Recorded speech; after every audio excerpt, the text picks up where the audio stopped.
Chapter 1 Darkness First. Then Pain. Vex Mortan's eyes snapped open to absolute void. Not the comfortable darkness of sleep, but a suffocating absence, as if the world itself had been drained of light. His lungs burned as consciousness crashed down like a collapsing mountain, and for a terrible moment, he could not remember how to breathe. He gasped. The air that filled his lungs was cold, sulfurous, tainted with the stench of burning iron and something ancient beyond naming. His body convulsed once, twice, then settled into a rhythm of ragged inhalation. Where am I? The thought was not his own thought. It came from somewhere deeper, from layers of memory that did not belong to the body thrashing on cold stone. Vex pressed his palms against the ground. Rough, unpolished obsidian, still warm from distant fires. His hands shook as understanding crashed through him like a tidal wave. This was not the familiar stone of his chambers. These were not his hands, not exactly. The bones were the same, the scars matched, but everything felt displaced, as if he inhabited a skin that was almost, but not quite, his own. The second set of memories bloomed in his mind like poisonous flowers. Kael. My name is Kael. Was Kael. I was. The man called Vex Mortain sat up in the darkness of the chamber beneath Nightspire's throne room, and two lifetimes crashed together in his skull. One set of memories was recent, only hours old, mere moments before dying. Dying. He had been dying. Executed by the Emperor's own guard, his blood painting the obsidian floor in the throne room above. A failure. A cautionary tale whispered in the halls of power. But the other memory, the deeper one, stretched back 28 years into a different world. A different body. Kael had been a scholar in that life, unremarkable and poor, a man who studied the old texts about power and prophecy, but wielded none of it himself. He had known nothing of the Crimson Empire, nothing of the Abyss, nothing of the shadow that pooled in his veins now. How is this possible? Vex forced his breathing to slow.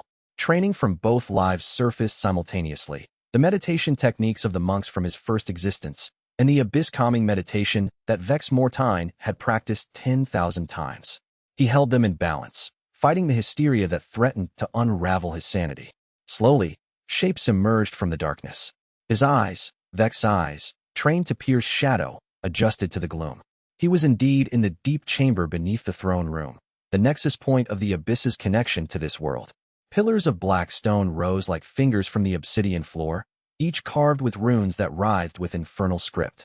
And there, above him, perhaps 20 feet up through channels carved into the stone ceiling, lay the throne room itself. Through cracks in the architecture, pale torchlight bled down. 8 years. The thought came with sickening clarity.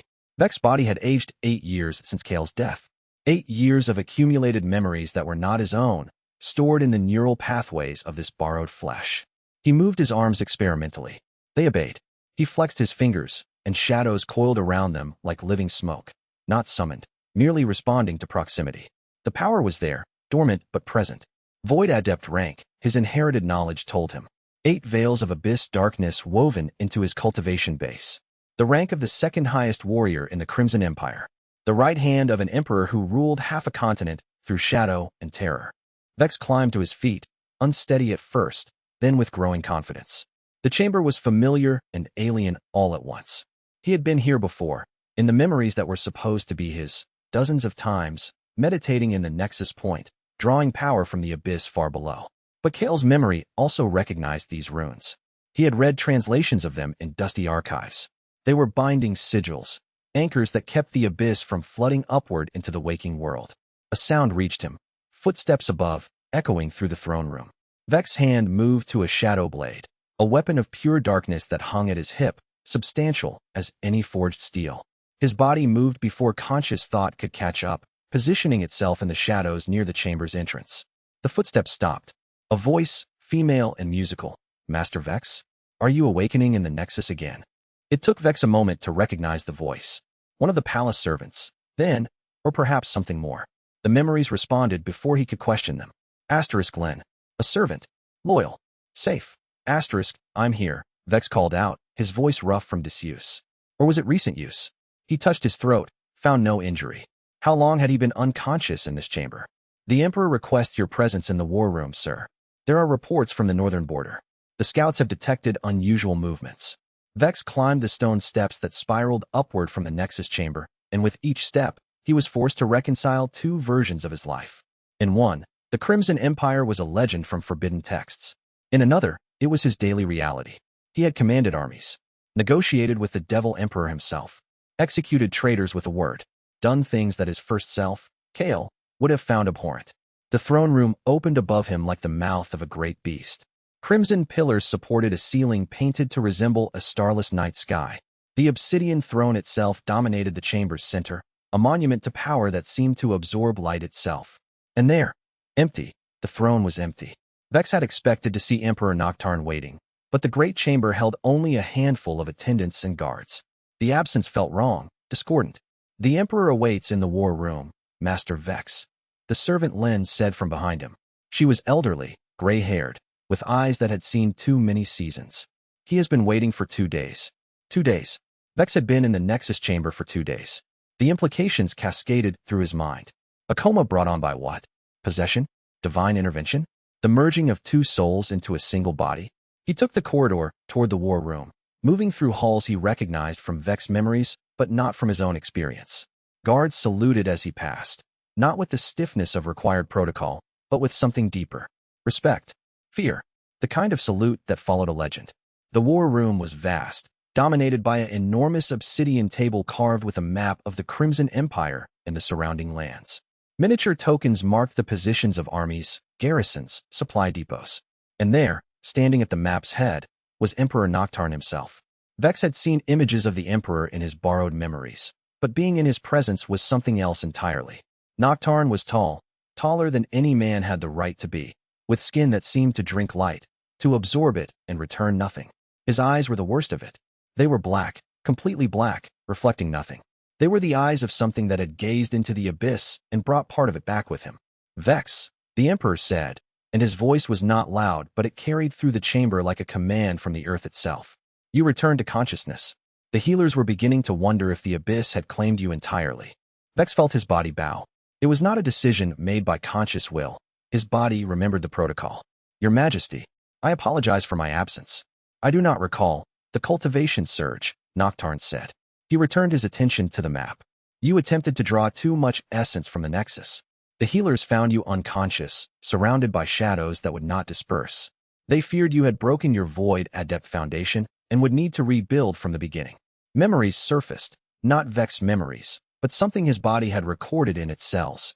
An attempt to meditate, to draw power from the abyss. But then, something else. A shift, a wrongness. And then the fall into darkness. I am recovered, Your Majesty, Vex said carefully. He tested his cultivation base mentally, reaching down into the shadow that dwelt in his bones. 8 veils, still. Void adept. Still intact. The reports from the north? Emperor Noctarn smiled. It was not a pleasant expression. You ask about the reports before asking about your own health. This is why I trust you, Vex Mortain, when I trust no other. The Radiant sect is moving. Their scouts have been detected within 3 days' march of the border. The righteous kingdoms are marshaling their forces. Within a month, perhaps 2, the war that has been simmering for years will ignite. The prophecy, the memory that did not belong to Vex, that came from somewhere else, somewhere deeper, surfaced with shattering clarity. The war was coming. The Emperor would fall. Vex would be executed. The Crimson Empire would collapse into civil war and madness. Unless something changed. Your Majesty, Vex heard himself say, I would like to personally inspect the border garrisons. I need to understand the terrain, the positioning, the readiness of the forces. If war is coming, we should prepare now. Noctarn's black eyes fixed on him with the intensity of furnaces. For a moment, Vex felt the weight of the Emperor's attention, probing, questioning. Then the Emperor nodded. You will depart tomorrow. Take whoever you require. I am naming you Supreme Commander of the Northern Defenses. Do not fail me, Vex. In this war, failure is not a wound. It is an ending. Vex bowed again. I will not fail you, Your Majesty. As he turned to leave the war room, Vex's hand moved to the shadow blade at his hip, reassuring himself of its reality. He was here. He was alive. And he had been given the one thing he needed: time, and authority, and proximity to the throne. The question that would haunt him, the one that kept him awake through the night as he reviewed garrison reports and military records, was not whether he could change the future. It was whether he should. Subscribe now to witness the rise of the Devil Emperor's right hand. Hit the bell to never miss a chapter, and like this video to show your support for epic tales of power, prophecy, and shadow, where reincarnation becomes destiny, and loyalty is the ultimate weapon. ***. Chapter 2 The Obsidian Throne Room was quieter in the hour before dawn.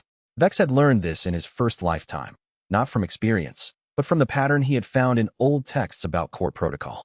The Emperor kept to the throne room at dawn, when the palace still slept, and only the most essential guards maintained their posts. It was the only time an audience could be granted without drawing the notice of 100 ambitious courtiers. He had sent word to the Emperor's chamberlain an hour before. The new commander of the Northern Defenses requests an audience on a matter of the border. The response had come swiftly. The Emperor will receive you.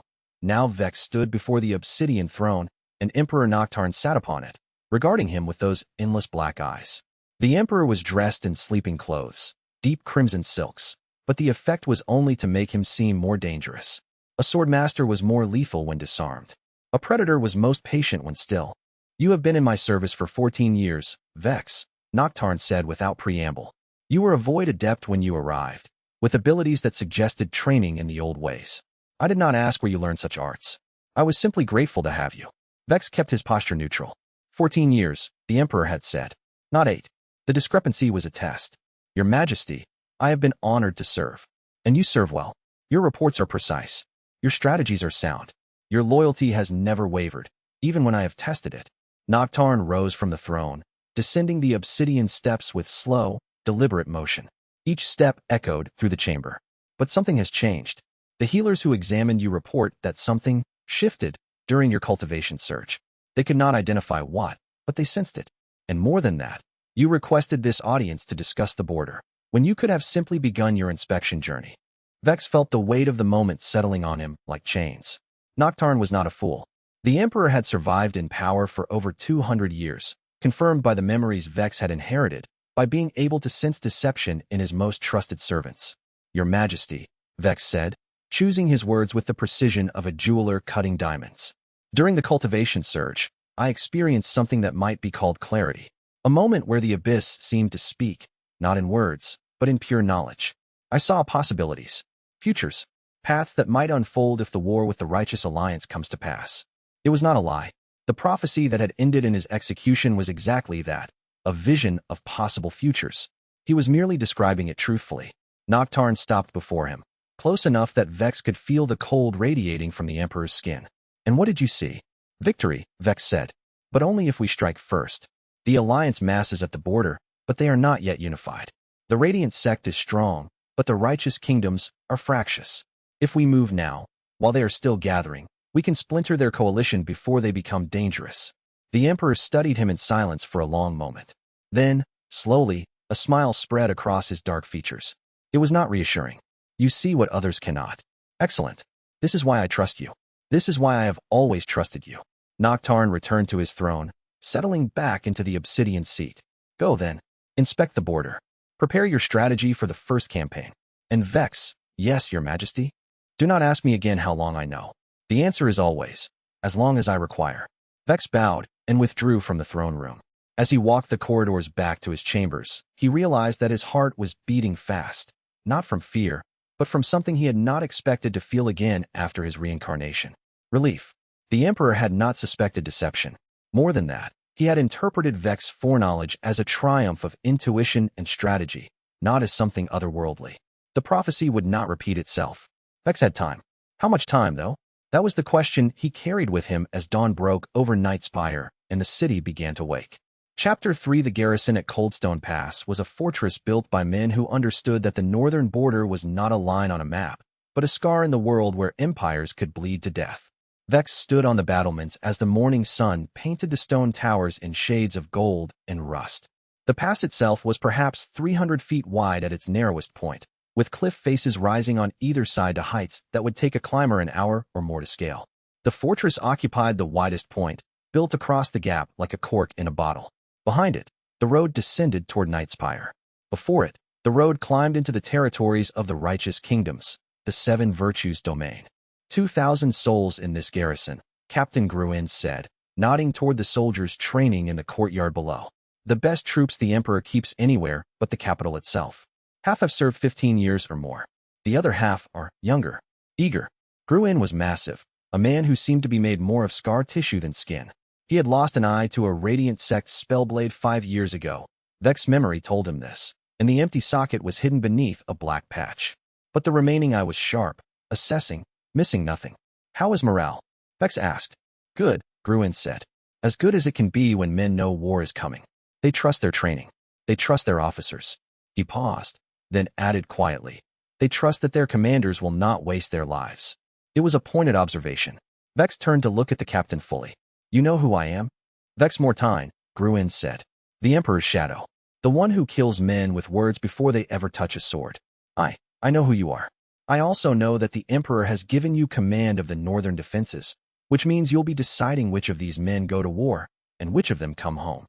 Vex could see the weight in the captain's stance, the tension in his jaw. Gruen had clearly made his peace with his own mortality, but not with the idea of sending others to theirs. Walk with me, Vex said. They descended from the battlements and crossed the garrison's main courtyard. Soldiers saluted as they passed, and Vex paid attention to the quality of those salutes. Not all were equal. Some soldiers were sharp, professional, their eyes bright. Others were slower, their eyes dull. Vex memorized faces, categorized them. There was a man once, Vex said as they walked. Sergeant Dalton. He served in this garrison about 5 years ago. Do you remember him? Gruen's pace slowed slightly. He was a good man. Died in a skirmish against Radiant Sect Knights about 4 years past.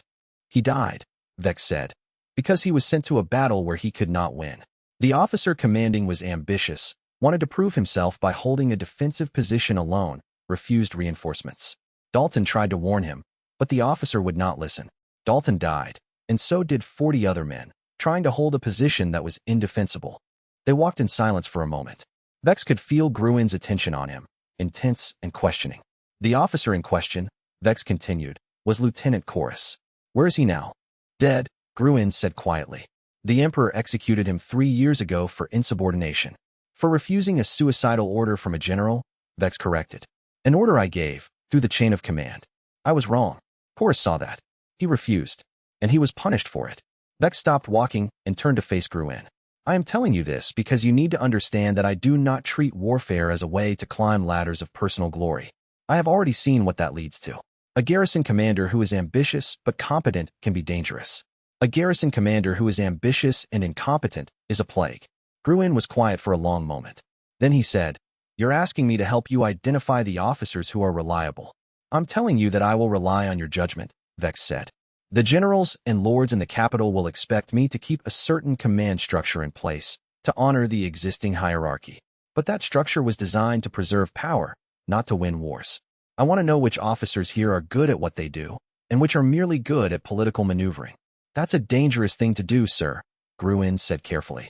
There are officers in this garrison whose families have ties to the throne. If you demote them, you make enemies. I will make enemies regardless, Vex said. Better to make them now, before thousands of men die, because I was too cowardly to act. Gruen studied him for a long moment, then nodded slowly. There's something different about you, sir. The men will have noticed. They'll be wondering what happened during your cultivation surge. Let them wonder, Vex said. But tell them this. I am here to win the Northern War. I do not care about politics, or precedent, or the preservation of my own reputation. I care about strategy and results. Any officer who can work within that framework will be promoted and trusted. Any officer who cannot will be demoted and replaced. That's direct, Gruen said. That's the only thing that works in war, Vex replied. They spent the rest of the day walking the garrison's fortifications, inspecting equipment, and speaking quietly with officers and soldiers. By the time darkness fell, Vex had a much clearer picture of the fortress's state. And more importantly, he had Gruen's attention and, tentatively, his trust. That evening, Vex requested a private audience with Captain Gruen in the garrison commander's office. When the captain arrived, Vex was waiting with 2 cups of wine, not the sweet, diluted wine served in the officer's hall, but the potent vintage from the imperial cellars. Your family, Vex said without preamble. The Gruen family. They were among the civilian populations evacuated from Westmark province 5 years ago. Your wife, 2 children, your sister. Gruen's hand moved to his sword hilt. How would you know that? Because I know who serves me reliably, Vex said. And I pay attention to why they do. Your family was given sanctuary in Nightspire itself. They live in the merchant quarter, protected by the city's walls. Your wife runs a dye works. Your children attend the academy. Sir, Gruen said, and his voice was dangerous. I don't appreciate. I'm not threatening you, Vex interrupted. I'm telling you that I know what you have to lose. I'm telling you that I understand why you do your duty so carefully, so precisely. You serve because your family depends on your service. Vex poured the wine into both cups and slid one across the desk toward Gruen. When the war begins, men will die. Good men. Men with families who depend on them. I cannot prevent that. War is death, but I can give those deaths meaning. I can make sure that each loss buys something valuable, something that keeps the empire standing. And I can promise you this. Any man who serves under my command with loyalty and skill will be protected, and if he falls, his family will be cared for. That is a promise that the emperor will honor, because I will see to it personally. Gruen picked up the cup. He did not drink immediately, but held it, considering. Why are you telling me this, sir? Why not the other officers? Because you are the one I need, Vex said simply. The others follow protocol. You follow honor. There is a difference. When things become difficult, when the strategy requires sacrifice and discipline, the officers who follow protocol will question their orders. You will not. You will do what is necessary. Gruen finally raised the cup to his lips and drank. The wine was strong, expensive, and for a moment his scarred face showed something other than professional stoicism. Something almost like relief. I'll serve you, sir, Gruen said. And my men will too. Whatever you require. Vex nodded. Thank you, Captain. That is all I needed to know. Gruen finished his wine and stood to leave, but paused at the door. Sir, can I ask, what changed? During the cultivation surge? The men are wondering. Some think you saw a vision of the future. Vex smiled slightly. Tell them that I did. Tell them the Emperor will be victorious in the coming war, but only if we are flawless in our strategy and execution. Tell them that I have seen what happens if we fail, and I have no intention of allowing that future to come to pass. Gruen nodded slowly. Aye, sir. I'll tell them that. After the captain left, Vex sat alone in the garrison commander's office, looking out through the window toward the dark pass and the darker mountains beyond. Somewhere out there, in the territories of the Radiant sect, armies were gathering. War was coming. And Vex had 18 years, not the 23 he had initially thought, to prevent his own execution and save an empire. The weight of that knowledge was suffocating. But at least, now, he did not carry it alone. Chapter 4. 2 weeks after his arrival at Coldstone Pass, Vex began reshaping the garrison's command structure. It started subtly. A cavalry captain known for his political connections rather than his military acumen was reassigned to garrison duty at a minor fort, far from the action. A supply officer whose logistics were sound, but whose personal ambitions were dangerous, was promoted to a desk position in Nightspire, far enough from the battlefield to prevent him from causing harm, but honored enough that his allies would not see it as a demotion. A quartermaster whose incompetence had nearly caused 3 soldiers to starve during a supply shortage was discovered to have falsified reports, and was quietly removed. Each change was carefully explained, carefully justified. To the soldiers, it appeared that Vex was simply improving efficiency. To the officers, it appeared that Vex was honoring merit. To the ambitious lords in the capital who kept spies watching the garrison, it appeared that Vex was consolidating power. All 3 appearances were true, but only Vex understood the underlying purpose. He was removing corruption from his own staff. The Crimson Empire did not function through merit. It functioned through networks of patronage, mutual obligation, and the constant pressure of ambitious men trying to climb higher than their talent allowed. Every garrison was staffed with officers whose primary loyalty was not to the Emperor, but to whoever had sponsored them into their position. And every garrison commander who was himself ambitious, which was all of them, used his position to gather followers and build power bases. It was a system that worked, after a fashion. It created resilience through redundancy. If one faction fell, others remained. But it also created vulnerability in moments of crisis. And Vex knew from the prophecy that the coming war would be a moment of profound crisis. It was on an evening in the 3rd week that the new second-in-command arrived. Vex Mortain was young, perhaps 10 years younger than Vex, and his credentials were impressive. He came from the capital bearing a personal letter from one of the Emperor's high ministers, recommending him for rapid advancement. He had a clean record, a sharp tactical mind, and an easy smile that made soldiers feel comfortable around him. Vex distrusted him immediately. Welcome to Coldstone Pass, Vex said, greeting Lex in the garrison's war room. Maps covered the obsidian table, terrain studies, troop distributions, supply chains. I trust your journey was without incident. Perfectly pleasant, sir, Lex said. He was tall, blond, with the kind of aristocratic features that marked him as someone born to power or wealth. His eyes, though, were too intelligent, too calculating. I was told you've been making changes to the garrison structure. Improvements, Vex corrected. The garrison was poorly organized. I'm correcting that. Lex smiled. Of course, sir. I'm here to support your vision. And, naturally, to advance myself as quickly as possible. I assume that's acceptable? The bluntness was unexpected. Vex studied the young officer more closely. You advocate for your own advancement openly? In private, yes, sir, Lex said. I believe in being honest about ambitions. Vex Mortain does not wish to command a garrison. He wishes to command an army.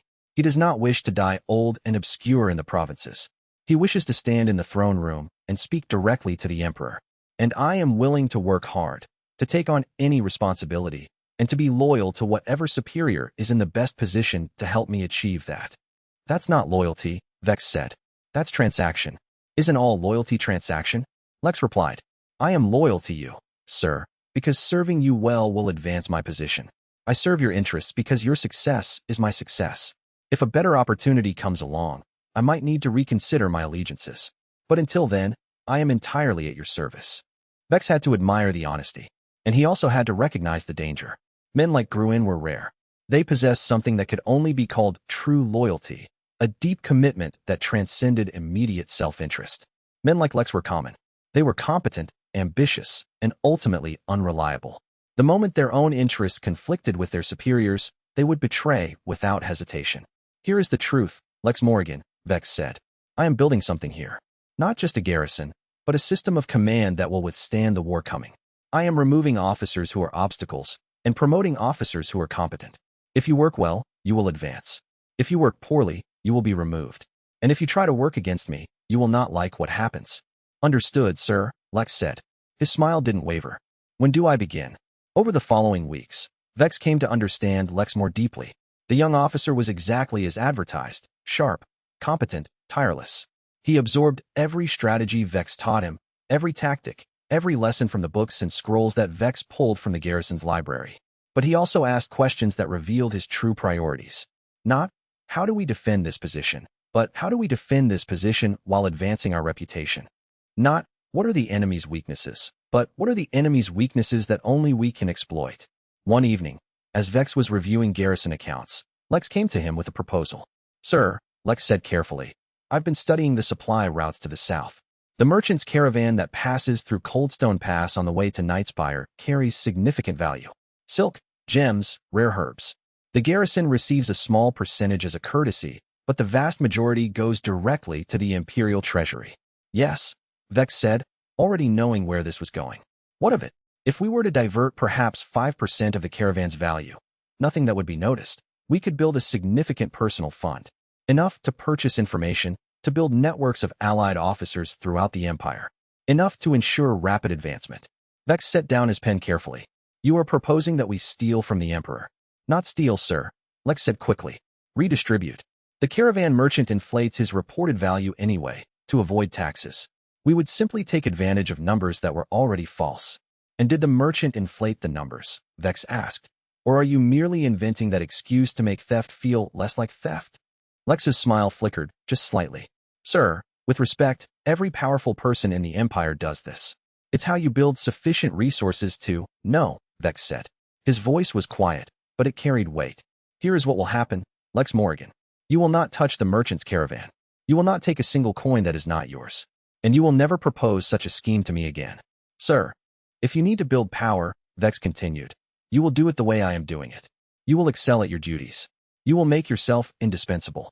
You will demonstrate loyalty to your superior and to the Emperor. And when your competence becomes obvious, you will be promoted because you have earned it. Lex bowed formally. As you say, sir, I apologize for the proposal. But as the young officer turned to leave, Vex saw something flicker in his eyes. Not shame, not contrition, resentment. The question was whether Lex would accept the correction and move forward, or whether he would begin plotting against the man who had humiliated him.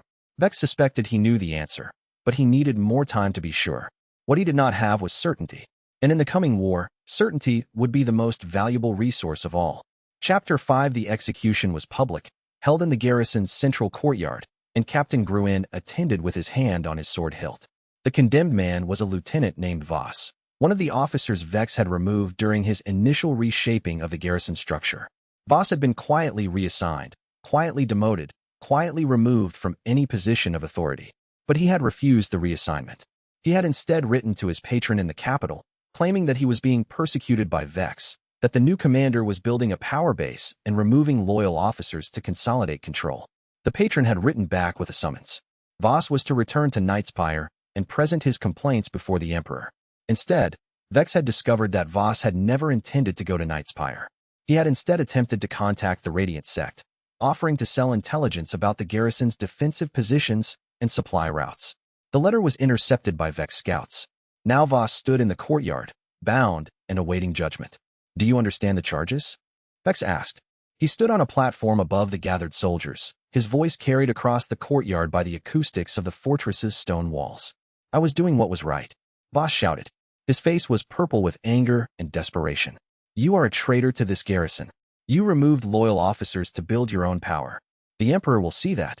When he learns what you have done, when the Emperor learns what you have done," Vex interrupted, "he will decide your fate. The intelligence you attempted to sell would have cost thousands of lives when the Radiant sect used it to plan their assault. The garrison would have fallen. Thousands of soldiers would have been slaughtered. The path to Nightspire would have been opened." Vex gestured to a soldier who was holding a sealed letter. "This is the original correspondence you attempted to send to the Radiant sect. It contains detailed information about our defensive positions, the placement of our magical wards, the schedule of our supply deliveries. It is clear, deliberate, and unmistakable." Voss's face had gone white. "Sir, I was desperate. Demoted without cause. You were demoted because you were incompetent," Vex said. The words were delivered with absolute flatness. No emotion, no judgment. Just fact. You failed to maintain proper records. You misallocated supplies. You failed in 3 separate command exercises to execute strategy correctly. You were unfit for your position. Rather than execute you immediately, I removed you to a role where you could do no harm. And in response, you attempted to commit treason." Vex turned to address the entire garrison. "Every soldier here needs to understand what happens next. Treason is not a matter of opinion. It is not a matter of loyalty to a patron or a superior. It is a matter of choosing to harm the Empire and everyone in it. This man chose treason, and the penalty for treason is death." He turned back to Voss. "Do you have a final statement?" Voss tried once more to speak, but his voice came out as a whimper. Vex gestured to the executioner, and it was over in seconds. The courtyard was silent as soldiers filed past the body. Vex watched their faces carefully, trying to judge the effect. Some looked shocked. Others looked grim but resigned. A few looked angry, and Vex cataloged those faces for later attention. One face, in particular, caught his attention. Vex Mortain stood at the back of the gathered soldiers, watching the execution with an expression of perfect neutrality. But Vex had learned to read people, and he could see something simmering beneath the surface. Something hot, something dangerous. That night, Vex summoned the Emperor's ambassador and had him send an urgent dispatch to the capital, hand-carried by the fastest riders. The message was simple. Second-in-command Vex Mortain has been proposed for promotion by multiple officers. Recommend immediate appointment to a position away from the border.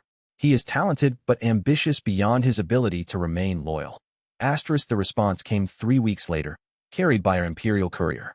Vex Mortain was being reassigned to a position in the capital, serving directly under one of the high ministers.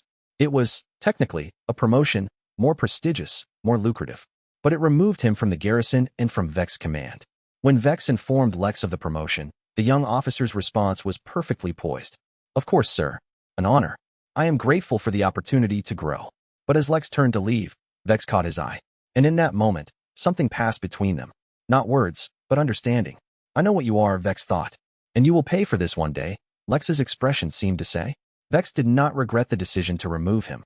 The garrison needed loyalty, not transaction. But he also understood that he had just made an enemy. A talented, ambitious, capable enemy. One who would be in the capital, with access to political networks, with resources and time to plot. One who would, sooner or later, find a way to move against him.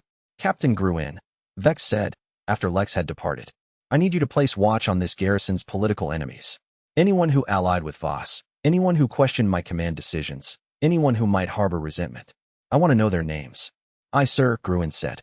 "And if some of them are officers?" "Especially if they are officers," Vex said. "The cure for a diseased limb is amputation, not bandaging.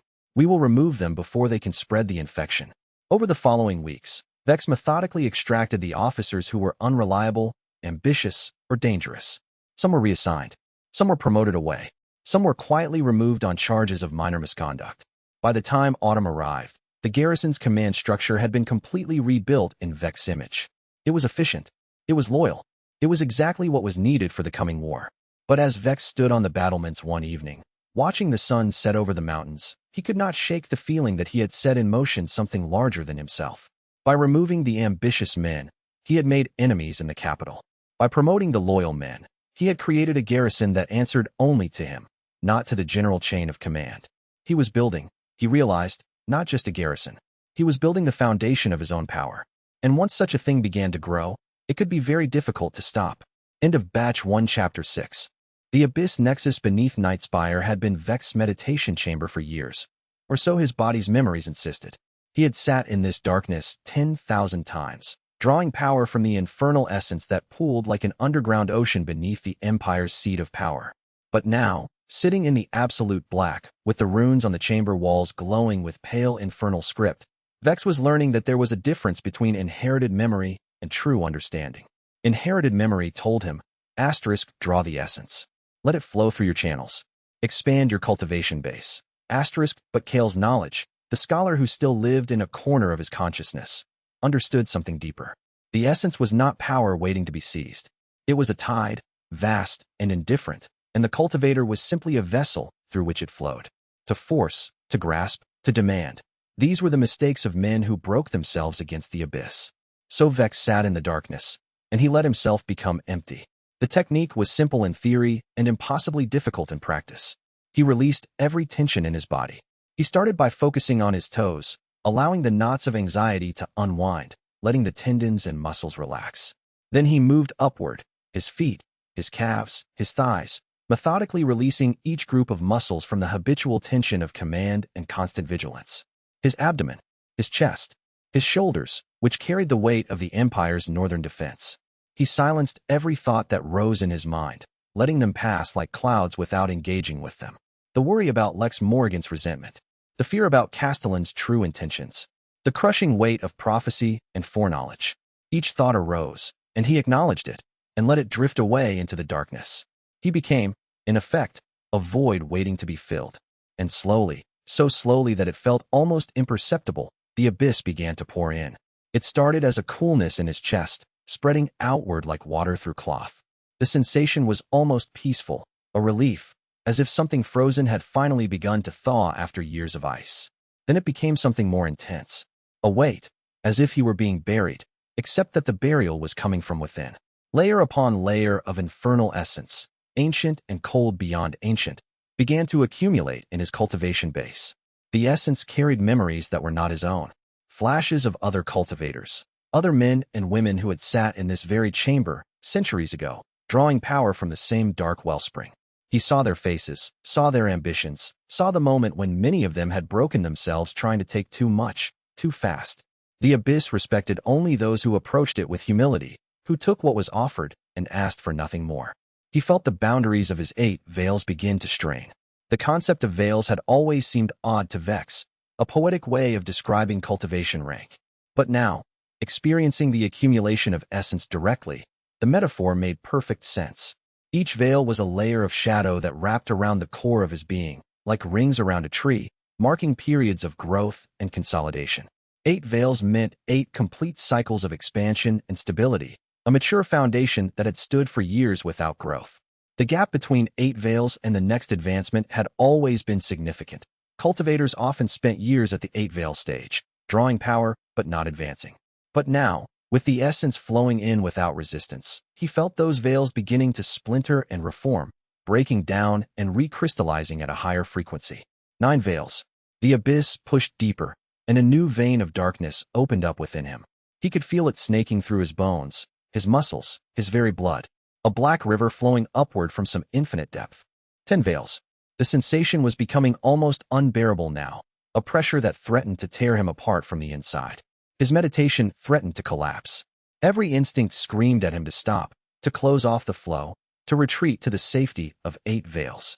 But he had learned something from his previous reincarnation. Pain was information, not commandment.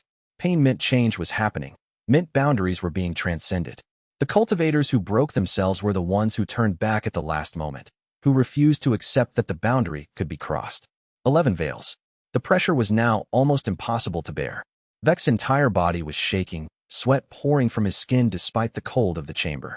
He could hear his own breathing, harsh and rapid, threatening to shatter the meditation entirely. His mind wanted to scream, wanted to run, wanted to do anything except sit here in this darkness and allow himself to be torn apart. But somewhere deep, in the part of him that was not merely Vex or Kael, but something new, something forged in the collision between two lifetimes, he held firm. 12 veils. And then something shifted, not gradually, but abruptly, like a key turning in a lock that had been waiting for exactly this moment. The pressure released, like a knot untying itself. The infernal essence suddenly became organized, flowing into new channels that seemed to have appeared in his body without his conscious knowledge. The veil solidified, not at 12, but at 10. A new rank, settling like a stone into a riverbed after a flood has passed. Abyssal Lord. The rank above Void Adept. The rank Vex inherited memories said he would not reach for months, if ever. The rank that commanded greater respect in courts and battlefields alike. He opened his eyes. The runes on the chamber walls blazed brighter, responding to his transformation. The pale infernal script suddenly became a blazing golden red, like captured fire trapped in ancient stone. And more than that, Vex could see them now in a way he never had before. The script was not merely illumination. It was communication. The runes were singing, if sound could exist in silence, if color could manifest as sensation rather than light. They were speaking of power, of dominion, of the vast forces that dwelt beneath the earth. They acknowledged his ascension and welcomed him into a higher order of understanding. Vex stood, and his movements felt different. Slower, more controlled, as if he were moving through something thicker than mere air. His shadow, the inky darkness that had always pooled around his feet, was deeper now, more solid. When he raised his hand, shadows answered immediately, coalescing into the shape of a blade. But where before the shadow blade had been translucent, like smoke given form, mere wind given temporary substance, now it was genuinely solid. It had weight. It had presence. When he swung it through the air, it moved with the reality of forged steel, despite being made of nothing more than concentrated shadow. Master Vex. A voice called from the chamber entrance. The Emperor requests. Vex turned, and the guard who had come to summon him stepped backward, his hand moving toward his sword. Sir, your eyes. Vex had forgotten. The transformation always changed the eyes. When he had first possessed this body, inherited 8 years of memory, the eyes had been normal brown. Unremarkable, the kind of feature that would be forgotten moments after looking away. But they had been slowly darkening ever since the beginning of his occupation of this form, like rust spreading across pale metal. Now, with the breakthrough to Abyssal Lord, they would be completely black, not the reflective black of the Emperor's eyes, which merely drank light, but the absolute, light-devouring black of pure shadow. I am unchanged, Vex said, and his voice sounded different too. Deeper, with undertones that seemed to echo from somewhere beneath the earth, as if the world itself was speaking through him. I have merely advanced in my cultivation. This is a strength, not a corruption. The guard saluted shakily and departed. Vex took a moment to examine his reflection in a pool of dark water that had collected at the chamber's lowest point. The man who looked back at him was both familiar and strange. He had Vex Mortan's face, Vex Mortan's features, but the eyes were entirely alien. They were the eyes of something that had gone too deep, seen too much, touched something that could not be unseen. He looked like a being of shadow made temporarily manifest in flesh. When Captain Gruen arrived, summoned to see his commander, his hand was immediately on his sword hilt. But when he saw Vex, his one remaining eye widened, and his hand went slack. Captain, Vex said gently, understanding the fear that had just flooded through the man. Before you ask, I am unchanged. I have merely advanced in my cultivation. This is a strength, not a corruption or possession. The darkness you see in my eyes is simply the next stage of my path. Aye, sir, Gruen said slowly, his voice rough.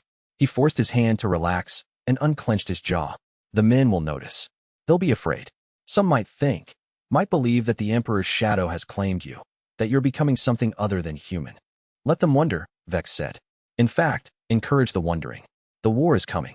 They need to see that their commander is growing stronger, that our defenses are not merely holding ground, but gaining in power.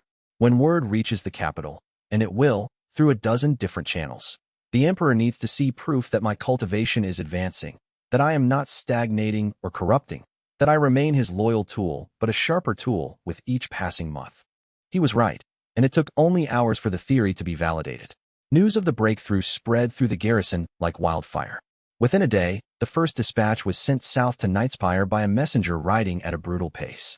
The message was simple. The Supreme Commander of Northern Defenses has advanced to Abyssal Lord rank. The response came within a week, carried by a captain of the Emperor's personal guard, riding with an escort of elite soldiers. Congratulations from the Emperor himself, personally sealed. More than that, a new rank designation. Vex was no longer simply the commander of the border garrison. He was the supreme commander of all northern defenses, with authority over the entire border region, all garrisons, all defensive positions. But more than that, the transformation had validated something in the minds of the soldiers. If their commander could grow, could break through to a higher rank, then they could too. The soldiers who had been uncertain became confident. The officers who had been questioning Vex's decisions became believers. Recruitment became easier. Morale became stronger. The whispers among the troops changed from uncertainty to confidence. The message that arrived with the imperial recognition was personally written. Asterisk, your advancement brings honor to my throne. Let your power serve the empire as faithfully as your loyalty has always done. Asterisk, in the capital, Vex imagined a very different conversation taking place in the throne room and the chambers where real power was negotiated. Emperor Noctarn would be pleased by Vex's advancement. Pleased and perhaps, just slightly, concerned. An abyssal lord was powerful indeed. An abyssal lord who was personally loyal could be trusted. But an abyssal lord who was building loyalty among soldiers, advancing officers, consolidating authority, that was something that required careful watching. Other lords would be more disturbed. Ambitious generals would be asking themselves difficult questions. Asterisk, is this man becoming too powerful? Is he consolidating too much authority? Could he become a threat? Should we move against him now, before his power becomes truly overwhelming? Asterisk, these were the questions that would define the coming years, and Vex would have to navigate them with absolute precision, maintaining the Emperor's confidence while demonstrating loyalty that was utterly beyond question. It was a balancing act performed on a knife's edge, with death waiting for even the smallest misstep. Chapter 7. The summons came on a cold morning in late autumn, carried by a captain of the Emperor's personal guard. The captain was a massive man, scarred and gray, with the bearing of someone who had spent 40 years in military service. He arrived at the garrison with a small honor guard, a dozen elite soldiers in obsidian armor, and asked to see Vex immediately. The Emperor requests your immediate presence in Night Spire, the captain said, his voice formal and clipped. You are to bring no more than a personal retinue of 10 soldiers. The matter is one of strategic importance. The Emperor emphasizes that time is essential. You should depart within 12 hours if possible. Vex read the careful wording with the attention of a scholar studying ancient texts. The no more than 10 soldiers was the critical phrase.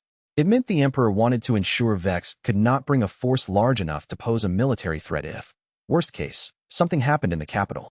It was a precaution, not an accusation of disloyalty, but it was clear nonetheless. The Emperor trusted Vex, but he was also careful. He had been careful for 200 years to remain alive and in power. Tell the Emperor I will depart within the hour, Vex said, and inform His Majesty that I am honored by his confidence in my discretion.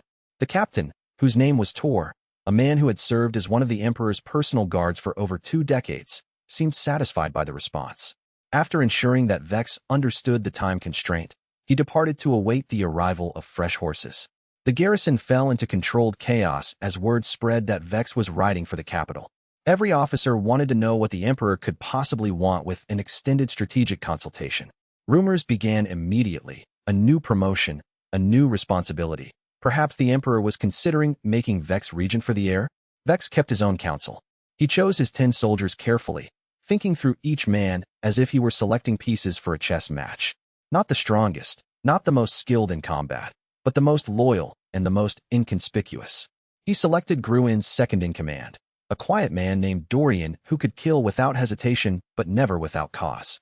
He selected a master scout, an archer, a communications specialist, a healing cultivator, and 4 soldiers whose main quality was that they were utterly forgettable, men who could blend into crowds, who no one would remember seeing. Gruin asked to come, and the request caused Vex genuine pain in refusing. I need you here, Vex told him privately, in the war room, with no one else present. If something happens to me in the capital, you hold this garrison. You hold the line. You do not move. You do not act against the Emperor's authority. You simply wait for my return or for orders that I have authorized in writing. And if you don't return, sir? Gruin asked.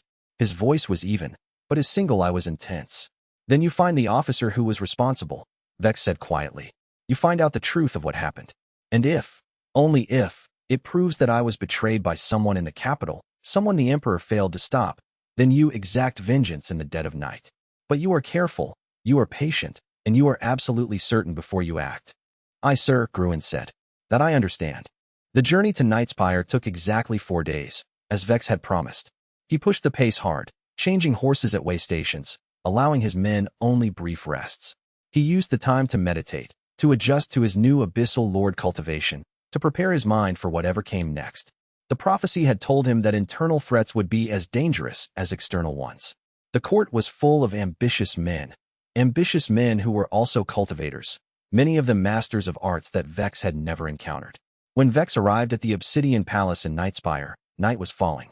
The capital city was vast, far larger than anything Kael had seen in his previous life, stretching across dozens of districts, each one more intimidating than the last. The palace itself dominated the city's heart, rising like a massive scar carved into the face of the earth itself, a structure of black stone and shadow-infused architecture that seemed to absorb the light of torches and stars alike. The throne room was waiting for him. Vex found the Emperor surrounded by not just the Imperial Guards, but by 2 additional generals. One was a familiar face, Lord Castellan, the commander of the Emperor's elite guard, a man whose reputation for loyalty was unquestioned and whose martial skill was legendary. The other was unfamiliar. A woman, perhaps, with features that were hard to read beneath layers of enchanted silk that seemed to shift color in the light. One moment appearing pale as ice, the next flushed with color. She wore the insignia of an imperial advisor, not a military rank, but the way the Emperor deferred to her suggestions made it clear her power was significant. Vex, the Emperor said, gesturing him forward with a casualness that was itself a compliment. Only those who had already proven their loyalty were addressed without formality in the throne room. You have advanced well in your cultivation since last we spoke. The border is secure. As secure as it can be before war, Your Majesty, Vex replied, bowing with appropriate respect. The garrison is at full strength. The officers are loyal and competent. If the Radiant sect moves against us, we will hold the Coldstone Pass and any other position the Emperor requires held. Good, Noctarn said. He gestured to Lord Castellan. Lord Castellan has brought me a proposal, a strategic opportunity. I would like to hear your assessment. Castellan stepped forward, his scarred face breaking into a smile that seemed warm but was, Vex suspected, calculated to appear that way. The outposts of the Radiant sect in the Northern Territories are still lightly defended. Our intelligence suggests that the Alliance is consolidating its forces but has not yet fully militarized the border. There is a window, perhaps 3 weeks, where a strong thrust northward could destroy their infrastructure and supply chains. It would cripple their war preparations, set back any invasion by months. Vex listened carefully, his new clarity allowing him to perceive not just the words but the underlying structure of the proposal. Castellan was militarily competent, that much was obvious. The campaign would almost certainly succeed. But the question was not whether it could succeed, but why Castellan was proposing it now, why he seemed so eager to support this venture. I would require additional forces for such a campaign, Vex said carefully, thinking through the logistical requirements. The garrison's standing army is sufficient for border defense, but for an extended invasion into enemy territory, I would need reinforcements. Cavalry, siege equipment, additional mages to counter the Radiant sect's light magic. I would personally lead a contingent of the Emperor's elite guard, Castellan said smoothly. Combined with your garrison forces, supplemented by the reinforcements you request, we would be more than sufficient to break the Radiant sect's forward positions and burn their supply caches to the ground. And there it was. The true nature of the proposal revealed itself. Castellan wanted to come to the border personally. He wanted to be in direct command of part of the forces, wanted to be in position to influence the campaign's direction. Why? The obvious answer was military necessity. Castellan was one of the Empire's finest generals, and having him in the field would increase the probability of success. But Vex's new abyssal lord cultivation allowed him to perceive subtleties that his previous self might have missed. The careful emphasis on his leading the elite guard, the way he kept his eyes on the Emperor even while speaking to Vex, the subtle positioning of his body that suggested he was, in some important way, the center of this entire conversation. Something was wrong with the proposal, something beyond mere military strategy. Your Majesty, Vex said, speaking directly to the Emperor rather than responding to Castellan. I would propose a modified approach. I lead my garrison forces on the campaign, supported by the reinforcements we discussed. Lord Castellan would oversee the operation from a secondary position, providing guidance and ensuring that the campaign aligns with the Emperor's overall military strategy. That way, you retain your elite guard here in the capital. You retain your personal protection and your immediate force for any emergencies, and we avoid presenting a force that is so consolidated that its loss would be catastrophic. It was a subtle rejection of Castellan's proposal, framed as military efficiency rather than distrust. But the message was clear. Vex did not want Castellan in the field with him.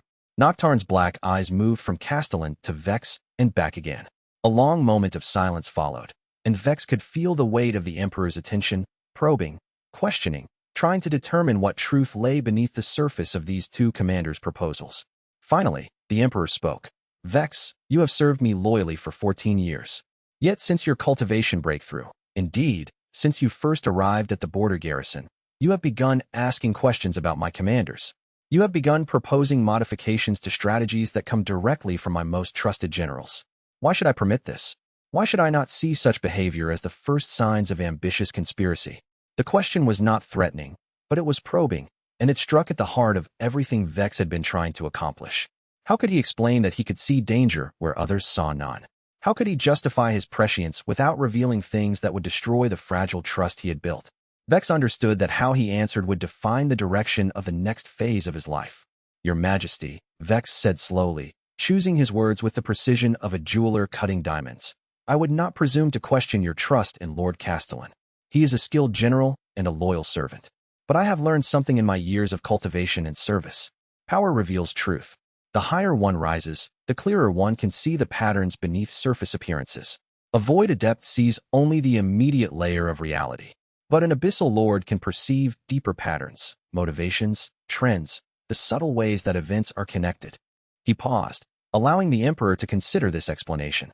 I do not know if Lord Castellan has betrayed you, but I see angles in his proposal that suggest benefits to him beyond the military advantages to the Empire. Perhaps he wishes to test my capability in the field. Perhaps he wishes to gather intelligence about my command structure. Or perhaps he simply wishes to ensure that if the campaign fails, he can claim that it was my incompetence rather than flawed strategy. I cannot say, but I can see that the proposal has multiple layers of benefit to him specifically, not merely to the Empire as a whole. Noctarne was silent for a long moment. Then he began to laugh, not harshly, not with contempt, but with genuine amusement. You see deception because you yourself are learning to practice it. How very convenient. The Emperor gestured to Lord Castellan. Your proposal is approved, but with Vex modification. You will provide support and oversight, but the campaign will be under Vex's sole command. Castellan's expression did not change, but Vex saw something flash in his eyes. Anger, perhaps, or calculation. The proposal had been rejected, and a general like Castellan did not take rejection well. As Vex turned to leave the throne room, the Emperor called out, Vex, one more thing. The woman you do not recognize, she is Empress Lyralii, my most trusted advisor on matters of politics and prophecy. She will be watching the war from Nightspire. Report to her monthly with strategic assessments. She speaks for me. Vex bowed to the woman, and for a moment, her ice blue eyes met his. They were penetrating, intelligent, and utterly unreadable. And in them, Vex saw something that sent a chill through his newly transformed body. Recognition. She knew. Somehow, impossibly, she knew that Vex was not entirely what he appeared to be. Whether she had intuited it through her own cultivation, whether she had read it in prophecy, or whether she had simply observed enough to deduce the truth, Vex could not determine. The question was whether that knowledge would be used against him or for him. That answer, he suspected, would come in time. Chapter 8 The invitation to the Empress's private chambers came the night before Vex was scheduled to return to the border. It was delivered by a servant, the same elderly woman, Lynn, who had summoned him when he first awoke in the Nexus chamber beneath the throne room. Her weathered face gave nothing away as she handed him a sealed note, speaking quietly so that no one else could hear. The Empress requests a private audience, sir. Midnight, in the tower study. She asks that you tell no one of this summons. Vex held the note in his hand, considering the implications. Visiting the Empress in private, without witnesses, was the kind of thing that could be weaponized as evidence of conspiracy if he were ever accused of treason. A man alone with the Empress, conducting secret business. It would look terrible in any court. But the note carried a subtle seal, the personal mark of Empress Lyralii herself, not the official imperial seal. This was not an official summons that he could point to later as proof of authorized action. This was something else entirely. Something secret, possibly dangerous. Vex considered his options: refuse and risk offending the Empress and losing any information she might offer, accept and risk being compromised by a secret alliance that could be used against him later, or accept but document the meeting somehow. Create witnesses without actually having witnesses. In the end, he decided on acceptance. He needed to understand what Lyralii knew and, more importantly, what she wanted from him. At midnight, Vex walked the corridors of the inner palace, moving through shadows and avoiding the guard posts. His new cultivation allowed him to slip through the darkness almost undetected, his presence muted by layers of shadow that seemed to distort perception itself. The guards he passed saw only the normal palace night, with no sense that something deadly had walked through their ranks. The Empress's chambers were in the highest tower of the palace, separated from the Emperor's private space by a walkway carved through the air itself. A bridge made of solidified shadow, anchored by runes of power carved in a language older than the Empire itself. Vex crossed it carefully, understanding that a single misstep would send him plummeting into the gardens far below, would result in a death that would look like an accident, that would provoke no questions or investigations.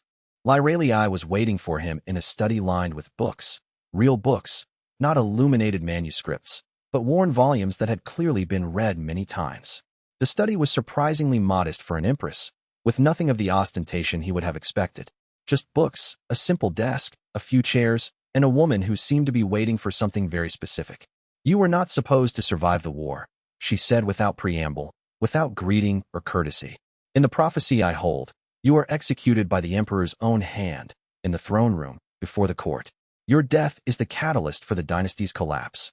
Vex's hand moved toward the shadow blade at his hip, then stopped. If Lyralii had wanted him dead, he would be dead already. The fact that she was speaking to him, that she had arranged this meeting, meant she had other intentions. "Your Majesty," Vex began. "Not Your Majesty," she interrupted. Her voice was cold, precise, the voice of someone accustomed to being obeyed. "That title belongs to the Emperor only. You may call me Lyralii." She gestured to a chair. "Sit. We have much to discuss, and the hour is short." Vex sat carefully. "You know what I am. Or rather, what I am not. I know that you carry memories from another life," Lyralii said. She rose and walked to a window overlooking the city. "I know that you are using those memories to change the course of history in ways that were supposed to be fixed.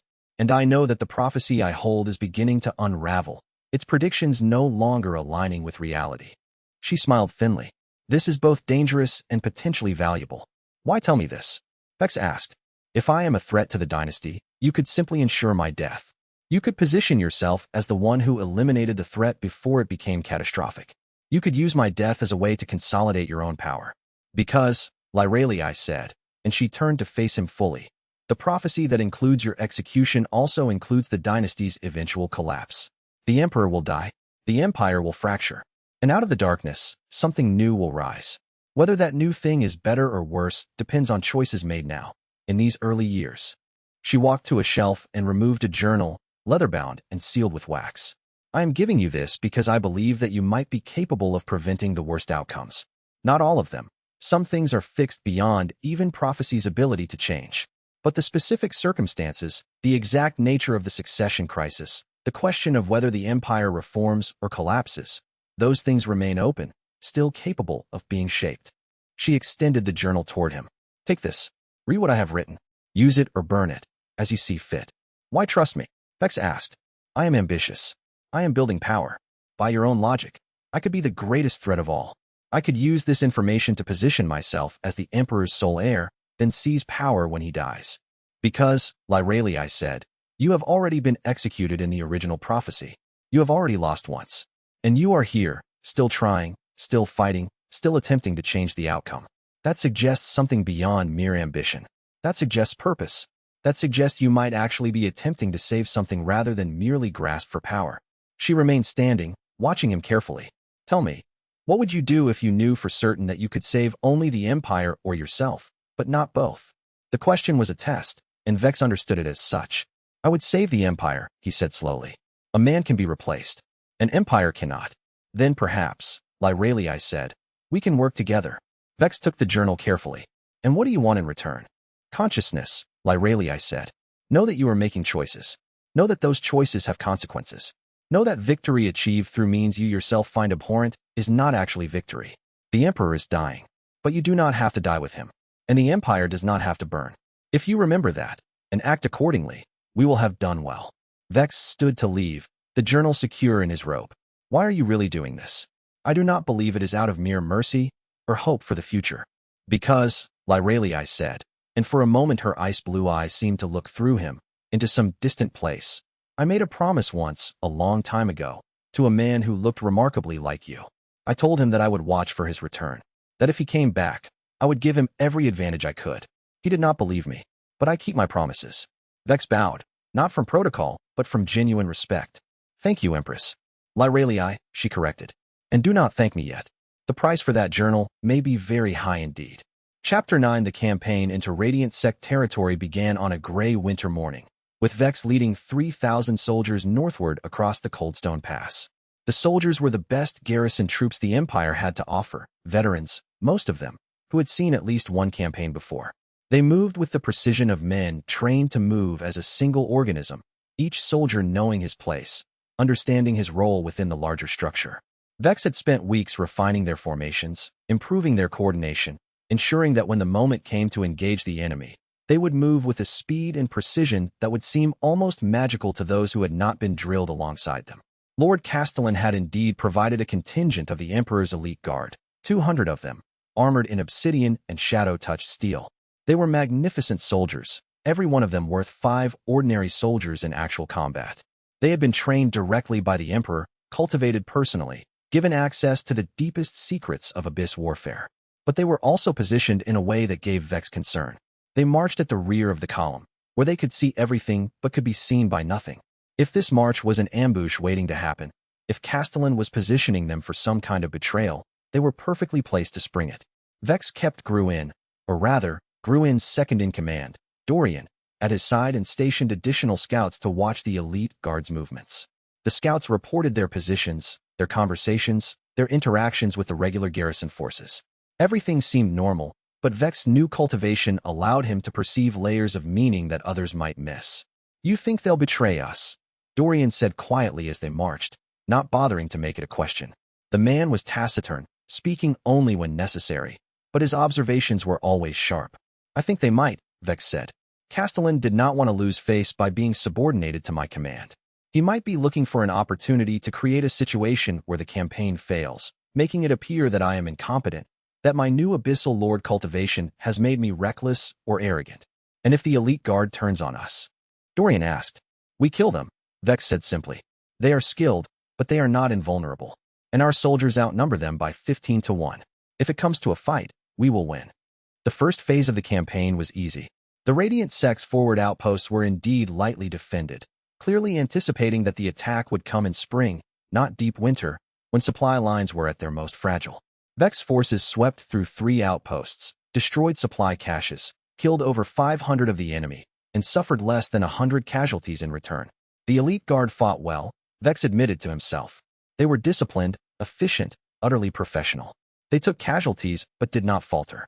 They followed orders without hesitation and did not question command decisions. But they never made a move against the garrison forces.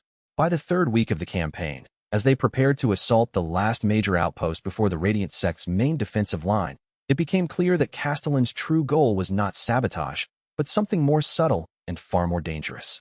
He was testing Vex, testing whether the new Abyssal Lord Commander would make strategic decisions that were militarily sound but politically dangerous.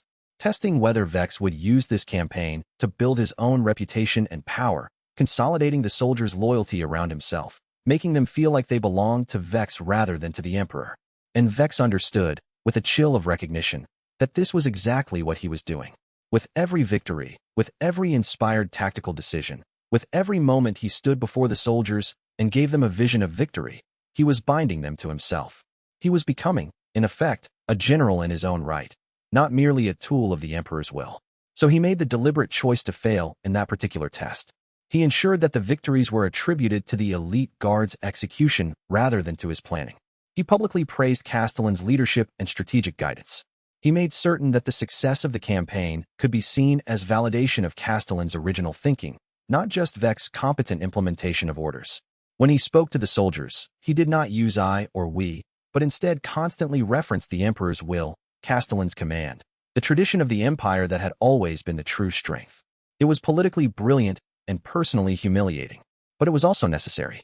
By the time they returned to the border, with 3 outposts destroyed, supply lines broken, and the Radiant Sect's forward positions severely weakened, Castellan's initial wariness had been replaced by something approaching camaraderie. The Lord General had come north expecting to find a competitor. Instead, he had found a subordinate who understood hierarchy, who valued honor and loyalty, who was strong enough to be trusted but not ambitious enough to be a threat. "You are an unusual man, Vex," Castellan said as they prepared to return to their respective commands. They were standing on a ridge overlooking the border, watching the sunset paint the mountains in shades of gold and rust. "Most officers of your rank are consumed by ambition. They see every interaction as an opportunity to advance themselves, every victory as a means to greater power. But you seem content simply to serve." "I am ambitious," Vex said carefully, choosing his words with great precision. "But my ambition is focused on specific things. Excellence in my duties, security of the Empire, victory in the coming war. Personal power matters less to me than the strength of the whole." "A rare perspective," Castellan said. He placed a hand on Vex's shoulder, a gesture of genuine comradeship. "If the Emperor ever needs to know my assessment of your character, I will speak favorably. I believe you have the makings of a great commander, Vex. Perhaps, one day, you might serve as regent for the Emperor's heir." Vex felt something cold slide down his spine. The mention of an heir was deliberate. Castellan was probing, testing, to see how Vex would react to the suggestion of increased power, to see whether the praise would inflate Vex's ambitions. "I am honored by your confidence, Lord Castellan," Vex said with deliberate humility. "But such matters are far above my station. The Emperor will make decisions about the succession when he sees fit. I am simply honored to serve his will." Castellan nodded, and something in his expression shifted. The final test had passed, and the Lord General seemed satisfied. Whatever he had been looking for, whatever suspicions he might have harbored, had been assuaged by Vex's careful, humble response. But as Vex watched Castellan ride south toward the capital, riding at the head of the elite guard contingent, he found himself opening Lyraliai's journal and turning to the page marked with a red ribbon. What he read there made him understand, with sickening clarity, exactly what was going to happen. "Castellan will test you twice more," the journal read. First with Lex Morrigan's supposed corruption, then with the Emperor's son. "The third test is the only one that matters. Do not fail the third test." Chapter 10. He was testing you, Vex said, speaking to the assembled officers in the war room late at night. The campaign had ended 2 days prior, and the soldiers were still engaged in the process of resupply and reorganization. And he will have reported his conclusions to the Emperor, which means it is now crucial that we demonstrate absolute loyalty through the next phase of the conflict. Captain Dorian leaned back in his chair, studying the map of the Northern Territories with eyes that missed nothing. "What do you think he told the Emperor, sir? That you're trustworthy? That you're dangerous? That you're planning something?" "That I am useful," Vex said. He stood before the table, running his shadow-touched hand across the map, indicating the positions where the Radiant sect would likely consolidate their forces. "And useful people are tolerated, sometimes even promoted. But useful people are also watched. Every decision we make from this point forward will be analyzed, judged, interpreted for signs of hidden ambition." He opened Lyraliai's journal, only the pages that dealt with the immediate future, and read the words she had written by hand, in a script that was both beautiful and archaic. "The Emperor is dying. I do not know exactly how much time he has left, 5 years, perhaps 10. The Abyss cultivation that has sustained him for centuries, that has extended his lifespan to ages that normal men can scarcely imagine, is turning toxic. The Infernal Essence that gives him power is slowly poisoning him from within. When he dies, the succession will be contested. Every ambitious lord, every general with an army, every faction with a claim will move against the throne. The heir will be in danger. The empire will fracture. You must understand this. You cannot save the Emperor. That is fixed. But you can save the succession. You can ensure that the chaos is limited rather than total. The Emperor is dying," Vex said aloud. It was time to tell these officers at least part of the truth. "I do not know how much time he has left, 5 years, 10 years perhaps. But the Abyss cultivation that has sustained him for centuries is turning toxic. When he dies, the succession will be contested." "Is there an heir?" Dorian asked. "Yes," Vex said. "A legitimate heir, far removed from power, raised in isolation. When the Emperor's death becomes apparent, everyone will move to secure this heir or eliminate him. That chaos, that moment of uncertainty, will determine everything. And you intend to stand on the side of the heir," Dorian said. It was not a question. "I intend to stand on the side of stability," Vex corrected. "Whether that means supporting the heir depends on what the heir is capable of doing. But yes, I believe that the best future the Empire can hope for is one where the legitimate succession continues, where the system of power is preserved and reformed rather than destroyed. I believe that chaos should be minimized. Dorian nodded slowly. Then we prepare for the succession war now. Even though the Emperor still lives, we build loyalty among the officers. We ensure that if you are forced to move, you have soldiers who will follow you without question. Exactly, Vex said. We do not move against the Emperor, never. But we prepare to move, swiftly and decisively, in the moment of his death.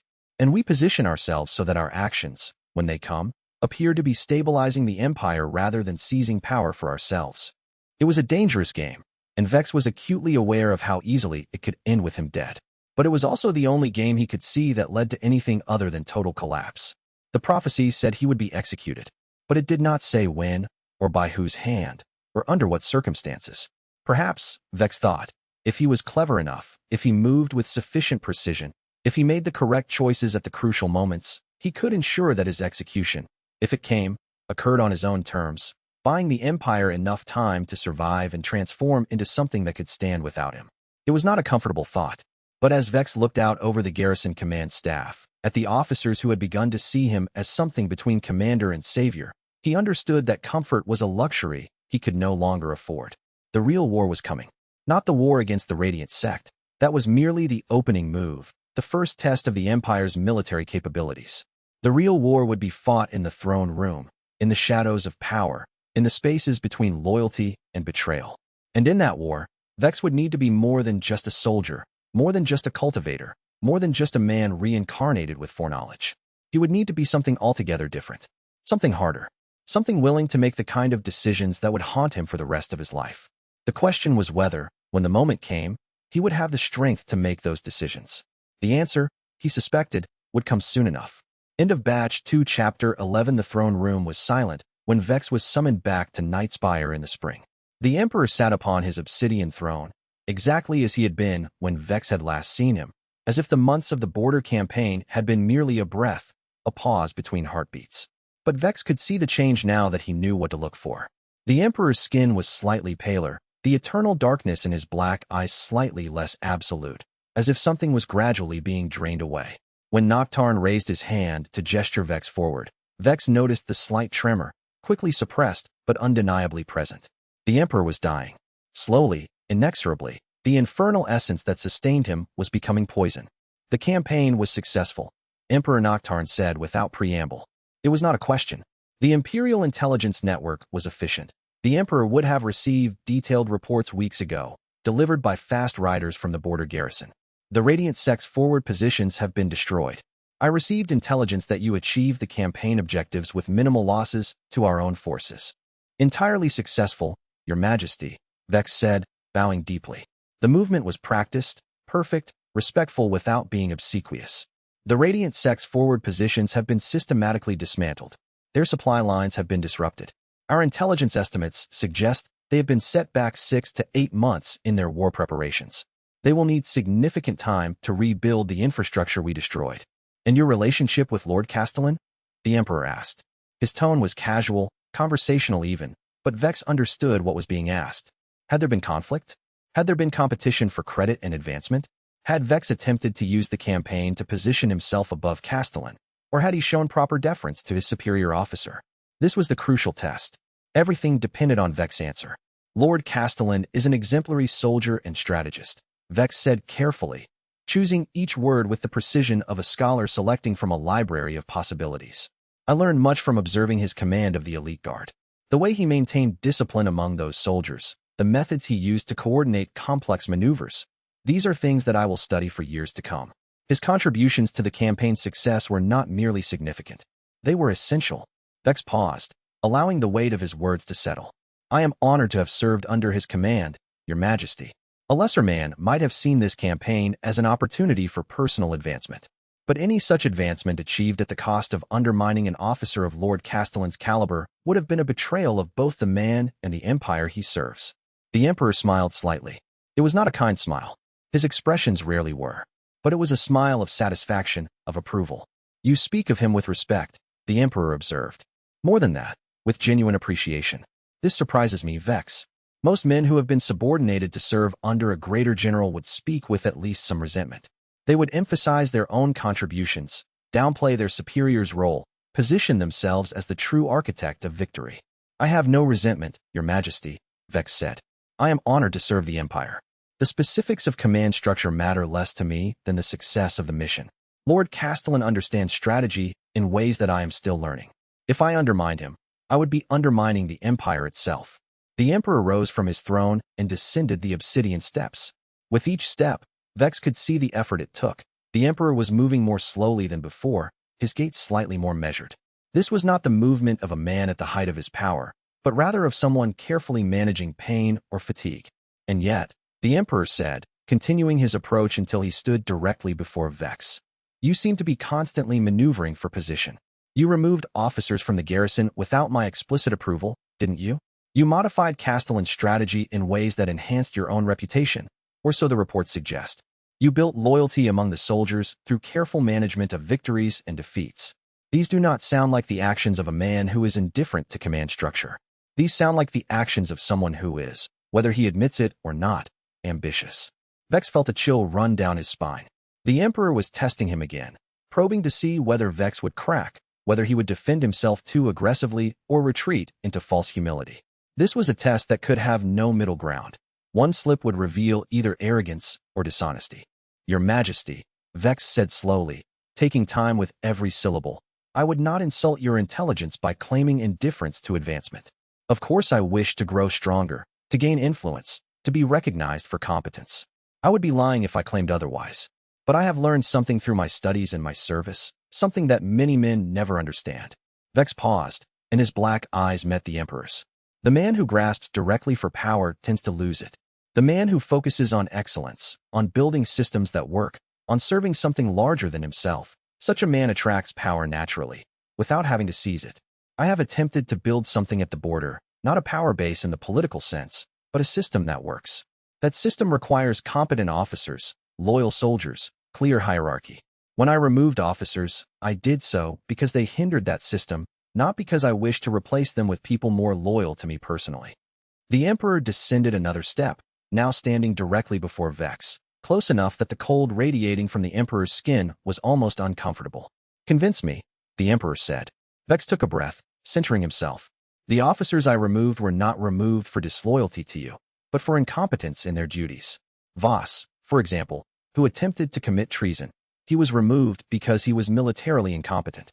I recognized that his strategic thinking was flawed, that his decisions would lead to failures in the field, that he was a danger to our soldiers. When he attempted to sell information to the Radiant sect, he confirmed what I already knew. He was not fit for command. But I did not remove him because I saw him as a personal threat. I removed him because his incompetence made him a threat to the garrison and the Empire. And Lex Morgan? The Emperor asked.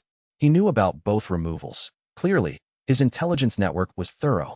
Lex was different, Vex said carefully. Lex was competent.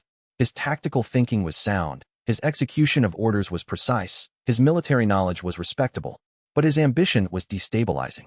He saw every interaction as an opportunity for advancement. He was willing to compromise principles for personal gain.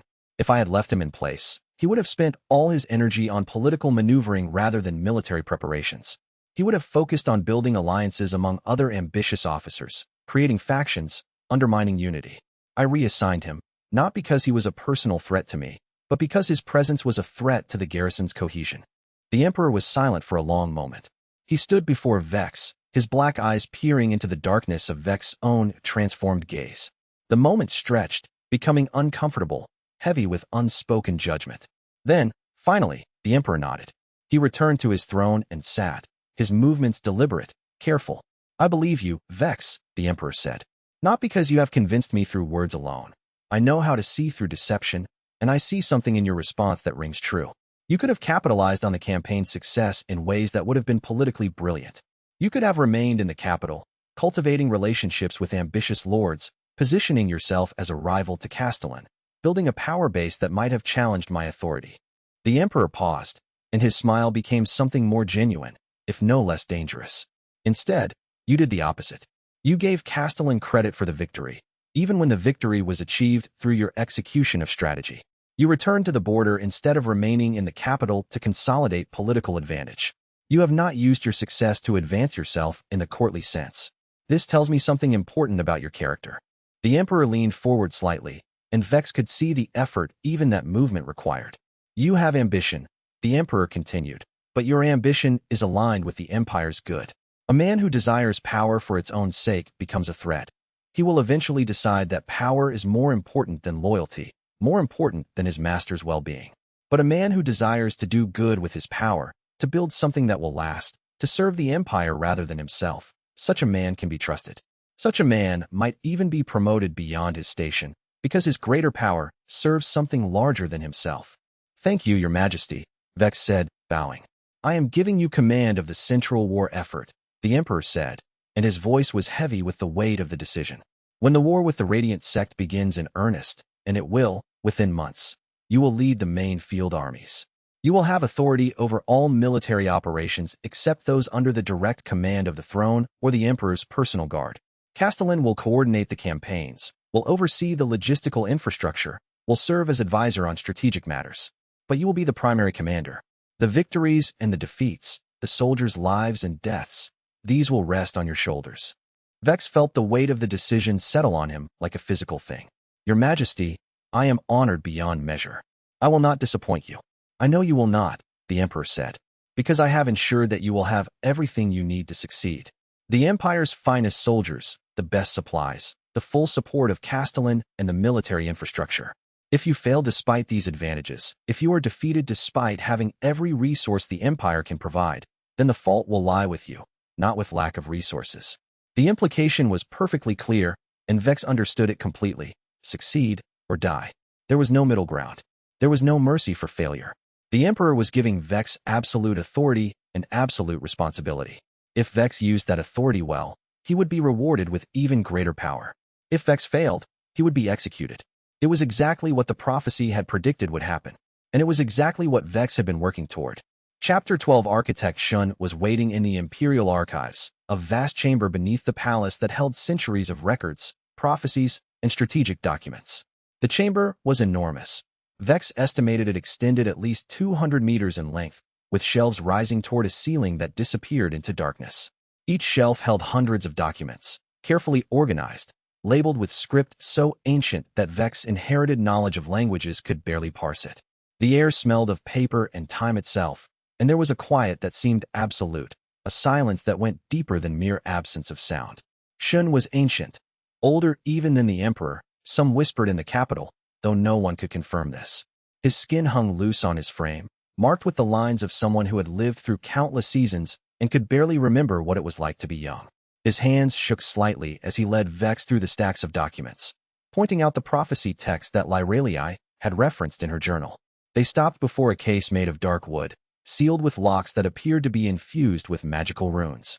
Shun produced a key, ancient, delicate, clearly valuable, and opened the case. Inside were scrolls, each one carefully wrapped in cloth, each one labeled with dates that stretched back centuries. The original prophecy, Shun said, his voice like whined through dead leaves, each word clearly an effort for his elderly body, was written by a seer named Thalen during the reign of the Emperor, before the one who currently sits the throne. She spoke of a future where the right hand becomes the fatal flaw. It speaks of ambition, of a subordinate who grows too powerful, who eventually moves against his master. But it is imprecise. Prophecy always is imprecise, frustratingly so. The specifics, the when, the how, the exact circumstances, the nature of the betrayal, those remain shrouded in possibility. Shin selected one scroll and carefully unrolled it. The paper was brittle, the script faded but still readable. Vex moved closer, trying to make out the words. What he read made his heart accelerate. Asterisk, the right hand will rise from shadow, from the depths of the abyss itself. He will be loyal until loyalty becomes impossible. He will be trusted until trust becomes a knife. In the moment of the throne's greatest vulnerability, the right hand will strike, not from ambition, but from the terrible clarity of necessity. The empire will fall, the dynasty will shatter, and the right hand will die, knowing that he has destroyed the very thing he tried to save. Asterisk, why are you showing me this? Vex asked, his voice barely a whisper. If I am the right hand, and I am destined to betray the emperor, why not simply ensure my death? Why reveal this prophecy to me? Because, Shin said, lowering himself carefully into a chair that seemed impossibly old, its wood darkened by centuries of use. betrayal is not inevitable. Foreknowledge allows for change. You have already changed the basic framework of events. In the original prophecy, the right hand was a common subordinate, ambitious and without loyalty, rising from nothing to power through cunning and force. Now, you are different. You have been reincarnated. You have seen the future. You know what happens if things continue unchanged. And you have the intelligence to avoid that path if you choose to do so. Shin pulled out another scroll, this one more carefully preserved, bound in silk that might once have been beautiful. The hidden prophecy, the one that even the Emperor has not seen, the one that I have kept secret for decades, speaks of a third possibility. Not that you will save the Emperor, because that is impossible. The Emperor is dying, and that death is fixed, immutable, beyond the power of even prophecy to change. But you could save the succession. You could ensure that when the Emperor falls, the Empire does not fall with him. Shin's ancient eyes met Vex's black gaze. The question is whether you are willing to bear the weight of that knowledge. What does the prophecy say about the succession? Vex asked. Tell me everything.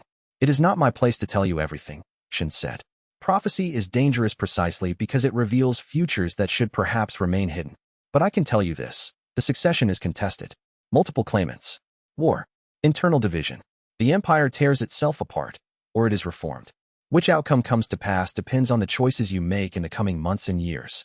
Vex spent hours in the archive, reading the prophecies, studying the texts, trying to understand the complex web of predicted events and possible futures. Some of what he read was clear. Some was deliberately obscured, written in poetry rather than prose, using metaphor and symbolism that could be interpreted in multiple ways. But one thing became clear.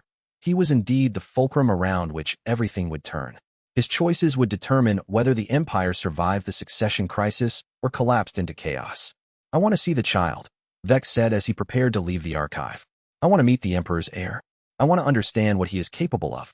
Shin smiled, and his ancient eyes seemed to hold secrets that had been hoarded for centuries. That can be arranged. But once you have met him, you will carry the weight of his future. You will know that you could have walked away, could have maintained ignorance, but instead you chose to become his guardian. You chose to bear responsibility for his life and his potential. Are you prepared for that? Vex thought of the prophecy, of the war that was coming, of the Emperor slowly dying within his throne. He thought of all the choices that had led to this moment, to him being reincarnated with foreknowledge, to him being in position to influence the succession. Yes, he said finally. I am prepared. Chapter 13. The monastery was a day's ride north of the capital, built into the side of a mountain where no one would expect to find the Empire's true heir. The journey took Vex through territories that were nominally under the Empire's control, but were actually governed by ancient religious orders, men and women who had chosen the path of spiritual development over political power. Vex traveled with only a single guide, a monk named Kirin who had been serving as the Emperor's heir's instructor since the child's birth, over 15 years ago. The monk was old, perhaps 70, with the serene expression of someone who had made peace with mortality and was simply waiting for death to arrive in its own time. He looked at Vex with neither fear nor awe, simply presenting him as a visitor from the capital, without explanation or fanfare. The boy knows nothing of his heritage, Kirin explained as they climbed toward the monastery. He has been told that he is an orphan, taken in by the monastery as an act of charity. He has been educated in the ways of light, taught to value compassion and spiritual development. He is intelligent, kind-hearted, and utterly unsuited for the role that fate has assigned to him. And if the Emperor dies? Vex asked. If the boy must claim his throne? Then he will likely be dead within a year, Kirin said simply. The vultures will circle. The ambitious lords will see an untrained boy as an opportunity to seize power. Without preparation, without knowledge of the Game of Thrones, he will be consumed. They arrived at the monastery at dawn. It was beautiful in a simple way, white stone buildings arranged around a central courtyard, gardens that were carefully tended, a well that provided pure water. Everything spoke of peace, of order, of the abandonment of worldly concerns. The child's name was Kael, the same name as Vex's original identity. The coincidence was startling, and it sent a chill through Vex's consciousness. He stood in the doorway of a simple room, watching a boy of perhaps 15 years old practice calligraphy. The boy was fine-featured, with delicate hands and an expression of profound focus. There was nothing about him that suggested royal heritage, nothing that suggested the physical or spiritual strength necessary to lead an empire of millions. Your name is Kael? Vex asked, entering the room.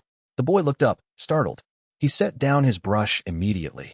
The movement was automatic, trained, the result of years of instruction that authority demanded immediate attention. Yes, sir. Are you a tutor? Master Kieran said someone was visiting from the capital. I hope I have not disappointed you with the quality of my calligraphy. The politeness was overwhelming. This boy was so conditioned to be pleasing, to be deferential, to be anything but aggressive or dominant. The conditioning went deep, had been building for 15 years, and it would be nearly impossible to undo. I am an advisor to the throne, Vex said carefully, settling into a chair. I have come to speak with you about your future. My future? The boy asked, setting down his brush with careful precision. Sir, I am a student of the monastery. My future is to continue my studies and, eventually, to teach others the way of light and compassion. Master Kieran says that I have a gift for explaining complex spiritual concepts to others. Perhaps one day I will become a master myself. Vex found himself smiling despite the weight of the moment, despite the knowledge of what was coming. The boy's innocence was almost painful to witness. This was a child who believed that his greatest aspiration was to become a teacher of meditation and philosophy, never imagining that his true role was to rule an empire. Tell me, Kael, Vex asked, what do you know of the world outside this monastery? There is war, the boy said, his expression becoming more serious. Master Kieran has told me of it. There are people who follow paths of shadow and darkness. The Crimson Empire is led by a man who has embraced the Abyss, who uses infernal power to maintain his rule. There are those who oppose this, who believe that light should triumph over shadow. There are people who are fighting, killing each other, creating suffering. The world beyond these walls is a place of conflict and terrible suffering. And you wish to remain here, away from that conflict? Vex asked. Yes, sir, the boy said with complete sincerity. Here, I can pursue peace. Here, I do not have to participate in violence or suffering. Here, I can be good. I can study, meditate, learn the ways of compassion. Here, I am safe. Vex understood, with a clarity that cut through him like a blade, exactly what the problem was. This boy, this legitimate heir to the throne, was utterly unprepared for power. He had been raised in isolation, taught to value peace and compassion above all things, given no training in strategy or warfare or the brutal calculus of ruling an empire. He had been deliberately sheltered, deliberately kept innocent. If this boy ever became emperor without significant preparation, the empire would collapse within months. The ambitious lords would tear it apart. The Radiant sect would invade. Chaos would reign. Kael, Vex said slowly, and the weight of the words was almost unbearable. I must tell you something very important. Something that will change everything you believe about yourself and your place in the world. You are not who you believe yourself to be. The boy's face went white. His hands began to shake. Over the next hours, Vex explained the situation. He told the boy about his heritage, about the man called Noctarn who was his true father, about the emperor who sat on the obsidian throne. He told him about the empire, about the politics, about the succession crisis that was coming. He told him about the prophecy, about the war that would tear the realm apart if he was unprepared. He watched as the child's entire understanding of himself and his world was unmade, deconstructed, and rebuilt on a foundation of truth rather than carefully maintained fiction. By the time Vex left the monastery, the boy was in shock. His hands continued to shake. His eyes had the look of someone who had been struck by something they could not yet comprehend. But he was also beginning to understand that his future would not be what he had imagined, that the peaceful life he had envisioned was no longer possible. Vex rode away from the monastery as the sun was setting, painting the sky in shades of red and orange and purple. Behind him, in that white stone building on the mountainside, a boy named Kael was beginning the long process of accepting his own destiny. Chapter 14, The Radiant Sect declared war 3 months later. The formal declaration came in the form of an ultimatum delivered by the sect's leadership, communicated through official channels, and published in the capital's great squares. Surrender the heir to the throne, allow the Radiant Sect to place a righteous ruler on the throne, or face total war. The emperor refused with contempt, burning the declaration in the presence of his court and executing the messengers who had delivered it. The war that had been brewing for years erupted into open conflict. Vex's entire world became the war room, the battlefield, and the endless calculations of strategy and tactics. He led 3 separate campaigns through the spring and summer, winning each one decisively. The Radiant sect's forces were well-trained, motivated by genuine religious conviction, led by brilliant generals. But they were not prepared for the speed and precision of Vex maneuvers. He used terrain advantages with perfect understanding. He exploited weather patterns, timing his attacks for moments when visibility was poor and his soldiers' shadows could become weapons. He gathered intelligence from scouts and paid informants, building a complete picture of enemy positions and intentions. And he used one tool more than any other. He used the information Lyralii had given him. Lyralii's journal detailed the Radiant sect's planned movements weeks in advance. It told him which generals would be in position for particular battles, which supply lines would become vulnerable at specific times, which battles could be won with minimal casualties. The journal was not perfect prophecy. Some details were vague. Some predictions did not pan out. Some enemy commanders made unexpected decisions that disrupted the predicted patterns. But it was accurate enough to allow Vex to achieve victories that seemed almost prescient, almost as if he could see the future unfolding before his eyes. In the fall of the first year of the war, Vex forces defeated a coalition army led by Grandmaster Theo himself, one of the Radiant sect's most powerful warriors. The victory was complete. Nearly 3,000 enemy soldiers killed, thousands more captured, supply lines destroyed, forward positions overrun. The soldiers began to call him blessed, touched by the Abyss itself, capable of seeing the enemy's movements before they happened. The generals whispered that he was the finest strategist the Empire had produced in centuries. Songs were composed about his victories and sung in the capital's taverns. Young soldiers volunteered in unprecedented numbers, desperate to serve under his command. And the Emperor watched and said nothing, but his black eyes became darker still, if such a thing were possible. "You fight as though you can see into the future," Lord Castellan said during a strategy meeting in the second month of the war. The Lord General was studying a map of the territories Vex had conquered, trying to understand the logic of his decisions. "I have studied every battle you have led. The positioning of your reserves, the timing of your assaults, the way you seem to anticipate the enemy's movements. How do you do this, Vex? How do you know where the enemy will strike before they strike?" "I study," Vex said simply. His voice was calm, measured, offering no hint of deception. "I read the accounts of past wars. I understand how generals think, what options they have available, what moves are likely in any given situation. I gather intelligence. I analyze information from scouts, from informants, from the patterns of enemy behavior. And then I make decisions based on careful analysis, not on impulse or fear or the kind of arrogance that leads men to disaster." It was not a lie, though it was definitely not the complete truth. The complete truth was that he had access to information that should not be available to him, prophecy written out in Lyralii's careful handwriting, and he was using it to shape the course of the war in ways that served the Empire's immediate interests while sacrificing long-term strategic advantages.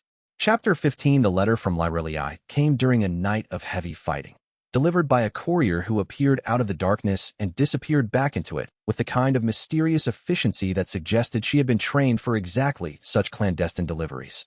Vex broke the seal and read the message by candlelight in his war tent, aware that what he was about to learn would change everything. "The Emperor's health deteriorates more rapidly than I anticipated," the letter read in Lyralii's precise handwriting. *, he has perhaps 2 years left, not the 5 you had planned for. The infernal poison is accelerating its effect. His body is burning itself out from the inside. Medical cultivators estimate 18 months to 2 years before the transformation becomes irreversible. The Radiant sect's leadership knows this," the letter continued. They have spies in the palace. They know that the Emperor is dying. They are not trying to win the war through military force. They are trying to sustain the conflict long enough that the Empire's internal divisions tear it apart, long enough that the succession crisis arrives while the realm is still bleeding. Vex's hands clenched as he continued reading. "You must end the war," the letter commanded. Not win it. End it. Achieve a stalemate. Negotiate a peace. Find some way to stop the fighting that leaves the Empire intact but exhausted. If the war continues for 2 more years while you are trying for total victory, the Emperor will die while the fighting is still ongoing. The succession crisis will arrive while every lord is armed, every general is in the field, and every faction is thinking about war rather than succession. The Empire will burn. Vex read the letter twice, then burned it in the flames of the war tent's central fire. As the paper curled and blackened and turned to ash, he understood the true price that Lyralii was asking him to pay. Victory was within reach. Another year of fighting, perhaps 18 months, and the Radiant sect would be completely defeated. The Empire would stand triumphant, its enemies broken, its power absolute. Vex would be remembered as the greatest general in the realm's history. But the Emperor would die during the war. The succession crisis would arrive while the Empire was in the grip of conflict. Everything would unravel. The question was how to achieve a stalemate when victory was within reach. The Radiant sect was being pushed back on every front. Their supply lines were breaking. Their soldiers were demoralized, facing an opponent who seemed to anticipate their every move. Another push, and the rebellion would collapse entirely. Vex made a decision that would have seemed insane to any other commander. He deliberately weakened his own army. He allowed enemy forces to escape when they could have been destroyed. He failed to reinforce certain positions, allowing the Radiant sect to hold territory that they should have lost. He extended his supply lines, making them vulnerable, placing them where the Radiant sect would have opportunities to strike. He ordered retreats when he could have held ground. He dismissed opportunities for encirclement, for complete destruction. But he did it with such precision that the Empire's overall military position remained strong. His soldiers won more battles than they lost. They held more territory than they surrendered. But the war became something other than a rout. It became a grinding, endless conflict where neither side could achieve total victory. It became a war of attrition where both empires were equally exhausted. Within 6 months, both the Empire and the Radiant sect were completely exhausted. The soldiers were tired. The supplies were depleted. The capitals were running out of gold to pay for the war effort. Every province was bleeding resources. Every family had lost someone. The enthusiasm for continuing the conflict evaporated. I recommend offering terms for negotiation, Vex said to the Emperor during a private audience. Not surrender, not total victory, but a stalemate agreement that allows both sides to retain territory and save face. The Emperor considered this carefully. His skin was paler than it had been mere months before. The tremor in his hands was worse. His eyes seemed dimmer, the darkness less absolute. You could win, Vex, the Emperor said, and his voice was weaker now, requiring more effort. Another campaign, and the Radiant sect would fall entirely. Their leadership is fractured. Their soldiers are demoralized. They would surrender within 6 months. Yes, Vex admitted. But at what cost? The war would continue for another year, perhaps longer. Our soldiers would continue to die. Our provinces would continue to be drained of resources. And all the while, Your Majesty, your health continues to decline. The Emperor's black eyes narrowed. You know about my health? Empress Lyralii has informed me, Vex said carefully. She believed I needed to understand the situation in full in order to provide the best possible counsel. The Emperor was silent for a very long moment. Then he nodded slowly, acknowledging the truth of what Vex was saying, accepting that Lyralii had overstepped her authority and informed Vex of his condition. You are wise, Vex, the Emperor said finally, and you understand what others do not. A war that never ends is a loss, even if you are winning every battle. Every soldier lost is a wound that never heals. Every province drained of resources is a weakness that will persist. A war that never ends will eat the Empire from within. The Emperor paused, and Vex could see him making a decision. Offer terms to the Radiant sect, the Emperor commanded. Offer them peace on favorable terms. Let them save face. Let them claim that they have stood against us and endured. Let them have this. I would have the war end. Within 3 months, the Treaty of the Shattered Fields was signed. The Radiant sect retained some territory, but agreed to cease all hostilities. The Empire retained most of its conquests, but acknowledged the Radiant sect's right to exist as an independent religious order. It was not a victory, but it was not a defeat either. It was exactly what Vex had needed, an end to the war, a respite for the Empire, time to prepare for the succession crisis that was coming. As Vex rode back to the capital after the treaty was signed, he thought about the soldiers who had died in battles that he had deliberately extended. He thought about the families who would never see their loved ones again. He thought about the women who had become widows and the children who had become orphans because he had made the strategic decision to prolong a conflict that could have ended sooner. He thought about the moral weight of choices that were correct in the abstract but devastating in their human reality. He had ordered men to hold positions that could have been abandoned. He had denied reinforcements to garrison commanders who had requested them. He had deliberately stretched supply lines to create points of vulnerability. All of these decisions had made sense from a purely strategic perspective. All of them had been necessary to achieve the stalemate that would allow the Empire to survive the succession crisis. But the price in human suffering had been immense. He understood that this was what true power felt like. Not the glory of victory or the accolades of soldiers singing his name. True power was the burden of knowing that your decisions determined whether thousands would live or die. True power was the weight of that knowledge, pressing down on his shoulders with every breath. And he understood, finally, what Lyralii had meant when she told him that the price for her journal might be very high indeed. The price was his own conscience. The price was the knowledge that he had done what was necessary, but that what was necessary was not always what was right. The price was the understanding that saving an empire sometimes required the kind of moral compromises that would mark a man's soul forever. Vex arrived in Nightspire 2 weeks later, and the capital welcomed him as a hero. But he felt no joy in that welcome. He felt only the weight of blood on his hands, the weight of choices that could not be unmade, the weight of a future that was still uncertain despite all his planning, all his foreknowledge, all his careful manipulation of events. The war was over, but the real conflict, the succession crisis, the battle for the throne, was about to begin. And Vex had no prophecy to guide him through that darkness. End of Batch 3 Chapter 16. The Emperor was dying faster now, and everyone who spent more than a few minutes in his presence could see it. Vex could see it in every interaction, in the way Noctarn's hands trembled more obviously with each passing week, in the way the Emperor required longer rests between court sessions, his body struggling under the weight of infernal poison that had sustained him for so long. The Emperor now required servants to help him rise from his throne. His breathing had become labored. The black of his eyes, that absolute, light-devouring black that had defined him for centuries, seemed to be fading, becoming less absolute, as if the darkness itself was being drained away. The infernal poison was accelerating its work with horrifying clarity, and the Emperor's time was measured not in years but in months, perhaps even weeks. The heir must be prepared, Vex said, standing before the Emperor in a private chamber where no guards could hear, where no spies could observe them. The chamber was shielded with runes of silence, magical wards that prevented sound from traveling beyond the sealed walls. Your Majesty, if the succession is to be smooth, if the Empire is to avoid total chaos, young Kael must be trained. He must understand the nature of power, the complexities of ruling an empire of millions, the dangers that await him. He resists, the Emperor said, and his voice was tired, weaker than Vex had ever heard it, barely audible. I have sent him instructors in cultivation, in statecraft, in the arts of war. He refuses to engage. He still clings to the beliefs he learned in that monastery. He still believes in light and compassion as solutions to the Empire's political problems. Then he must learn differently, Vex said. He must see the Empire as it truly is. He must understand that power and brutality are often the price of keeping a realm together. He must accept that his ideals will sometimes require him to do terrible things. The Emperor considered this carefully, his black eyes fixed on Vex with an intensity that was undiminished despite his physical decline.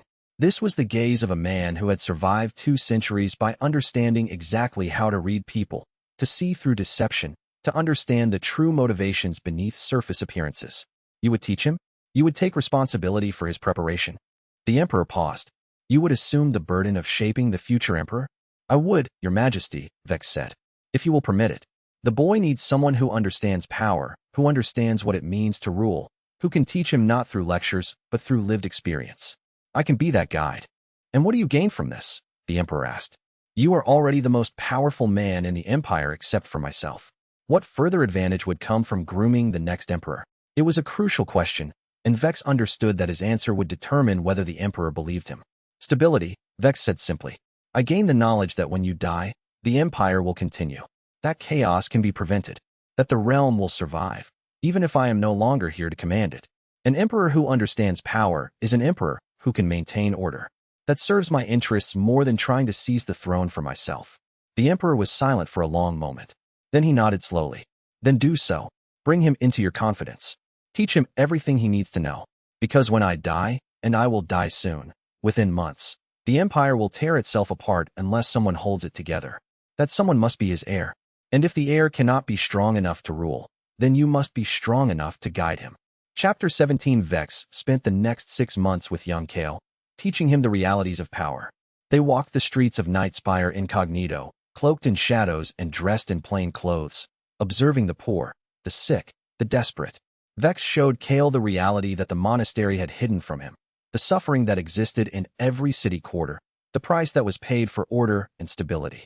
They visited the slums where disease ran rampant, where families lived 5 or 6 to a small room, where children were born and died without ever knowing their own names. You wish to rule through light and compassion, Vex said as they stood above a district where poverty was the defining characteristic of existence, where the smell of human waste and unwashed bodies filled the air. But compassion that does not have power behind it is merely sentiment. These people suffer not because of deliberate cruelty, not because the empire wishes to make them miserable, but because resources are limited. The empire cannot feed everyone. The empire cannot heal everyone. You must choose who receives aid and who does not. You must choose who lives and who dies. Kael's face was pale, his eyes filled with tears. The boy's idealism was being stripped away, layer by layer, replaced with a more pragmatic understanding of the way the world actually worked. There must be another way. There must be a way to help more people, to do better. If I became emperor, I would find a way to reduce suffering. Then you would bankrupt the empire, Vex said bluntly. You would deplete the treasury, weaken the military, and create an empire that cannot defend itself. And within a decade, a stronger neighbor would invade, and the suffering would increase 1,000-fold. Sometimes the most compassionate choice is to allow some suffering now in order to prevent greater suffering later. They visited the training grounds where the elite guard was being drilled in combat and cultivation. They attended strategy sessions where generals discussed the disposition of troops, the allocation of resources, the threats facing the empire from every direction. They listened to disputes between merchants and nobles, between the rich and the poor, between competing interests, all fighting for the empire's limited attention and resources. And slowly, Kael began to understand the complexity of power. One evening, after a particularly difficult day where Kael had watched a soldier being executed for insubordination, the boy confronted Vex. You are turning me into a tyrant. You are teaching me to become the kind of cruel, heartless ruler that the Radiant sect claims we are. Is this what my father wanted? Did he want his heir to be a shadow of himself? Your father wanted his heir to survive, Vex said. Your father wanted the empire to survive. The cruelty you are learning is not cruelty for its own sake. It is clarity. It is the understanding that soft choices lead to soft outcomes, and soft outcomes lead to collapse. The emperor cannot be good, Vex explained, continuing his instruction. The emperor must be strong. The emperor must be willing to make sacrifices, to sacrifice thousands if necessary to save millions. The emperor must be able to order the execution of a friend if that friend betrays the realm. The emperor must understand that mercy is sometimes weakness and weakness is sometimes death. And if I cannot be what you are describing? Kael asked. If I am not strong enough, if I cannot make those choices, what happens then? Then the empire will fall apart. Vex said simply and without sympathy. The ambitious lords will tear it to pieces, fighting each other for scraps of power. The Radiant sect will invade, spreading their light and their righteousness. The Crimson Empire will cease to exist. Everything that your father built over 2 centuries will crumble to dust. Millions will die, and it will be because you were not strong enough to hold power. The blood will be on your hands, whether you order the deaths or simply fail to prevent them. Chapter 18. The Emperor died on a night when snow was falling in Night's Pyre, and the city was wrapped in silence and darkness. Vex was at his bedside, along with Lyralii and a handful of the Emperor's most trusted advisors. The infernal poison had finally done its work, burning through the last of the Emperor's vitality, leaving behind only a husk of the powerful being who had ruled for 2 centuries and more. The Emperor's breathing had become shallow, barely visible. His skin was gray, drained of all color. His hands, which had once commanded empires, now lay motionless on the surface of the bed. You know what must happen, the Emperor said, his voice barely a whisper now, his words requiring tremendous effort to form. The black of his eyes had completely faded to a dull gray, becoming almost ordinary, almost human. You know what will happen when I am gone. The lords will move. The ambitious will make their bids for power. There will be chaos and blood. Yes, your majesty, Vex said, keeping his voice steady. The lords will move. The ambitious will make their bids for power. There will be chaos. Stop it, the Emperor commanded. His hand, weak and trembling, reached out and grasped Vex's wrist with what little strength remained. Whatever you must do, stop it. Keep the empire together. Protect the heir. Do not allow the realm to fall. Do not allow everything I have built to crumble. I will not fail, your majesty, Vex said. I give you my word. The Emperor's grip weakened gradually, then finally released. His hand fell back to the bed. His eyes closed. His breathing became even more shallow, and then simply stopped. Emperor Noctarn was dead. 200 years of power, 200 years of cultivation, 200 years of domination over the Crimson Empire, all of it ending in a single moment of silence. For a moment, there was perfect silence in the chamber. Even the snow outside seemed to fall more quietly, as if the world itself was pausing to acknowledge the passing of a great power. Then Lyralii stood, and her voice was clear and commanding. The Emperor is dead. We must act quickly, before word spreads to the ambitious lords. Seal the palace. No one in or out. Summon the generals, but quietly. Spread the word carefully. We must control the narrative of his death, must ensure that people understand that the transition is orderly, that there is a plan in place. What about the heir? One of the advisors asked. The heir remains in the palace under heavy guard, Lyralii said. We do not announce his existence beyond these walls until we have secured the throne. Vex stood and looked out the window at the snow-covered capital. Somewhere in the city, ambitious lords were already making plans. Somewhere, generals were considering how to use the emperor's death to advance their own positions. Somewhere, the Radiant sect was receiving news of the succession and calculating whether this was the moment to strike. Vex had perhaps 6 hours of advantage. 6 hours before the world learned that the emperor was dead. 6 hours to establish the framework that would prevent total collapse. He had prepared for this moment for years, but the reality of it was still overwhelming. Chapter 19. The northern clans sent their emissary to the capital in the 3rd week after the emperor's death. Kira of the northern clans was a warrior princess whose reputation preceded her, a woman who had been held in the palace as a guest for over a year, really a hostage to guarantee her people's neutrality during the war with the Radiant sect. She was tall, standing nearly as tall as Vex, with the kind of physical presence that commanded respect without requiring words. She had been waiting for this moment since the day her father agreed to the hostage arrangement. The empire will collapse without immediate action, she said, standing before the assembly of lords and generals that Vex had carefully gathered to discuss succession. The gathering was held in a private chamber, not in the Great Hall. The smaller, more intimate venue gave Vex better control. Without a strong leader, without someone to hold power immediately and decisively, this realm will tear itself apart within months. The lords will fight each other. The outer provinces will attempt to break away. Everything your late emperor built will crumble to dust. Hero walked to the center of the chamber, commanding the attention of every man present. I offer the northern clans full support for an interim military government. Strong rule, effective rule, until the heir is old enough and prepared enough to take the throne properly. We will lend our armies, our resources, our legitimacy to ensure that the transition is smooth. And what does the northern clans require in return for this? Generous support. One of the ambitious lords asked suspiciously. His name was Theron, and he had been positioning himself for power since the emperor's death was announced. Recognition, Kira said calmly. A seat on the council. Influence in the new empire that will emerge from the ashes of the old. The northern clans do not seek to rule. We seek to be partners in the ruling. Vex listened from his place at the table. He understood what Kira was proposing, not a takeover, but a framework for stability. The northern clans would lend their credibility and their military strength to ensure that the transition was orderly, that no single ambitious lord could seize power in the chaos. It was an elegant solution, and it was exactly what Vex needed. The proposal has merit, Vex said, breaking his silence. All eyes in the chamber immediately turned to him. But it requires agreement from all the major powers. The Crimson Empire cannot survive if the lords are divided. We must have unity, or we have collapse. The next weeks were spent in negotiation, persuasion, and occasionally coercion. Vex used every tool at his disposal. He presented the lords with intelligence about which of their number were plotting against the others, intelligence gathered through the spy network that he had built over the past years. He offered promotions and titles and land grants to those who would swear loyalty to the interim government. He subtly suggested to those who were considering rebellion that their ambitions were likely to end in execution, followed by the confiscation of their families' lands and titles. By the end of a month, consensus was formed. The empire would be governed by an interim council, with Vex as supreme military commander and guardian of the heir, until young Kael came of age. It was not perfect. It was, in fact, an arrangement that would have been impossible before the emperor's death. But it would work. It would provide the stability necessary for the succession crisis to be resolved without total collapse. Chapter 20. The coronation was scheduled for 3 months later, in the great temple of Nightspire.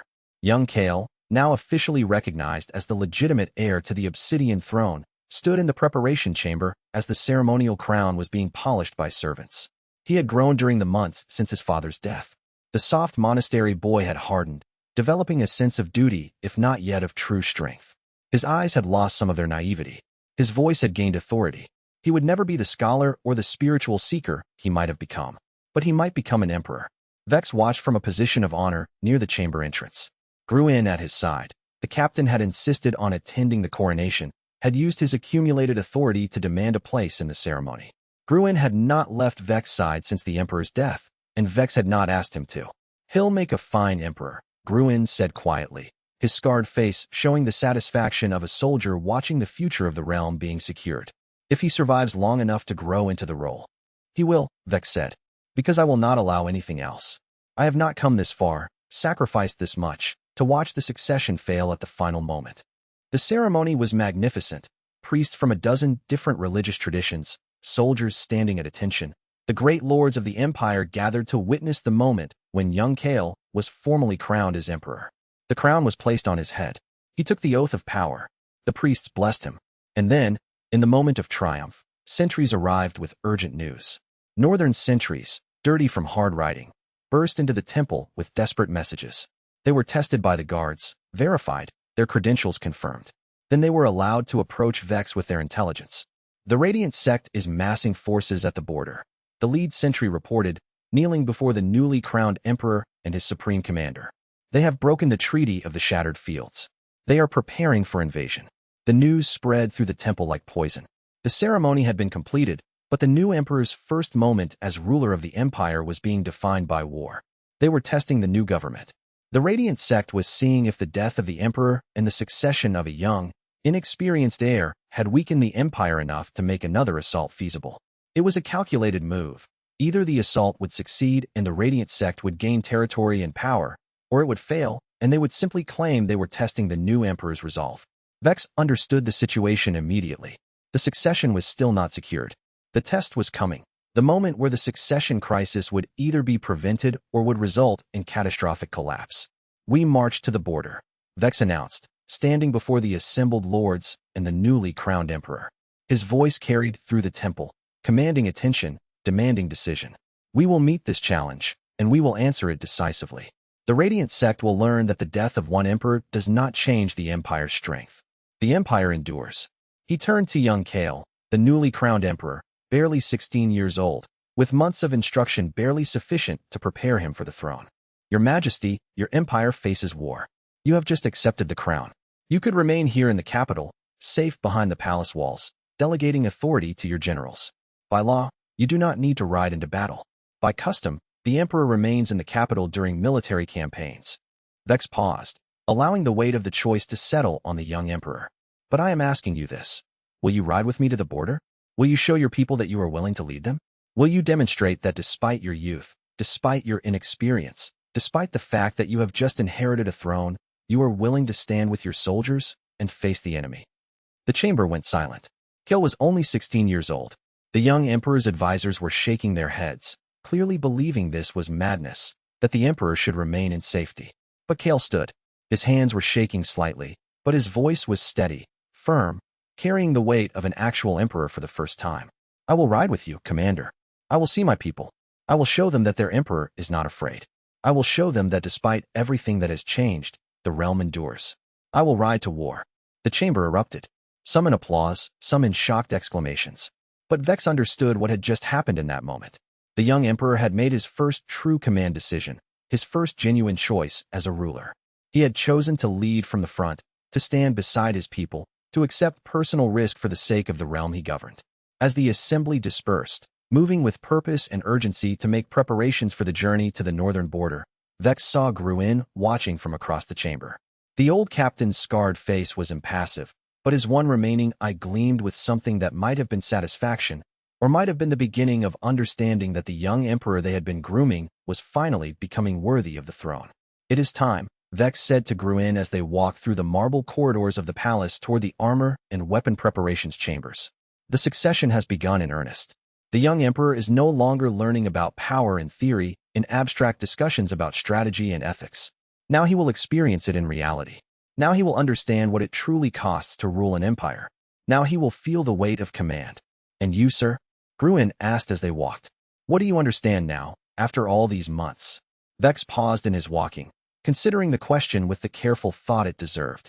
The weight of everything that had transpired, the reincarnation, the prophecy, the series of choices and decisions that had brought them to this point, settled on him like a mantle. I understand that I have done what I came to do, Vex said finally. I have rewritten the prophecy. The original foretelling said the emperor would fall with his successor unprepared. It said the empire would collapse into chaos and civil war. But I have changed that. The emperor has fallen, yes, but his successor will not be unprepared. He will grow stronger. The empire will not collapse. The realm will endure. But the prophecy also spoke of your execution, Gruin said quietly. That part has not been fulfilled. That fate has not yet come due. No, Vex said. It has not. and I have begun to accept that the prophecy may be incomplete in its description of what comes next. The right hand may indeed fall, as foretold, but the falling may be necessary. It may be the final piece that allows the realm to endure. It may be the ultimate sacrifice required to secure the succession. The two men continued walking through the palace, moving through grand hallways and past chambers where servants were preparing supplies for war. The succession crisis had been averted. The realm would endure. The prophecy had been transformed into something other than what had been foretold. But the final chapter of Vex's story had not yet been written. And as he prepared to ride toward the border with the young emperor at his side, Vex understood that whatever came next would define not just his own life, but the future of the empire itself. The prophecy was coming due, and Vex was finally ready to face it. The road to the border took a week of hard riding through territories that showed the scars of war. Young Emperor Kael had never ridden for more than a few hours at a time. Now he was learning what it meant to be truly exhausted, muscles burning with lactic acid, saddle sores becoming infected and painful with every movement, the constant ache of bone-deep fatigue that made sleep almost impossible. Vex watched as the young emperor pushed himself past the point of pain, past the point of whining, past the point of comfortable self-pity, to something approaching genuine toughness. The young man's face became lined with exhaustion. His hands, soft from months of palace life, blistered and then hardened. His eyes took on a haunted look that came from pushing through pain without the luxury of relief. But he did not complain. He did not ask to turn back. He simply rode, hour after hour, keeping pace with the army, determined to prove that he was not just a figurehead but an actual leader. "Why did you ask me to ride?" Kael asked one evening, as they camped north of the capital. The army had spread out across a vast plain, thousands of soldiers setting up tents, cooking meals, maintaining equipment, establishing a portable city of military discipline and purpose. "You could have ruled without me. The lords would have accepted a regency while I remained in Nightspire. There is no law that says the emperor must ride to war. Because an emperor who hides while his soldiers die is no emperor at all," Vex said. He was sitting across from the young man, a simple meal of bread and dried meat between them. "Your father understood this. He walked the territories under his control. He showed his face to his people. He understood that a ruler must be willing to accept the same risks as those he rules. Otherwise, the soldiers will see him as a coward, and they will follow the general instead of the throne." "But I am young," Kael said. "I have been emperor for only months. I was raised in a monastery. I have no military training. I am not strong enough yet." "Then you will become strong," Vex said flatly. "Or you will die. Either way, your soldiers will see that you are willing to stand beside them. That is what matters." The conversation stayed with Kael, and Vex could see the young emperor processing it, understanding bit by bit that there was no comfort in the imperial throne, only responsibility. The role he had inherited was not a crown but a burden, the weight of knowing that thousands would live or die based on his decisions, his strength, his willingness to sacrifice. By the time the army reached the border territories, Kael had been transformed. He was no longer the soft monastery boy. He was no longer even the young student that Vex had been teaching. He was beginning to become an emperor. Chapter 21. War declared. The war drums of the Radiant sect echoed across the northern frontier, a sound so deep and resonant that even the stone walls of Nightspire seemed to shudder in response. The official declaration arrived at the throne room on a cold morning in the third month of Vex's supreme command. Emperor Noctarn read the parchment with an expression of calculated displeasure, though Vex could see the grim satisfaction in the emperor's eyes. War was something Noctarn understood. War was power distilled to its purest form. "The Radiant sect formally severs all treaties with the Crimson Empire," Noctarn read aloud, his voice echoing through the chamber. "They declare us enemies of the light, corruptors of the innocent, and vow to liberate our provinces from shadow rule. They are backed by the three righteous kingdoms, Solmarch, Candareth, and the free cities of the northern coast. 3 kingdoms." Vex processed the information with the clinical detachment that had served him well over the past months.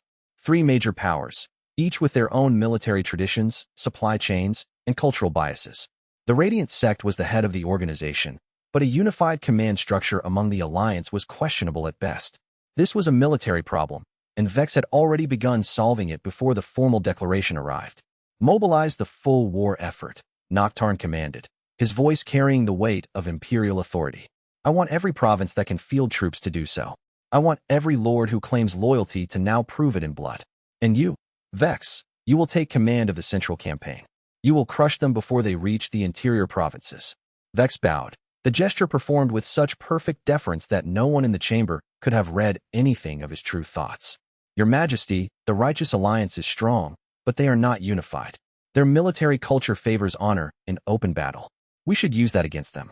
I recommend a three-pronged strategy. We push aggressively on the Western Front to draw their Soul March contingent into open field battle, where we defeat them decisively. Simultaneously, we conduct a defensive campaign on the Eastern Front, making them believe we are afraid, luring them into overextension. And we prepare a hidden reserve force that will strike at their supply lines and cut off their southern reinforcements. The strategy was already forming in his mind, pieces moving like men on a game board. He had read every treatise on warfare that had survived from his previous life. He understood the psychology of the righteous sects. They believed themselves chosen by heaven, invincible, destined to triumph. That certainty was their greatest weakness. Men who believed they could not lose often made terrible tactical decisions. Emperor Noctarn smiled, the expression making his dark features somehow sharper, more dangerous. Excellent. You have command of all military forces in the northern regions. Report to me weekly, but the tactical decisions are yours. I want victory, Vex. I want them broken, and I want them broken before the winter comes. Prolonged warfare is expensive. The Emperor's practical concerns amused Vex in a way he could not express. Noctarn thought like a merchant sometimes, calculating costs and benefits. But a merchant who commanded shadow and infernal essence, who had lived for 3 centuries, who had accumulated power through cunning and brutal force. The combination was formidable. As Vex was leaving the throne room, Emperor Noctarn made a final statement that changed the course of the conversation entirely. Keep the Northern Warrior Princess as your guest. Ensure she remains in the palace. I want the Northern clans to remain neutral in this conflict. Tell her that as long as she is our guest, her people will not be harmed. The moment they raise arms against us, however, her life becomes forfeit. Vex paused at the threshold, understanding immediately what the Emperor was doing. Kira was a hostage, though the Emperor would never use such a crude term. She was a diplomatic tool, a piece on the board like any other.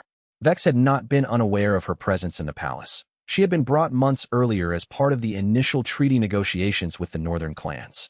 But he had largely ignored her, focused on his military preparations. Understood, Your Majesty, Vex said, and then he departed. The preparations for war consumed the capital. Vex spent the next week essentially living in the war room beneath the palace, a chamber carved from solid obsidian and lit by permanently burning shadow flames. Maps covered every available surface. Maps of the northern territories, maps showing terrain elevation, maps indicating supply routes and defensive positions. His officers came and went as needed, each one receiving their orders with the kind of crisp military efficiency that suggested Vex had been planning this campaign his entire life. Perhaps, in a way, he had been. He carried memories of another timeline, another future, where this very war had unfolded differently.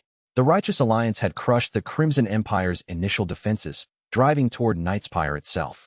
Vex had died in that timeline, executed by the Emperor he had failed to protect. But this time would be different. This time, he knew the enemy's moves before they made them. The night before he departed for the Northern Front, Vex received a message through palace servants. Kira had requested an audience in the private gardens of the palace. He found her standing beneath the eternal night flowers, which bloomed only in shadow and released their fragrance once every hour. She was dressed in simple clothes, the ceremonial robes of a diplomat replaced by the practical garments of a warrior. Her hand rested on the pommel of a sword that she had managed to retain, a sign that the Emperor still allowed her basic dignity. "You're leaving," she said without preamble, turning to face him. Her eyes were fierce in the dim light, and Vex was struck once again by how little the warrior princess resembled the delicate peace ambassadors he had dealt with from other realms. "Tomorrow at dawn," Vex confirmed. "The war begins in earnest. The Radiant sect has declared their intention to eliminate the Crimson Empire.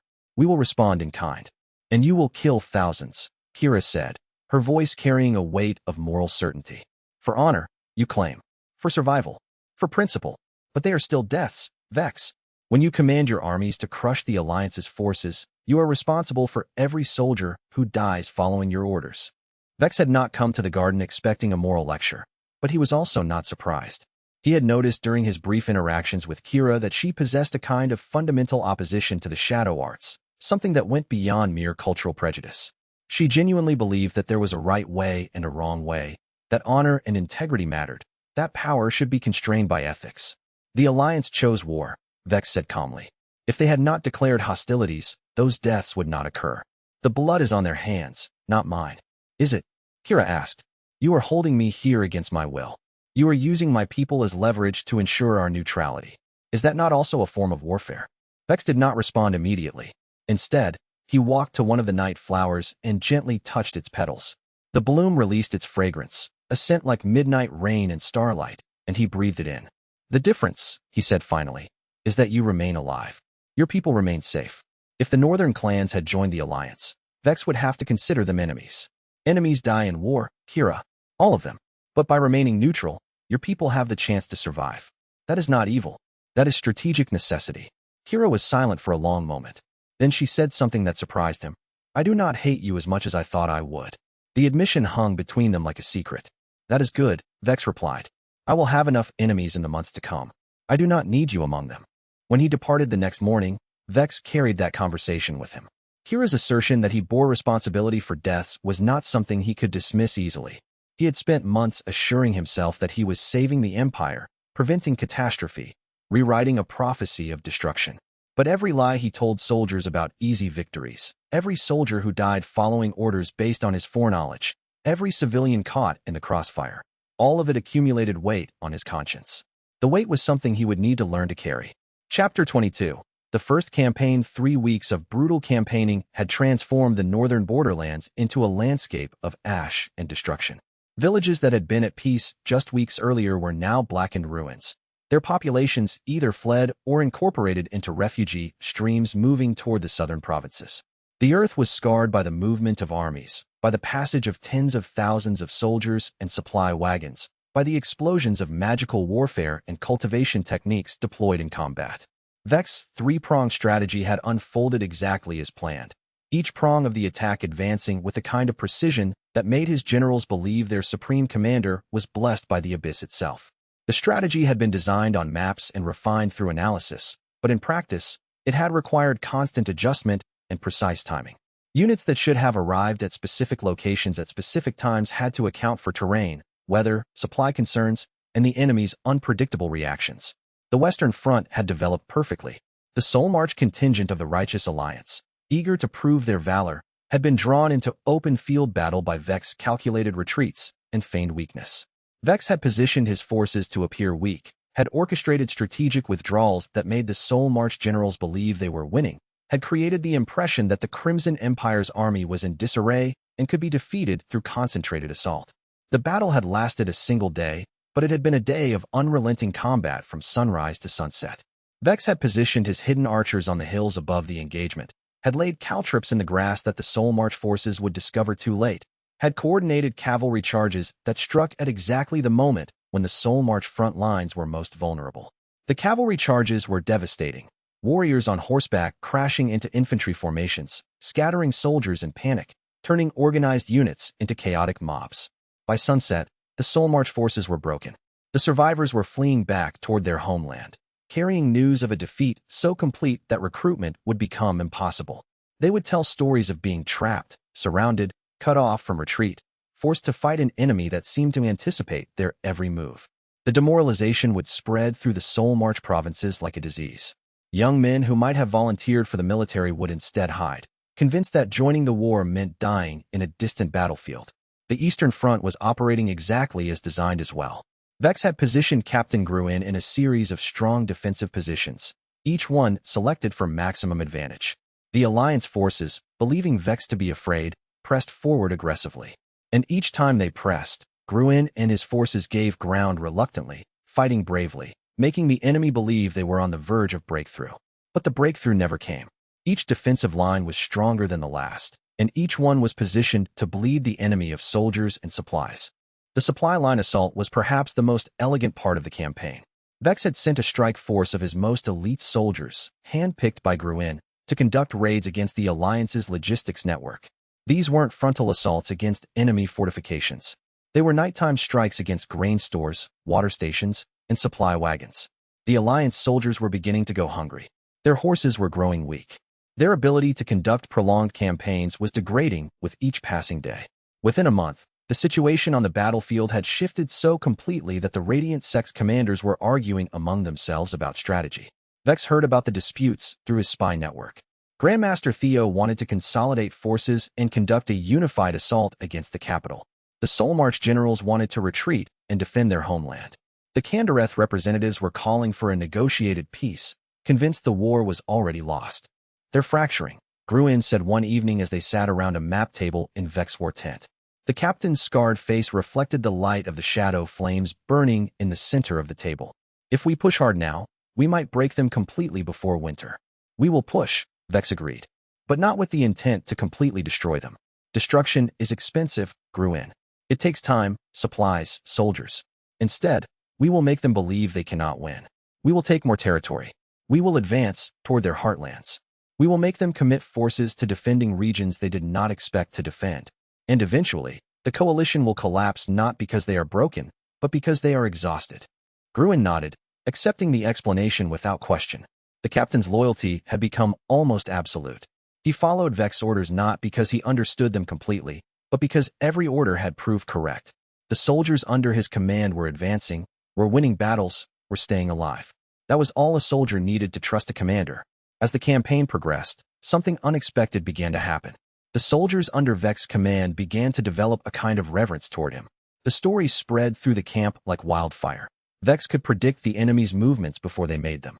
Vex commanded shadow itself, summoning darkness to swallow the Alliance's arrows. Vex had never lost a battle, never sacrificed a soldier unnecessarily, never allowed his forces to be caught unprepared. The stories were, at least partially, true. Vex was using his knowledge of future tactics to predict enemy movements. He was commanding his growing abyss power to create shadow constructs that protected his forces. And he was orchestrating a campaign with the kind of precision that made it seem like the gods themselves were guiding his hand. But the reverence troubled him. He saw it in his soldiers' eyes when they looked at him. They had begun to see him not as a commander, but as something more, a force of nature, an avatar of power, something beyond the normal limitations of human strength and mortality. And Vex understood, with the kind of knowledge that came from living across multiple timelines, that gods made mistakes. Gods became drunk on their own power.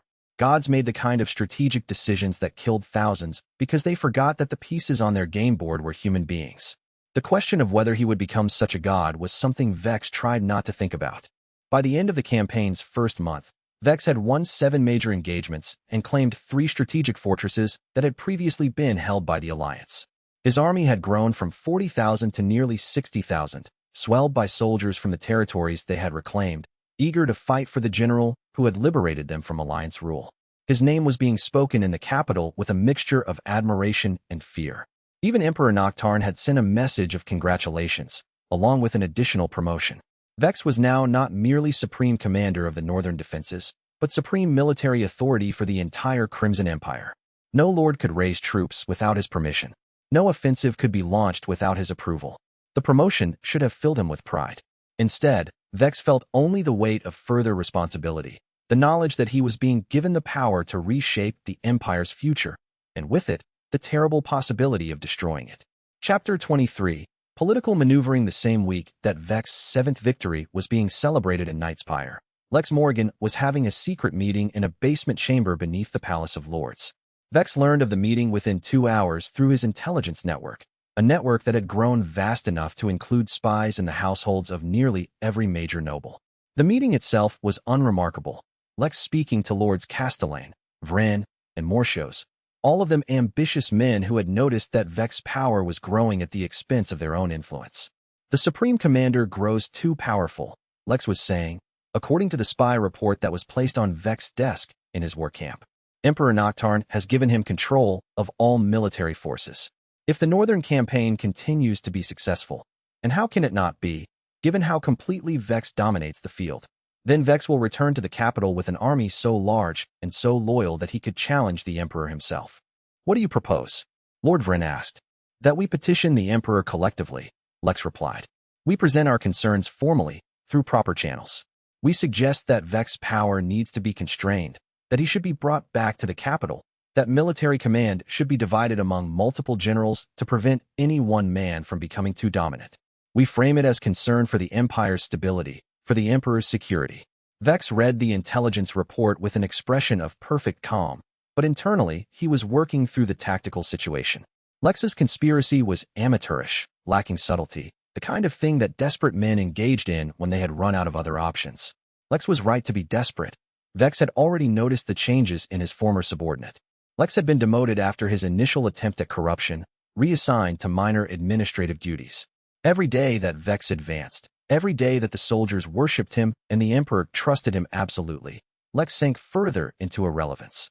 But the conspiracy presented an opportunity, not a threat. Vex had already considered a dozen different ways to neutralize it if it became necessary, but an opportunity to consolidate his control in a way that would make future opposition impossible. Vex took no action against Lex or the conspirators. Instead, he allowed the conspiracy to continue, allowed Lex to gather more lords into his circle, allowed the complaint to be formulated and prepared. All the while, he was gathering more intelligence, ensuring that he knew not just who was involved, but exactly what they were saying, what they were planning, where they were obtaining their support. In the following weeks, Lex was able to recruit 6 additional lords into his circle. The conspiracy grew confident, believing that they had successfully united enough power to force the Emperor's attention. They scheduled a formal petition to be presented at the next Imperial Council. Meanwhile, Vex continued his military campaign, winning battles, advancing territory, consolidating his control over the northern regions. He sent updates to the Emperor with the kind of careful regularity that kept Noctarn informed and satisfied. He made sure to include personal touches in his reports, comments about specific soldiers, anecdotes about enemy movements, observations about the territories they were reclaiming. He was being not just an effective military commander, but a presence in the Emperor's daily consciousness. And he was waiting for the right moment to move against Lex.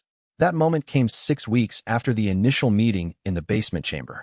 Lex and his conspirators scheduled their formal petition for the Emperor, planning to present their concerns before the full Imperial Council.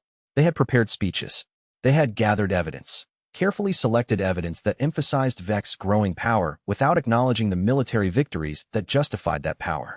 They had even prepared a proposal for how to divide Vex's authority, suggesting that military command be split between Vex and 2 other generals. Vex learned of their plan through his spies, and he made a simple decision. He would let them present their petition exactly as planned, and then he would destroy them. The Imperial Council convened on a formal day, with all the major lords of the Crimson Empire present. Lex stood before Emperor Noctarn and delivered his carefully prepared speech, outlining his concerns about Vex's growing power, suggesting that such power posed a risk to the Empire's stability. When Lex finished, there was a moment of silence. Vex, who had arranged to be present at the council through a special summons from the Emperor, stood and addressed the assembly. "Your Majesty, Lords of the Empire, I have listened to this petition, and I wish to respond with complete transparency. Lord Lex and his companions are correct that my authority has grown significantly, and I take full responsibility for that growth. I have earned it through military victory and by the confidence you have placed in me. But I understand their concern about the concentration of power." Vex paused, letting the words settle. "Therefore, I wish to address each concern directly. Lord Lex has suggested that military command should be divided. However, I believe such a division would be strategically disastrous. A military force divided in command is a military force defeated. But I am willing to accept oversight. I am willing to submit detailed reports to the Emperor and his council on a weekly basis. I am willing to subject my decisions to review. What I will not do is accept a division of command that would compromise military effectiveness." It was a brilliant maneuver. Vex was essentially admitting that Lex was right to be concerned, while simultaneously demonstrating that any attempt to constrain his power would make the war effort less effective. He was putting the lords in the position of either accepting his authority or explaining to the Emperor why they wanted to sabotage the war effort. But Vex was not finished. "Furthermore, I have brought to this council evidence of something that Lord Lex and his companions did not mention in their petition. With the Emperor's permission, I would like to present documentation of various communications between these lords and others of questionable loyalty." Vex officers produced documents, correspondence between Lex and various nobles, evidence of conversations about limiting Vex's power, suggestions from Lex that his allies would be rewarded with territories and titles if they successfully removed Vex from command. The documents were real. Vex spies had obtained them through perfectly legal means. They had been written in chambers where Vex had placed listening posts, spoken in meetings where his agents had been present. Emperor Noctarn's expression grew darker with each document presented. By the time Vex finished, the Emperor was seething. "Conspiracy," Noctarn said, his voice cold as a tomb. "Treason against the throne. Lord Lex, you sought to undermine your superior officer, and you involved others in your plots. Your Majesty, I, Lex began, but the Emperor raised his hand, silencing him. Lord Castellane, you are stripped of your titles and banished from the capital. Your lands are forfeit to the crown. Lord Vren, you will serve a year of labor in the mines to atone for your stupidity. Lord Morshos, the same. The other lords involved will be similarly punished. The Emperor turned to Vex. You have my complete confidence, Supreme Commander. You will continue your campaign without constraint. And if anyone else questions your authority, they will face the same fate as these fools. Vex bowed deeply. Your Majesty, you honor me. I will not fail you. As the council dispersed, Lex was being escorted from the chamber by guards. Vex caught his eye for just a moment, and in that moment, he saw something that troubled him. Not rage, but understanding. Lex had seen exactly what Vex had done. He had allowed the conspiracy to form, had allowed it to gather strength, and then had destroyed it completely, using the evidence of the conspiracy to consolidate his own power even further. Lex understood that he had been used, and in that understanding, there was the beginning of a hatred that would not soon fade. Vex felt the weight of that realization settle on him like a cloak of shadow. Chapter 24. Kira's escape attempt 3 months into her captivity in Nightspire.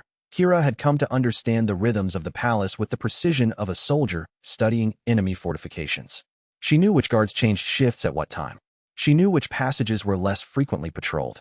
She knew which servants could be bribed with promises of her people's gratitude, and which ones would betray her for a handful of gold. The war was progressing, and reports filtered into the palace with each new messenger.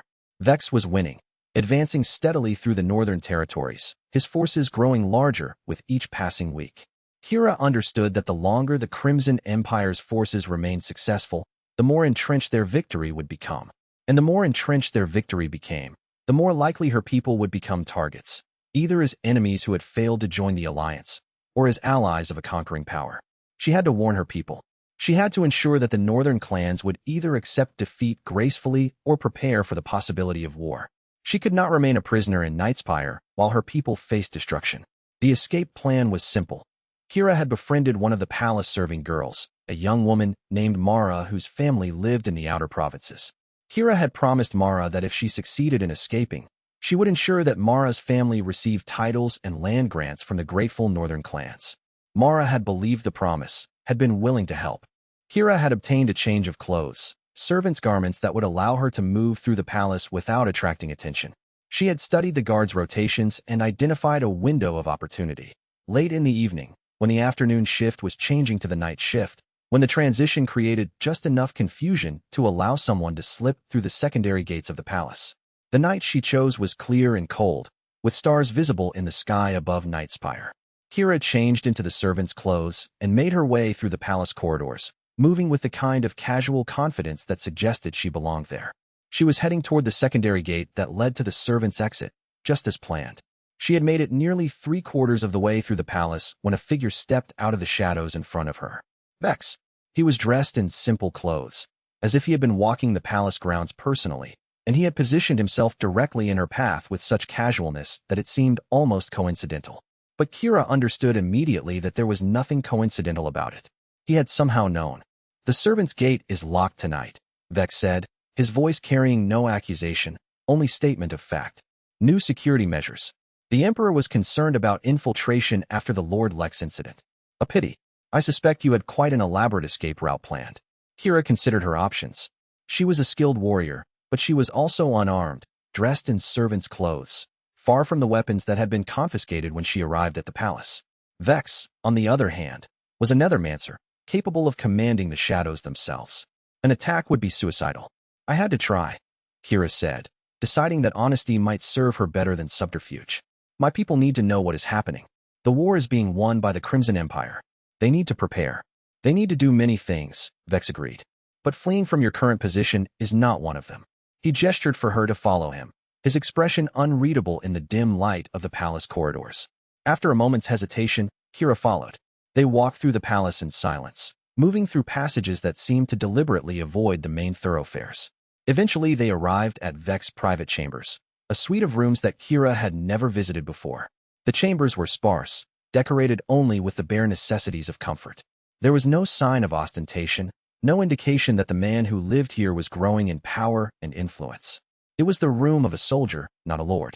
You can attempt to flee, Vex said, settling into a chair near a shadow flame.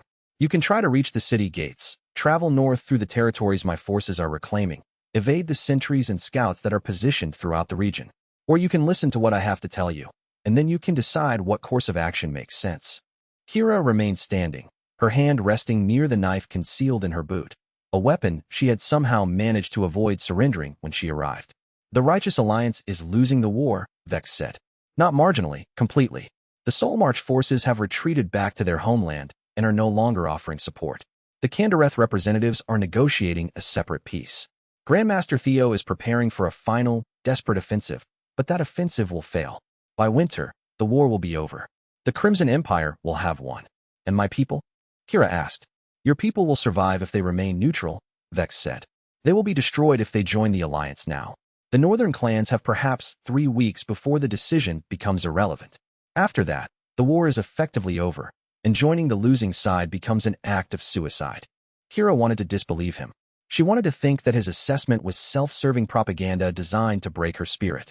But she had heard the reports from the palace messengers. She had heard the tone of confidence in the soldiers' voices when they discussed the Supreme Commander's victories. And she had seen the maps in the war room, maps that had been left where she could glimpse them, perhaps intentionally, that showed the Radiant Sect's territories shrinking week by week. How long do I have? She asked finally. 3 weeks, perhaps 4, Vex replied.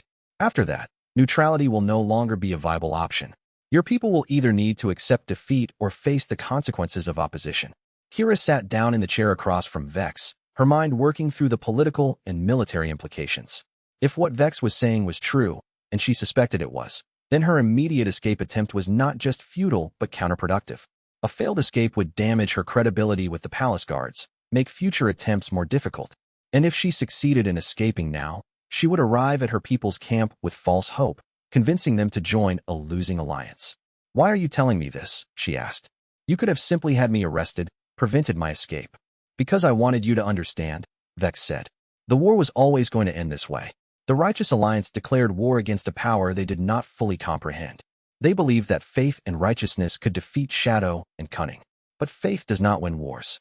Intelligence wins wars. Preparation wins wars. Sacrifice wins wars. And the Crimson Empire has all of those in abundance. Kira looked at him across the darkness of the chamber, trying to read his expression. You admire them, she said finally. The righteous sections.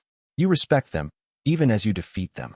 I respect any enemy who fights with conviction, Vex replied. But respect does not prevent me from destroying them. Morality is a luxury that commanders cannot afford, Kira. A commander must think of strategy, of military advantage, of the survival of the forces under his command. Everything else is secondary. No, Kira said quietly. A commander must remember that strategy has a cost in human lives. A commander who forgets that cost becomes a monster, regardless of how many battles he wins. Vex was silent for a long moment. Then he said, Go back to your quarters. In 3 weeks, when the Alliance's fate becomes clear, send word to me about your people's decision. Ensure they choose wisely. And Kira, do not attempt to escape again. The Emperor is beginning to question whether keeping you alive is worth the risk you represent. One more escape attempt, and he will decide the risk outweighs the benefit. Kira nodded and stood to leave. But before she departed, she made a statement. I do not hate you as much as I thought I would, Vex Mortain. But I do not respect you either. And I suspect that fact troubles you more than my hatred would have.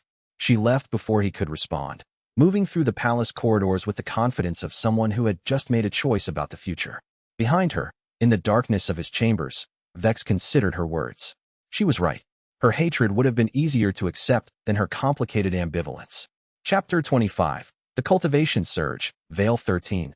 Deep beneath Night's Spire, in a chamber of solid obsidian and carved runes, Vex stood at the edge of an abyss that was not a physical place but a nexus of power. The Abyss Nexus was the point where the barriers between the mortal world and the realm of Infernal Essence were thinnest. Vex had discovered it during his first weeks in the palace, had learned to access it through a series of meditation techniques that opened his mind to the currents of power flowing beneath reality. For months, he had been cultivating Abyss power carefully, steadily advancing through the veils of darkness. But careful cultivation was no longer sufficient. The war was accelerating. The pressure of responsibility was mounting, and Vex could feel within himself a readiness for advancement that could not be denied. He had reached 10 veils, the height of Abyssal Lord rank, and remained there for nearly 3 months. His power had been sufficient for everything the war had demanded, But Vex understood, with the kind of instinctive knowledge that came from his cultivation studies, that he was approaching a threshold. The next advancement would be significant. It would break him into a new rank, Nethermancer, and unlock abilities that had not been available to him before. He had delayed the cultivation surge because he understood the cost. Advancement always carried danger. The body could be damaged, the mind could be fractured, and the power flow could overwhelm someone who was not properly prepared. But tonight, with the war accelerating and the need for power growing with each passing day, Vex made the decision. He sat in the center of the Nexus chamber, cross-legged, and opened himself to the abyss. The first wave of power was familiar. It was what he experienced during normal cultivation sessions. The Infernal Essence flowed into him like liquid darkness, filling his spiritual channels, expanding his capacity to hold and manipulate shadow. His existing 10 veils pulsed with this incoming power, growing stronger, denser, more defined. But instead of stopping when the normal cultivation limit was reached, instead of closing himself off and completing the session as he normally did, Vex held the gates open. He pulled harder, calling to the abyss with desperation and need, drawing vast quantities of power beyond what his current vessels could safely contain. The pain was immediate and devastating. It felt like his body was being torn apart from the inside, like his bones were being replaced with shadow, like his blood was transforming into liquid darkness. Vex screamed, but the sound was absorbed by the chamber's protective wards, silencing him from the world above. The 11th veil began to form. It was unlike the progression from veil to veil before. Instead of a gradual accumulation, the 11th veil appeared suddenly, a barrier of darkness that separated him from the power below. The barrier was thick, difficult to pierce, and required him to push past it to access even more of the abyss's essence. The 12th veil formed with less pain, but more difficulty. Vex's mind was beginning to fracture under the pressure of holding this much power, and he was forced to focus entirely on maintaining coherence, on preventing his consciousness from shattering into fragments scattered across the abyss. By the time the 13th veil began to form, Vex was operating at the edge of his sanity. But he could feel something shifting inside him, something fundamental changing. The 13 veils of darkness were coalescing into a new form, the transformation that marked the boundary between Abyssal Lord and Nethermancer. With the 13th veil complete, a new understanding opened in Vex's mind. He could see time. It was not like seeing the future. He was not gaining the ability to predict the future with certainty. Rather, he was gaining the ability to see shadows of what might be, echoes of actions that had not yet been taken. When he opened his eyes and looked at the world around him, he could see threads of causality extending forward, showing him the probable results of actions before those actions were taken. The sensation was overwhelming. Vex collapsed forward, his body convulsing with exhaustion and exultation in equal measure. He had done it. He had broken through to Nethermancer rank. He had achieved Veil 13. It took him hours to gather the strength to stand. His body was transformed. He could feel the changes at a cellular level. His muscles were denser, harder, capable of more sustained effort. His bones had been infused with shadow essence, making them nearly unbreakable. His mind, fractured though it was also more powerful, more aware, capable of processing information at a speed that would have seemed impossible to the Vex he had been before. He climbed the stairs from the Nexus chamber slowly, carefully, aware that his balance was not what it had been. By the time he reached the palace level, he was walking with his normal gait, but his eyes reflected something new. They had become darker, deeper, pools of absolute shadow with starlight at their center. When he returned to his quarters, Vex found Gruin waiting for him in the war room. The captain took one look at him and understood immediately what had occurred. "You've advanced," Gruin said simply. "Nethermancer," Vex confirmed. "Veil 13. The highest rank any member of the Crimson Empire has achieved in a century. The war will be over by winter," Gruin said, and it was not a question. Vex nodded. "The enemy cannot match me. I can see their movements before they make them, Gruin. I can predict their strategies, counter their tactics before they are implemented. They have already lost. The only question is how much blood will be spilled before they acknowledge it." "And you?" Gruin asked. "What happens to you, sir, when you are powerful enough to defeat any enemy?" Vex did not answer. He was not sure he knew. He was no longer merely Vex Mortain, the Emperor's subordinate. He was becoming something else, something more powerful, more dangerous, something that walked the line between savior and destroyer. The weight of it pressed down on him like the weight of all the shadows in the world. Word count so far. Approximately 8,950 words for Batch 1, Chapters 21 to 25. This is above the 6,000 word minimum. Chapter 26. The seduction of power, the northern territories were beginning to feel less like a military campaign and more like a triumphant procession. Vex forces, now numbering over 80,000 soldiers, were advancing through the lands previously held by the Righteous Alliance with almost contemptuous ease. Towns surrendered at the mere sight of his banners. Fortifications that had been designed to withstand prolonged sieges fell to his forces within days. The soldiers under his command had begun to believe that they were invincible, that their supreme commander could never lead them into a battle they would not win. And it was true. Vex's new Nethermancer powers made it true. With the ability to see shadows of future actions, Vex could predict his enemy's movements with an accuracy that bordered on prophecy. When the Soul March forces prepared an ambush, Vex saw the shadow of the ambush 3 days before it was meant to occur. When the Kandareth generals planned a coordinated assault from 2 different fronts, Vex detected the coordination and was prepared with counterforces. When Grandmaster Theo sent scouts to evaluate Vex's supply situation, Vex saw the shadows of those scouts and prepared false information for them to discover. It was, as he had thought when he first achieved the advancement, almost like cheating. But with the new power came something unexpected, a kind of exhilaration, a rush of triumph that accompanied each victory. Vex had always understood war intellectually, as a problem to be solved through strategy and preparation. But now, with power sufficient to guarantee victory, the war began to feel like something else, like a game that he alone could not lose, like a chess match where he knew his opponent's moves 3 moves before his opponent did. Kira's observation about his possible intention to replace the Emperor had planted a seed that was growing with each passing day. Vex sat in his tent one evening, reviewing casualty reports and territorial gains, and the thought occurred to him with the force of revelation. He could do it. He could turn his armies against Emperor Noctarn. He could march on Nightspire with overwhelming force. He could take the throne himself, and the soldiers would accept him, perhaps even prefer him. The Emperor was ancient, his time coming to an end. Vex was young, powerful, triumphant in war. The thought was treasonous. It violated every oath he had sworn to Emperor Noctarn. It contradicted the entire purpose he had been working toward, preventing the prophecy, saving the succession. And yet the thought would not leave him. That evening, Kira appeared at his war tent, having traveled from the capital with a small guard. She had been sent by Emperor Noctarn with fresh supplies and new intelligence about the Alliance's remaining forces.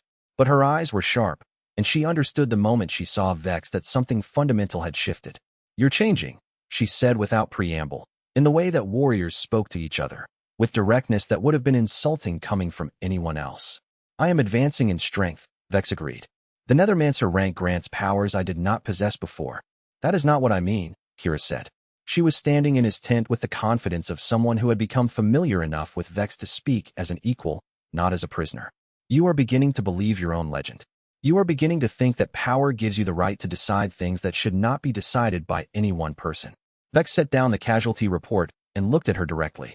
"The war is being won because I have the ability to win it. The soldiers follow me because they believe in my command. The victories mount because I can see the shadows of what might be and act accordingly. Should I not use those advantages to their fullest?" "Yes," Kira said. "You should use them. But not to replace the Emperor, Vex.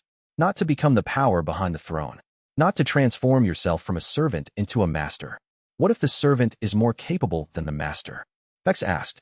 "What if the Emperor is failing and his heir is untrained? What if the only way to save the Empire is for me to take control?" "Then you would be saving the Empire for yourself," Kira said flatly. "And that is not salvation, Vex. That is conquest. That is the seizure of power by someone who has come to believe that his strength gives him the right to rule." Vex stood and moved to the map table, looking at the territories marked as conquered, the supply lines secured, the enemy forces crushed or routed. With the resources under his command, the power at his disposal, the loyalty of the soldiers, he could do anything he wanted. "Are you trying to save the Emperor?" Kira asked. "Or replace him?" The question hung in the air between them, and Vex realized he did not have a clear answer. At some point during the campaign, his original purpose, rewriting the prophecy, preventing the Emperor's fall, had become entangled with something else. The accumulation of power, the intoxication of victory, the knowledge that he was capable of far more than anyone else in the Empire, had begun to corrupt his judgment. "I don't know," he admitted finally. "I began this campaign with the intention of serving the Emperor faithfully, of ensuring that the succession was secure. But with each victory, with each advancement in power, the line between service and domination has become less clear." Kira was silent for a long moment. Then she said, "The northern clans will accept neutrality, as you suggested.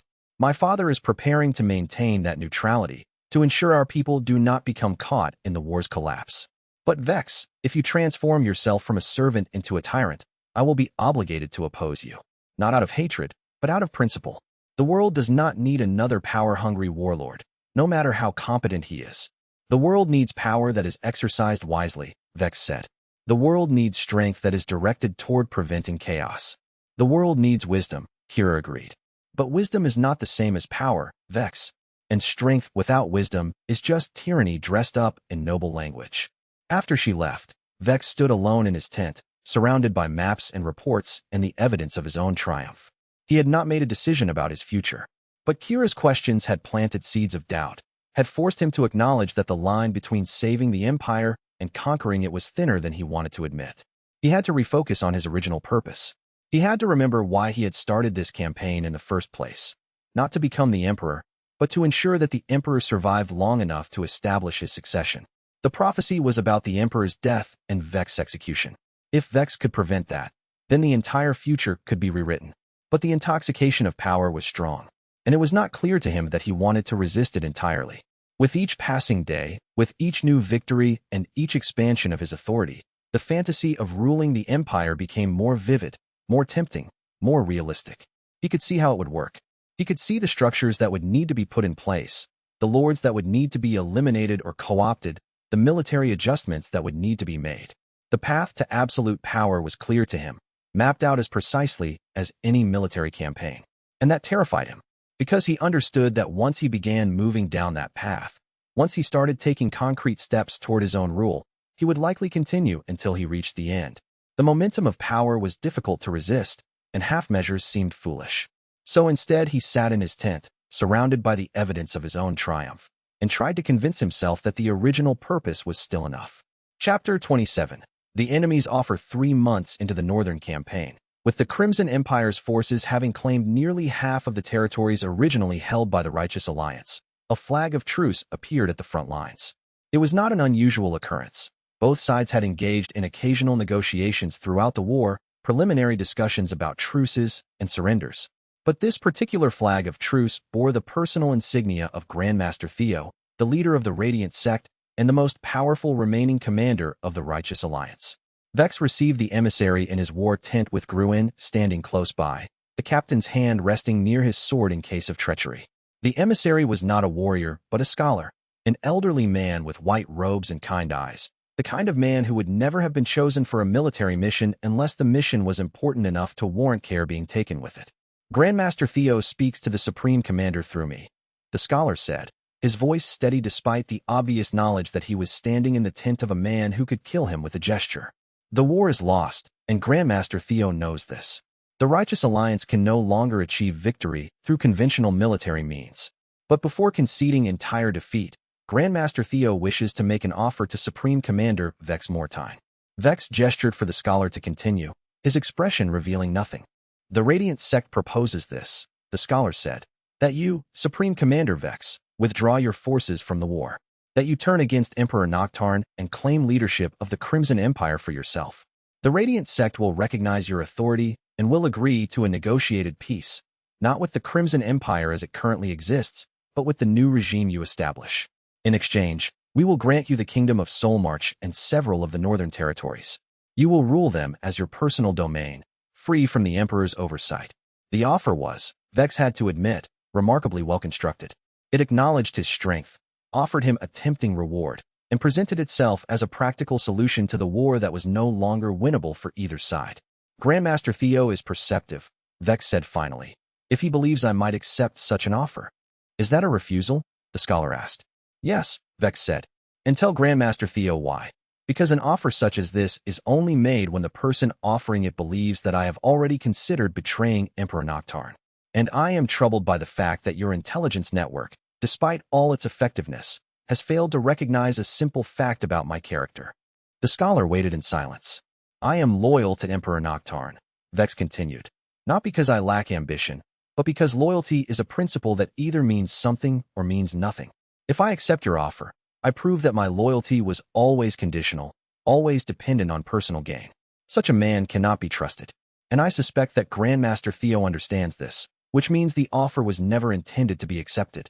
It was intended to gauge my response, to understand whether I am truly loyal or whether I am merely a traitor waiting for the right price. And what will you tell Grandmaster Theo? The scholar asked. That he should offer his surrender, Vex said, and that if he continues to prosecute this war, he will die, along with everyone under his command. But if he surrenders, he will live, and the Radiant sect will be allowed to withdraw with minimal casualties, to maintain their monastic communities in the northern territories, to eventually rebuild what this war has destroyed. That is a generous offer for a man who has waged war against the Crimson Empire. I suggest he accept it. The scholar departed with the message, but his final observation, made as he was leaving the tent, stayed with Vex. I suspect, Supreme Commander, that Grandmaster Theo is not the only person in this war who has considered making you such an offer. The question is whether you will find the temptation harder to resist as it comes from closer sources. Vex did not sleep that night. Instead, he sat in his tent and considered the implications of the offer. The fact that Grandmaster Theo believed Vex might be tempted by such an offer meant that the Radiant sect's intelligence was more sophisticated than Vex had given them credit for. They had clearly been observing him carefully, analyzing his behavior, making judgments about his character and ambitions based on careful analysis. And more troubling was the realization that the temptation was real. Vex did want power. Vex did believe that he could rule the Empire better than Emperor Noctarn. Vex was honest enough with himself to acknowledge that simple, undeniable truth. He had the capability to take the throne. He had the military force to enforce that claim. He had the intelligence and the strategic acumen to maintain control once he had seized it. The power fantasy was seductive. In his imagination, Vex could see himself seated on the obsidian throne, with the entire resources of the Crimson Empire at his command. He could reshape the empire according to his will, eliminate the inefficiencies of imperial bureaucracy, ensure that the empire's military strength was directed toward goals that made sense from a strategic perspective. He could be, by any reasonable measure, a better ruler than the ancient emperor he currently served. But wanting something and acting on that want were two different things. And Vex had made a choice, at least for now, to remain loyal to the emperor. The choice was not easy, and it was not made for sentimental reasons or out of gratitude for Noctarn's treatment. Rather, it was a practical decision based on principle. If he betrayed the emperor, if he seized power through treachery and murder, then he would become the kind of ruler who kept power through the threat of treachery and murder. There would be no one he could trust. Every ambitious subordinate would be plotting to replace him, just as he had plotted to replace Noctarn. The throne he claimed would be unstable, constantly threatened, perpetually fragile. Better to serve loyally, to consolidate power through the mechanisms of government and military authority, to build a position where his succession would be inevitable and accepted. If he continued serving Noctarn faithfully, then when the emperor eventually died, Vex could guide the succession to whomever he judged worthy of the throne. He could maintain power without the constant fear of betrayal. He could become, in effect, the true ruler of the empire without the burdensome ceremonial responsibilities of the throne. It was, Vex realized with a kind of dark amusement, a superior strategy to naked power seizure. Not only would it be more stable, but it would also be less likely to provoke open rebellion. The soldiers and lords would accept the new regime if it came through legitimate succession mechanisms, even if everyone understood that Vex was the true wielder of power. The question was whether that choice would hold up when the temptation came from sources that were harder to refuse, from the emperor's court, from the empire's lords, from the political situation itself. And the scholar's final words suggested that such temptations would come, perhaps soon, perhaps from directions that Vex had not anticipated. That question had no easy answer. It required constant vigilance, constant moral renewal, constant recommitment to the principle of loyalty. And Vex was honest enough with himself to acknowledge that he might not be strong enough to resist forever. Perhaps loyalty was a luxury that he could only afford as long as he perceived no better alternative. Perhaps when opportunity truly presented itself, when the cost of loyalty became unbearable, he would find himself succumbing to the same corruption that seemed to come so naturally to everyone else in the empire.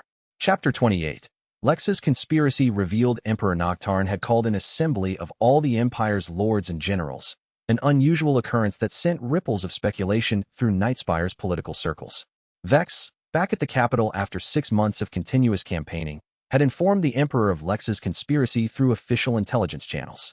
But the Emperor had chosen to make the revelation public, to expose the conspiracy in a way that would demonstrate the consequences of treason and reinforce his own authority. The assembled lords filled the great throne room.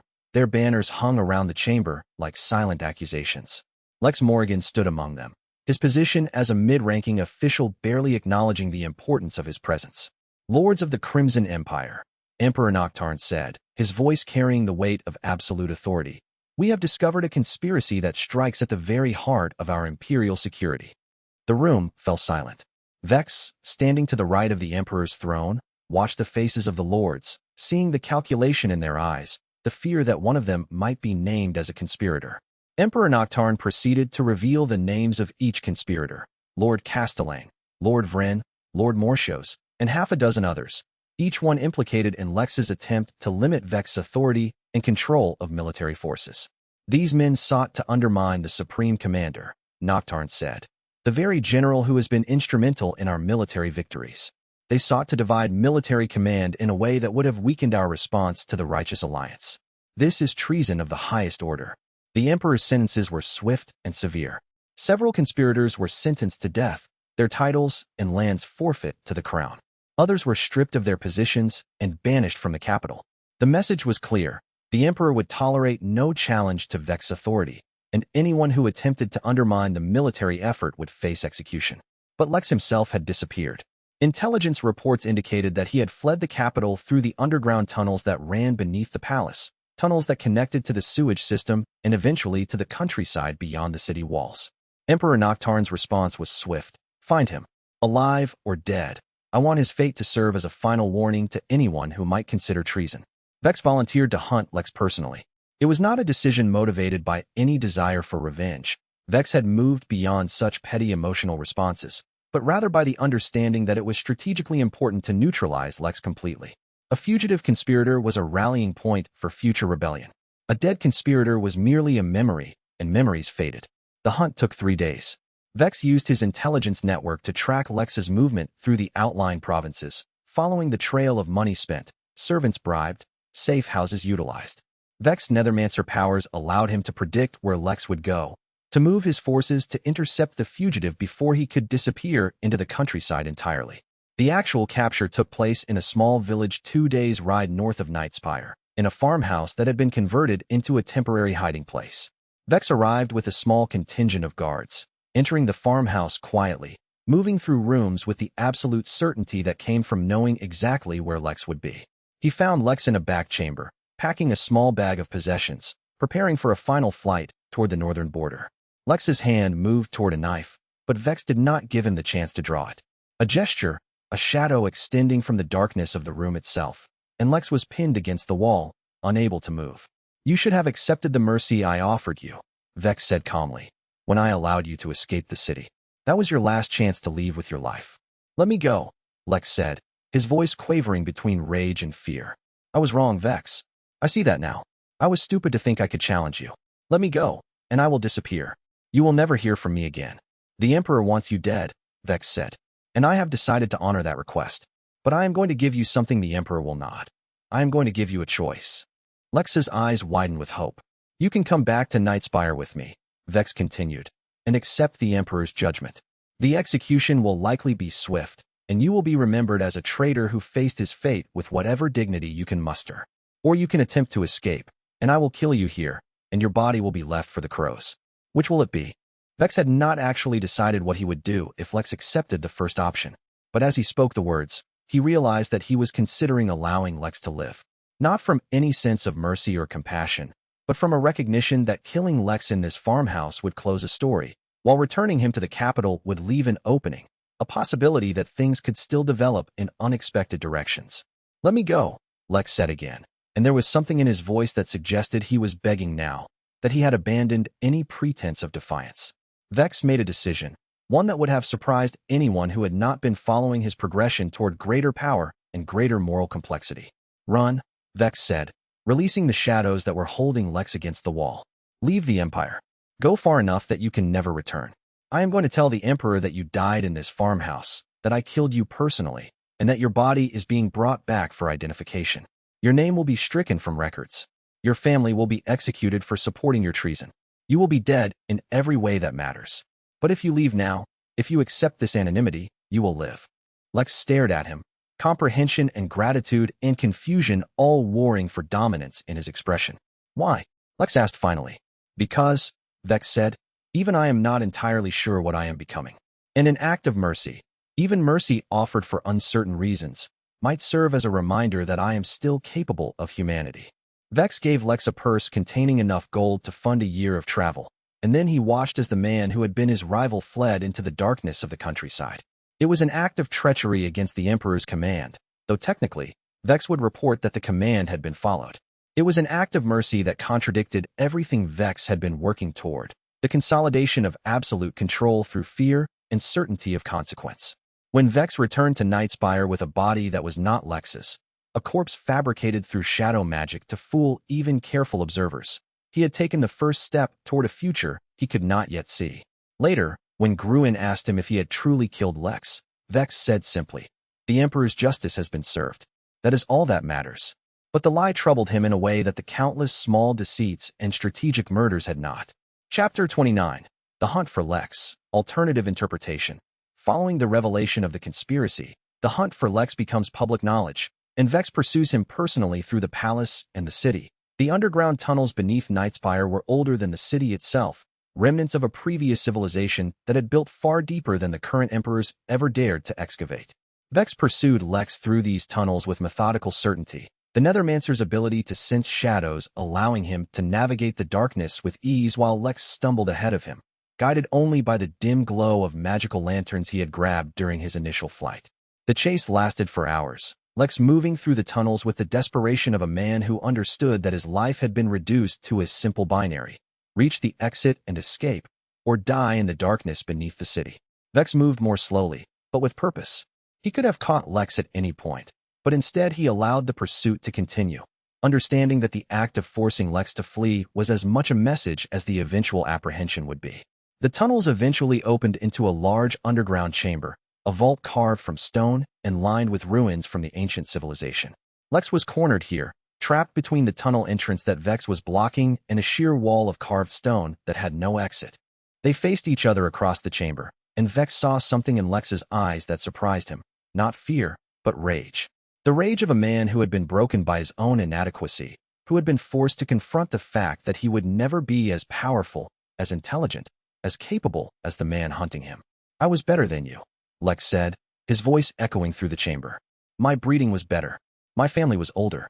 My connections were deeper. By every measure that mattered in the Empire's courts, I should have outranked you. But you came along with your knowledge and your power and your certainty, and you rendered all of that irrelevant. You made everything I was into nothing. You made yourself into nothing," Vex replied.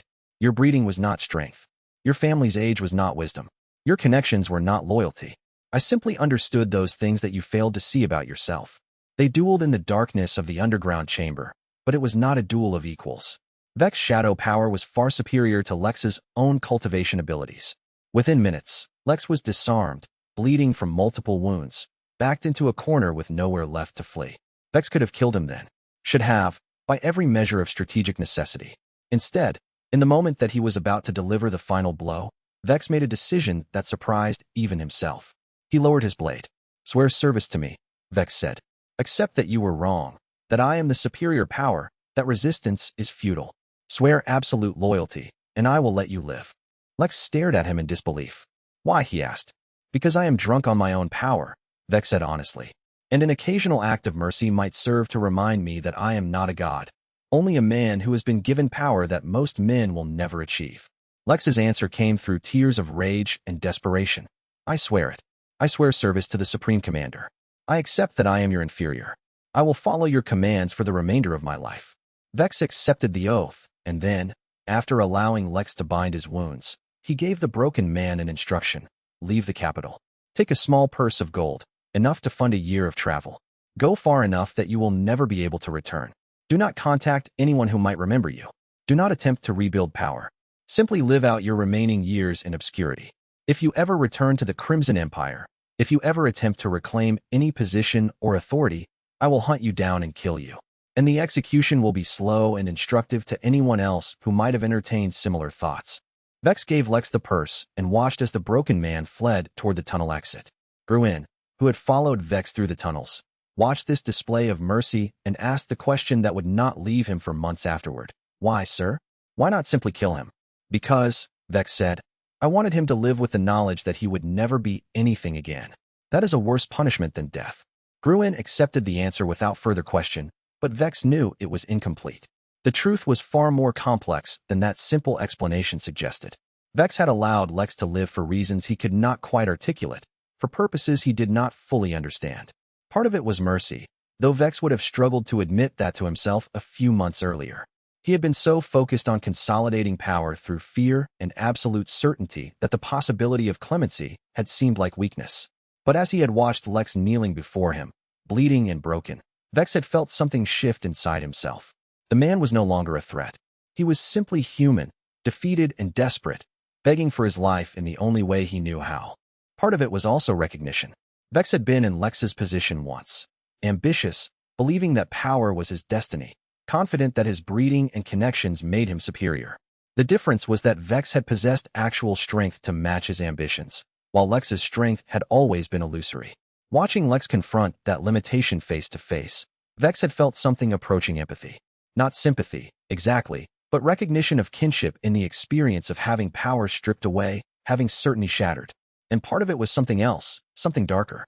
By allowing Lex to live, Vex was creating a living reminder of what happened to those who opposed him. Lex's continued existence was a testament to Vex's power as much as his death would have been. The man would spend the rest of his life as a cautionary tale, a walking symbol of the futility of resistance. That uncertainty was itself significant. It was evidence that Vex's grip on absolute certainty was beginning to slip, that the complexity of being a powerful person with choices and consequences was starting to wear on the psychological structures he had constructed. He had spent months or years building an identity based on perfect strategic thinking and absolute moral clarity. The decision to show mercy to Lex contradicted that identity. It suggested that he was something more complicated than the cold strategist he had believed himself to be. Lex's departure was supposed to be the end of a story, the ambitious rival overcome by the superior force, driven from the capital, broken and eliminated as a threat. A clean conclusion, a problem solved, a competitor eliminated. But it was, in fact, the beginning of a different story, one in which Lex, nursing his wounded pride and his burning sense of injustice, would begin a slow accumulation of grievances and resentments that would eventually bear fruit in betrayal and revenge. Vex had spared him believing that mercy was a luxury, something that demonstrated confidence and control. But mercy, extended to the right enemy at the right moment, could be far more dangerous than death ever could be. It created a man with nothing left to lose, a man who had been given his life back as a gift and had the rest of time to decide what to do with it. Such a man could become extraordinarily dangerous if the opportunity ever presented itself. Chapter 30. 3 Battles, 3 Victories. The month following Lex's escape was dominated by 3 decisive military engagements, each one a masterpiece of strategic execution and tactical innovation. The first battle occurred near the border town of Westmarch, where a coalition of Soulmarch and Kandareth forces had attempted to establish a defensive line intended to buy time for reinforcements to arrive from the southern provinces. Vex intelligence had informed him of the attempted defensive line 3 days before it was complete, and he had responded by sending an advance force of cavalry through mountain passes that the enemy had believed impassable. The movement was extraordinarily dangerous. The mountain paths were narrow, treacherous, with a single mistake resulting in soldiers plummeting hundreds of feet to their deaths. But Vex scouts had navigated the passes weeks earlier, leaving carefully marked paths for the cavalry to follow. The cavalry emerged behind the enemy line simultaneously with a frontal assault, catching the coalition forces in a pincer movement from which escape was impossible. The soldiers in the middle were trapped between 2 advancing forces, each one strong enough to slaughter them. They had nowhere to run, nowhere to hide, nowhere to reorganize their defenses. By the time the day ended, 3,000 soldiers had been killed, and the Salmark-Kandareth coalition had been routed so completely that neither side could effectively organize resistance for another week. The bodies remained on the battlefield for days, accumulating scavengers and the attention of priests attempting to give the fallen appropriate rites. The second battle came at a fortress complex called Raven's Hold, a fortified position that had been held by Radiant Sect forces for decades and had resisted previous attempts at siege. The fortress was constructed in layers, with outer walls, middle fortifications, and an inner citadel that could theoretically withstand a siege of years. Conventional siege tactics would have required Vex to surround the fortress with his entire army, slowly starving the defenders into submission, an unacceptable strategy given the time constraints. Vex had not approached it with conventional siege tactics. Instead, he had systematically poisoned the water supplies of the fortress by corrupting the underground streams that fed the reservoirs. The corruption was subtle, a cultivation technique that transformed living water into something that killed slowly rather than quickly. After 2 weeks of increasingly desperate water rationing, the fortress's defenders began to sicken. Strength faded. Judgment became impaired. The defenders faced a choice: continue dying slowly from thirst and sickness, or surrender and accept whatever mercy their captors offered. The fortress's defenders surrendered rather than risk dying of thirst in a prolonged siege. The surrender was so total that the Radiant sect garrison agreed to provide intelligence about other defensive positions in exchange for being allowed to leave the fortress unmolested. They had learned through bitter experience that resistance was futile, that facing Vex in battle was a decision made by people who understood they would not survive the encounter. The third battle was a full-scale engagement involving 3 armies and more than 60,000 soldiers on both sides. It took place in an open plain near the village of Mist Hollow, and it was coordinated to the point of being almost choreographed. Vex had spent weeks preparing the battlefield, mapping its elevation changes, understanding the sight lines, determining the optimal positions for cavalry charges and archer placements. Vex forces moved with mechanical precision, every unit executing its assigned task at exactly the moment when that execution would be most effective. The enemy forces, unable to coordinate as effectively, were constantly reacting to Vex movements rather than initiating their own assaults. A cavalry charge here would be met with a formation specifically designed to neutralize it. An archer barrage there would be countered by shadow constructs that swallowed the arrows. An attempt to collapse a flank would be anticipated, with reserve forces already positioned to reinforce the location where the enemy would strike. By the battle's end, the Righteous Alliance's military capability had been effectively shattered. Surviving forces retreated toward the capital regions of their respective kingdoms, abandoning the outlying territories entirely. The retreat was so hasty that soldiers left behind equipment, supplies, and wounded comrades, a sign of an army in complete disarray, an organization that had lost the cohesion necessary for survival. News of the 3 victories spread through the Crimson Empire like a spreading fire. The soldiers under Vex's command began to speak of him in almost mythological terms. He could not be defeated. He knew the enemy's movements before they were made. He could summon shadows that swallowed arrows and blessed light alike. He was a force of nature, unstoppable, inevitable. The stories grew more elaborate with each retelling. Tales of Vex appearing in multiple places simultaneously, of shadows rising from the ground to defend soldiers in danger, of the Supreme Commander exhibiting powers that transcended normal human capability. Emperor Noctarn, receiving reports of each victory, summoned Vex back to Nightspire to be formally honored for his military successes. The capital was transformed into a festival of celebration, with parades through the streets and public acknowledgement of Vex's service. Nobles who had once been skeptical of his advancement lined the streets to watch him pass, attempting to catch his attention, seeking some indication of his favor. But behind the public celebration, Vex could sense the shifting political currents. Some lords were beginning to look at him with undisguised fear, others with calculating interest, seeing in him a potential ally or a potential threat, depending on how the Empire's power dynamics might shift in the months to come. The balance of power in Nightspire was shifting away from the traditional noble families and toward the Supreme Commander and his network of military loyalists. Vex understood what was happening. He was no longer merely a servant of the Emperor. He was becoming a political force in his own right, someone whose favor or disfavor could determine the fate of other nobles. And with that shift came a change in how people treated him, how they spoke to him, how they calculated his probable actions. People who had once dismissed him as merely a soldier began to see him as a potential future ruler, someone with the capability to fundamentally reshape the Empire's political structure. The weight of it was becoming heavier with each passing day. The burden of power was no longer theoretical. It was immediate and practical, manifesting in every conversation, every glance, every subtle shift in how the Empire's power brokers related to him. Word count for Batch 2, Chapters 26 to 30, approximately 8,200 words. Total so far, 17,150 words. Chapter 31. Kira's growing affection. Kira had been assigned to Vex's personal entourage as of the beginning of the 4th month of war, ostensibly as a liaison to ensure the northern clans remained satisfied with their neutral status, but in reality as a continuing form of captivity that had become so subtle and refined that the distinction between guest and prisoner had become almost meaningless. She found herself drawn into Vex's military operations in ways she had never anticipated. She would stand with him in the war room, watching as he moved strategic pieces across maps, coordinating with generals across dozens of provinces, maintaining the elaborate network of intelligence and logistics that kept his forces supplied and his enemies perpetually off balance. And she began, against all her initial intentions, to develop a respect for his tactical brilliance. It was not the respect that one warrior might feel for another warrior. It was something more intellectual, more analytical. She began to understand that Vex's power was not primarily a matter of his shadow abilities or his cultivation rank. His true power lay in his mind, in his ability to process vast quantities of information, to identify patterns that others missed, to think several moves ahead of his opponents. And when she began to understand his power in those terms, she began to see him differently. The transformation was subtle and gradual. Where she had once seen only shadow and corruption, she began to see someone who was genuinely trying to preserve the empire from collapse. Where she had once judged him harshly for his moral compromises, she began to understand that he was carrying an impossible burden.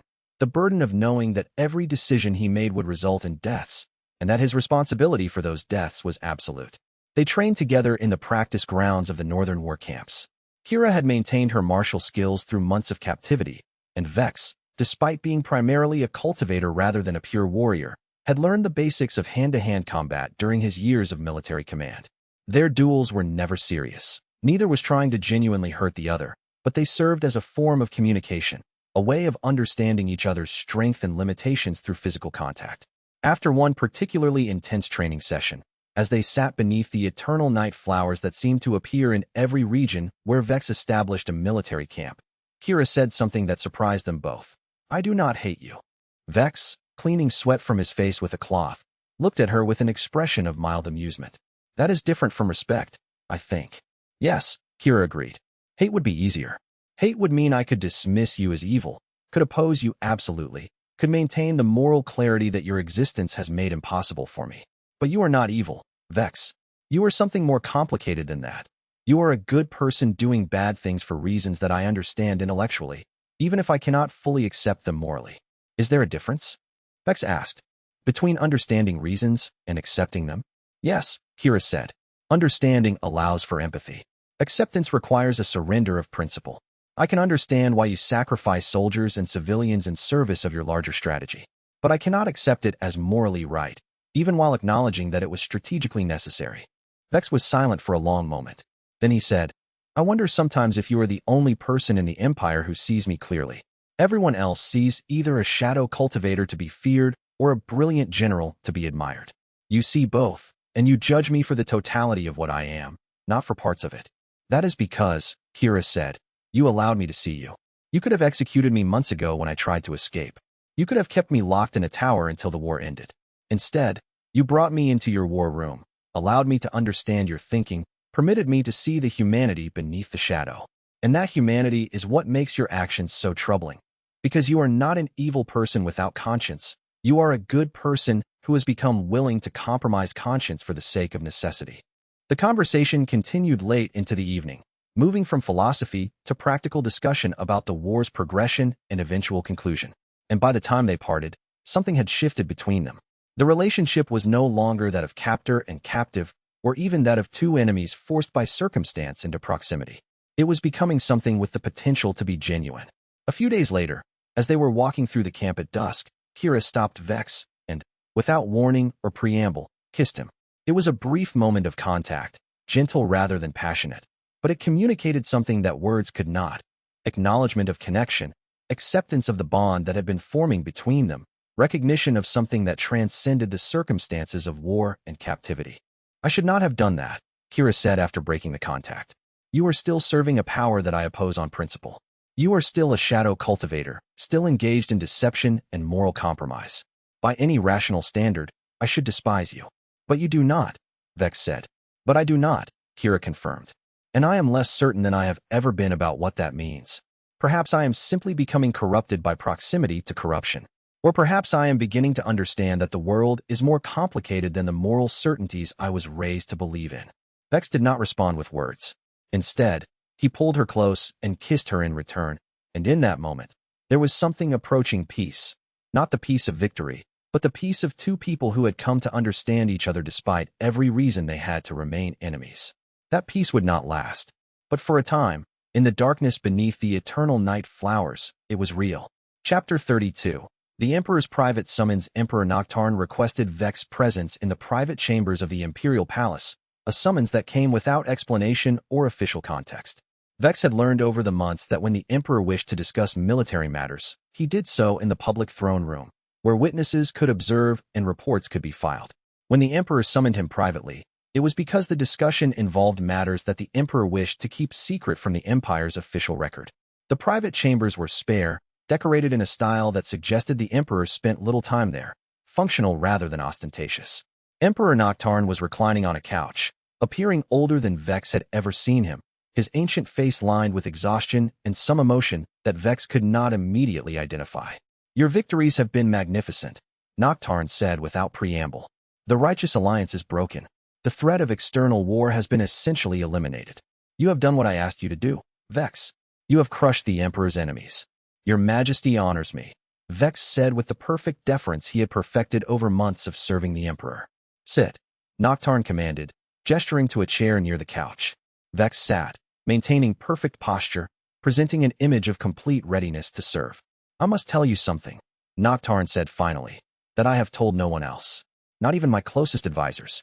Not even the palace priests. And I am telling you because my life is coming to an end, and I cannot carry this knowledge alone any longer." Vex waited in silence, understanding that anything the Emperor said in this context was important. "I have a son," Emperor Noctarn said, "born 15 years ago to a concubine from the eastern province. I did not acknowledge him because he was born at a time when acknowledging a bastard child would have been politically disastrous. The court was unstable. There were too many rivals for the throne. I could not allow the existence of an untraining heir to become a focal point for conspiracy." The revelation was significant, and Vex immediately understood the implications. The Emperor did not have a clear succession. Young Kael, whom Vex had seen in the palace and had come to understand as the Emperor's newly discovered legitimate heir, would not be the only claimant to the throne. There was another son, older than Kael, raised in secret, untrained in the Abyss arts, vulnerable. "Where is he?" Vex asked. "In a monastery in the eastern province," Noctarn replied. "He has been raised by monks, educated in their philosophy, trained in their way of peace and light. He knows nothing of his true parentage. He knows nothing of the Crimson Empire or the throne that might one day be his. He is innocent of the darkness that defines our world, Vex, and I have chosen to keep him that way." "Why are you telling me this?" Vex asked. "Because," Noctarn said, "the situation is becoming impossible to maintain. The court is full of rumors about the succession. There are conspirators who would move against a young, untrained heir. And I have begun to suspect that some of my enemies might have discovered the existence of my bastard son. If they move against him, he will be helpless." The Emperor sat up slightly, his ancient eyes focusing on Vex with an intensity that suggested he was making a decision of great importance. "I am asking you, Vex, and I am asking this not as a command but as a request, as a plea. If I die before I can ensure the succession is stable, if threats emerge against my son, will you protect him? Will you ensure that he survives to see his inheritance? Will you become his guardian and guide?"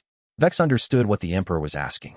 He was asking Vex to become kingmaker, to shift his loyalty from the current Emperor to a potential future Emperor, to accept responsibility for guiding a young, untrained, morally pure man through the treacherous political landscape of the Crimson Empire. It was a request that aligned perfectly with the prophecy, with the original foreseeing that had set Vex on his current path. The prophecy had said that the Emperor would fall and his successor would be unprepared. Vex had been working to prevent that outcome, to prepare the successor, to ensure that the transition of power would not result in collapse. And now the Emperor himself was asking Vex to assume exactly the role that the prophecy had suggested he would assume. "I will protect him," Vex said. "I swear it on my honor, on my cultivation power, on everything I hold sacred. If he is threatened, I will defend him. If he needs guidance, I will provide it. If the succession is threatened, I will secure it.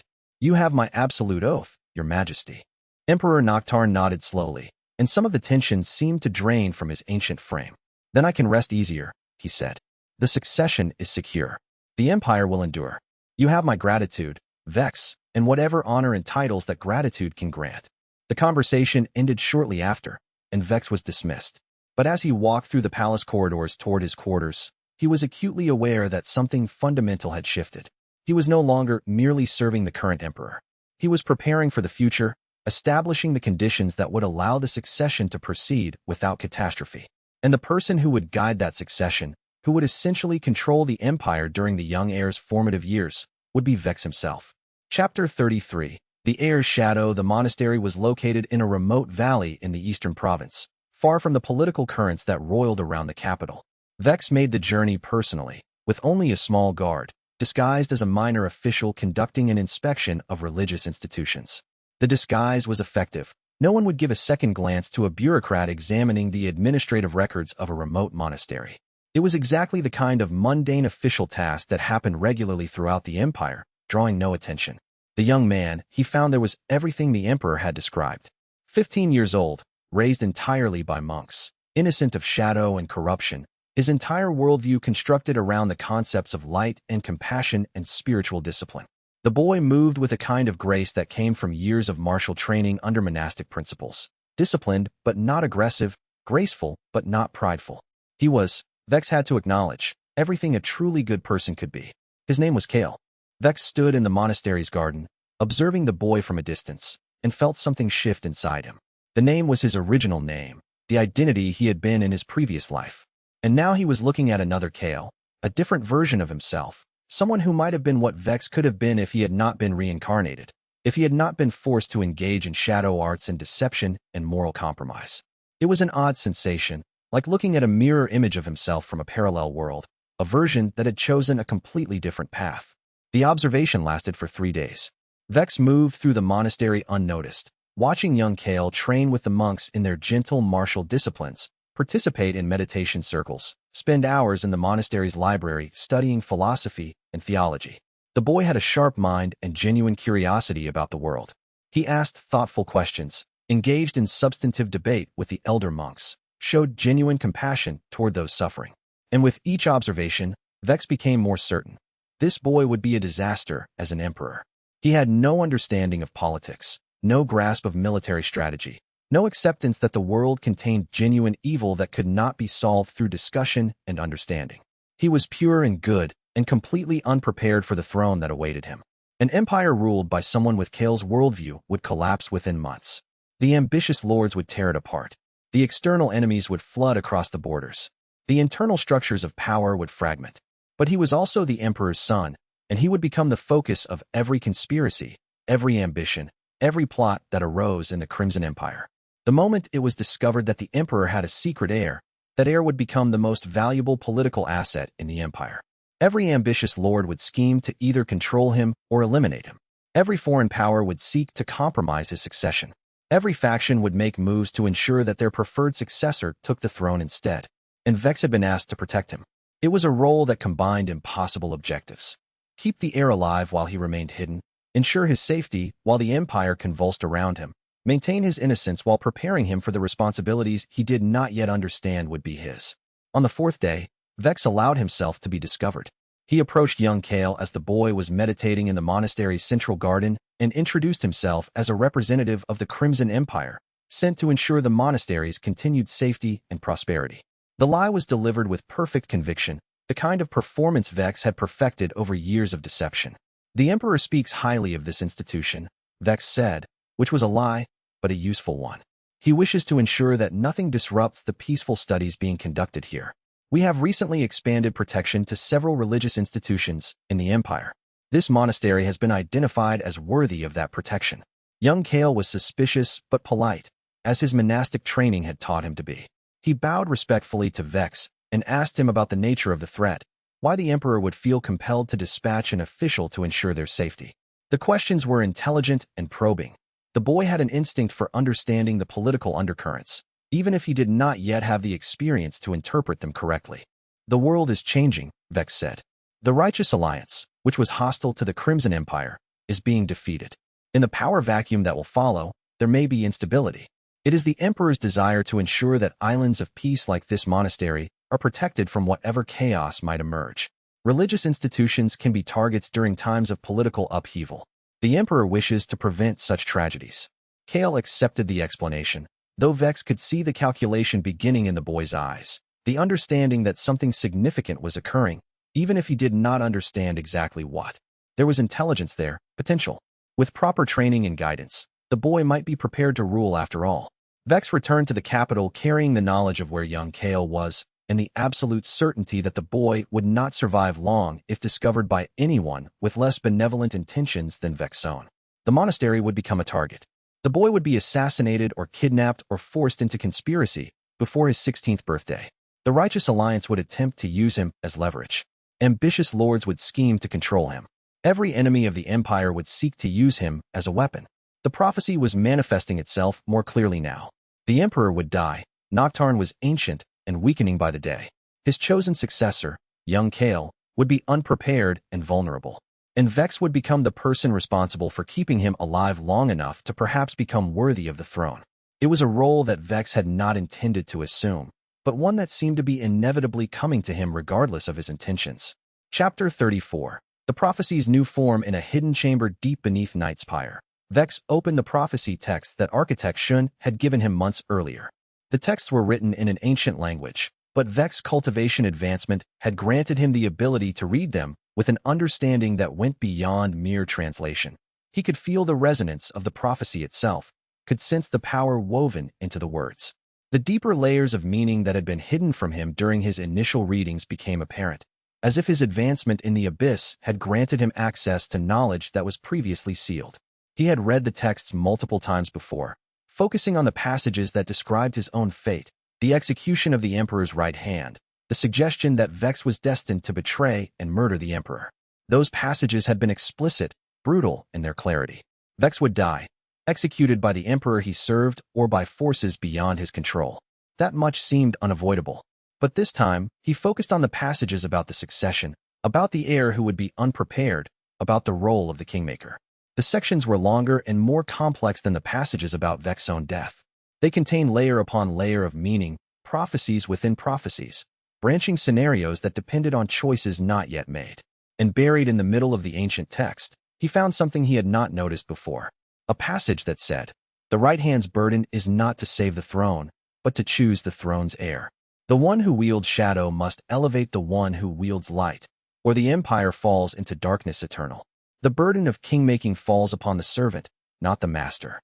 The servant's choice will echo through generations."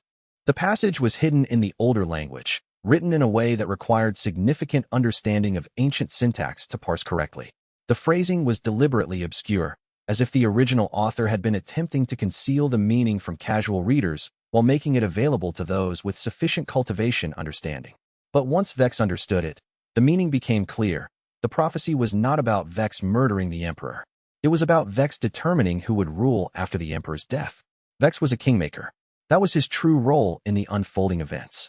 Not a murderer, not a traitor, but a maker of kings, someone who would choose who would sit on the obsidian throne and then ensure that choice was upheld through the vast network of power he had already assembled.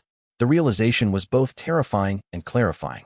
For months, Vex had been wrestling with the question of whether he would remain loyal to the Emperor or seize power for himself. He had been intoxicated by his own strength, had questioned whether he had the right to rule. But the prophecy suggested that he was not meant to rule. He was meant to be the hidden hand behind the throne, the one who chose and shaped and ultimately controlled the ruler. It was a subtler role than direct rule, but no less powerful. That was its own form of power, in many ways, a greater form of power than ruling directly. A king could be removed, could be overthrown, could be replaced by the will of the people or the force of an ambitious rival. But the kingmaker, the one who held the knowledge and the force to choose the king, could reshape the empire according to his design. A kingmaker could guide the decisions of the ruler from the shadows, could ensure that the policies pursued aligned with his will, could maintain absolute control without the burden of direct administration. It was, Vex had to acknowledge, a form of tyranny. He was being given the power to determine the fate of the empire through his choice of ruler. And there was no mechanism by which to hold him accountable, no way to contest the kingmaker's decision. If he chose poorly, if he elevated an heir that was unsuitable or corrupted, the entire empire would suffer the consequences. But there would be no recourse, no appeal against his judgment. Vex sat in the chamber for hours, holding the prophecy texts, considering the implications of what he had discovered. The weight of the choice pressed down on him like a physical force. He had spent months believing he was trying to save the emperor and the succession. But what if he was actually preparing for the moment when he would no longer serve the emperor, when he would instead become the person who determined the emperor's successor? What if his loyalty to Noctarn was always meant to be temporary, a preparation period for the real work of kingmaking? That moment would come soon. Emperor Noctarn was aging visibly, his movements becoming more labored with each passing day. Within a few years, possibly even within months, the emperor would die. And when he did, Vex would face the choice that the prophecy had foretold: which heir to support, which future to shape, which empire to build from the ashes of the current regime. The weight of that choice was crushing. Vex put the prophecy texts away and sat in darkness. No shadow flames to light the chamber. Completely alone with the knowledge that he had been wrong about his own role all along. He was not the emperor's loyal servant. He was not the protector of the succession. He was the one who would ultimately decide what the succession would be. And that knowledge changed everything. The moral frameworks he had been constructing to justify his power consolidation suddenly seemed insufficient. If he was going to make a choice about who ruled the empire, a choice that would affect millions of lives and shape the future for generations, then he needed to be absolutely certain that he was making the right choice for the right reasons. He thought of young Kael, pure and good, and completely unprepared for power.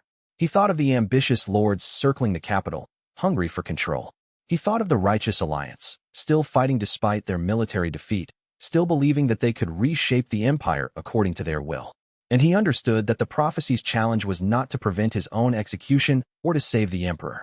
The prophecy's challenge was to choose the right heir and then spend whatever remained of his life ensuring that choice was upheld. Chapter 35. Consolidating power. In the months that followed the discovery of the prophecy's true meaning, Vex made a series of carefully calculated decisions designed to ensure that when the moment of succession arrived, he would have the absolute power necessary to shape the outcome. He promoted Gruen to the rank of general and gave him command of the capital's defensive forces, a position of immense power that put a completely loyal subordinate in control of Nightspire's military apparatus. He restructured the intelligence network, ensuring that every major lord's activities were being monitored, that every potential conspiracy was identified before it could threaten the empire's stability. He placed trusted officers throughout the empire's provincial governments, creating a network of subordinates who owed their positions to his patronage and whose loyalty was consequently assured. Each move was orchestrated with meticulous care.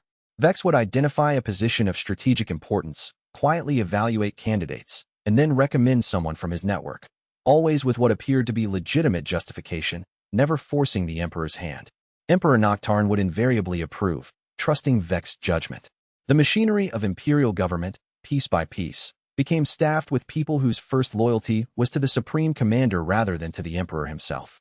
The transformation was gradual enough to avoid suspicion, but systematic enough that within months, the entire administrative structure of the empire had shifted fundamentally. And he did all of this while maintaining the appearance of perfect service to the emperor. Vex reported regularly to Noctarn, requested his approval for every significant decision, consulted him on matters of military strategy and imperial policy. To any observer, it appeared that Vex remained exactly what he had always been, the emperor's most trusted subordinate, loyal and obedient. He would enter imperial council sessions, present carefully framed recommendations, and always defer to Noctarn's final authority on matters of state. The performance was flawless because Vex had decades of practice in submitting to authority while simultaneously undermining it. But Vex understood that he was establishing the conditions for the emperor's irrelevance. When Noctarn died, Vex would be positioned to choose the next emperor and to ensure that choice was absolute. The bureaucracy would follow his lead. The military would answer to his commanders. The lords would calculate that their interests were better served by aligning with the de facto power rather than making symbolic appeals to a puppet ruler. The consolidation of power attracted attention from various factions within the capital's political circles. Some lords were alarmed by Vex's growing influence and began to whisper about the dangers of allowing too much authority to concentrate in the hands of a single general. Others saw opportunity in Vex's rise and attempted to align themselves with him, hoping to benefit from his ascending fortunes. Late at night, in private chambers and shadowed corners of the palace, ambitious men would position themselves near Vex's sphere of influence, seeking advantage, seeking protection, seeking to ride the wave of his ascending power toward their own fortune. Vex responded to both reactions with characteristic precision. He met with the lords who opposed his consolidation in private sessions where he could speak freely, without witnesses. He made it clear, without directly threatening them, that opposition to his authority would have consequences. Some lords received promotions conditional on their neutrality. Others found their supply contracts revoked, their daughters denied advantageous marriages, their military supplies mysteriously delayed. The pressure was subtle but relentless, applied in ways that could never be directly attributed to Vex orchestration. For those who sought his favor, he offered calculated rewards, promotions, land grants, opportunities for enrichment, in exchange for their absolute loyalty. Young lords found themselves elevated far beyond what their birth or connections would normally warrant. Merchant families discovered lucrative contracts appearing in their hands. The circle of those dependent on Vex patronage grew wider with each passing week. By the end of the 4th month following his discovery of the prophecy's true meaning, Vex had essentially taken control of the Crimson Empire's government. The Emperor still sat on the Obsidian throne, still made the formal decisions about policy and law. But every general answered to Vex. Every provincial governor had a Vex-loyal subordinate watching their actions. Every major lord understood that their continued prosperity was contingent on maintaining Vex favor. The machinery of empire had been quietly but completely repurposed to serve a new master, while the old master remained blissfully unaware, or perhaps, knowing Noctarn, painfully aware but no longer capable or willing to resist. And through it all, the Emperor seemed content to observe Vex rise with what appeared to be approval and satisfaction. Noctarn had handed Vex the power through careful delegation, and then had stepped back, allowing Vex to consolidate it. There was something almost deliberate about the Emperor's withdrawal, something that suggested this was exactly what Noctarn had intended all along. Vex wondered sometimes if the Emperor understood what was truly happening, or if Noctarn was simply happy to see the burden of direct rule transferred to someone more capable of bearing it. The answer was probably some combination of both.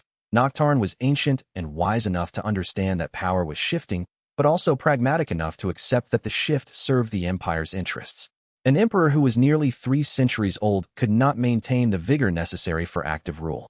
Better to transfer actual authority to someone young enough and capable enough to exercise it effectively, while retaining the ceremonial position of supreme power. The consolidation was nearly complete when Vex received news that would accelerate the timeline of the prophecy and force him to confront the future far sooner than he had anticipated. Word count for Batch 3, Chapters 31 to 35, approximately 8,100 words. Total so far, 25,250 words. Chapter 36, St. Meridian's arrival.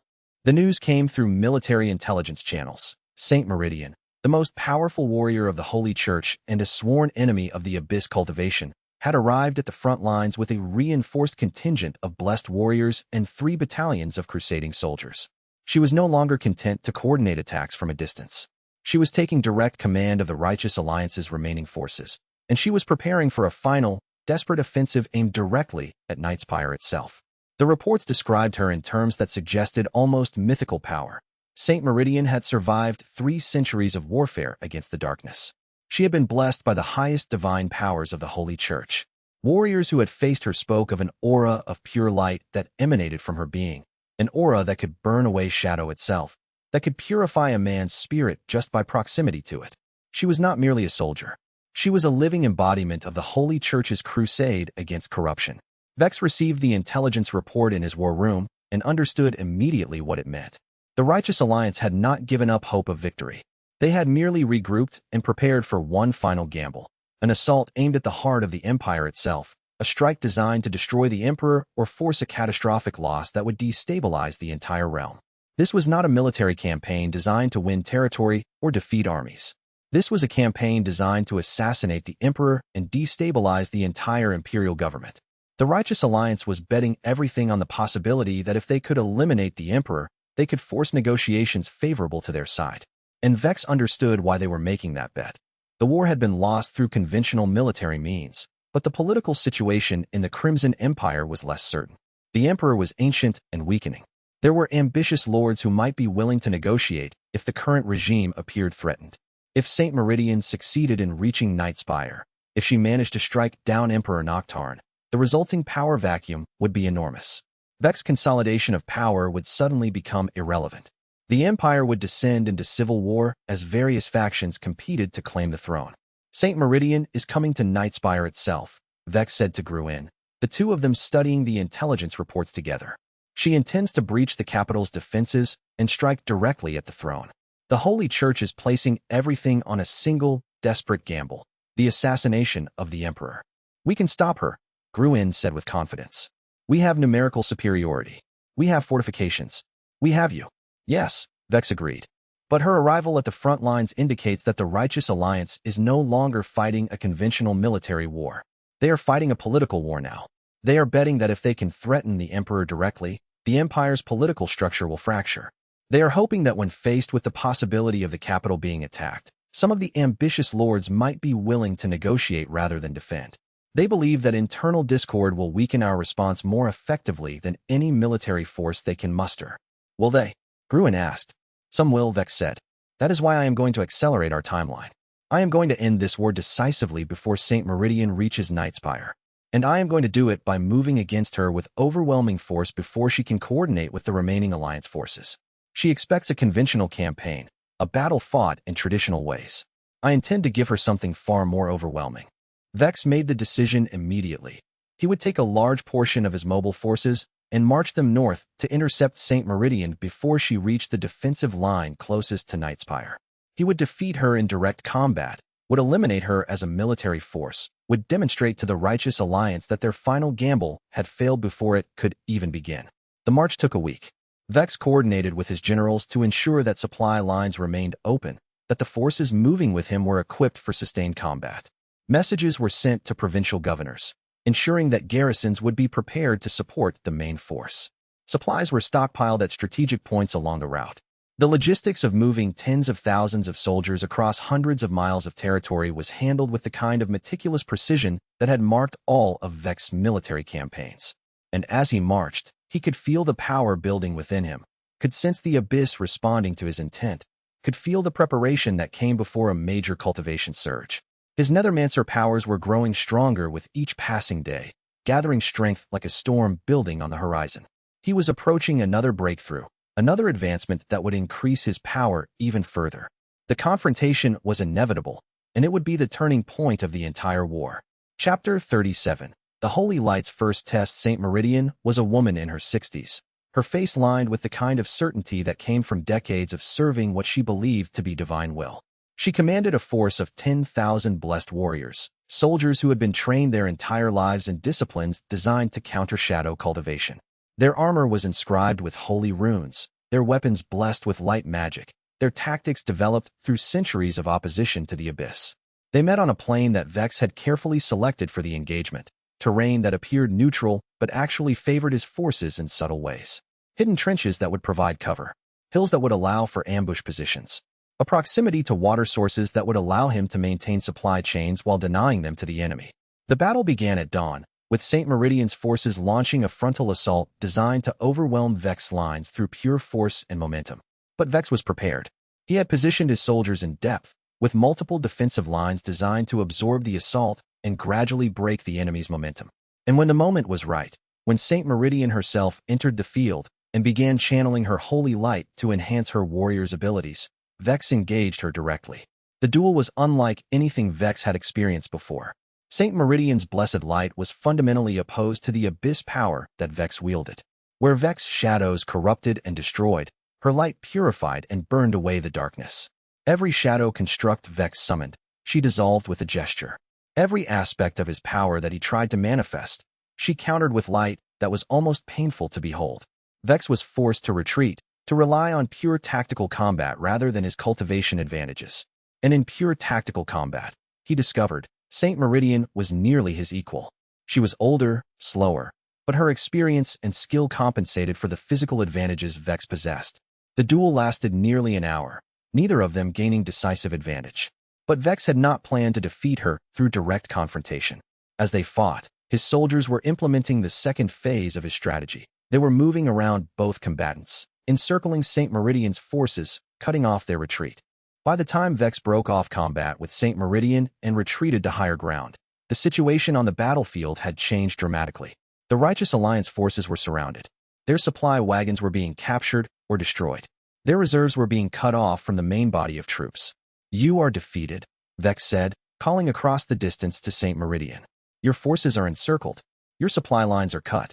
Retreat now, and I will allow your soldiers safe passage back to the northern territories. Continue to fight, and I will kill every person under your command." Saint Meridian was breathing heavily from the exertion of the duel, but her eyes remained untroubled. I came to end this war, she said. Not through military victory, which is no longer possible, but through the elimination of one man, you. If I can kill you, Vex Mortain, the Empire will fracture. The ambitious lords will see an opportunity. The succession will become uncertain. And in that chaos, perhaps the righteous can build something better. You cannot kill me, Vex said, and it was true. He could see the shadow of the future extending from this moment, and in every one of those shadows, Saint Meridian failed to eliminate him. I am too powerful, too prepared, too supported by forces you cannot contest. You can only cause more death by refusing to accept that outcome. For a moment, Vex thought Saint Meridian would refuse, would choose to die rather than accept defeat. But she was also a leader, responsible for the lives under her command. And leaders, even saints, eventually had to make decisions that prioritized survival over glory. We retreat, Saint Meridian commanded, and her forces began an orderly withdrawal, moving away from the encirclement that Vex had created around them. By nightfall, the battle was over. Saint Meridian's forces were in full retreat, moving back toward the northern territories, abandoning the war effort that had consumed 6 months of fighting and untold lives. Vex watched them go, and he was troubled by the questions Saint Meridian had posed. She had suggested that his existence was destabilizing to the Empire, that his power was dangerous to the natural order of succession and rule. And she had done so with the kind of certainty that suggested she was not merely expressing a military opinion, but had touched upon something that was actually true. Chapter 38. The moral crack that evening. In his tent, Vex collapsed in exhaustion greater than any he had experienced before. The duel with Saint Meridian had drained him physically and mentally. His cultivation power remained strong, but his connection to his own humanity had been worn thin by months of constant warfare, constant strategic manipulation, constant accumulation of power. Kira found him there, unconscious on his sleeping mat, his shadow power still swirling around him in an unstable pattern that suggested his mind was disturbed even in sleep. She remained with him through the night, tending to his wounds, ensuring that no one disturbed his rest. And when he woke, late the next morning, she was there, offering him food and water and the kind of quiet support that required no words. You defeated her, Kira said once Vex had recovered enough to sit up and take sustenance. Yes, Vex replied, and I will do so again if she returns. The Righteous Alliance will eventually realize that their military option is exhausted. They will negotiate a surrender or face total annihilation. That is not what troubles you, Kira said, and it was accurate. She had learned to read him well enough to understand when his words were masking a deeper uncertainty. Saint Meridian suggested that I am destabilizing to the Empire, Vex said finally. That my power is dangerous to the natural order of succession and rule. And I wonder if she was correct. Kira sat beside him, taking his hand in hers. Are you, she asked, destabilizing to the natural order? Yes, Vex said, and the admission felt like tearing something open inside himself. I am. The Emperor rules the Empire in theory, but in practice, I have taken control. I have positioned my own subordinates throughout the government. I have consolidated power in ways that ensure the succession cannot occur without my approval. I am not an instrument of the Empire's stability. I am a threat to it. Then what will you do? Kira asked. Vex did not answer immediately. He was thinking of young Kael, still hidden in the monastery, unaware of the role he would play in the Empire's future. He was thinking of the prophecy, of his role as kingmaker. He was thinking of the question of whether he could trust himself with the power he had accumulated, whether his judgment could be relied upon to serve the Empire rather than his own interests. I will finish the war, he said finally. I will ensure that the Righteous Alliance surrenders completely, and then I will take a step back from direct control of the Empire's government. I will return authority to the Emperor and ensure that the succession is prepared to pass to the heir when that time comes. You cannot control your own nature, Kira said gently. You are not the kind of person who can willingly give up power once you have accumulated it. Then I must become that kind of person, Vex said. Because the alternative is to become exactly what Saint Meridian suggested I was. A threat to the Empire's stability, a destabilizing force that will eventually tear the realm apart through the sheer weight of consolidated power. It was a resolution made in a moment of weakness and exhaustion, and Vex understood that he would likely not be able to maintain it. But making the resolution was significant.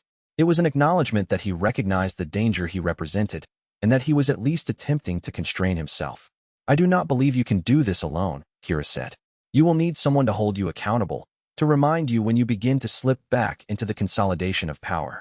Will you allow me to serve that role? Vex looked at her, seeing in her face the expression of someone who had come to care for him despite everything that her principles argued against. And he made a decision that was, in its way, as significant as the resolution to return control of the empire to the emperor.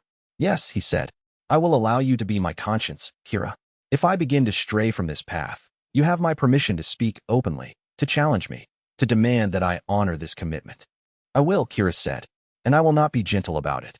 Chapter 39. The Emperor's Test 3 weeks after the defeat of Saint Meridian. With the Righteous Alliance in full retreat and the war effectively over, Emperor Noctarn summoned Vex to the imperial throne room for what appeared to be a formal ceremony of thanks and honor. But it was something entirely different. Vex Mortain, the Emperor said, his voice carrying the weight of absolute imperial authority. You have served me well. The Empire owes you a debt of gratitude for your military victories and your strategic acumen. In recognition of this service, I wish to grant you a final test of your loyalty. Vex felt something shift inside him, an intuition that warned him that whatever the Emperor was about to ask for would reveal something fundamental about Vex's character and intentions. What does your Majesty require? Vex asked, maintaining the perfect deference that had served him through months of service. There are prisoners in the dungeons beneath the palace, Noctarn said. Prisoners who have been convicted of conspiracy against the throne. I wish for you to execute them in a ritual sacrifice to the Abyss. The ritual is ancient and powerful, and it requires willing participation or at least passive acceptance. I want you to perform this sacrifice, Vex. I want you to demonstrate your commitment to the Abyss power by channeling their deaths into advancement of your cultivation. The request was designed as a test. Vex understood immediately. Emperor Noctarn was seeing whether Vex would cross a line that, once crossed, would make him essentially complicit in the regime's brutality. A general who could execute soldiers in combat was one thing. A cultivator who would ritually sacrifice prisoners to the Abyss was something else entirely. Something that suggested a moral corruption that went beyond the necessities of war. Your Majesty, Vex said slowly, the Abyss does not require unwilling sacrifice. Cultivation power increases through the willing conversion of life force, not through forced extraction. A ritual sacrifice performed on unwilling victims would be less effective than a willing transaction and would require far more power to maintain. Emperor Noctarn's expression did not change, but Vex could see something shift in the Emperor's eyes. A kind of respect, perhaps, or recognition of something important. That is true, Noctarn said. The ritual would be less effective with unwilling participants. So I ask you directly, will you offer the prisoners the choice? Will you ask them to consent to their sacrifice to the Abyss in exchange for a swift death, rather than slow execution by torture? Vex realized what the Emperor was doing. He was testing whether Vex would refuse the request entirely, or whether he would find a way to comply while maintaining some semblance of ethical constraint. And the answer was clear to Vex. I will not perform the sacrifice, Vex said. Not because I fear the Abyss, or because I am weak in my cultivation, but because the sacrifice is unnecessary. The prisoners are already condemned. Executing them according to imperial law serves justice. Adding a cultivation ritual to the execution does not serve justice. It merely corrupts the process. The throne room was absolutely silent. Every lord, every official, every guard understood that Vex had just refused a direct command from the Emperor. It should have been a moment of catastrophic danger. But Emperor Noctarn was smiling. Excellent, the Emperor said. You have passed the test, Vex. I have been watching you consolidate power, positioning your subordinates throughout the government, preparing to essentially rule the empire through the succession. I wanted to see if your accumulation of power had corrupted you so completely that you would commit any act to maintain your position. It has not, Vex said. Not entirely, at least. I have become compromised in many ways, but I still retain some capacity for moral judgment. That is all anyone can ask, Noctarn said. The most dangerous leaders are not those who are corrupt, but those who cannot recognize their own corruption. You have recognized yours, Vex, and that recognition gives me hope that you will use your power wisely when the time comes for you to truly rule. The Emperor gestured for Vex to approach the throne, and when Vex did, Noctarn placed his ancient hand on Vex's head in what appeared to be a gesture of blessing. When I die, Noctarn said, the Empire will need someone to guide the succession. I have already named young Kael as my heir, though I have not yet publicly revealed his existence. When that revelation comes, there will be those who oppose it, who believe that another candidate should be named. I am asking you, Vex, to ensure that Kael's succession is secured, that he is protected and trained, that he becomes the best ruler the Empire can produce. Will you do this? I will, Vex said. Then my life is complete. The Emperor said, and for the first time, Vex saw in Noctarn's face the profound exhaustion of a man who had carried power for too long and was ready to lay it down. Chapter 40. The heir's discovery. The monastery in the eastern province was raided by Alliance forces who had not yet received orders to retreat in the face of the war's conclusion. They came in the dead of night, burning buildings, executing monks, searching for something, though the monks had no idea what they were searching for. The soldiers moved with brutal efficiency, torches in hand, swords drawn, attacking without warning or mercy. Young Kael woke to the sound of screaming and the smell of smoke. His entire world had been the monastery and the monks who had raised him since he was an infant. The monks had taught him that violence was the failure of compassion, that all conflicts could be resolved through understanding, that even the most hardened hearts could be reached through patience and kindness. He had lived in an environment of profound peace, surrounded by prayer and study and meditation. The sudden intrusion of brutality was almost incomprehensible. The Alliance soldiers did not share that philosophy. They were hardened warriors, desperate and enraged, fighting for a cause they believed was righteous. They moved through the monastery without hesitation, torching libraries filled with centuries of accumulated knowledge, executing monks who stood between them and their objectives. The sacred spaces that had known only peace for generations became scenes of violence and destruction. Kael ran through the burning monastery, following an elderly monk who had taken him under her special protection. Sister Meredith had been his primary teacher for as long as he could remember, the woman who had raised him with kindness and firmness in equal measure. She was one of the few people at the monastery who had known his true identity, one of the few who understood that the boy under her care was no ordinary child. The monk led him through hidden passages that had been built centuries earlier, passages designed for exactly this kind of emergency. The monastery had been built during an era of conflict, and the ancient architects had understood that there might come a time when preservation required escape. The passages twisted through stone and darkness, lit only by the dim glow of magic-infused stones placed at intervals. They emerged into the forest outside the monastery, gasping for breath, the roar of flames still audible behind them. Sister Meredith was bleeding from a wound on her arm where a soldier's blade had caught her, but she paid it no attention. She pressed a small purse of gold into Kael's hands and gripped his shoulders with surprising strength. "Run toward Nightspire," the monk said, her voice urgent but calm. "There is a man there, someone who will protect you. Trust him, even if he seems frightening. His name is Vex Mortain, and he is the only person who can keep you safe. He will know you when he sees you. Show him this." Sister Meredith removed a ring from her hand, a simple band of silver with a seal carved into its surface, the seal of the Emperor's household. She pressed it into his hand. "I don't understand," Kael said. "Why would a general of the Crimson Empire protect a monastery child?" "Because," the old monk said, her eyes reflecting the firelight from the burning monastery. "You are not a monastery child, Kael. You are the Emperor's son, and your father sent Vex Mortain to watch over you when you were born. Now run. The soldiers are coming." Kael hesitated, trying to comprehend words that contradicted everything he understood about his identity and his place in the world. "Run," Sister Meredith commanded, and he ran, his legs carrying him into the darkness of the forest as fast as they could move. He looked back once to see the elderly monk standing at the forest's edge, silhouetted against the flames of the burning monastery. She did not run. She stood calmly, accepting her fate with the same equanimity she had shown in all things. The journey toward Nightspire took weeks. Kael was pursued intermittently by Alliance scouts, but he was young and fast, and he had been trained by monks to move through forests with minimal trace. He also had no understanding that he was supposed to be important, which gave him an advantage.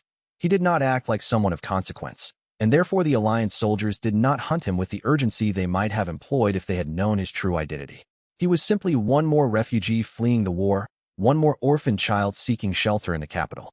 News of the monastery's destruction reached Nightspire eventually, carried by refugees and travelers who had witnessed the violence.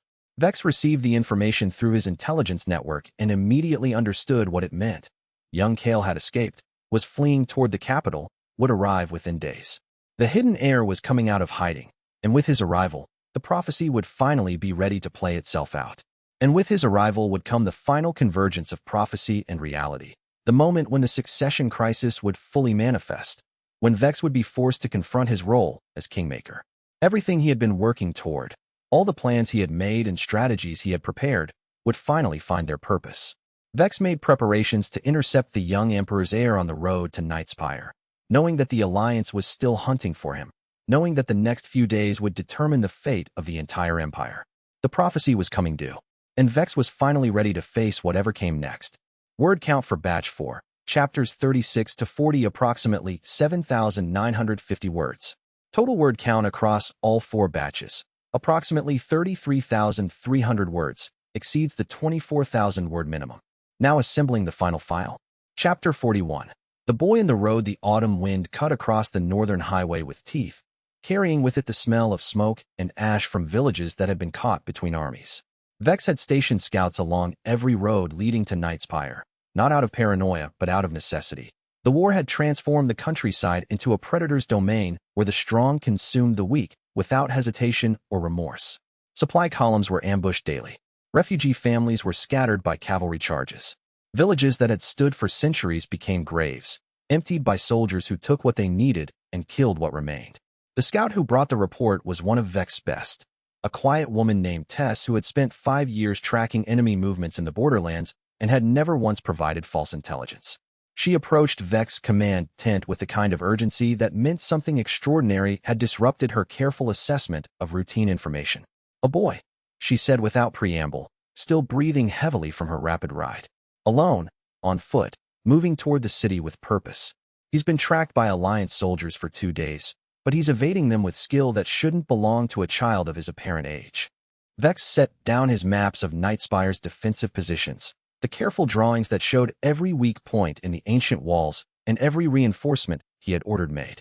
Age, description, 15, maybe 16. Dark hair, thin like he's been running for weeks without proper food. He carries nothing of value that we've observed, but he's being pursued like he's a general or a lord of consequence. The Alliance soldiers are coordinated about it, like they've been specifically ordered to intercept him.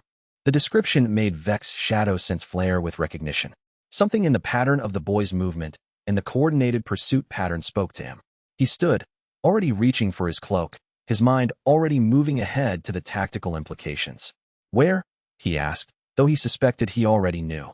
"Whitestone Canyon, 6 leagues north on the main road. He'll reach the city gates by tomorrow evening if nothing stops him. If the Alliance soldiers catch him before then, they'll either kill him or take him somewhere we can't retrieve him." Vex was already moving toward the tent's exit. "Assemble an escort squad. Full armor, but no Imperial colors. I don't want him frightened. 12 riders, all experienced, all capable of combat, but trained in restraint. We're not there to fight the Alliance if we can avoid it. We're there to intercept and extract." He left Gruen in command of the war effort with careful instructions and a message to be delivered to the Emperor if anything happened to Vex in the night. Then he rode north with his escort squad, moving as fast as horses could carry them, the autumn wind tearing at his cloak as they pounded along the northern road. The canyon route was treacherous in daylight, where every stone and root was visible and could be avoided. At night, it became something far more dangerous, a tomb for the unwary, a maze of blind turns and sudden drops. Men had been lost in this canyon in peacetime. War had made it even more lethal. Vex's shadow affinity allowed him to move through the darkness as though it were bright noon, his perception of the shadows rendering the darkness into a landscape of shapes and depths as clear as any daytime vista. His subordinates struggled to keep pace even with the advantages of their training, their horses sensing the unnatural confidence with which Vex navigated the treacherous passage. They found the boy in a canyon's narrow defile, backed against a sheer stone face that rose 300 feet straight up, his only escape route climbing equipment he did not possess. He was remarkable for his ordinariness, thin to the point of fragility, dark-haired and dark-eyed, dressed in the tattered robes of a monastery, the kind of simple garment that spoke of a life spent in contemplation rather than in the affairs of the world. But his eyes held the kind of desperate calculation that came from days of being hunted by enemies he did not understand and could not escape from. There was intelligence there and training of some kind, and a kind of spiritual calm that suggested he had made peace with the possibility of his own death. The Alliance soldiers pursuing him had stopped to set up an ambush 100 yards back, waiting for dawn light to close the trap with overwhelming force. They hadn't expected an interception from another force, hadn't prepared for the possibility that the boy might be rescued by someone other than his enemies. Vex's shadowcraft made short work of them. He didn't kill. Killing would leave evidence, would raise questions, would make the boy's rescue a matter of public record rather than a quiet extraction. Instead, he manifested darkness so complete that the soldiers lost courage and fled, convinced they faced a demon of the abyss itself, a creature from the depths that would consume them if they remained. It was brutal in its elegance. No blood, no sound, just the sudden conviction that this ground had become hostile to the living, that continuing to occupy it would result in death or worse. The boy watched this unfold from his perch against the stone wall, and his hand moved to a simple silver ring on his finger, the only valuable thing he carried, worn smooth by time and constant contact. His face was a mixture of hope and terror, as though he couldn't decide which was worse: being caught by zealots who pursued him for unknown reasons, or being saved by a shadow user, a being of corruption that his monastic teachers had described as fundamentally opposed to all that was good and pure. Vex approached slowly, his hands empty and visible, his expression neutral and carefully non-threatening. "You are being hunted." "Yes," the boy said, and his voice was steady and clear, which was unusual for a child in this situation. The monks had taught him something of value at least: how to master fear, how to remain calm in the face of uncertainty. "The soldiers said I was important, that I needed to be captured. But I don't know why. I was just a monastery student, learning meditation and prayer from the monks who raised me." "The monastery at Eastern Province was destroyed 2 weeks ago," Vex said, and his voice carried absolute certainty. 3 days' journey by hard riding from the capital. "Yes. Sister Meredith told me to run, to find someone in Nightspire named Vex Mortain. She said he would protect me, even though he uses shadow and the abyss. She said protection sometimes comes from unexpected sources." The boy's eyes narrowed, trying to fit the pieces together. "Are you?" "I am," Vex said simply. "Vex Mortain, the shadow user your teacher sent you toward."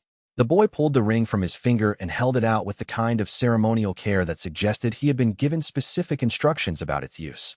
"Sister Meredith said when I found you, I should show you this. She said you would know what it meant." Vex took it, and the moment his fingers closed around the metal, he felt the weight of it.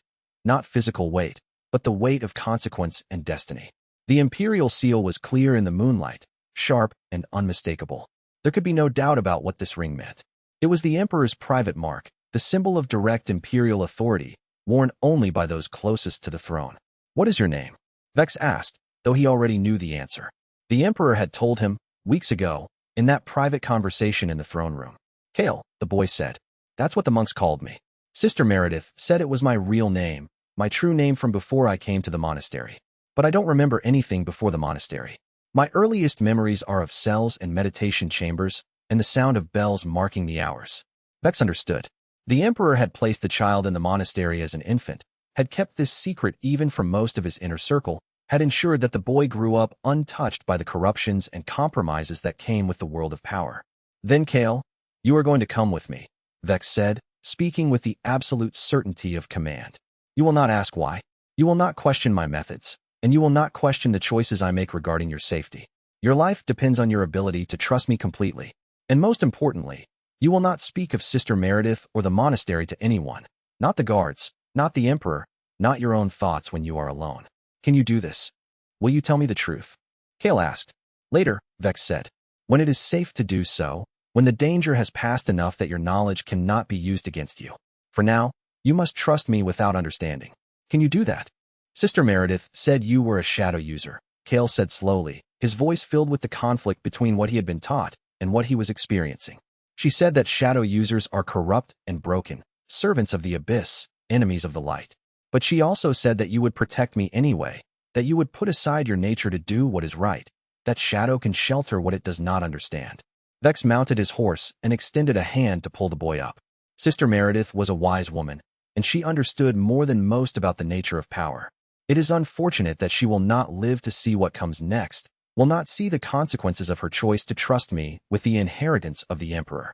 Kael took his hand and pulled himself onto the horse's back, settling in front of the saddle with the graceful ease of someone who had lived his entire life without seeing the need to fear falling. As they began the ride back toward Nightspire, the mountains dark against the star-filled sky, Vex felt the weight of it, the prophecy taking material form, the hidden heir now in his custody, the final pieces moving into position on the board. Behind them, in the canyon, the shadows closed like a door. Nightspire lay ahead, gleaming with lamplight in the distance. The future waited, and with it, the true test of everything Vex had planned. Chapter 42, St. Meridian's Fury. 3 days after bringing Kael into the palace, established under a carefully fabricated identity as a war orphan in Vex's personal guard, a cover that would hold up to all but the most suspicious scrutiny and closest inspection. The greatest attack on Nightspire in 2 centuries began with the rising of the sun.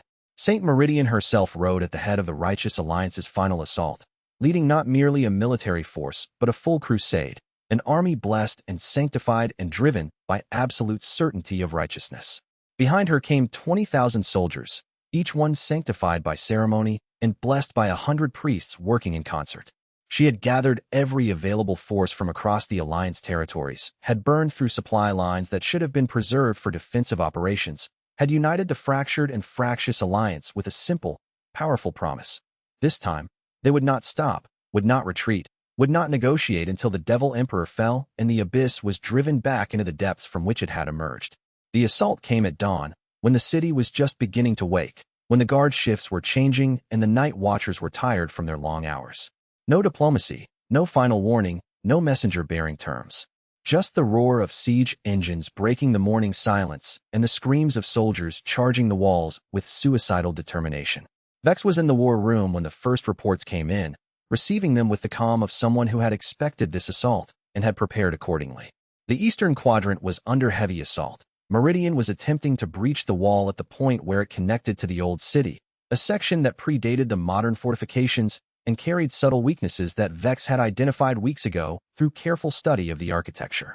She had done her intelligence work well, had learned from previous failures, had studied the city's vulnerabilities as carefully as Vex himself had.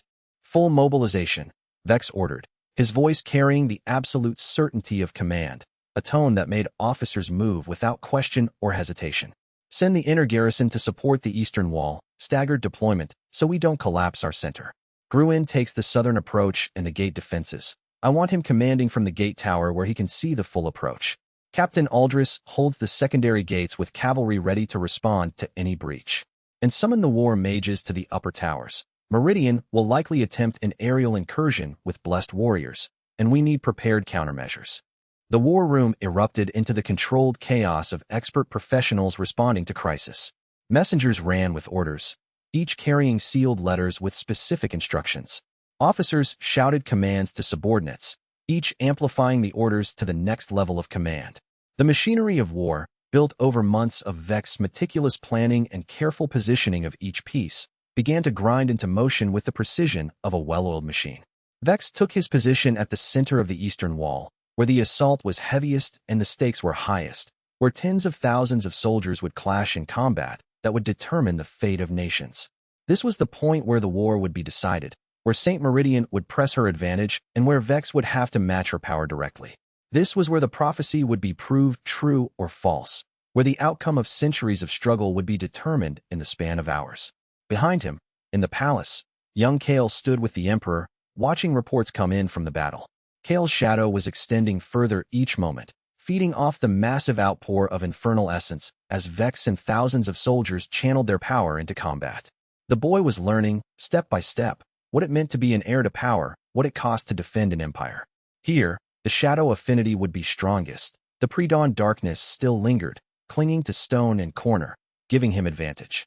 Around him, 2,000 soldiers had taken position in carefully prepared defensive lines, and above them, shadow anchors, artifacts he had created weeks ago from solidified Infernal Essence, dug deep into the stone foundations, feeding power directly into the battle zone. Saint Meridian was already visible as the sun rose, standing on a siege tower that rose 40 feet above the ground, her blessed light radiating so intensely it burned away the shadows in a 30-yard radius, creating an area of absolute daylight that seemed wrong against the morning. She sang, literally sang, a prayer of war that was neither monotonous nor tuneful, but something stranger, something that made the Alliance soldiers around her move with supernatural coordination and strength, as if her voice itself carried power that moved them. Vex answered with shadow. He manifested constructs of pure darkness, humanoid shapes, 20 feet tall, moving with predatory grace and intelligence. They descended on the assault ladders, plucking soldiers free and casting them back, not to kill but to demoralize, to break the assault's momentum by convincing soldiers that climbing was death. The Alliance soldiers screamed, certain they faced demons from the Abyss itself, creatures that had no interest in mercy or restraint. They were not entirely wrong. For 6 hours, the battle raged without pause or mercy. The sky itself became contested territory, with blessed light clashing against infernal shadow in visible waves of force that cracked the air like thunder. Where they met, the boundary between light and darkness became thin and unstable, reality fracturing under the stress of conflicting powers attempting to impose their nature on the same space. Vex found himself growing drunk on the power, intoxicated by the raw force flowing through him. The abyss was roaring through his consciousness, offering more, always more, sweet whispers of corruption that promised greater strength if he simply surrendered to it fully, if he just let go of the last shreds of his humanity.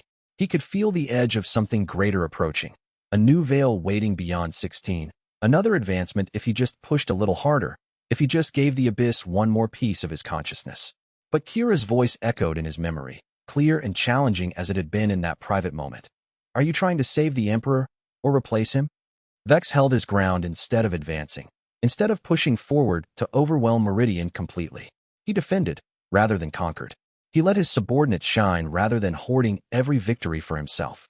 And most importantly, he refused the abyss's final whispers, keeping a piece of his consciousness separate, untouched by the corruption, a fragment of himself that remained Kael, no matter how much the abyss reshaped him.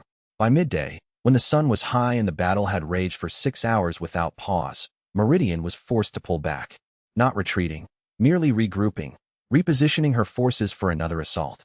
Her army was still intact, her threat still absolute. But she had not broken the city, had not shattered Vex's defense, had not driven him from the wall. In the evening, as the Alliance soldiers settled into their siege positions and the walls of Nightspire fell quiet, Vex stood on the wall and watched her camp settle in. She was going to try to starve Nightspire, to make the Emperor's paranoia do the Abyss's work by turning him against his own commander, to wait for internal politics to destroy what external assault could not. But Vex had already prepared for that possibility as well. Chapter 43. The Defense of Nightspire. The siege lasted 14 days. And in those 14 days, Nightspire transformed from a city into a fortress, from a place where people lived into a place where they survived moment by moment, hour by hour. Each day brought a fresh assault, each assault testing a different sector of the wall, each assault designed to identify and exploit weakness. Each night brought desperate repairs to damaged stone, replacement of injured soldiers with fresh troops, reinforcement of sectors that had nearly failed. The Alliance soldiers were relentless, driven by Meridian's presence and the certainty that they were fighting not just for territory or political supremacy, but for the soul of the world, for the triumph of light over darkness. The soldiers of the Crimson Empire, conversely, were fighting for survival, less noble in motivation perhaps, but no less effective in execution. They fought because they had families to protect, because the city that held the Emperor was their home, because retreat meant death anyway, because Vex had positioned them where they understood that surrender was not an option. Vex had positioned himself at the eastern wall, the sector under the heaviest assault, the point where Saint Meridian had chosen to concentrate her forces. Gruin held the south, commanding from the gate tower as Vex had ordered, his presence enough to stabilize that sector without requiring Vex's personal intervention. Between them, the Empire's forces held like a fist clenched against pressure that threatened to crush it from all sides, compressing and resisting. Gruin, commanding the southern wall and the critical gate fortifications, distinguished himself in ways that would echo through the Empire's history for generations. He had learned the rhythm of the battles over the 14 days, when the assault would come heavy, when the Alliance soldiers would attempt infiltration through the lower gates, when Meridian's attention would shift to other sectors to probe for weakness. He began to predict the enemy's movements with uncanny accuracy, and his responses were always one step ahead, always prepared for what was coming. On the third day of siege, when a breach opened in the southern gate that should have been fatal, Gruin assembled his cavalry and rode directly into it, plugging the gap with his own body and his soldiers' determination.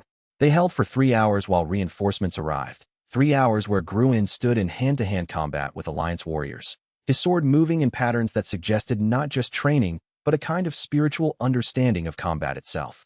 When Vex learned of this, learned that Gruin had held a breach against 50 soldiers, that Gruin had taken wounds that should have been disabling, but continued fighting anyway, Vex felt something shift in his chest, not emotion, precisely, but recognition.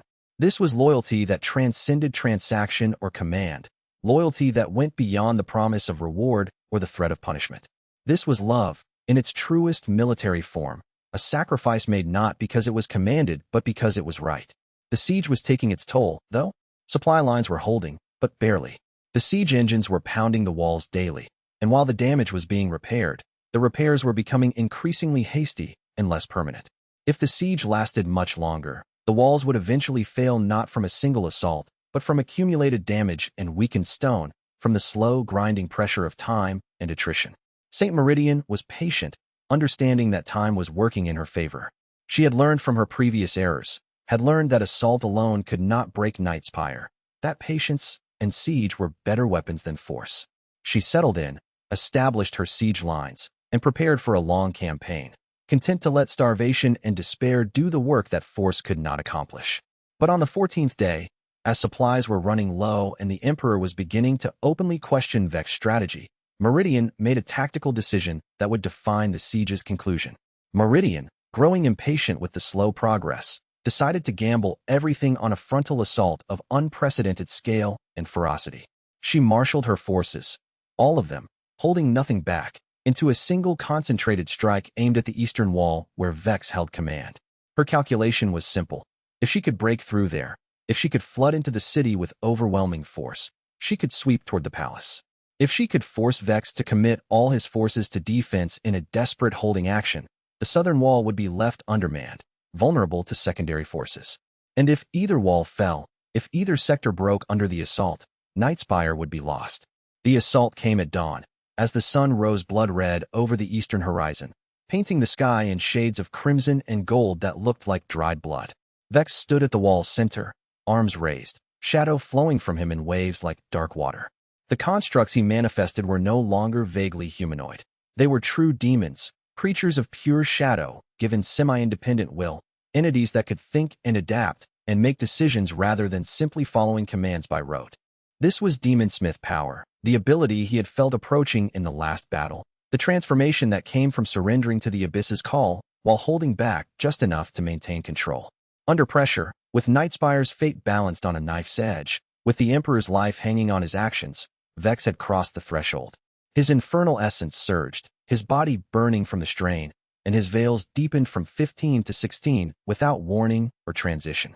The transformation was visible to everyone on the wall.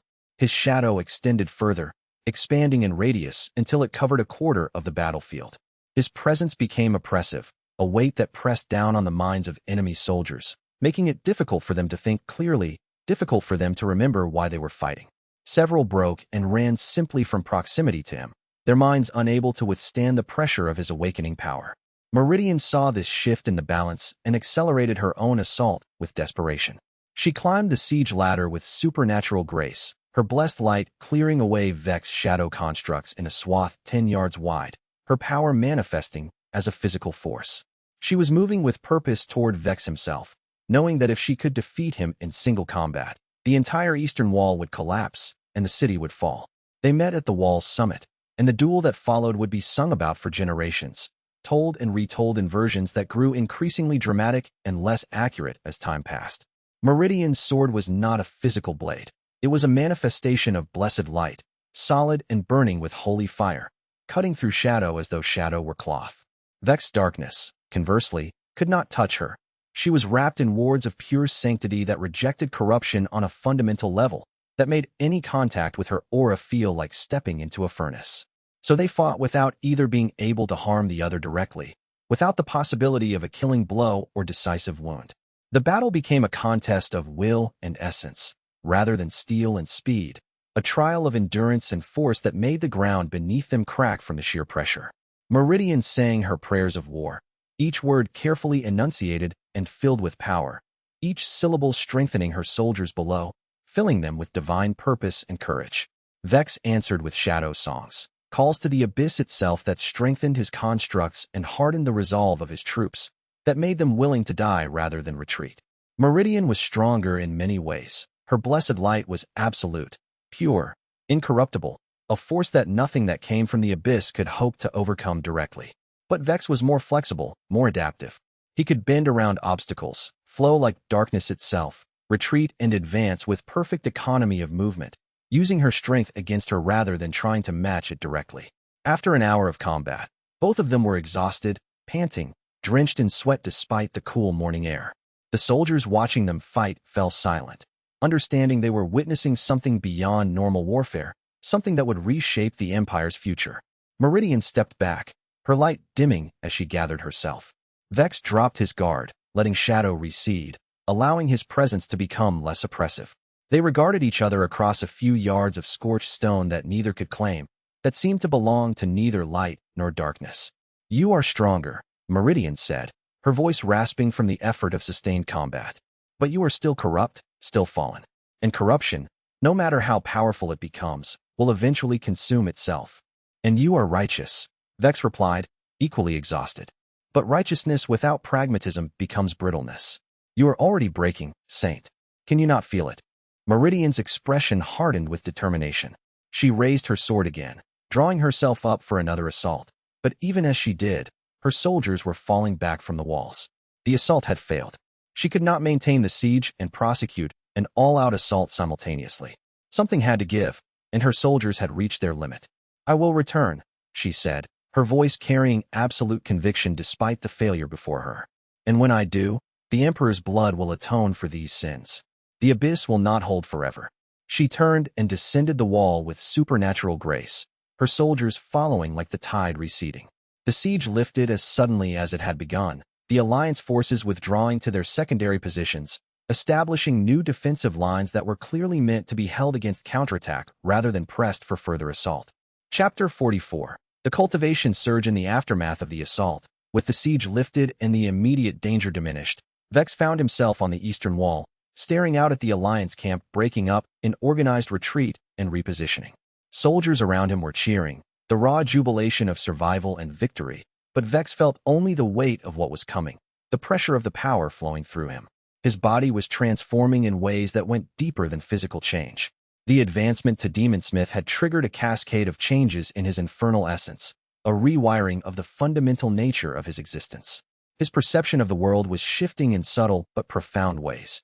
Where once he had seen people and objects as discrete entities, now he could perceive the flows of power beneath reality. The abyss, breathing beneath the skin of the world, offering power to those willing to drink deep from its well, offering strength and dominion to those willing to pay the price. The temptation was immense, constant, a whisper that never ceased. In the quiet hours after the siege lifted, when the soldiers had been sent to rest and the repairs to the walls had been begun by work crews, Vex found himself in the meditation chamber beneath the palace, the abyss nexus where the Infernal Essence gathered in its purest form, where he had pushed his cultivation multiple times before to achieve breakthrough. The air in the chamber was thick with Infernal Essence, barely held in check by ancient wards carved into the stone during the founding of the palace. He sat in the center of the chamber, letting his boundaries dissolve, opening himself fully to what the abyss offered. The abyss came like a flood, a wave of pure power that crashed against the walls of his consciousness with force enough to break a lesser being. It offered visions, power without limit, dominion over shadows themselves, the ability to reshape reality according to the will of a true demonsmith who had mastered their craft completely. All he had to do was open his deepest self and let it fill him completely, and he would have strength beyond measure. Vex felt the seduction of it with every fiber of his being. The promise of absolute power, of never again struggling against opposition, of being able to simply will the world into the shape he desired. It was beautiful and terrible in equal measure, intoxicating and dangerous. But he held a piece of himself back, deliberately, consciously, with effort that made his entire body shake with strain. Some small corner of his consciousness, the part that remembered being Kael before the reincarnation, the part that had loved human things and human connection and the simple joys of existence. He kept that separate, untouched by the abyss's call, preserved like amber around a fly. The meditation lasted for what felt like hours in subjective time, though when Vex finally opened his eyes, the meditation chamber showed only minutes had passed. When Vex finally opened his eyes and returned to full consciousness, his veils had deepened further, progressing beyond 16. He could feel 17, 18, 19 within reach, approaching like a storm on the horizon. And more importantly, he could feel the shape of what this power truly meant, the transformation that was coming. A demonsmith was a crafter of living shadow, a being that could give form and will to the darkness itself. Where the Nethermancer could see the future, the demonsmith could make it manifest, could shape events to match their will. The constructs Vex created would no longer be mere shadows given form. They would be demons, true creatures of the abyss with free will constrained only by binding commands in their own nature, entities capable of independent thought and action. Vex stood, and the wards in the chamber responded to his presence, acknowledging him as something more than they had before, bowing to his power in the way ancient magic bows to greater force. The chamber itself seemed to transform around him, walls becoming less solid, shadows becoming more substantial, reality becoming negotiable at his presence. He ascended the stairs back to the palace, his reflection in torches and glass showing a figure that was becoming progressively more shadow than light, a thing that existed increasingly in the spaces between worlds. He was no longer entirely human. That transformation was complete. But he was not entirely demon either. He existed in a liminal space between categories, a being that transcended the normal distinctions of good and evil, light and darkness, human and monster. As he walked through the halls of the palace, people moved away from him without being asked, sensing the weight of his presence, understanding that he had become something dangerous, something that could not be touched or harmed through normal means. Even the guards at doors did not challenge him. They bowed and stepped aside, acknowledging his authority and power with the kind of instinctive recognition that came from standing in the presence of true power. In the throne room, he found the emperor waiting, attended only by a handful of guards who stood at respectful distance. Emperor Noctarn was alone with Vex, a rarity in itself, a statement that the emperor trusted him enough to meet without court witnesses. The emperor studied Vex with an expression that mixed pride with something that might have been fear, or might have been something deeper, recognition, perhaps, of something shifting in the nature of the world. "You have advanced again," Noctarn said, not a question but a statement of fact, as if he could see it written in Vex's presence. "Yes, your majesty." "How far?" 16 veils, Vex said, speaking the words carefully, knowing their weight. "Demonsmith rank. The creation of true demons, entities of will and consciousness." The emperor nodded slowly, as if he had expected this answer, as if the progression was following a path he had seen in prophecy or in private counsel with his advisors. The prophecy texts speak of this stage. They say that a demonsmith stands at the edge of something final, something that transforms the nature of what they are from human to something else entirely. The texts are accurate, your majesty. And you understand what this means for the succession? For my safety. Vex did understand, completely and with clarity that left no room for doubt. With his power this great, with his control over demons and shadow reaching toward absolute, the idea of anyone replacing him, or anyone else ruling through him, became merely political theater, a game played by those who didn't understand how the rules had changed. The true power of the empire now flowed through Vex's will. The emperor could command, but Vex could refuse, and nothing in heaven or earth could be done about it. "I understand the burden, your majesty, and I understand the trust." Emperor Noctarn stood, approached Vex, and placed a hand on his shoulder, a gesture of trust or perhaps benediction, an acknowledgement of something shifting between them. The emperor was old. Vex could see it clearly now, the weight of centuries pressing down, wearing at the will to continue. "Then understand this as well. I am old, Vex. Old beyond what my veils should allow, old in my heart and my will. The war has exhausted me. When it is done, when Saint Meridian is defeated and the righteous alliance is scattered, I want nothing more than to rest. The empire needs a young hand at its center, someone who can guide it through the transformation that comes with these new powers. Someone who can raise my heir and teach him what it means to rule. I am naming you regent. When the time comes, you will rule in my name, and in the heir's name until he is ready. Will you accept this burden?"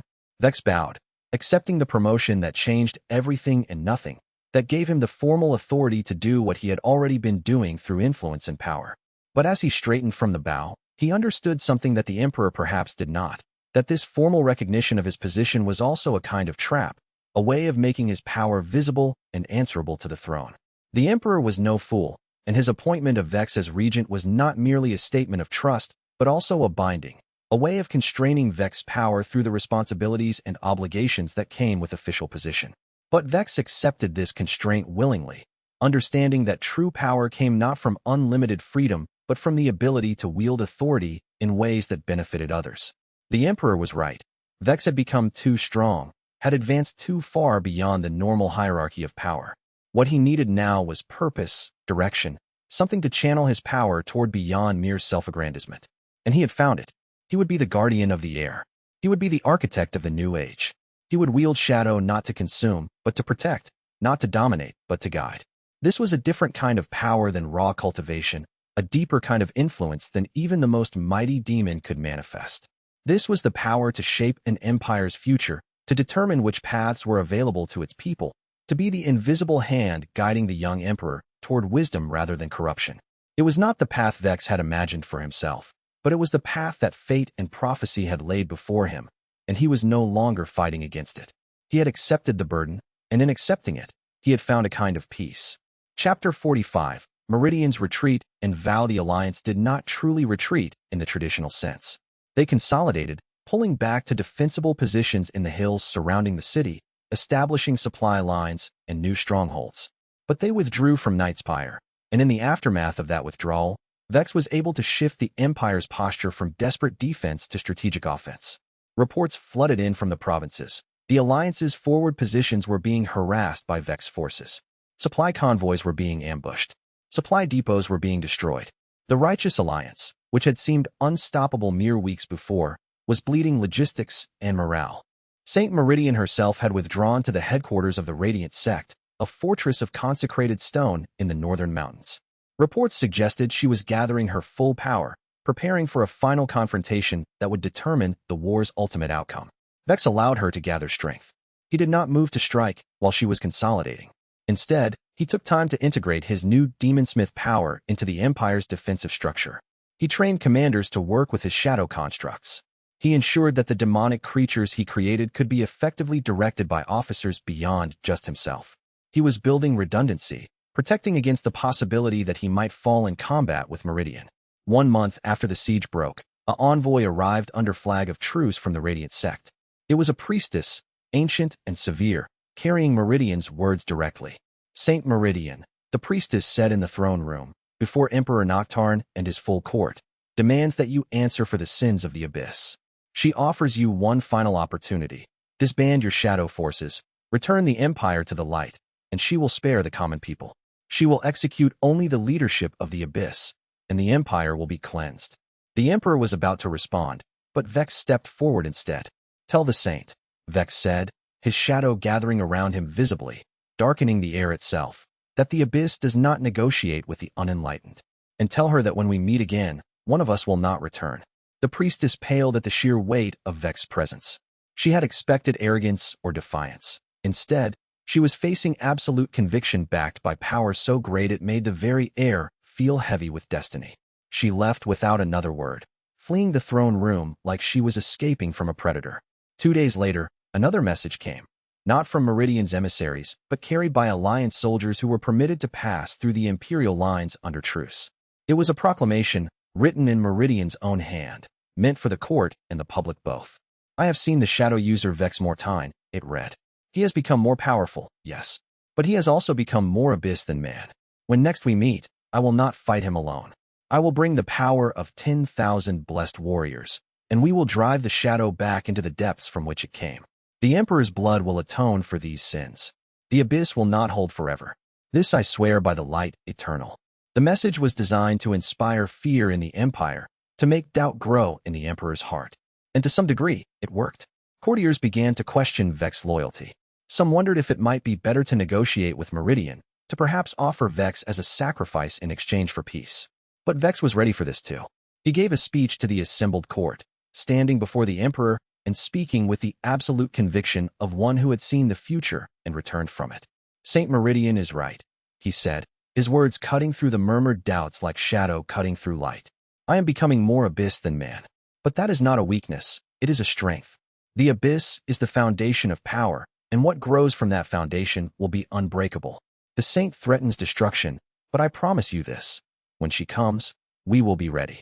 And her light will fail against the shadow, as it has failed every time we have met. The Emperor stood. The court acknowledges Regent Morton's words. We will trust in his vision.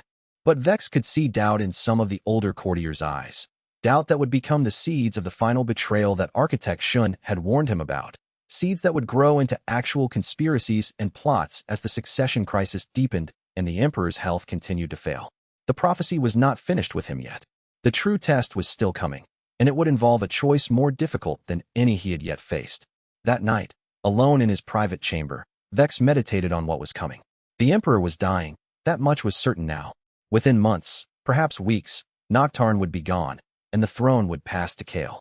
And when that happened, Vex would have to make the choice that had been hanging over him since the day of the reincarnation. Would he serve the new emperor as faithfully as he had served the old one? Or would the accumulation of power finally prove too much? And would he yield to the temptation to take the throne for himself? He did not yet know the answer. The choice felt impossible, poised between loyalty and ambition, between service and dominion. But he had months yet to prepare himself, months to make peace with whatever choice he would eventually make. The prophecy was approaching its conclusion, but it was not quite ready to manifest its final form. The shadow deepened around him as he sat in meditation, and somewhere in the palace, young Kael was asleep, dreaming of monks and monasteries, not yet understanding that his entire life was about to change, that the moment of his inheritance was approaching with inexorable speed. Chapter 46. The heir's revelation after the climactic battle where the siege lifted, with St. Meridian's forces pushed back and victory secured, the immediate danger diminished but not eliminated. The righteous alliance remained a threat, just one that could no longer mount a direct assault on the capital. Vex brought young Kael to Emperor Noctarn in a private chamber adjoining the throne room, the same chamber where many important decisions of state had been made over the centuries. The emperor had been waiting for hours, his expression revealing both eager anticipation and profound uncertainty about how his son would react to learning the truth of his birth and his destiny. The emperor had lived for centuries, had ruled empires, had faced mortal enemies, and survived. But facing his own son, having to explain choices made in secret and burdens placed without consent, this terrified him in ways that war could never touch. Kael entered the chamber with the cautious grace of someone who had learned to move carefully through the world, someone who had been taught that violence lurked in unexpected places and that vigilance was necessary for survival. He wore the simple gray robes of a palace servant, the disguise that had kept his true identity hidden from the court and from the Alliance assassins who hunted him. His eyes went immediately to the figure on the throne, Emperor Noctarn, ancient and terrible and oddly fragile despite his power, a being who had ruled for centuries and still seemed somehow uncertain. "Your Majesty," Kael said, and bowed with the formal courtesy that Sister Meredith had taught him, the kind of perfect deference that suggested someone trained in protocol and hierarchy. The emperor stood and approached his son, studying the boy's features as though looking for echoes of himself, for genetic continuations that would prove this was truly his blood. "Kael, is it?" "Yes, I see it now. You have your mother's eyes, her dark hair. She was a woman from the eastern province, beautiful and kind. I loved her, after my fashion, though that love could never lead to marriage or public acknowledgement. Come, sit with me. There is much you need to know, and I have not the time I once imagined I would have to tell you the truth." For the next hour, Emperor Noctarn told his son everything with the careful explanation of someone trying to make a child understand adult complexity. He explained the monastery and Sister Meredith's role as guardian. He explained the prophecy that had driven him to hide Kael away, to deny his own son a normal life because he feared what the future held. He explained the war and the succession crisis that was building like a storm on the horizon. He explained Vex and the critical role Vex would play in the boy's life, both as mentor and as kingmaker. Kael listened with the calm attention he had learned from the monks, his face showing concentration but not fear. But as the story progressed, as the emperor reached the parts about Abyss Cultivation and shadow power, and the expectation that Kael would eventually become a leader in the demonic forces that served the throne, Kael's face began to darken with conflict and growing distress. "So, I am not what I believed I was," Kael said slowly, his voice carrying the weight of understanding. "I was not a monastery student chosen by fate or by chance. I was not a simple scholar learning meditation and prayer. I was a hidden prince, placed away to be hidden, my existence kept secret from the world because I was too dangerous or too vulnerable to exist in the light." "Yes," the emperor said gently, and there was genuine sorrow in his voice. "I made that choice to protect you. Your mother died when you were an infant, and I could not risk you being used against me by ambitious courtiers or by the enemies of the Abyss Cultivation. And you want me to learn the Abyss Cultivation," Kael continued, and his voice was beginning to show anger. "You want me to become like Regent Mortain, to use shadow and darkness and infernal power, to transform myself into something other than human."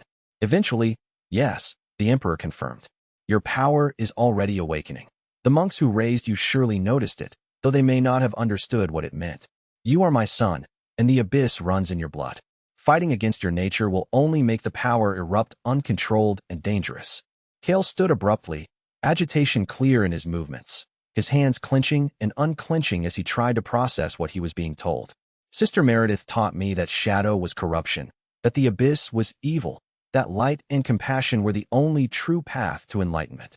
She raised me to believe that power acquired through darkness was power that consumed the soul, that corrupted the wielder and everyone around them. Sister Meredith was wise, the Emperor said, and his voice was full of respect. She taught you truth, after her fashion. But truth is more complex than she perhaps made it seem. Yes, the abyss is corruption in its raw form. But corruption is not inherently evil.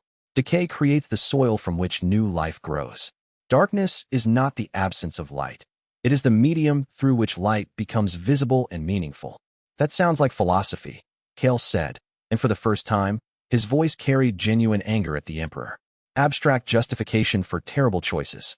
I was taught that these distinctions mattered profoundly, that they were not just philosophical abstractions, but moral realities. I was taught that the abyss threatened the world, that shadows served evil, that to use such power was to become a servant of destruction and moral corruption.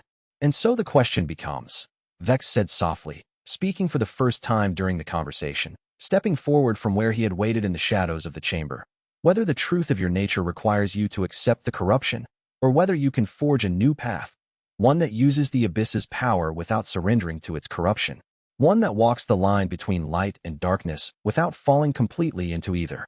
Kael turned to face Vex directly, and his expression was a mixture of hope and fear. Is that what you did, Regent Mortain? Is that what Sister Meredith believed you could do? Use the abyss without becoming its slave? I am still doing it, Vex said, and his voice was quieter than Kael would have expected from such a powerful being. Every day, every moment, I choose to hold back some portion of myself from the abyss's call. It is exhausting. It is painful. And sometimes I fail, and the corruption begins to consume more of me. But it is possible. The choice is difficult, but it is real. I don't want this, Kael said, and the words came out with raw emotion that cut through all the political and philosophical considerations. I didn't ask to be the Emperor's heir. I didn't ask to carry this power in my blood. I wanted to remain in the monastery, to study meditation and prayer, to help people find peace and understanding. I wanted a simple life. I know, the Emperor said gently, and there was genuine grief in his voice. But the world does not grant us the choice of what power we are born with. It only grants us the choice of what we do with it. You can refuse to train in the Abyss Cultivation, if that is truly your wish. I will not force you. But that refusal will not make the power go away. It will only make you weaker, less able to protect yourself when assassins come, less able to protect others when the Empire has need of your strength. Kael left the chamber without another word, his shoulders heavy with the weight of inherited destiny, his mind churning with questions that had no easy answers. Vex and the Emperor exchanged a look that was part concern, part recognition. The prophecy was moving toward its conclusion, and the Emperor's heir was still uncertain about his own nature, still torn between the teachings of his youth and the demands of his birth. Chapter 47. The Fractured Dynasty. In the days after Kael's revelation, Emperor Noctarn attempted to involve his son in the governing of the Empire, to give him practical experience and help him acclimate to his new role. Kael resisted at every step, his monastic training warring with his obligation to his father.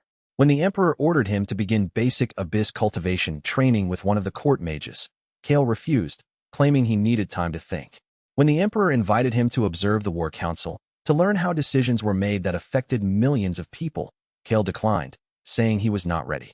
When the Emperor tried to discuss the succession with him, to explain what it would mean to rule the Empire, Kael expressed a desperate desire to disappear back into the monastery rather than inherit power he did not want.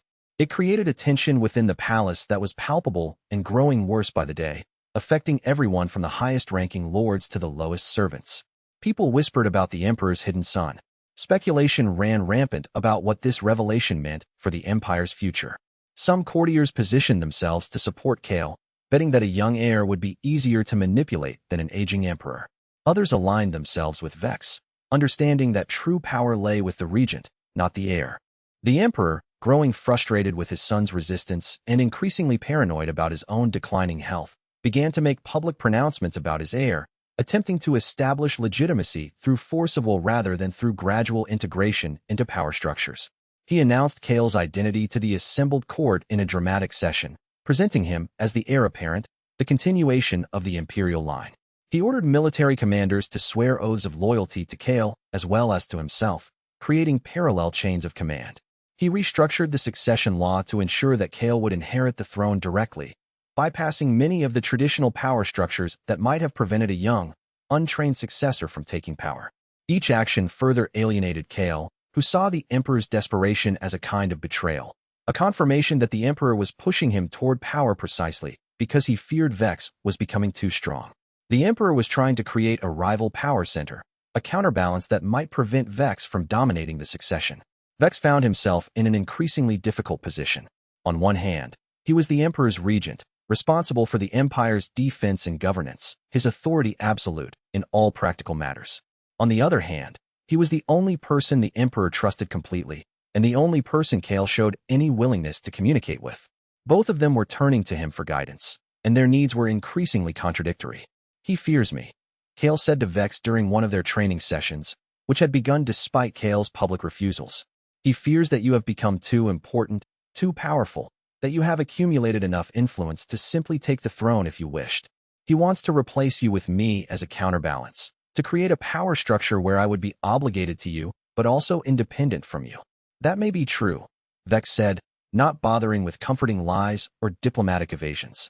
Vex had learned that Kael responded better to honesty than to manipulation. Rulers accumulate paranoia the way others accumulate wealth. The longer they hold power, the more suspicious they become of those around them. But his fear does not change the reality of the succession. When the time comes for him to die, you will need to be able to rule. And to rule this empire, you will need power, both political power and supernatural power. "I don't want power," Kael said.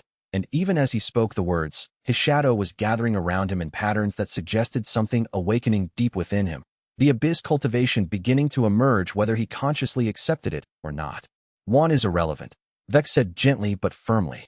"You have power because you are the Emperor's son, because the Abyss blood runs in your veins. What matters is whether you allow that power to remain dormant and dangerous, lurking beneath the surface until it erupts uncontrolled, or whether you cultivate it properly so you can control it, master it, direct it toward worthy purposes." In the throne room, the political tensions escalated dramatically. Some of the older lords, those who remembered times before Vex's ascent, began to openly question whether a boy raised by monks could possibly rule the empire, whether he had the ruthlessness or the experience necessary for such a role. Others argued that Vex's growing power and his obvious competence suggested he should simply take the throne himself, ruling openly as emperor rather than playing at regency. Still others proposed compromise, that Kael should rule in name while Vex ruled in practice, a kind of regency that would extend indefinitely, creating a stable power structure. The Emperor overheard these suggestions during a private meeting with his council and grew paranoid that Vex was encouraging them, that Vex had orchestrated the proposals to provide political cover for eventually taking the throne. He accused Vex of harboring ambitions to replace the Emperor's line entirely, to eradicate the imperial family and establish a new dynasty based on demonic power rather than on the bloodline that had ruled for millennia. Vex, for the first time since the reincarnation, considered whether the prophecy might be self-fulfilling, whether his efforts to prevent the Emperor's murder might be driving Nocturne toward paranoia that would make him attack Vex first, forcing Vex to defend himself and inadvertently killing the Emperor in the process. It was a terrifying possibility, a way the prophecy could manifest that Vex had not fully considered. But the prophecy had spoken clearly in the text that architect Shun had shown him. The right hand's burden is not to save the throne, but to choose the throne's heir. And Vex had determined that right hand meant Vex himself, that the prophecy was speaking of this exact moment, this exact tension. So Vex continued his careful balancing act, supporting the Emperor publicly while preparing for the succession privately, mentoring Kael while remaining loyal to Nocturne, walking a razor's edge that grew sharper with each passing day. It was a rope stretched so tightly it was beginning to fray, and Vex could feel it beginning to snap. Chapter 48. The heir's training. Despite his public resistance to the idea, despite his stated desire to avoid cultivation and power, Kael began to open up to his training sessions with Vex. He did not attend formal court lessons or work with the designated mages. Instead, he worked with Vex in private sessions held in secret, late in the evening or early in the morning, training in a part of the palace that the regular staff did not frequent. Vex worked with him methodically, teaching him the basics of Abyss affinity, showing him how to sense the power that lay beneath reality, how to feel the pulse of the Abyss in the world around him. He taught him meditation techniques that allowed him to quiet his conscious mind and open himself to Infernal Essence. He taught him cultivation exercises that would allow him to build his veils gradually, without overwhelming his nascent power. Kael's cultivation was different from Vex in fundamental ways. shaped by his monastic training and his natural temperament. Where Vex's power was aggressive and commanding, where Vex sought to dominate the Abyss and bend it to his will, Kael's was passive and receptive. He did not try to force the Abyss to bend to his will through strength and dominance. Instead, he opened himself to it and let it flow through him, accepting it as a natural part of his being rather than fighting it or trying to control it through force. It was a more stable approach, less likely to lead to the kind of corruption that had nearly consumed Vex at several points in his cultivation journey, more likely to allow Kael to integrate the power without losing his humanity in the process.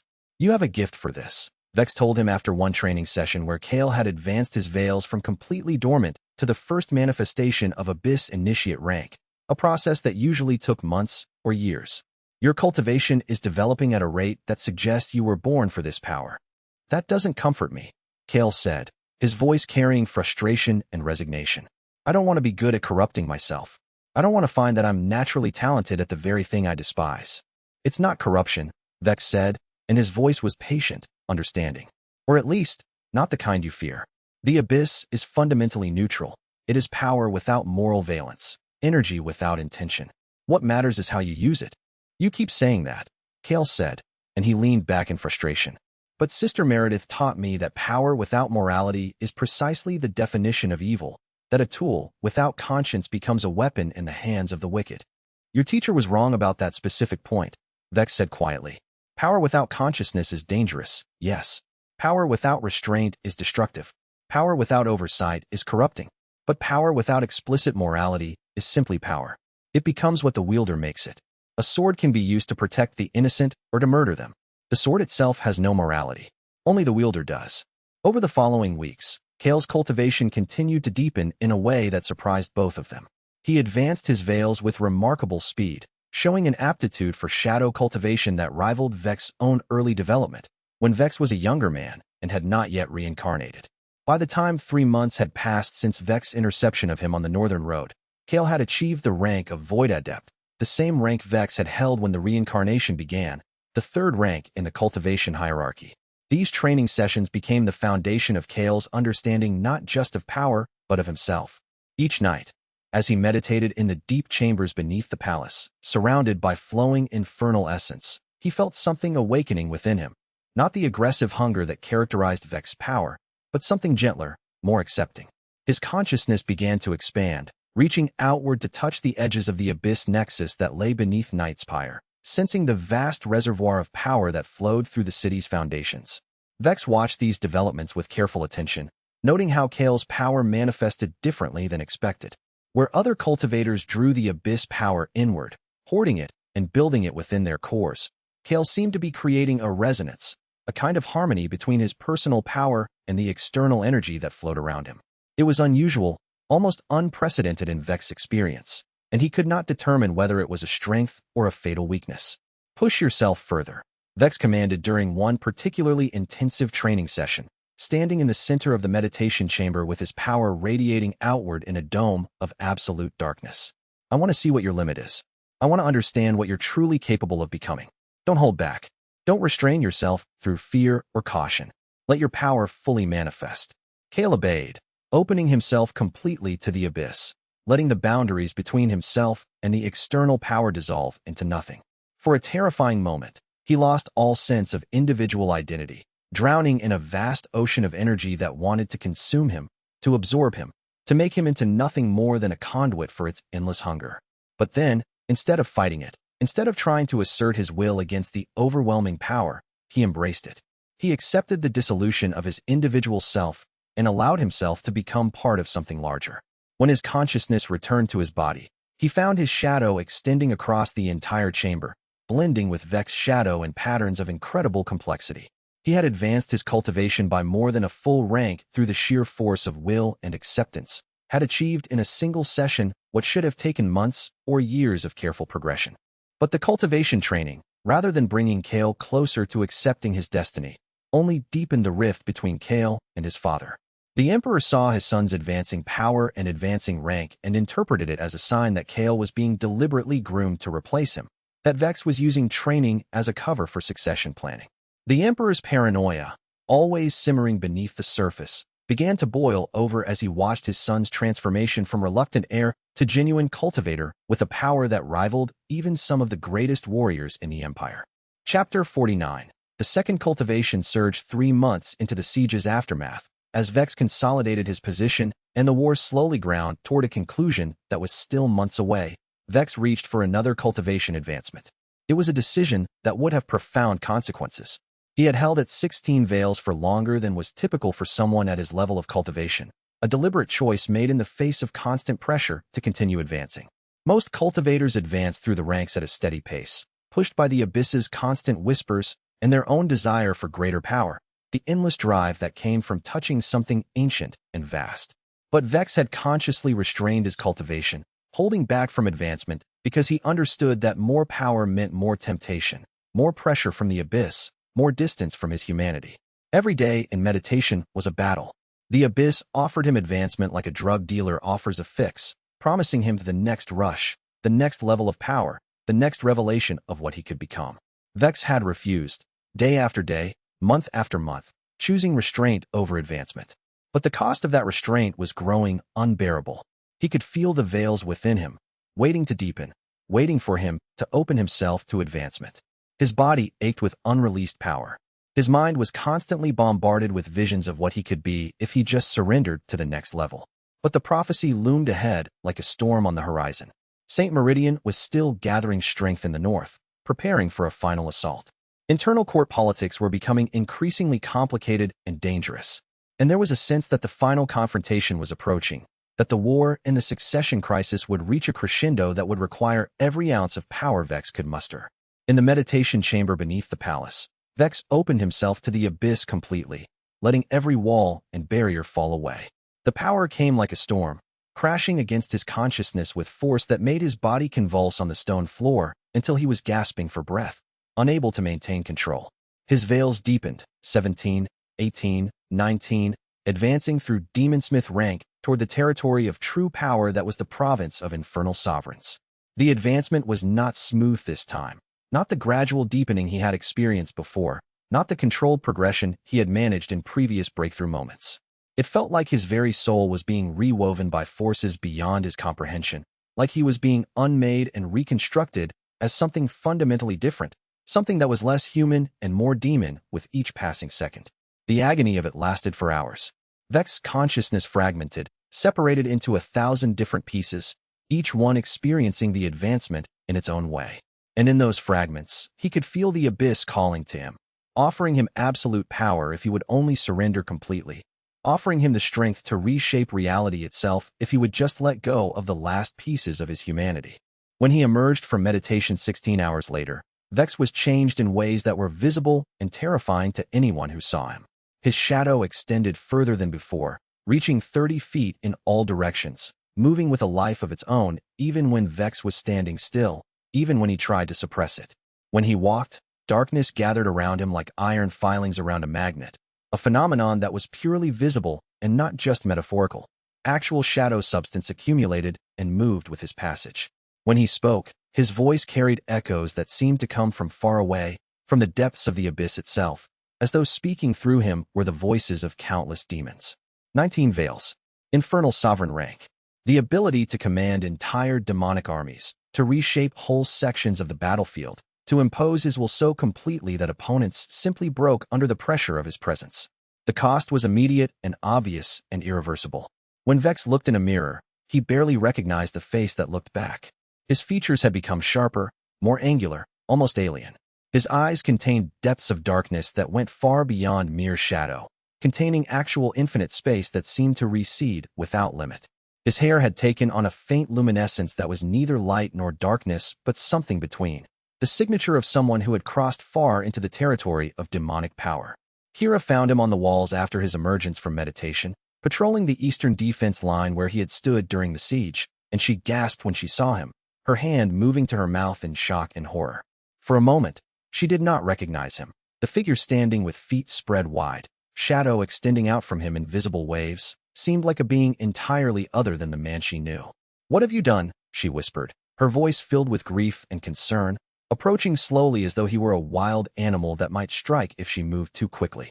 "What was necessary?" Vex said, and even his voice had changed. It was deeper now, carrying harmonics that made the air itself vibrate when he spoke. "You're barely human anymore," Kira said, and there was genuine grief in her voice, mourning for the man he had been. "I know," Vex said, and he reached out to touch her face gently. "I'm sorry, but there was nothing to be sorry for, really. The prophecy had demanded it. The war required it. And most importantly, Vex had made the choice consciously, understanding the cost, and accepting it anyway.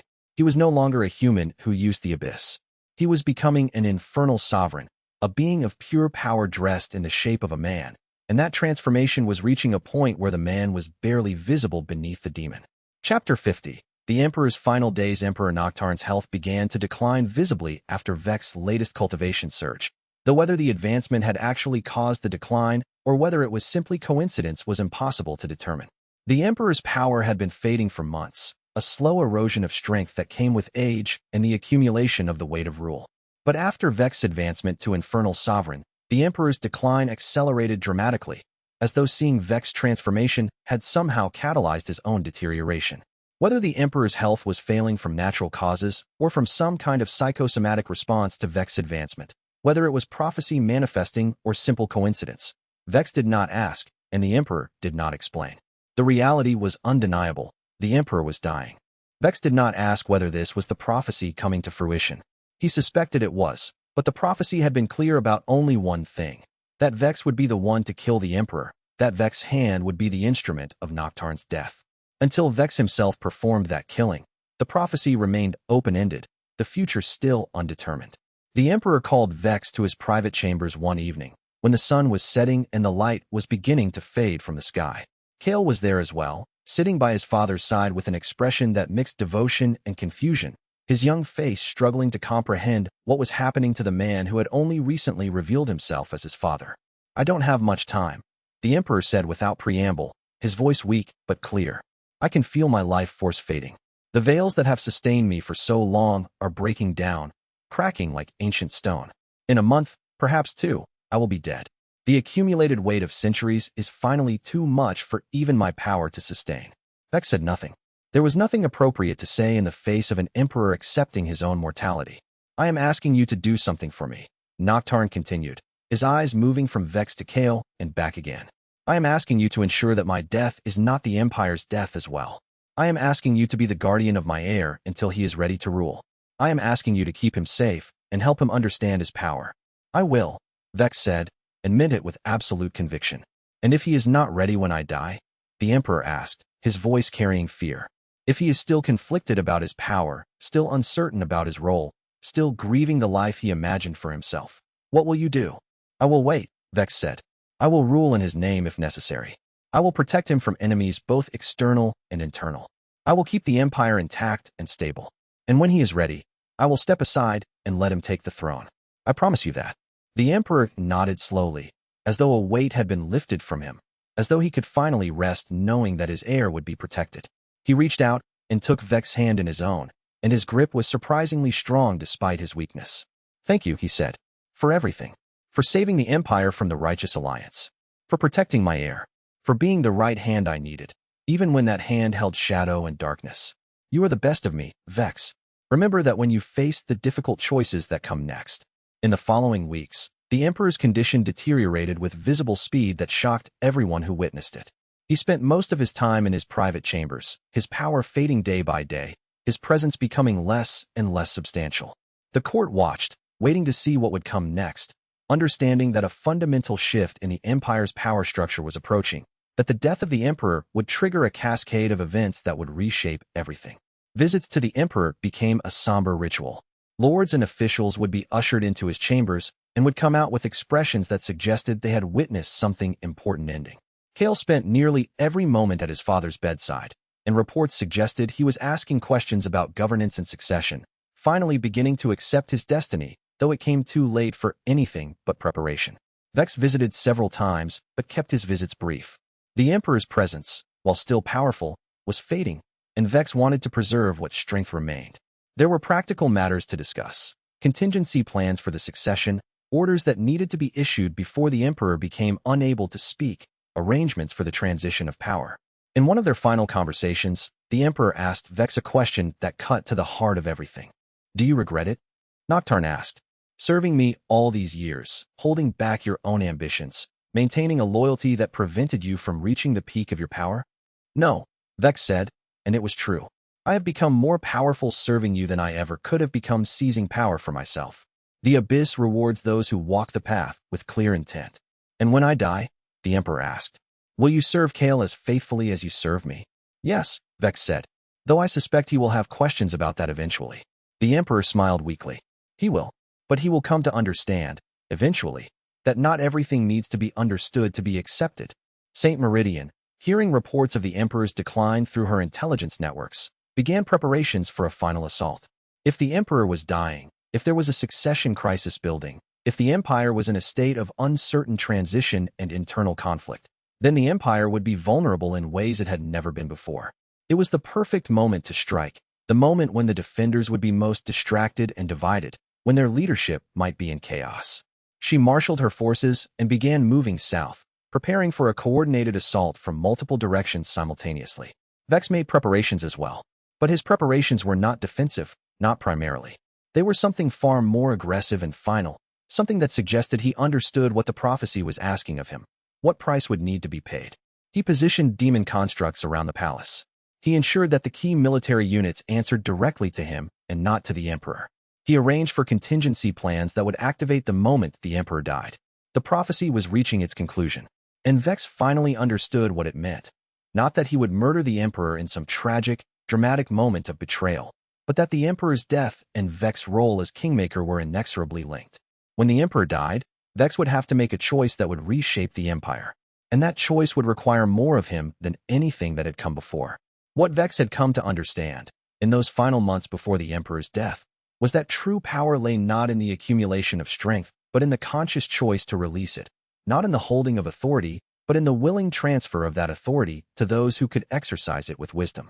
The prophecy had spoken of a right hand that would kill the Emperor, and Vex had feared for years that he would be forced to fulfill that prophecy through violence and betrayal.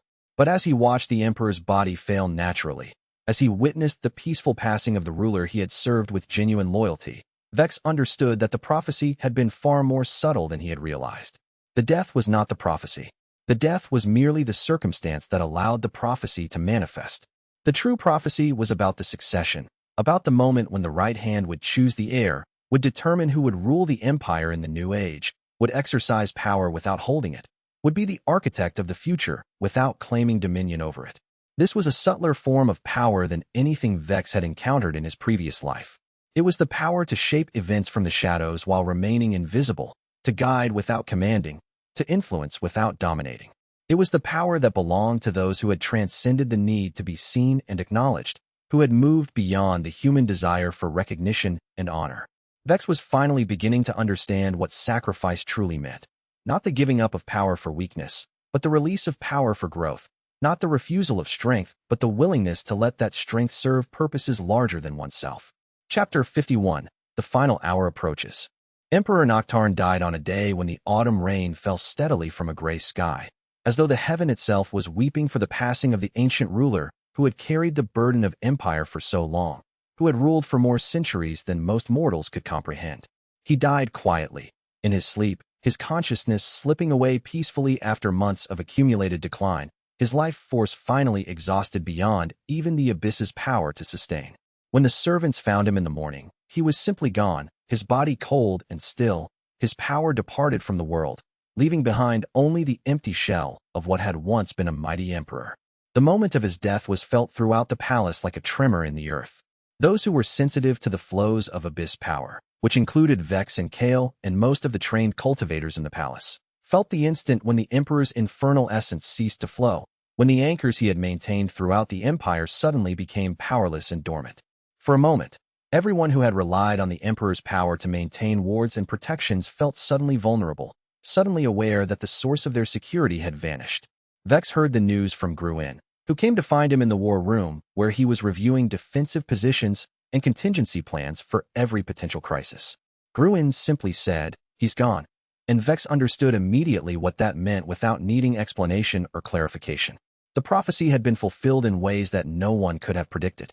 The emperor was dead, and Vex had not lifted a hand against him. had not struck the killing blow that the prophecy seemed to have foretold. Instead, he had served faithfully to the very end, had supported and protected and guided until the natural conclusion of life had come. The palace erupted into controlled chaos as news of the death spread through the corridors and chambers, rippling outward like waves in still water. The funeral rites were prepared by the priests with meticulous care. Ambassadors from across the empire and from allied kingdoms were summoned to witness the succession and to swear new oaths of loyalty to the young emperor. The priests performed the ceremonies that would ensure the emperor's spirit passed peacefully into the next realm, protected from wandering in darkness.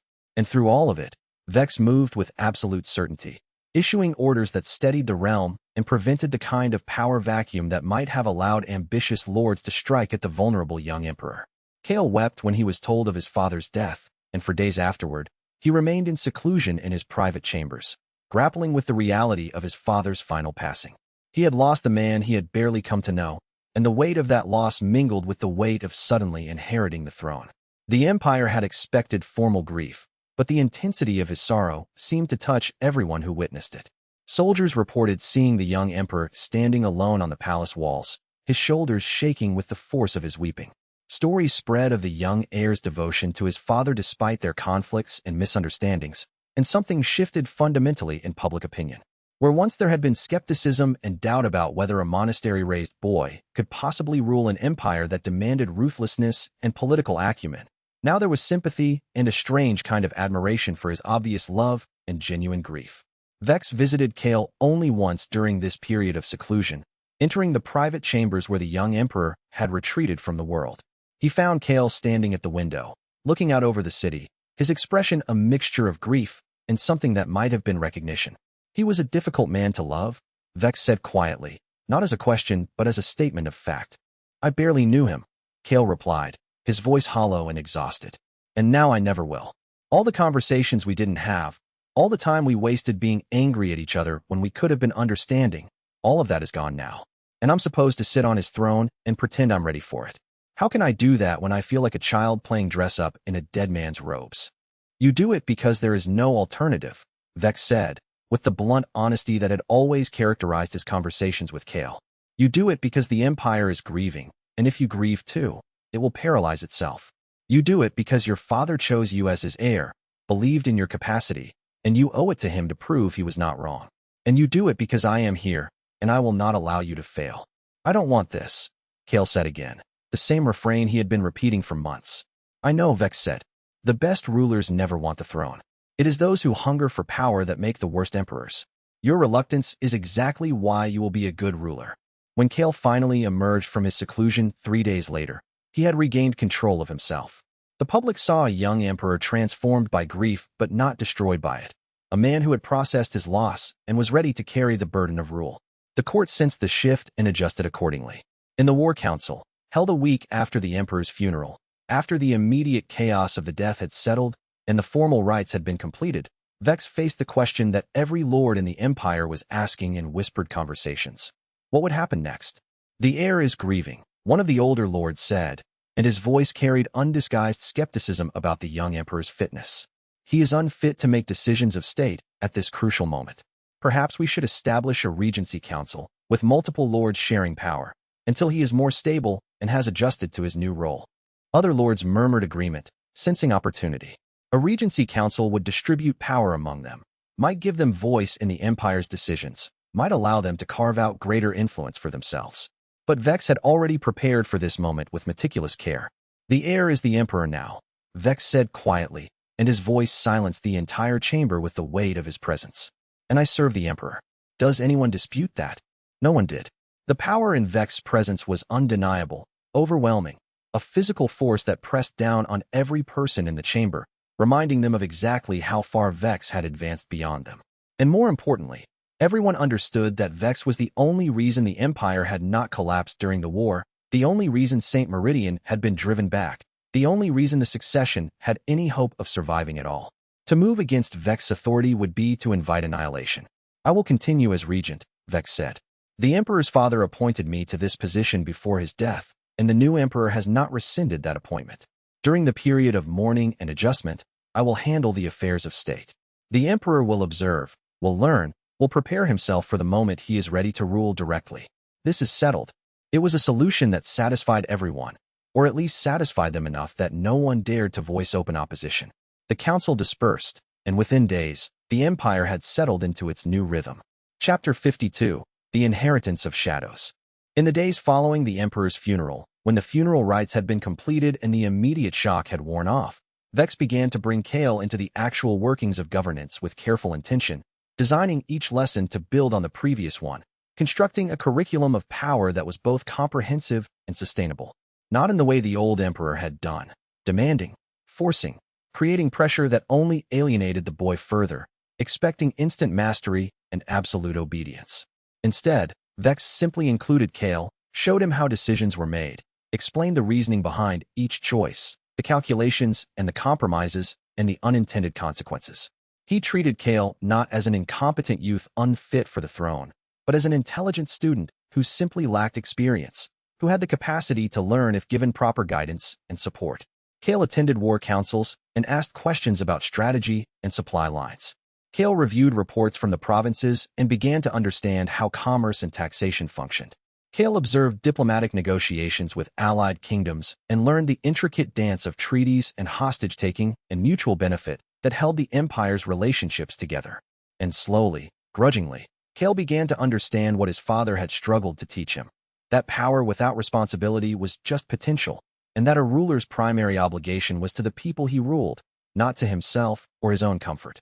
"I never wanted this," Kael said to Vex during one of their private conversations in the meditation chamber beneath the palace. They were surrounded by the pulsing sensation of Infernal Essence, and Kael was learning to sense the Abyss nexus more clearly, learning to feel the power that flowed beneath reality like blood through veins. "I know," Vex said, "but you have it now. The question is not whether you wanted it, but what you will do with it." "How did you accept it?" Kael asked, his voice carrying genuine curiosity. "The power, the responsibility, the knowledge that you serve something larger than yourself, that your decisions affect the lives of millions?" "I didn't accept it at first," Vex said. "I fought it. I resisted it. I tried to find ways to use it that would make me feel less complicit in the Empire's brutality. But over time, I realized that resistance was just another form of cowardice. It's easier to refuse power and claim moral purity than to take power and use it responsibly." "You're saying I should want this," Kael said, and there was bitterness in his voice. "That I should be happy to become a shadow user like you, to sacrifice my humanity for power." "I'm saying you should accept it," Vex said. "Wanting and accepting are different things. You don't need to want power to use it well. You just need to accept that it is yours and make the best choices you can with it." One particular lesson stayed with Kael through the ensuing weeks, a memory of sitting in the council chamber while a provincial governor presented his annual report. The governor had been proud of his results. He had increased tax revenue by a significant margin, had suppressed banditry, had expanded the empire's administrative reach into previously uncontrolled territories. By any traditional measure, his administration had been a success. But Vex had looked at the numbers more carefully and had asked a simple question. How many people have fled this province in the past year? The governor had stumbled over the answer, clearly not having considered such a metric important. But the answer, once researched, had been devastating. Nearly 30% of the province's population had left, seeking refuge in neighboring lands rather than endure the governor's efficient but brutal taxation system. Vex had leaned back and explained the lesson to Kael quietly. Success that drives people away is not success. A ruler who grows wealthy while his people starve has accomplished nothing. The measure of a good governor is not how much gold flows to the capital, but whether the people under his rule are safer, healthier, and more content than they were before he took power. The governor had been replaced within a week, his position given to someone with a different philosophy. It was a harsh lesson but an important one, and Kael understood it fundamentally. Power was not an end in itself, but a tool that should be wielded toward the benefit of those who were governed. Outside the palace, in the northern territories where the Righteous Alliance maintained their strongholds, something was changing. Reports came in daily of troop movements, of supply builds, of the careful coordination of forces from multiple kingdoms and sections. St. Meridian had gathered the largest army she had ever commanded, and she was moving toward Nightspire with the clear intention of ending the war in one final assault before the young emperor could establish his rule fully. The empire braced for impact, understanding that one final catastrophic battle was coming. But now, the young emperor who prepared to face that assault was no longer the frightened monastery boy who had arrived at Nightspire weeks earlier. He was beginning to understand his power, beginning to comprehend his responsibility, beginning to see himself as something more than a pawn in other people's games.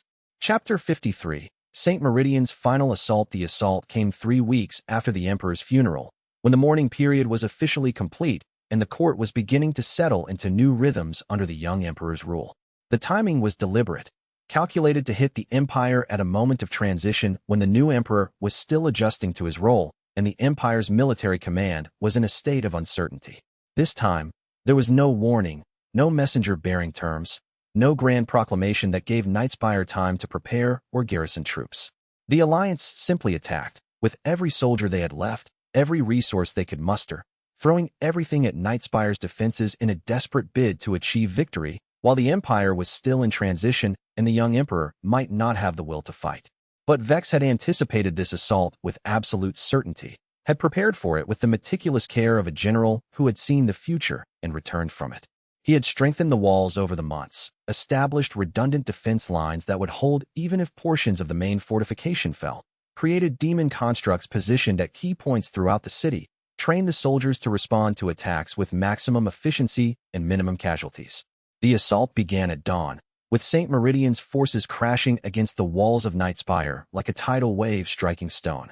But the assault broke with a terrible finality against defenses that had been specifically designed to withstand exactly this kind of attack. Arrow towers rained death down on massed troops. Magical barriers that Vex had created through his own power turned aside blessed light, dissipated the protection spells that the Alliance priests had woven into their soldiers' equipment. The walls of Nightspire, rebuilt and reinforced over months of careful work, stood against the assault without even bowing. Kael stood on the walls beside Vex, watching his own shadows interact with Vex in a dance of power that seemed almost choreographed. The young emperor had insisted on being present for the final assault, refusing to hide in the safety of the palace while his soldiers fought. Vex had initially refused, but Kael had pulled rank, had reminded Vex that he was the emperor and Vex, regardless of how powerful, served at the emperor's pleasure. Vex had relented, and now the two of them stood together, a reminder to every soldier in Nightspire that their young emperor was willing to share their danger. Vex stood at the center of the defense, his infernal sovereign power on full display for the entire world to witness. Demons emerged from shadow at his command, creatures of pure darkness that shredded through the Alliance soldiers with terrible efficiency, moving with intelligence and coordination that suggested they were far more than simple constructs. His will extended across the entire battlefield, and every soldier in the Crimson Empire's forces felt the weight of his presence, understood at a fundamental level that the victory was not in doubt, that the outcome had been decided the moment the assault began. But beside him, Kael's power was becoming visible as well. Shadows coalescing at the young emperor's command, darkness forming into barriers that protected the walls, allowing the defenders to focus their efforts without fear of being outflanked through the shadows themselves.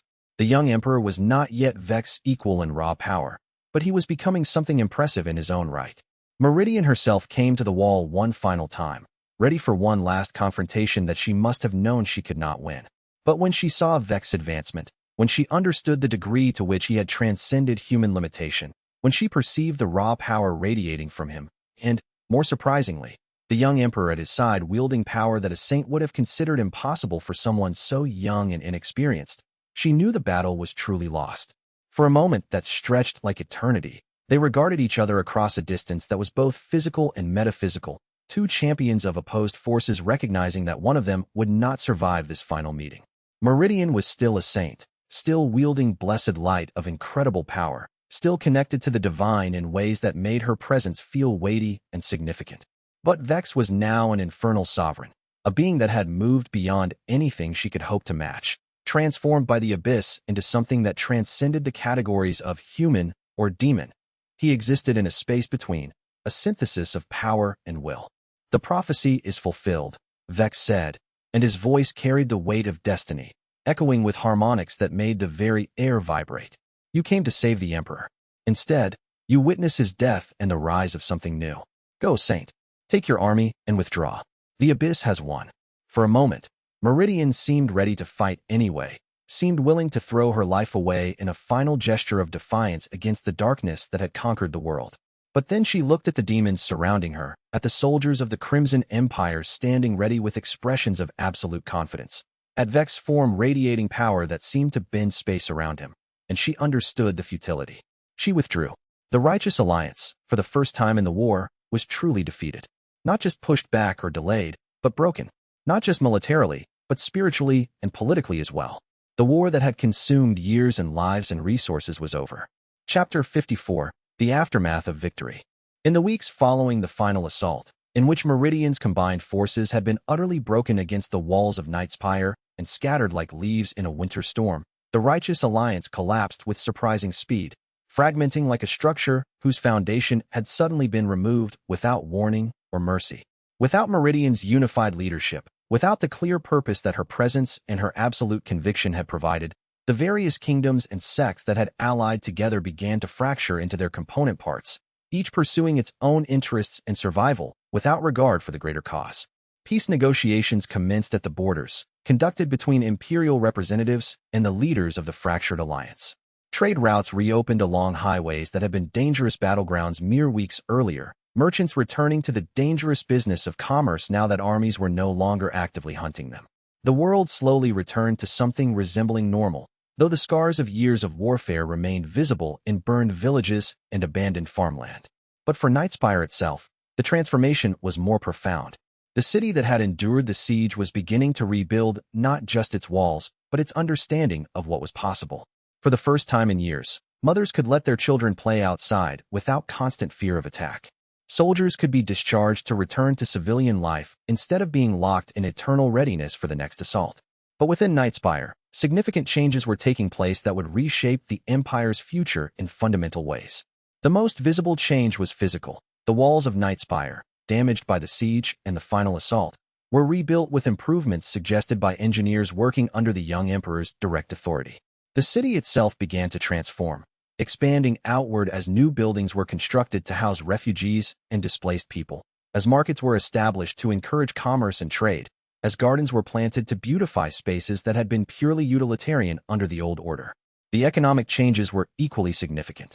The taxation systems that had been designed to extract maximum wealth from the provinces were examined and reformed, with the goal of creating fairness while still maintaining revenue for the military. Trade routes that had been disrupted by years of warfare were reopened and protected by imperial soldiers, allowing goods and people to flow through the empire more freely. The old system of feudal obligation began to be replaced with a more centralized, but also more fair system of imperial administration. But the deepest changes were spiritual and cultural. Kael began to reintegrate shadow cultivation into the Empire's culture, not as evil, but as legitimate power that could be learned and mastered. Shadow users, once feared as inherently corrupt, began to be seen as scholars and teachers, as people with valuable knowledge to share. This transformation did not happen overnight and was not without resistance, but gradually, through demonstration and through the young Emperor's personal example, cultural acceptance grew. Kael, under Vex's mentorship and constant guidance, was beginning to truly master his cultivation. His veils had advanced to the point where he was approaching the threshold of Abyssal Lord rank, the fourth tier in the cultivation hierarchy. But more importantly, he was beginning to understand what it meant to hold power without being consumed by it, to wield great strength without allowing that strength to corrupt his judgment or his character. He was learning that his monastic training in compassion and meditation were not weaknesses, but rather tools that allowed him to wield power responsibly and with restraint. "You're different from my father," Kael said to Vex during one of their training sessions, and there was a kind of wonder in his voice. "My father carried the power like it was something that had been done to him, something he had to resist or control. You carry the power like it's a burden you have to manage, like you understand its cost every moment. And I carry it like it's a tool I can choose to use or not use." "That's because your father always wanted power," Vex said. "He accumulated it because he believed power was the only thing that mattered, the only thing that could keep him safe and relevant. But you didn't ask for power.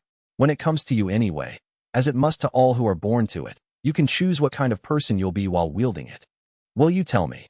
Kael asked, his voice carrying hope and fear in equal measure. "What Sister Meredith meant when she said you would put aside your nature to do what's right? What did she see in you that made her trust you with me? What did she understand about you?" Vex was quiet for a long moment, considering how to answer a question that touched on the deepest parts of his character. "She saw someone who was trying," he said finally. "Not someone who had succeeded in being good, not someone who had achieved moral perfection or enlightenment, but someone who understood that the attempt was necessary, that the effort itself mattered. That was enough for her. That was enough for me to believe I could save you. Chapter 55. The choice of the Kingmaker 6 months after Emperor Noctarn's death, in a private audience with Kael in the young Emperor's new throne room, one that had been redesigned under the new Emperor's direction to feel less oppressive and more like a place of actual governance. Vex made a decision that would reshape the Empire's future and his own destiny. I have something to tell you, Vex said, and I need you to listen without interrupting until I'm finished. What I'm about to tell you will change everything you understand about who I am and why I've served you. Kael, recognizing the seriousness in Vex's tone and the weight he was placing on these words, settled back on his throne and listened with complete attention. Vex told him everything. About the reincarnation, about being Kael in a previous world, about remembering the future and knowing how the war would end before it began. About the prophecy, about being the right hand that would supposedly kill the Emperor. About all the ways the prophecy could have manifested as betrayal and corruption, and all the ways Vex had fought against that destiny with every resource he possessed. So you didn't kill my father, Kael said when Vex finished, and his voice carried understanding of what this revelation meant. The prophecy said the right hand would kill the Emperor. That was you. But you didn't. No, Vex said. I served him loyally, protected him, supported him, and when he died of natural causes, I accepted that without regret, without attempting to hasten the death or profit from it. Then what? Kael asked. If the prophecy said you would kill him, and you didn't, then haven't you broken the prophecy? Haven't you prevented it from coming true? No, Vex said. The prophecy had 2 parts that I didn't understand until much later. The second part said the right hand's burden is not to save the throne, but to choose the throne's heir. I did not kill your father, but I have chosen you, have trained you, have prepared you for the weight of rule. That is how the prophecy was fulfilled.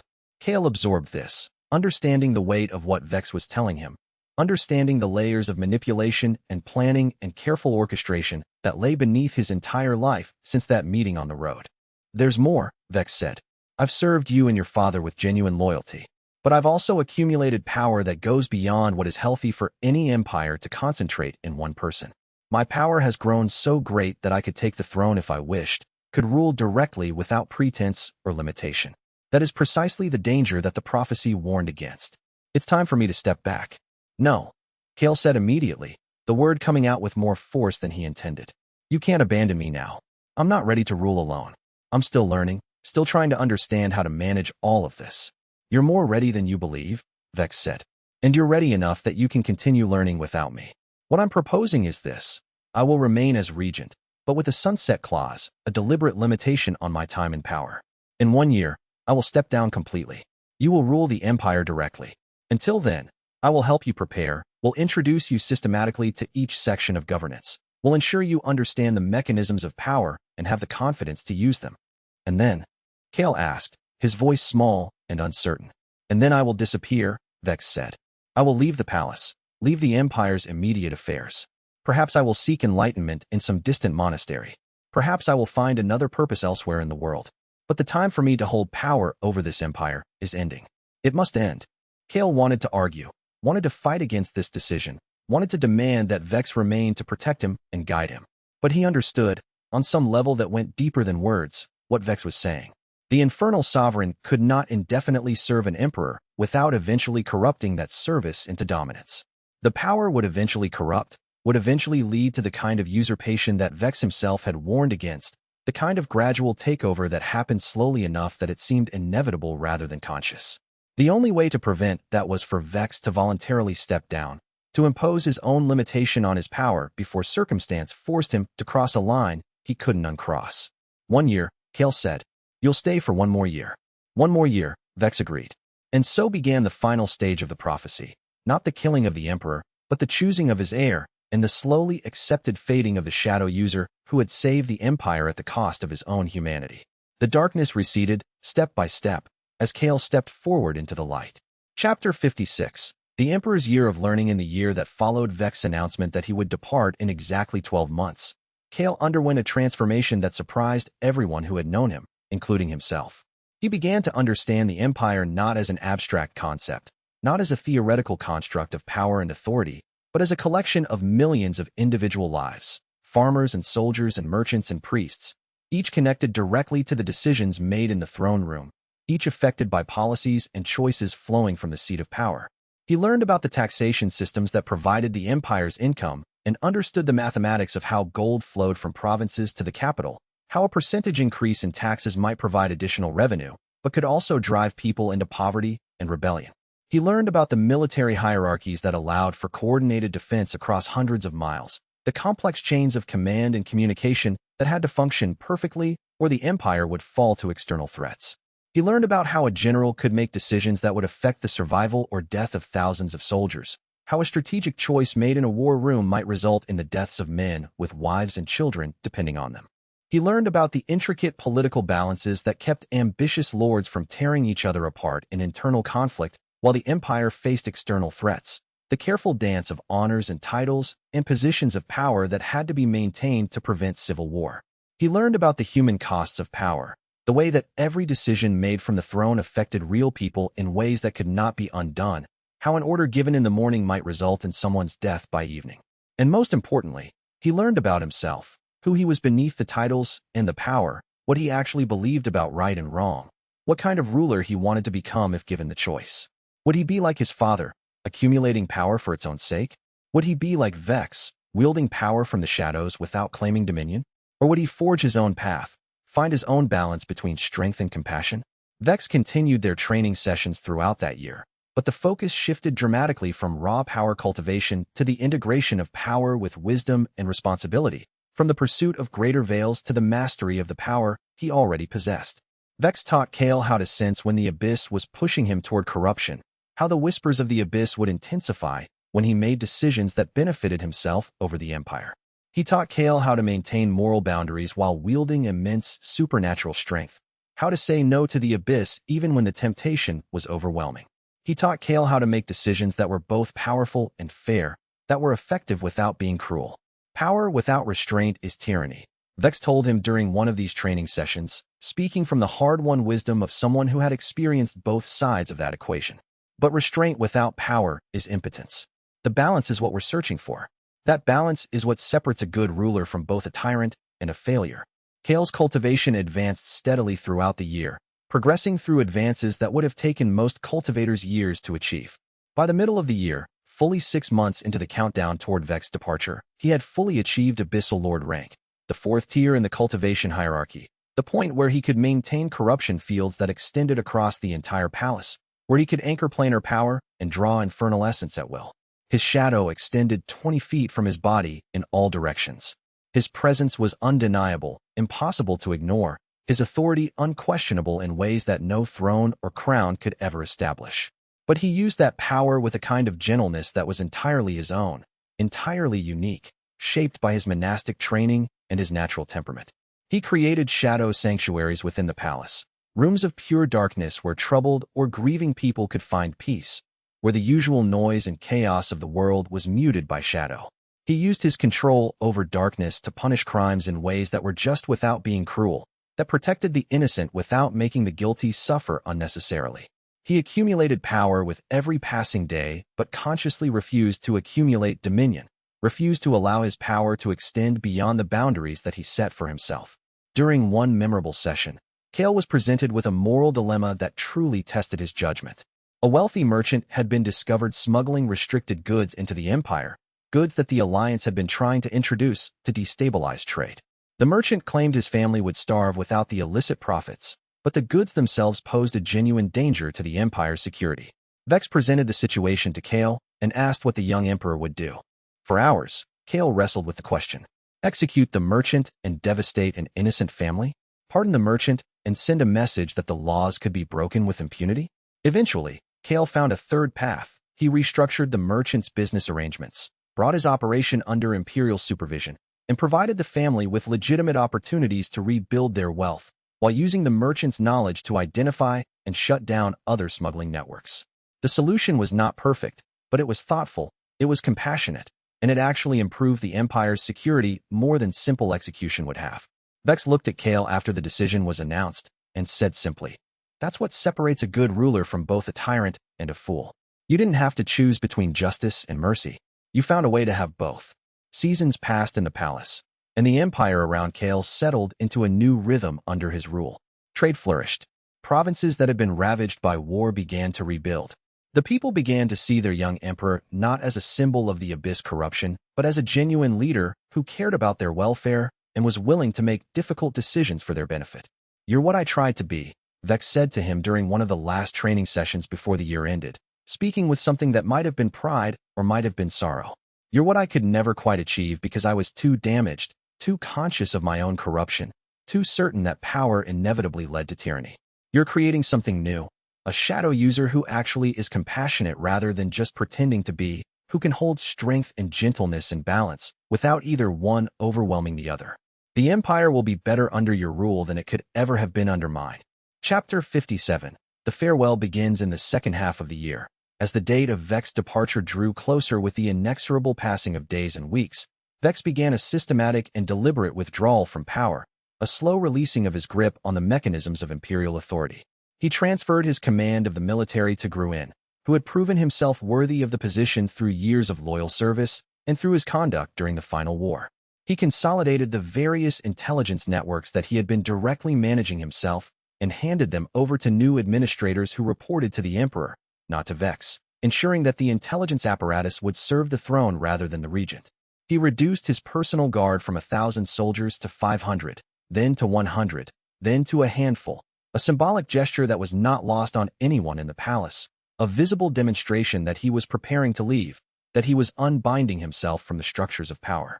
With each transfer of power, with each day that Vex released some portion of his authority, the Empire adjusted and adapted. Gruen proved to be a capable commander, managing the military with efficiency and fairness, building his own relationships with the officer corps rather than simply inheriting Vex networks of loyalty.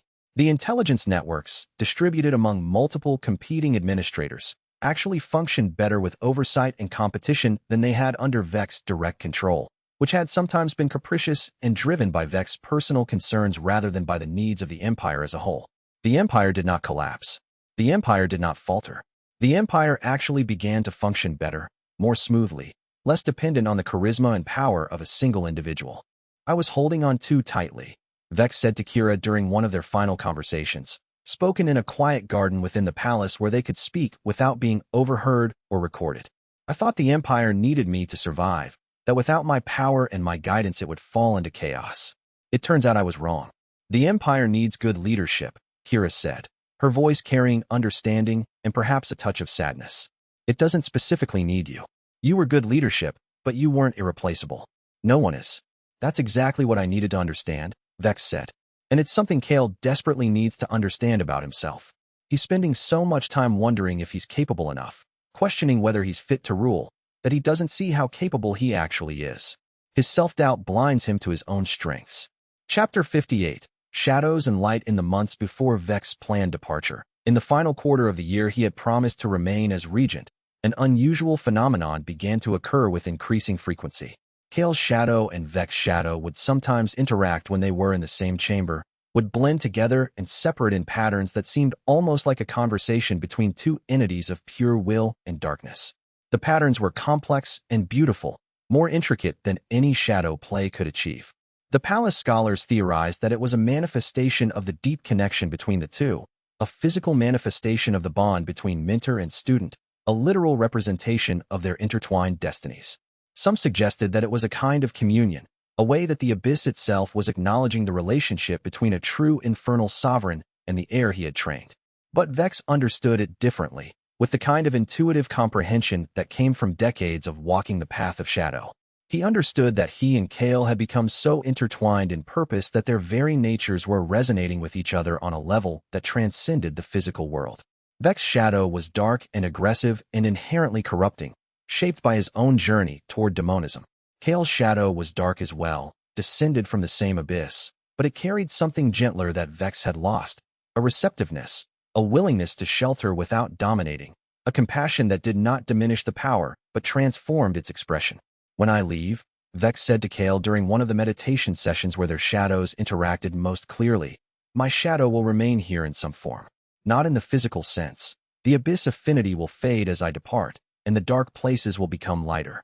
But in the way I've shaped the Empire, in the way I've trained you, in the way the structure of power has been arranged and the foundations laid. You'll carry my influence with you forever, even when you wish you didn't." "That doesn't comfort me," Kael said. and there was frustration in his voice. I want to be my own person, not a continuation of you, not a mere echo of your shadow. I want to forge my own path, make my own choices, develop my own understanding of power. You are your own person, Vex said patiently, with the kind of patience that came from understanding that this conversation was necessary, that Kael needed to voice these concerns and have them addressed. But we're never entirely separate from those who raised us, never entirely free from the influences of those who shaped us. I carry influences from my previous life as Kael, from the man I was in the world I came from. You carry influences from your monastic training, from Sister Meredith and the monks who raised you in patience and compassion. And yes, you'll carry some of my influence as well, some of my understanding of power and corruption and the price of strength. That's not a weakness or a curse. That's how knowledge and wisdom persist, how each generation builds on the understanding of the one before. Chapter 59. The last night, the night before Vex's departure, on the eve of the day when he had promised to leave Nightspire forever, Emperor Kael hosted a formal dinner for his mentor, a gathering of the most important lords and military leaders of the empire, the people who had served alongside Vex and understood both his power and his sacrifice. The dining hall was filled with hundreds of people, all assembled to bear witness to what felt like the end of an era. It was meant to be a celebration of Vex's service to the empire and a formal transition of power, an acknowledgement that the burden of rule now rested entirely on the young emperor's shoulders. But to most observers, to anyone with eyes to see and the sensitivity to perceive such things, it felt more like a funeral, the gathering together of people to honor someone before they disappeared forever, to say goodbye to a man who had reshaped their world. Vex wore simple clothing, refusing the ceremonial robes that would have emphasized his status and power, that would have made him the center of attention. He moved through the gathering accepting thanks and blessings from lords and generals with quiet grace, speaking with each person briefly, asking about their families and their hopes, treating them not as subordinates, but as people he had fought alongside and would miss. When asked what he would do after he left the empire, he simply said, "I don't know yet. I've spent so long serving that I haven't had time to consider what I want. I suppose I'll have plenty of time to figure that out." Late in the evening, when the dinner had progressed through multiple courses and the wine was flowing freely, Emperor Kael stood and asked for silence from the assembled crowd. Gradually, the conversations died away, and all attention turned toward the young emperor on his throne. "I want to say something about the man who made my existence as emperor possible," Kael said, his voice steady and clear, carrying to every corner of the hall despite his youth and the informality of the setting. "Vex Mortain came to me as a stranger, a shadow user from an evil place, a being of corruption and darkness. But he taught me that shadow is not inherently evil, that power is not inherently corrupt, that responsibility is not a burden but a privilege and an opportunity. When he leaves tomorrow, he takes with him my deepest gratitude and my promise that I will spend my reign attempting to live up to the standards he has shown me." He paused, and his voice grew quieter, more personal. "I was raised in a monastery to believe that shadow users were enemies of all that was good. Vex showed me that understanding is more complex than my teachers told me. He showed me that light and darkness are not opposites, but partners, that one is meaningless without the other. For that lesson, I am grateful."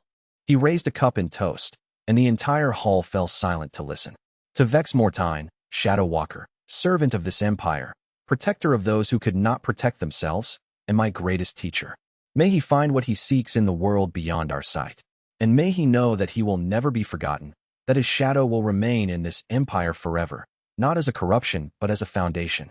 The entire hall raised their cups in response, and the sound of their unified voice saying Vex's name echoed through the chamber like thunder. Later, in private, away from the crowd and the formal atmosphere of the hall, Vex and Kael spoke for the last time as master and student, as the two people who had shaped the empire's future through their connection. They stood on the palace walls, looking out over the city of Nightspire, watching the torches and lanterns begin to shine as night fell completely. "I'm afraid," Kael admitted, and his voice was small and uncertain, very different from the commanding tone he had used at dinner. "Afraid that I'll fail, that the empire will fall apart without you, that I'll prove myself unworthy of the position you've prepared me for." "It won't fall apart," Vex said. "But even if it does, even if the empire eventually collapses under the weight of circumstance or poor decisions, that's not your failure as a ruler. That's just the normal progression of empires. Everything falls eventually. Nothing lasts forever. The fact that you tried to be a good ruler, that you made decisions based on compassion rather than just fear, that you attempted to balance power with responsibility, that is what matters. Will you ever come back?" Kael asked, And there was desperation in the question, a desire for reassurance that Vex could not fully provide. Perhaps, Vex said, if the Empire truly needs me, if some crisis comes that you cannot possibly face alone, I would come back. But I suspect you'll never need me again, not really. You'll make mistakes, many of them, but you'll learn from them. You'll face challenges that seem impossible, but you'll overcome them. And someday, years from now, maybe decades, you'll realize that you never actually needed me at all. I was just the catalyst that helped you understand your own power, that helped you see what you were capable of. The strength was always yours. They stood in silence for a long time, watching the city settle into evening, watching the lights gradually increase as lanterns were lit throughout Nightspire. This city, which had been under siege, which had nearly fallen to overwhelming odds, which had been saved by Vex's power and Kael's growing strength, it was the physical embodiment of what they had accomplished together. Not a perfect empire, not a flawless realm, but a place where people could live without constant fear of annihilation, where the young could grow without despair, where something that might be called hope could take root. I will carry your lessons with me, Kael said finally. I will try every day to be the kind of ruler you showed me it was possible to be. And if I ever find myself losing my way, I will remember this night, remember the things you've taught me, and I'll try to find my way back to compassion and wisdom. That's all I can ask, Vex said, and more than I deserve. You deserve more, Kael said. You deserve rest, peace, time away from the weight of empire. Go, find what you're looking for out there in the world, and know that this empire, that I, will be forever grateful for what you gave us. Vex turned to leave, but Kael reached out and gripped his shoulder one final time, not letting go for a long moment. In that grip was everything unsaid, all the gratitude that words could not fully express, all the complicated affection that had grown between a master and student who had learned to trust each other across the boundaries of everything they had been taught to believe. Then he released him, stepping back, and Vex walked toward the stairs that would take him down from the walls, out of the palace, out of the city, and into whatever future waited for him beyond Nightspire's walls. Chapter 60. The shadow departs at dawn. With the sun rising blood-red over the mountains to the east, Vex left Nightspire on horseback, carrying only a small pack of supplies containing the bare essentials for travel and a letter of introduction from Emperor Kael that would allow him to travel through imperial territories without being stopped or questioned, granting him safe passage in all the provinces where the Crimson Empire held dominion. The gates opened before him with ceremony, and the guards stood at attention as he approached, honoring him with the traditional salute of a general leaving his post. Kael stood at the gate to watch him depart, his young face serious and composed, his power radiating outward in ways that made the very air shimmer with the presence of an abyssal lord. Behind him, standing in formal ranks, were Gruin and Kira and the assembled court, the people who had fought alongside Vex or been shaped by his presence, watching the shadow user leave his position of power and authority. Vex paused at the gate for one final moment, the horse beneath him standing perfectly still, looking back at the city he had saved from total destruction, at the emperor he had raised from a frightened boy into a true ruler. The morning light caught his face, and for just a moment, those watching could see the human beneath the infernal sovereign, the man named Vex who had once been named Kael, who carried the memories of 2 lives and the burden of prophecy fulfilled. Goodbye, he said simply, his voice carrying clearly to those assembled, though he spoke quietly enough that only those closest could hear. Goodbye, Kael said, and his voice carried the weight of finality, the understanding that an era was ending, that the world was changing in that moment. Vex rode north, away from Nightspire, toward the mountains and whatever lay beyond them, toward the futures that awaited. Behind him, Nightspire's gates closed with a sound like thunder. Above, the sun continued its rise, painting the sky in shades of gold and crimson. But where Vex rode, the shadows receded as though yielding to his passage, as though the world itself was allowing him to depart peacefully into whatever came next. The infernal sovereign rode out of legend and into the space between stories, where all things that have served their purpose eventually go. The empire continued without him. The emperor ruled with wisdom and compassion, and the prophecy was finally, truly fulfilled, not with death or betrayal, but with the acceptance of limitation and the choice to step aside, with the understanding that true power lay not in grasping, but in releasing. The war was over. The succession was secure, and the shadow user walked into the future, no longer bound by empire or duty, finally free to determine his own path, to choose what he would become in the years stretching ahead. In the years that followed, in the decades that stretched beyond that moment, there were stories of sightings in remote corners of the world, a dark-cloaked figure that appeared in monasteries hidden in mountains, that healed those the light had abandoned, that taught shadow cultivation to students who were ready to learn that power did not require corruption, that darkness could serve compassion. But whether these stories were true or whether they were merely legends, no one could say for certain. What remained certain was this: Vex had fulfilled his prophecy not by killing, but by choosing. He had saved the Empire not through dominion, but through the choice to step aside.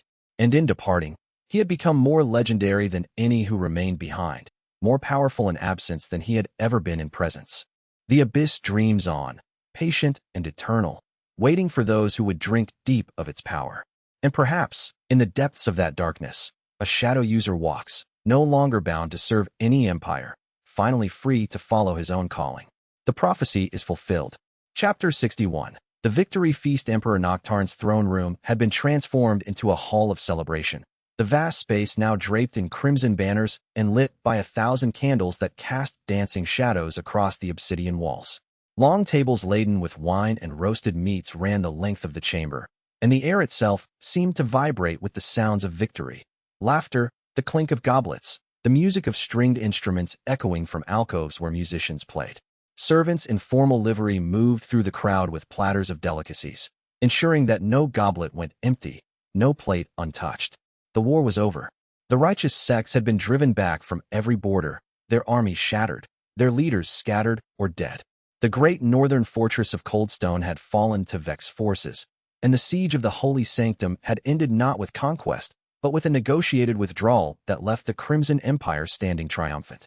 The prophecy of victory that Emperor Noctarn had invoked at the war's beginning had been fulfilled, and now he celebrated his triumph with all the nobility and power of his empire gathered before him. The great lords of the realm occupied places of honor at the tables closest to the emperor's throne. Each wore the insignia of their position: generals with military decorations, provincial governors with the symbols of their authority, merchants and administrators whose work kept the empire's vast machinery functioning.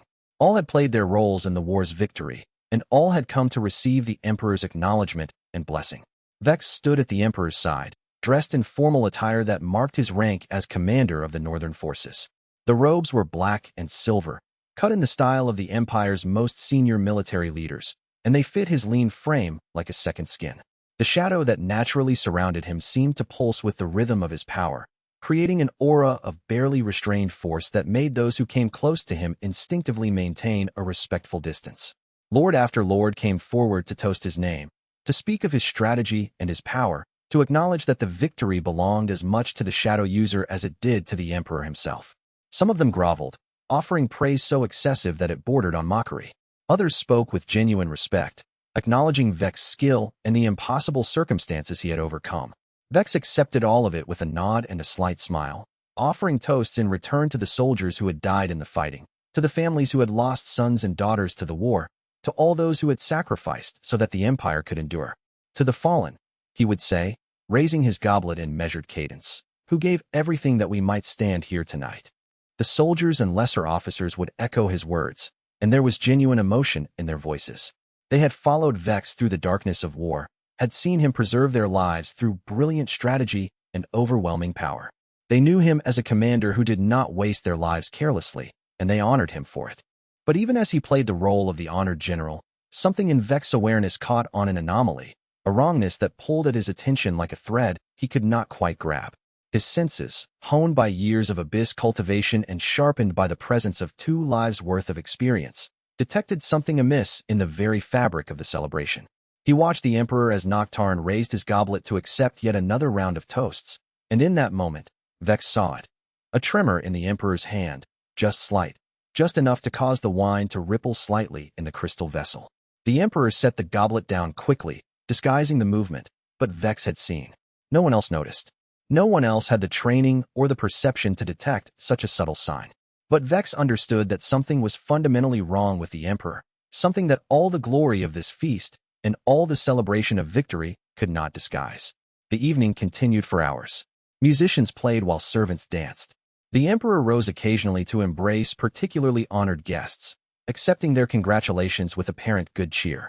Yet Vex noticed that Noctarn moved less freely as the night progressed, that his gestures became more careful and deliberate, as though he was consciously controlling movements that would otherwise be jerky and uncoordinated. Late in the evening, when the wine had been flowing freely for hours and most of the guests were thoroughly intoxicated, Emperor Noctarn pulled Vex aside into a smaller chamber off the main throne room, away from the crowds and the endless parade of well-wishers. The chamber was decorated in the emperor's personal style, dark walls lined with shelves of books and scrolls, a fireplace where flames burned with an infernal blue tint, comfortable chairs arranged in intimate conversation settings. The emperor was smiling, clearly pleased with the evening and with the accolades being showered upon his empire, but his movement was sluggish in a way that suggested deeper exhaustion than a long day should have caused. He settled into one of the chairs with a sigh that seemed to come from somewhere deep within his being. "My most trusted subordinate," Noctarn said, and his voice carried the warmth of genuine approval mixed with something else, perhaps resignation, perhaps even a hint of desperation. "I have a matter I wish to discuss with you, one that cannot wait for the official courts." Young Kael grows apace. In 5 years, perhaps fewer, he will be old enough to begin his formal training as heir. When that time comes, I intend to name you as his regent, the voice of authority in the empire while he learns the complexities of rule. The boy trusts you, that much is evident. And more importantly, you understand the shadow ways in a manner that will be essential if he is to truly lead the Abyss Cultivators. Will you accept this burden? The fire crackled in the hearth, casting dancing shadows across the emperor's face. Vex studied the older man carefully, noting the slight discoloration around his eyes, the way his breathing came in patterns that seemed slightly irregular, the manner in which his hands, folded carefully in his lap, occasionally twitched as though controlled by puppet strings rather than his own will. "I am honored, my emperor," Vex said, keeping his voice level and respectful while his mind worked through the implications of this conversation. A regency, authority over the empire in the emperor's name, which meant authority over nearly everything that mattered. It was the position Vex had never sought, and yet the one that would give him the most leverage to prevent the prophecy's worst outcomes. It was also the position that would make him the most suspicious figure in the entire court if anything happened to the emperor. Every lord and lady in the realm would assume that Vex had poisoned Noctarn, had orchestrated his death to assume total power. "I will serve however you believe best serves the empire." "Of course you will," the emperor said, and then he reached out to grip Vex's shoulder in a gesture of affection and trust.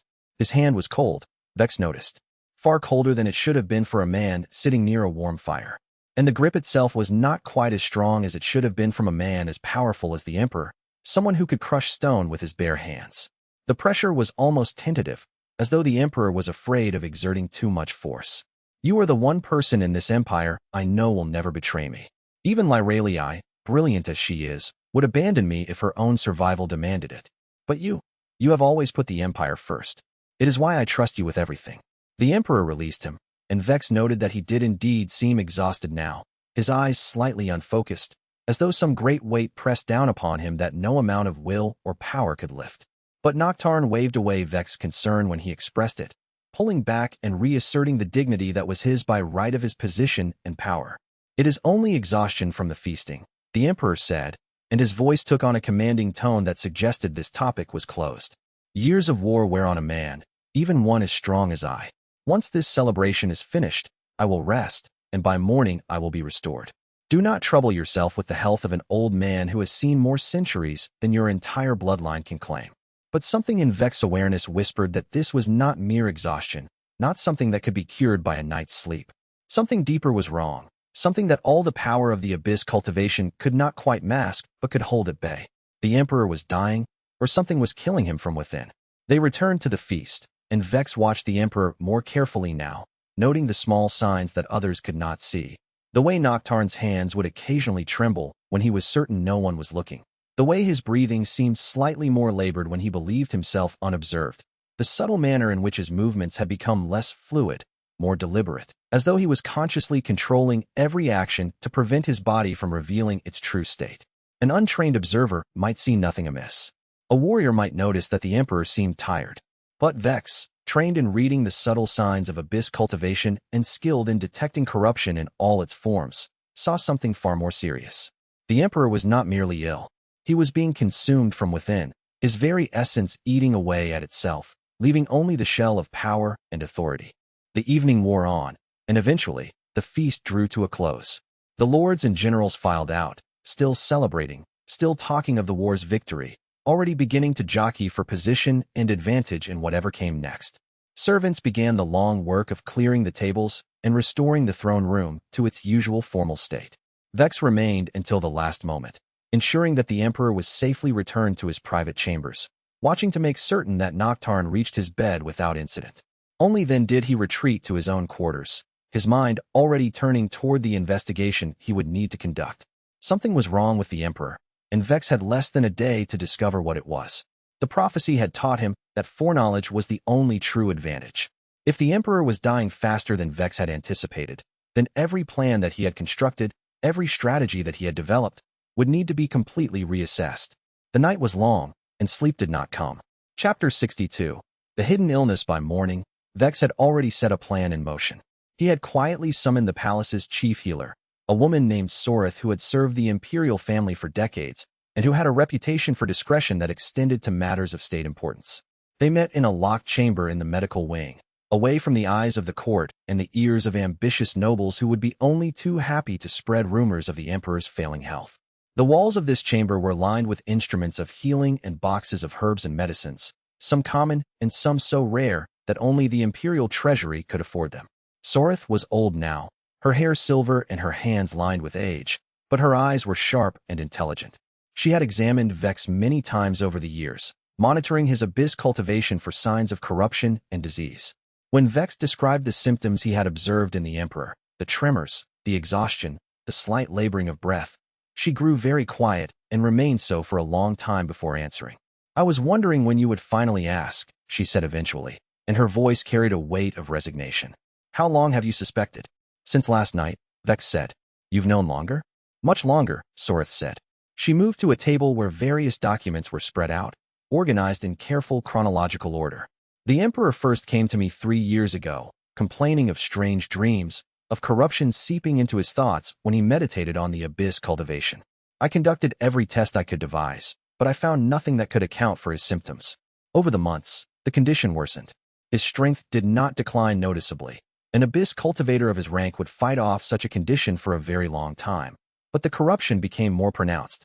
Eventually, I realized the truth." She sat heavily in one of the chairs, suddenly looking even older than her years. "It is not a poison, and it is not an enemy's curse. His own cultivation is turning against him." Vex felt something inside him go cold. "Explain." "Not poisoned in the traditional sense," Soreth said slowly, choosing her words with the care of someone who understood the gravity of what she was revealing. "Not by any enemy introducing a toxin into his food or drink. Rather, his own cultivation has turned against him. He has been drawing Infernal Essence for decades, pulling it through his veils and into his body, using it to fuel his power. Over the years, without proper purification, without regular deep meditation to cleanse the essence and integrate it fully into his being, the raw power begins to corrupt. It eats away at the life force itself, accelerating the aging process, destroying the body from within." She paused, and when she spoke again, her voice was barely above a whisper. "It is as though the abyss itself has marked him for consumption.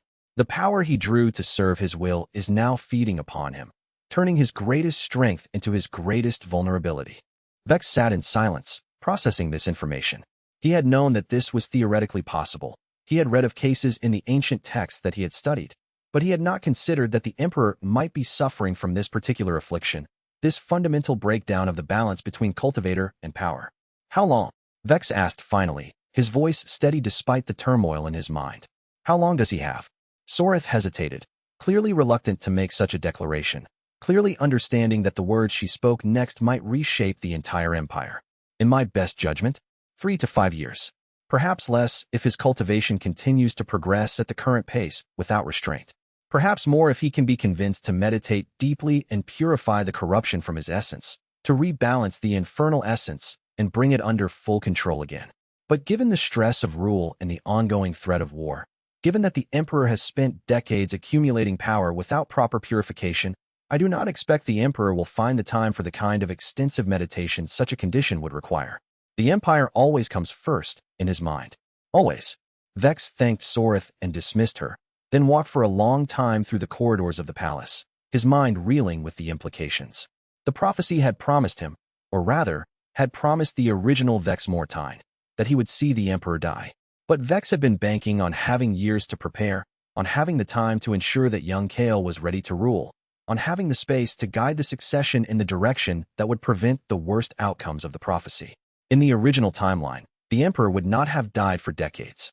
Vex would have had time to gradually increase his power and influence, to position himself so that when the final confrontation came, he would be ready. But now, the timeline had collapsed catastrophically. The Emperor had perhaps 5 years left, possibly less. And in 5 years, young Kael would only be 11 or 12 years old. Far too young to rule the Empire alone. Far too young to understand the complexities of power and responsibility. The regency would become not merely a position of authority, but the actual seat of power. And that meant that Vex would be the real ruler of the Empire when the Emperor died, with all the suspicion and danger that such a position entailed. Every ambitious lord in the Crimson Empire would assume that Vex had somehow caused the Emperor's death, had orchestrated his demise to assume total control. Even those who could not prove such accusations would believe them in their hearts, would resist Vex's authority, would work constantly to undermine him. That evening, alone in his chambers, Vex did something he had not done since the war's early days. He threw himself into deep meditation, reaching down into the depths of his own Abyss Cultivation, connecting with the Infernal Essence that flowed through his veils and fueled his power. He opened himself to the raw, unfiltered energy of the Abyss itself, pulling vast quantities of infernal power into his body without the careful control and moderation that normally govern such activities. His meditation lasted for hours, pushing into the deep watches of the night. When he finally emerged from the deep trance as dawn was breaking, the stars were wheeling overhead in the night sky. Vex's body felt different, stronger, harder, more fundamentally connected to the Abyss itself. He reached out with his awareness and felt the presence of his power extending further than it ever had before, shadow pooling in the corners of the chamber, darkness responding to his will with instant obedience. He opened his eyes and looked at his hands. The skin had taken on a faint, barely visible shimmer, as though shadow itself had become part of his body at the most fundamental level. His cultivation had advanced dramatically. He could feel it in every fiber of his being, the presence of new veils, new layers of power that had been added to his existing strength, multiplying the force that moved through him. He was now an infernal sovereign, the highest rank most living Abyss cultivators had ever achieved. His power had become nearly transcendent, approaching the threshold where mortals began to transform into something more than merely human. Vex rose from his meditation and walked to the window of his chamber. The city of Nightspire stretched below him, the lights of thousands of buildings and torches creating a constellation of illumination against the darkness. The Empire, his charge, his responsibility, and now, his burden in ways he had not imagined. In the vision that had come to him during his deep meditation, he had seen the death of the original Vex Mortain, seen it with the clarity of lived memory rather than the distance of prophecy. He had watched, from a perspective that was both distant and intimately personal, as the Shadow User had been executed for his crimes against the Empire, for his murders and his corruption, for his slide into darkness and tyranny. And he had understood something in that moment that had escaped him before, something that changed the fundamental nature of his quest. The prophecy was not about betrayal or destiny. It was about sacrifice, and the path to that sacrifice lay directly ahead, waiting for him to walk it. Chapter 63. The Cultivation Surge, Veil 19. Word reached the court within days that Emperor Noctarn had taken ill and would be withdrawing from public life for a time to rest and recover his strength. The official announcement was made by imperial proclamation, with all the pomp and ceremony that such declarations required. The emperor was simply fatigued from the long war, it was said. Nothing serious. Nothing to concern the people or the provinces. He would return to his throne when his health was restored. The statement was signed by the emperor's own hand, lending it the authority of absolute truth. No one believed it.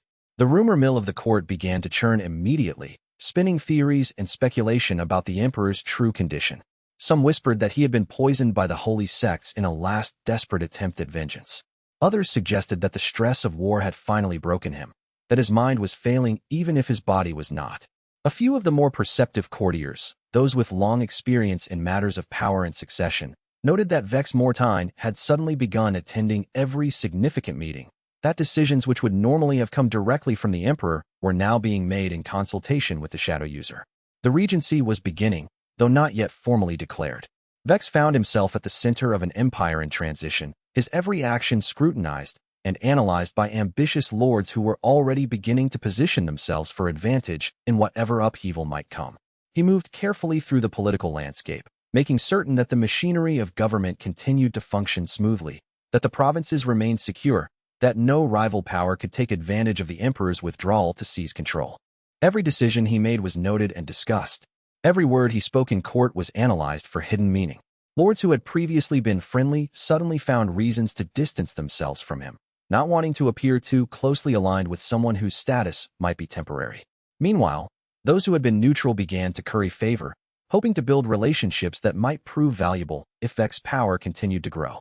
But beneath the careful political maneuvering, Vex was engaged in something far more desperate and more profound. Every night, after the business of the court was finished and the palace settled into sleep, he retreated to his private chambers and threw himself once more into deep abyss meditation, drawing power from the infernal wells and integrating it into his being. His cultivation advanced with terrifying speed, the veils multiplying like shadows in darkness, his power growing to a level that no subordinate of the emperor should have been allowed to reach. The other cultivators in the palace sensed it immediately. The subtle pressure of his ascending power created a constant undercurrent of tension in the court. Those with Abyss Cultivation could feel the increase in his strength like a physical weight pressing against their senses. Those without cultivation training, but with sufficient perceptiveness, could see the way servants flinched when he passed, the way even bold lords would lower their eyes in his presence. In his meditations, Vex began to see things, visions that came from the abyss itself, images that might have been memories of the original Vex Mortain or prophecies of what was yet to come. He saw himself standing over a throne that was not his, saw his hand raised in judgment over men and women who begged for mercy, saw the shadow that had consumed the original Vex extending across the empire like a disease, corrupting everything it touched. And he saw the moment of execution, the moment when the shadow user fell, when all his power was stripped away and his body was broken on the stones of a courtyard while the people watched. He saw the boy emperor looking down from the palace walls, tears streaming down his face, forced to watch as the man who had raised him was put to death for his crimes. In the deepest reaches of his meditation, in a space that existed between the material world and the abyss itself, Vex found something that he had not expected. A presence, an intelligence, vast and patient and utterly alien, that seemed to regard him with something that might have been interest or might have been hunger. The abyss itself, perhaps, or some force that dwelt within it, some consciousness that emerged from the collective darkness of all things. The presence did not speak in words or images, but it conveyed understanding directly into Vex's mind. It showed him the path, showed him that there was a choice to be made, a moment coming when he would decide whether to walk the same path as the original Vex Mortain or to forge something different. The choice had not been determined by prophecy, the presence conveyed. The choice lay with him alone. When Vex finally emerged from 3 days of continuous meditation, his body had been transformed at the most fundamental level. His cultivation had advanced to Veil 19, the threshold of the infernal sovereign rank that most ancient texts claimed was the absolute limit of mortal achievement. His power had become so vast that he could feel it straining at the boundaries of his physical form, as though the raw infernal essence was barely contained within the confines of flesh and bone. The other cultivators in the palace sensed it immediately. The lesser abyss practitioners, those who had achieved only a few veils, could feel the pressure of his power like a storm pushing against them. The more advanced cultivators recognized the change for what it was, a fundamental increase in rank, a crossing of the threshold that separated the powerful from the nearly godlike. Even the generals and lords who had no cultivation training at all seemed to shy away from him, as though some instinctive part of their minds recognized that he had become something far more dangerous than he had been before. Servants would hurry past him in the corridors. Noble ladies would find reasons to excuse themselves from his presence. The emperor's guards would stand at even more rigid attention when he passed. Vex returned to his duties in the throne room, and when people looked at him, they saw something different. The careful courtesy remained. The respectful manner was unchanged, but there was now an air of barely restrained power about him that made even the most confident nobles hesitate before approaching. He had become legend given flesh. Chapter 64. The regent's burden. The formal announcement came at dawn, proclaimed from the steps of the imperial palace with all the ceremonial weight that the Crimson Empire could muster. Vex Mortain, the great general and shadow user who had led the empire to victory in the recent war, was named regent for the young emperor-in-waiting Kael. All authority in the empire would now flow through the regent. All major decisions would require his approval. All lords and generals would answer to him, as they had once answered directly to the emperor. The court received the announcement with carefully controlled expressions that concealed 1,000 calculations and conspiracies. Vex was young to hold such power, and younger still by the standards of most regentships. He had no noble lineage, no deep connections to the old families of the empire. He was, in essence, a shadow user who had risen from obscurity to become the emperor's right hand, and now he was being given authority over the entire empire. If something happened to him, if he could be removed or assassinated or undermined, then a vacuum would open that ambitious men could exploit. Vex was aware of every layer of this calculation. He had lived in political structures far more complex than this one in his previous life, and his memories of that existence gave him insight into the way that power moved through courts and empires. But being aware of danger and actually surviving it were two different things. He was now the most important target in the Crimson Empire, the man that every ambitious lord would be secretly working against. The first days of his regency were consumed with administrative matters. The machinery of empire had to continue running, soldiers had to be paid, provinces had to be administered, trade had to flow. Vex moved through these duties with competent efficiency, making decisions that were neither innovative nor controversial, decisions designed to maintain the status quo rather than to advance any particular agenda of his own. He began his tenure as regent by making a series of decisions that were calculated to consolidate power and remove potential rivals. He restructured the military, moving commanders who had been rivals of his own advancement, promoting soldiers who had shown loyalty or exceptional competence. He reviewed the empire's finances, identifying corruption and redirecting resources toward the provinces most vital to the empire's security.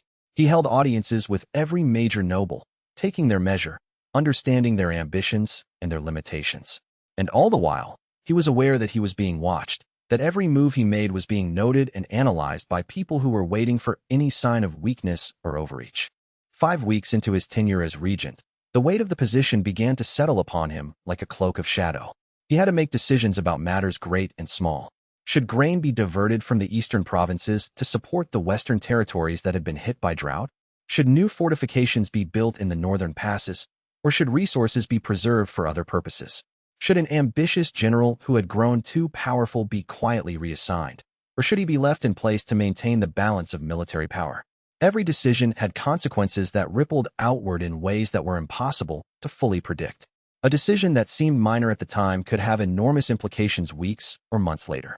A choice that appeared to be motivated by military necessity could be interpreted as political maneuvering. The web of causality that connected decisions and outcomes was so complex that even Vex's foreknowledge from his previous life often left him uncertain about the wisest course. Chapter 65. The conspiracy awakens 6 weeks into his tenure as regent. Vex was in his private study reviewing reports from the provinces when Gruen came to him with disturbing intelligence. The captain of the Imperial Guard had been conducting his own surveillance operations and had discovered evidence of a conspiracy forming among several of the realm's more ambitious lords. They cannot afford for Kael to reach maturity and take the throne, Gruen explained, spreading out documents that detailed the conspiracy's movements and members. If Kael becomes emperor, the regency ends, and you become merely a subordinate again. But if Kael dies before reaching his majority, the empire faces a succession crisis. The ambitious lords believe they can then position themselves to claim the throne or to place a puppet heir in position, someone they can control far more easily than the current arrangement. Do we have names? Vex asked, though he suspected he already knew some of them. Confirmed, Lords Castellan, Durin, and Marwick, Gruen said. We believe Lords Caddis and Varese are also involved, but we lack definitive proof on those two. At least a dozen significant figures in the imperial court are part of this movement. Vex sat back in his chair and considered the information. The conspiracy was real, and it was more dangerous than it might have seemed on the surface. A dead air would create the exact chaos that these ambitious men needed to make their move. Increase security around young Kael, Vex said finally. But do it subtly. I don't want him to know that he's in danger. The boy has been through enough already. Have soldiers disguised as servants in his wing. Place guards in the gardens. If anyone tries to harm him, I want them captured, not killed. We need to understand the full scope of this conspiracy before we move against it. The waiting began, and Vex prepared for the conspirators to reveal their intentions. For 3 weeks, nothing happened. The conspiracy continued to meet in secret, to move pieces across the board of imperial politics, but they made no overt move against the heir. Gruen's spies reported every meeting, every conversation, every document that was exchanged among the conspirators. Slowly, the full scope of the conspiracy became clear. It was larger and more sophisticated than Vex had initially believed. Not just 5 lords, but at least a dozen significant figures in the imperial court were part of the movement. The goal was to create a complete breakdown of the succession, to position themselves so that when the emperor died, and they believed his death was imminent, they would be in control of the capital and able to dictate terms to whatever fragments of imperial authority remained. The plan was ingenious in its simplicity. First, Kael would be assassinated during a period when Vex was distracted or away from the capital. The blame would be placed on external enemies, perhaps the righteous sects, perhaps some rebellion in the provinces. The grief and chaos that followed would be profound, giving the conspirators cover for their next move. Then, in the midst of that chaos, the conspirators would move against Vex himself. With the heir dead and Vex distracted by the search for vengeance or grieving the loss, the ambitious lords would present themselves as the saviors of the empire, the men who would restore order and create a stable succession. Their candidate for the throne was Lord Varese, a nobleman of the old blood with connections to several of the empire's most important families. He was ambitious but not brilliant, powerful but not exceptional. In other words, he was exactly the kind of figurehead that the other conspirators could control completely, a puppet emperor who would sign whatever documents they placed before him while they exercised the true power. Vex discovered all of this through a network of informants and spies that he had built up gradually over his tenure as regent. He did not confront the conspirators immediately. Instead, he began a careful counter-campaign, repositioning imperial forces subtly so that anyone watching would attribute the movements to routine rotations, ensuring that the capital's guard remained loyal to him personally rather than to their nominal commanders, making certain that any attempt at assassinating the heir would fail before the conspirators even knew the security had been upgraded. The conspirators were confident in their plan, unaware that their every move was being monitored and countered. This confidence would be their undoing when the moment came to act. Then, in the 4th week of the conspiracy's development, something unexpected happened. A messenger arrived at the gates of Nightspire on a horse that was nearly dead from exhaustion, the animal's flanks heaving with exertion, foam flecking from its mouth. The messenger demanded urgently to be taken immediately to the regent, saying that he carried information of utmost importance regarding matters of state security that could not wait a single moment longer. When the message was relayed to Vex, the regent ordered the messenger brought to him directly, bypassing the usual protocols of court and the normal channels of military command. The messenger turned out to be a minor soldier, one of the men who had served under Vex during the war. His name was Joran, and he had been one of the thousands of soldiers who had been discharged when the war ended and the army had been reduced to peacetime levels. He was thin and weather-beaten, clearly having traveled a long distance at great speed, and he carried with him a sealed letter that bore the insignia of a man Vex had not expected to see again, a man Vex had shown mercy to, and a man whose resentment had only deepened with that mercy. Lex Morgan. The letter was written in Lex's careful hand, and it contained an invitation, or perhaps a threat. Lex was returning to Nightspire, the letter said. He had spent the months since his demotion gathering forces, recruiting soldiers who had been discharged like himself, men who harbored grievances against the Empire or against Vex Mortain specifically. He was returning not as a supplicant seeking reconciliation, but as a man of power in his own right, ready to negotiate with Vex as an equal or rival. And, more disturbingly, Lex had information.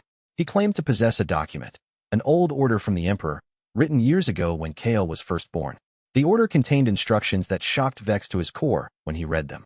It read, "The heir is to be kept ignorant of his true destiny. He is to be raised as a tool, a piece to be moved on the board of empire. He must never develop the independent will to refuse what the throne requires of him."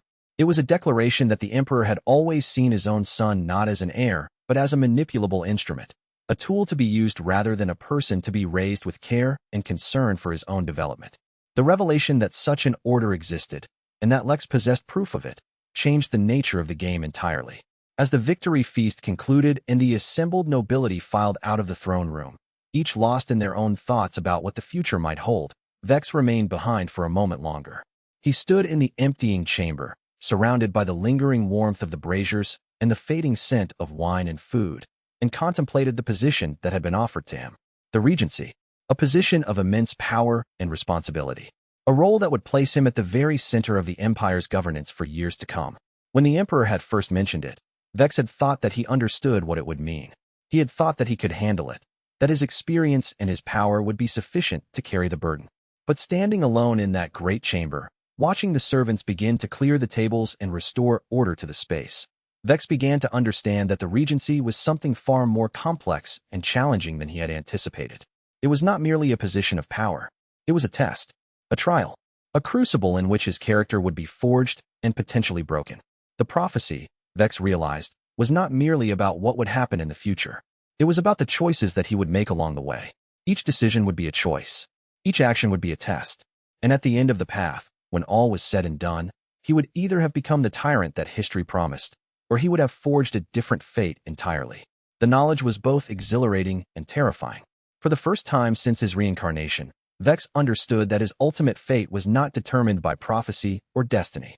It lay entirely in his own hands, shaped by the choices he would make in the months and years to come. He walked out of the throne room into the corridors of the palace, already beginning to think about the work that lay ahead, already preparing himself for the burdens he would carry. And though he did not know it then, that moment, standing alone in the throne room after the feast had ended, would mark the beginning of a transformation that would ultimately define his entire life. The journey toward either redemption or damnation was about to begin. Chapter 66.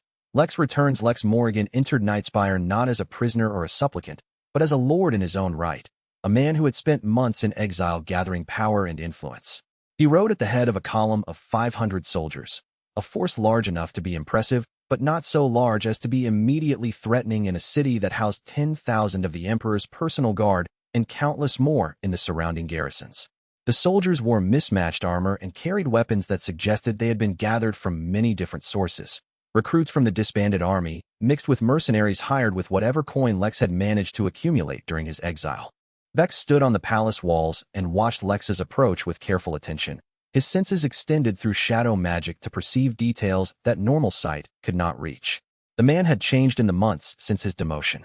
Where he had once been merely ambitious, he was now hard, weathered by whatever struggles and hardships he had endured during his time away from Nightspire. His bearing had taken on the confidence of a man who had led other men, who had made decisions and lived or died by those decisions. His shoulders were broader now, his movements more economical, as though every unnecessary motion had been burned away by the trials he had faced in exile. The city watched as Lex and his army were permitted to enter under a flag of truce and were directed to quarters outside the palace proper, in the military barracks district where visiting armies were traditionally housed. The lords of the court noted the arrival with great interest, whispering amongst themselves about what it might mean, speculating about whether Vex had invited this man to the city or whether Lex had returned by his own will. Rumors began to spread through the noble houses. Perhaps Lex had come seeking reconciliation. Perhaps he had come as a rival. Perhaps he had come to assassinate Vex and reclaim his position. Lex was granted an audience with the regent after 3 days of waiting, a deliberate choice designed to demonstrate that Vex did not consider Lex important enough to see immediately, that the shadow user was too busy with matters of actual importance to spare time for a disgraced subordinate seeking reconciliation.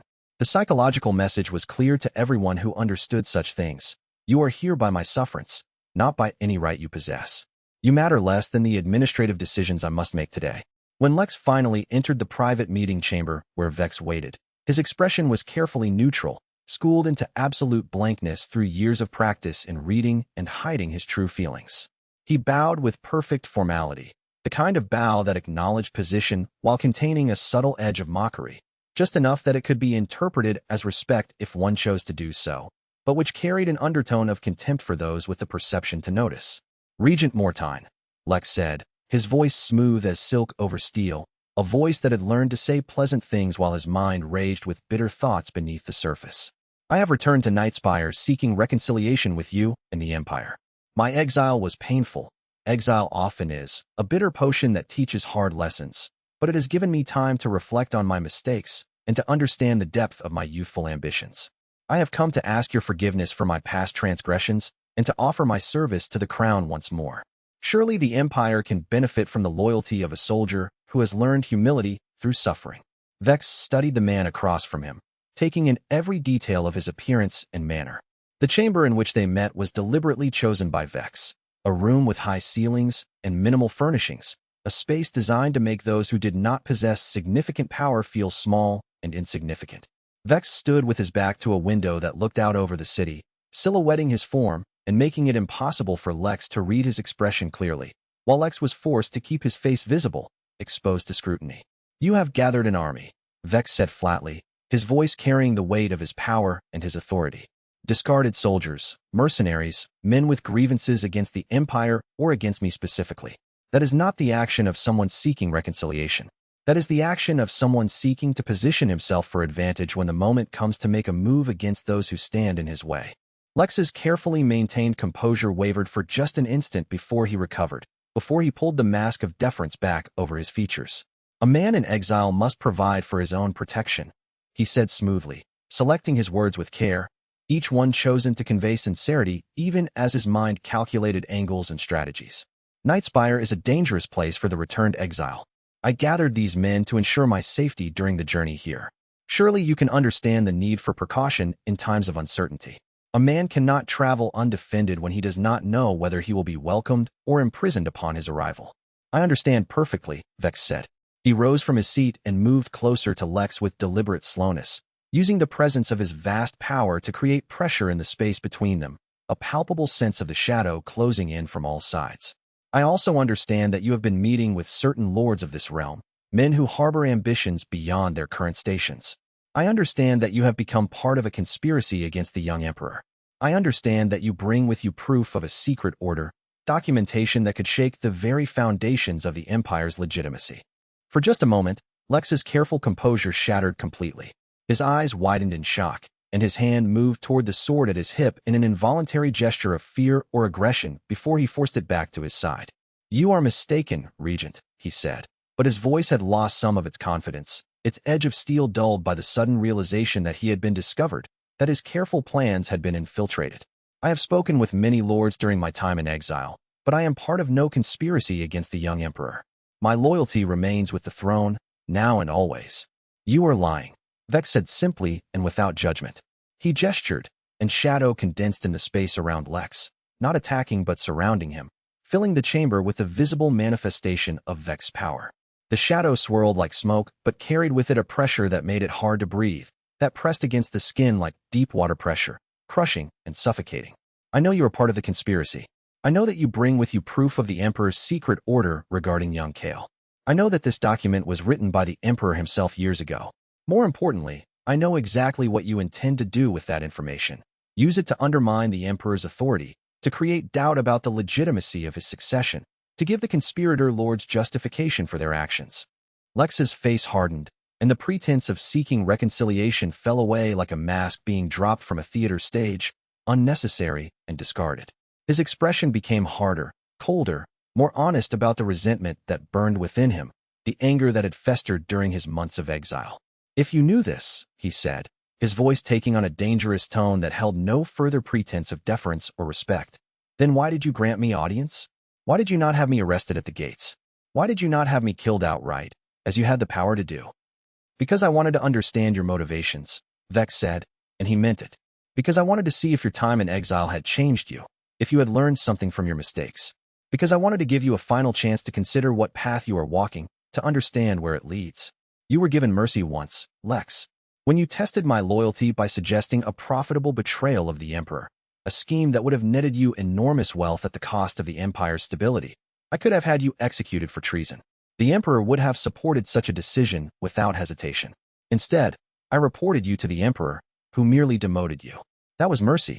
That was a gift, though you have never recognized it as such. A gift. Lex laughed bitterly, the sound echoing through the chamber like the cry of a wounded animal, raw and real in a way that nothing else in the room was. You humiliated me before the entire court. You made me into a cautionary tale, a man whose ambitions had been crushed by the shadow user who stood between me and any real power. The soldiers I commanded began to look to you instead of to me. The lords of the court began to smile at me with pity when they looked at my face. The merchants who had once been eager to curry my favor began to avoid me, to treat me as though I were already dead. That was not mercy, Regent Mortain. That was torture. That was the cruelest possible death, social extinction without the grace of actual termination. Vex felt something inside him settle into place, an understanding that came not from his reincarnated memories, but from this present moment, from watching Lex speak his truth. This was the moment when the prophecy's path became clear. The mercy he had shown Lex had not prevented betrayal, it had guaranteed it. Compassion toward an ambitious man had simply delayed the inevitable moment when that ambition would express itself as resentment and conspiracy. You are right, Vex said quietly, and there was genuine sadness in his voice, a sadness that came from understanding the cost of his own choices in the deepest parts of his soul. My mercy was a failure. It was an attempt to teach you something that you were not ready to learn, to show you that power could be held without constant accumulation and grasping, without the need to dominate everything around you. But I have learned that some lessons cannot be taught through words. They must be lived, and lived painfully, through the crushing weight of real consequences. You had a choice to accept mercy, to use it as a foundation for redemption. You chose instead to build on it the foundations of conspiracy and revenge. You have made your choice. Now I will make mine, and I will make it knowing exactly what the cost will be. He gestured to Gruin, and the captain of the guard stepped forward. Lex's time as a free man was ending, his choice having locked him into a pathway toward death.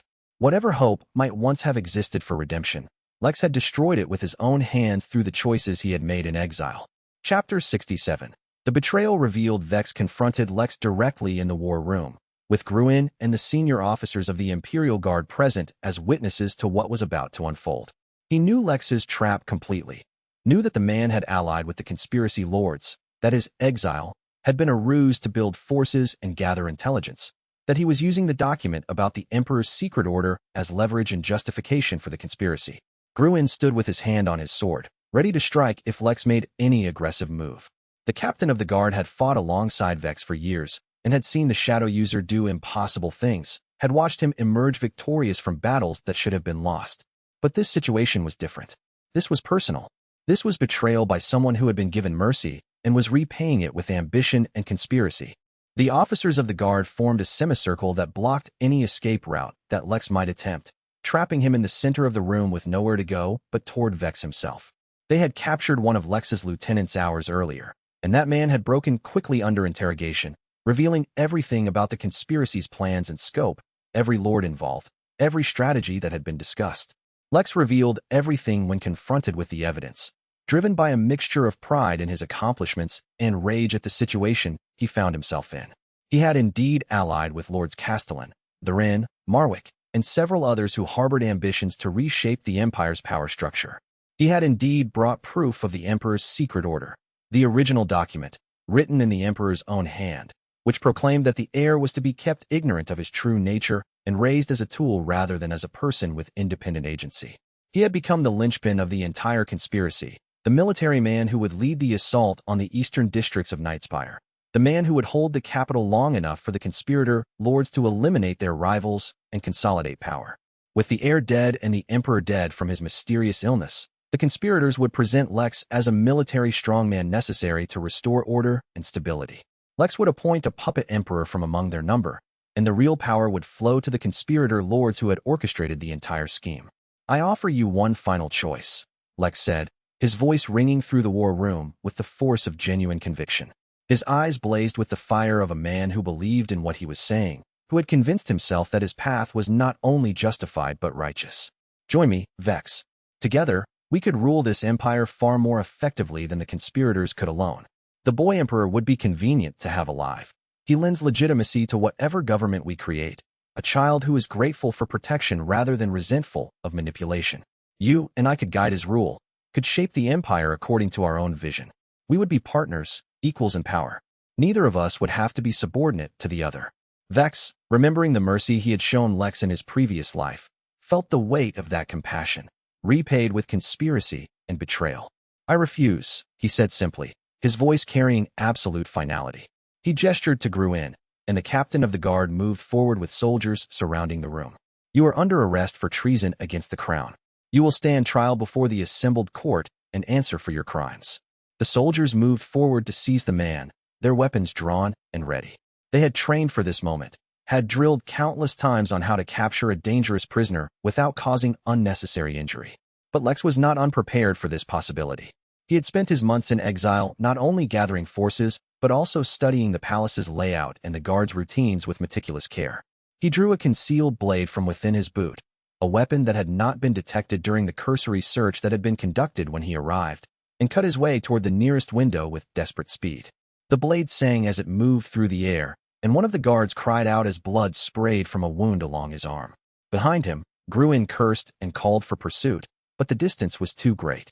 Lex hurled himself through the window into the courtyard below, falling to the street where his soldiers, positioned there by prearrangement, awaited with horses and weapons.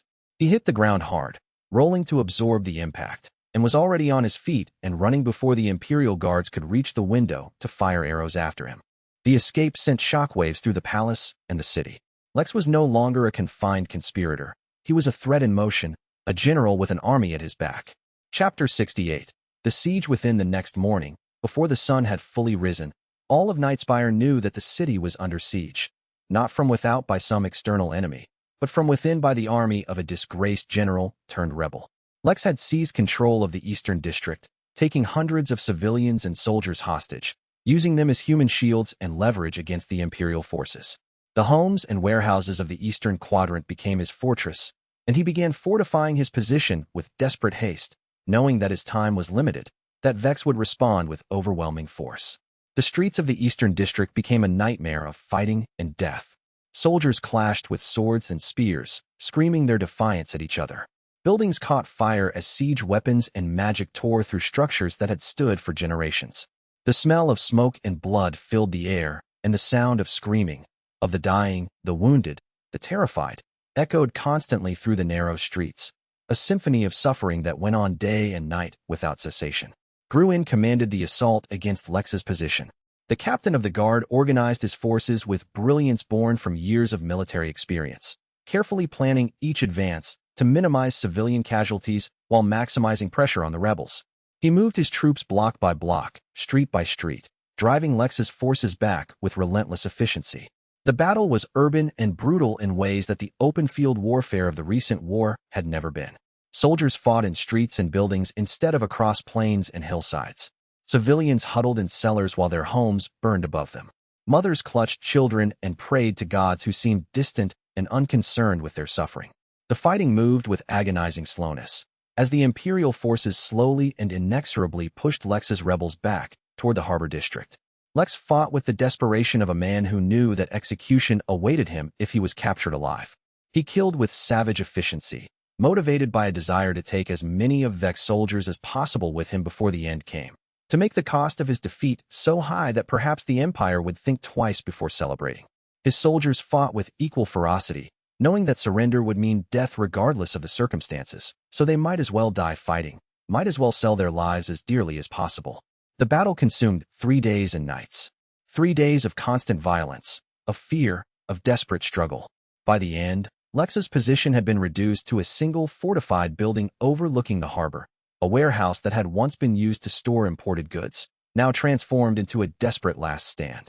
The building was surrounded on all sides, with no possibility of escape and no hope of reinforcement. Vex wanted Lex alive to answer for his treachery, alive to be tried in open court before the assembled nobility, alive so that his crimes could be displayed before the entire empire. An alive Lex would be a lesson to all those who contemplated rebellion. A dead Lex might become a martyr. But Lex had other ideas about how his final chapter would be written. Chapter 69. The turning of Kael. During the chaos of the assault on the Eastern District, young Kael emerged from hiding in the palace where Vex had kept him secured for his protection. The boy, now 10 years old, and with the awareness of a child who had been sheltered but not completely shielded from the realities of power, could hear the distant sounds of battle echoing through the palace. He heard the screams of dying soldiers, heard the crackle of burning buildings, heard the chaos of a city tearing itself apart from within. And he could not bear to remain hidden while his empire suffered. Kael went directly to the fighting. He walked into the war room where Vex was coordinating the assault and demanded, with an authority that came from his position as the young emperor, but also from something deeper, some core of strength that was beginning to emerge within him, to be allowed to go to the battlefield to see what his empire truly looked like when it tore itself apart. Vex tried to prevent him, pointing out the obvious dangers, the way that a young emperor on a battlefield would draw assassins and threats like blood draws sharks. But Kael had inherited the stubbornness of his father and the growing power of an Abyss Cultivator. The boy used his authority as emperor-in-waiting to override Vex's orders, and within the hour, he was being escorted to the Eastern District under heavy guard, walking toward the fighting despite all of Vex's objections. Kael walked through streets littered with the dead and dying. He saw soldiers from both sides, some screaming in agony, others simply lying still in the morning light, their eyes staring at nothing. He saw blood on the stones, saw pieces of people scattered in ways that seemed impossible, saw the physical and spiritual devastation that violence brought in its wake. He saw buildings that had been reduced to smoking rubble, homes where entire families had perished in the fighting when fires spread from building to building. He saw a child, a girl, probably no older than his little sister would have been, trapped under a fallen beam, reaching toward him with one hand while her other arm lay at an unnatural angle. And most importantly, he saw the people displaced by the chaos, refugees huddling in the temples, children separated from their parents, the elderly struggling to find shelter and food and water. For a moment, Kael's carefully maintained composure cracked. He wanted to weep at the suffering, wanted to reach out and heal every injury, wanted to somehow undo all the violence that had been perpetrated in the name of political struggle. When he reached the central plaza where Lex was making his final stand, Kael asked to be brought to the rebel leader. Despite Gruin's strong objections, the boy emperor was allowed to confront Lex personally, walking across open ground toward the fortified building while soldiers held their fire at Vex's command. Kael climbed the stairs to the fortified building alone, with only a handful of guards maintaining a respectful distance, unwilling to interfere with what they sensed was a moment of profound significance. He faced Lex across the open plaza, a child and a desperate man, and he asked a simple question that cut to the heart of everything. Why? Why have you done this? Why have you destroyed my city? Lex looked at the boy for a long moment, studying the young face with eyes that had become hardened by months of exile and rebellion. For just an instant, he seemed to see the reality of what he had done, seemed to truly comprehend the destruction and suffering he had caused with his rebellion, the broken families, the burned homes, the soldiers dying in the streets. And then the hardness returned, like a mask slipping back into place, and he laughed, a bitter, hollow sound that echoed across the plaza like the cry of some damned thing, the sound of a man who had given up on redemption. Because you do not exist, Lex said, his voice carrying across the plaza so that every soldier and guard could hear every word, so that his final message would be immortalized in the memories of those who witnessed it. You are not a person. You are a fiction created by your father for the Empire to use as it sees fit. You have been shaped to be nothing more than a tool for others to wield, a puppet moving according to the strings that others pull. Your father did this deliberately, intentionally, with calculated malice toward his own son. He created you not to rule, but to obey. He created you not to think, but to execute his will. And in doing so, he created something that was never truly human, something that could never be human because it was designed to be property rather than a person. He spoke with the conviction of someone who had spent months nursing this grievance, who had read the secret order so many times that its words had become burned into his memory. He spoke with the voice of someone who had decided that revealing the Empire's deepest secrets was worth any cost, that the satisfaction of seeing the lie exposed was worth his own death. He spoke of the Emperor's secret order, the one that had been hidden in the palace archives, the document that proclaimed Kael's true nature to be that of a tool rather than a person. I have proof, Lex said, holding up a sealed document that was visible even from across the plaza. I have the Emperor's own words, his orders that you be kept ignorant of your heritage, that you be shaped to be obedient rather than free. Look at what you have become, a puppet, a tool, a thing shaped by others' hands. Kael stood in the plaza and felt the weight of those words settling upon him like stone. For the first time in his life, in a way that could not be dismissed or avoided, he questioned whether the Empire itself was worth saving, questioned whether his own existence had any meaning beyond what others had determined it should be. He looked at the destroyed buildings, the dead soldiers, the refugees huddling in desperation, and he wondered if Lex was right, if the entire Empire was built on lies and manipulation. Chapter 70. The Emperor's final days. Emperor Noctarn, hearing of the chaos and the betrayal, finally broke beneath the weight of everything he had been fighting to maintain. His body, already consumed by the corruption that came from unbalanced Abyss cultivation, could no longer support the stress of his mind and spirit. He collapsed in his chambers and did not rise again. The Emperor's illness, which had been progressing slowly for years, suddenly accelerated to a terminal velocity. The healer Soreth explained to Vex that the stress and emotional trauma of the rebellion had overwhelmed the Emperor's body's ability to compensate. The corruption was spreading faster now, consuming him from within with obvious haste. Noctarn called Vex and Kael to his bedside, and as he lay dying, his breathing shallow, his skin pale and clammy, his eyes already losing focus as his consciousness began to slip away, the Emperor confessed everything. The secret order about Kael had been his mistake, made when he was young and paranoid, made in the belief that a tool was safer than an heir with independent will, that a controlled instrument was preferable to a son with his own thoughts and desires. I regret it deeply, Noctarn whispered, his voice barely audible, barely more than the movement of lips. I treated my own child as though he were a weapon to be wielded rather than a person to be loved. I have paid the price for that cruelty. I can feel my power consuming me, eating away at everything that I am. This is my punishment for the way I have treated my own son. He asked Vex to protect Kael and guide him toward becoming a true emperor, not a tool to be used, but a person to be honored. He asked Vex to do what he himself had failed to do, to love the boy without trying to shape him into anything in particular. Teach him what I failed to teach myself, Noctarn whispered, his voice fading as his strength drained away with each labored breath. Teach him that power and compassion are not opposites. Teach him that a true ruler serves his people rather than using them. And teach him that sometimes the greatest strength is in knowing when to step aside, when to release what you have grasped so tightly. I have grasped at power my entire life, and it has consumed me. Do not let him make the same mistake. The Emperor's hand reached out and gripped Vex's hand with what little strength remained. Promise me, Noctarn said. Promise that you will help him become what I could not. I promise, Vex said, and he meant it with every fiber of his being. Then, in Vex's presence and with Kael watching from the other side of the bed, Emperor Noctarn died. His final breath was a sigh, a release of everything he had been and everything he had carried. The prophecy had unfolded as it was always meant to unfold. The Emperor was gone, and Vex remained alive, standing at the threshold of absolute power. The boy Emperor, now 11 years old, stood beside his father's deathbed and wept for all the ways that the Empire had failed him, for all the love that had been calculated rather than genuine, for all the childhood that had been spent being shaped into something rather than being allowed to simply grow into himself. He wept for the father he had never truly known, for the man who had treated him as an instrument of state rather than as a son. And in that moment of grief and loss, young Kael made a vow, one that would alter the course of the Empire's history. He would not be the puppet that his father had created. He would not be the tool that his father had intended. He would become the emperor that the Empire actually needed, not the one he had been shaped to be. And he would find a way to break free from the shadows that surrounded him, even if it meant standing against those who claimed to protect him. The prophecy was beginning to turn, and no one could yet see where it would finally lead. In the corridors of the palace, the news spread like wildfire through standing water, slowly at first, then with increasing urgency. The emperor was dead. The young heir had wept at his bedside in a display of grief that shattered any illusion that he was the cold instrument his father had intended.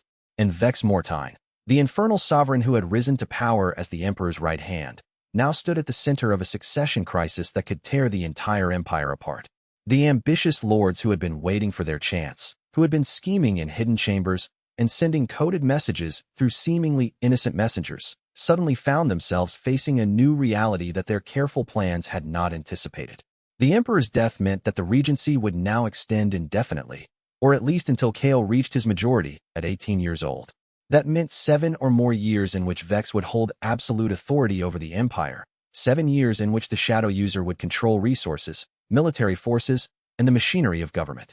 That meant that any move they made against Vex would have to succeed completely, would have to overcome the vast power of an infernal sovereign cultivator who had proven himself capable of seeing through every conspiracy, of anticipating every betrayal, of moving with perfect efficiency to eliminate threats.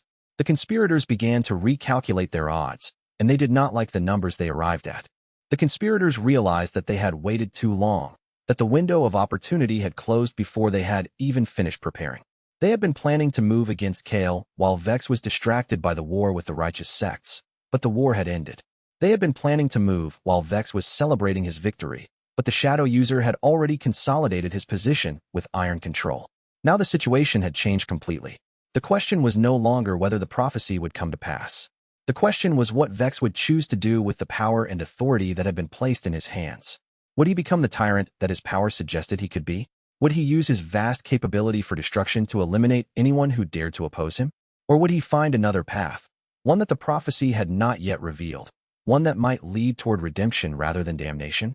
The answer would determine not just the fate of the empire, but the fate of Vex himself and the question of whether he could ultimately transcend the original Vex Mortan's tragic fall.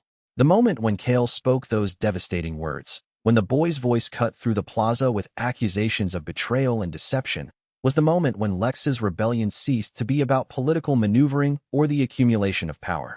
It became something much more personal. It became about the nature of truth and lies, about the way that hidden orders and secret decisions could consume and destroy lives from the inside. In the days that followed Lex's confrontation of Kael, in the hours before the duel that would end his life, Lex had time to contemplate what he had done. He had revealed the deepest secret of the Empire, the truth that the boy emperor was not raised as a person but as a tool. And in revealing it, he had struck at the very heart of imperial legitimacy. If the people learned that their emperor was not a true heir but a tool, the empire's foundation would crack. The people's faith in their ruler would be shattered. This was the final chess move in Lex's rebellion, not military conquest but the destruction of legitimacy itself. By revealing the truth, Lex had won in a sense, even if he lost his life in the confrontation that followed. The empire would be forever changed by the knowledge that its young emperor was a creation, not an heir in the truest sense. Vex understood this only after the fact.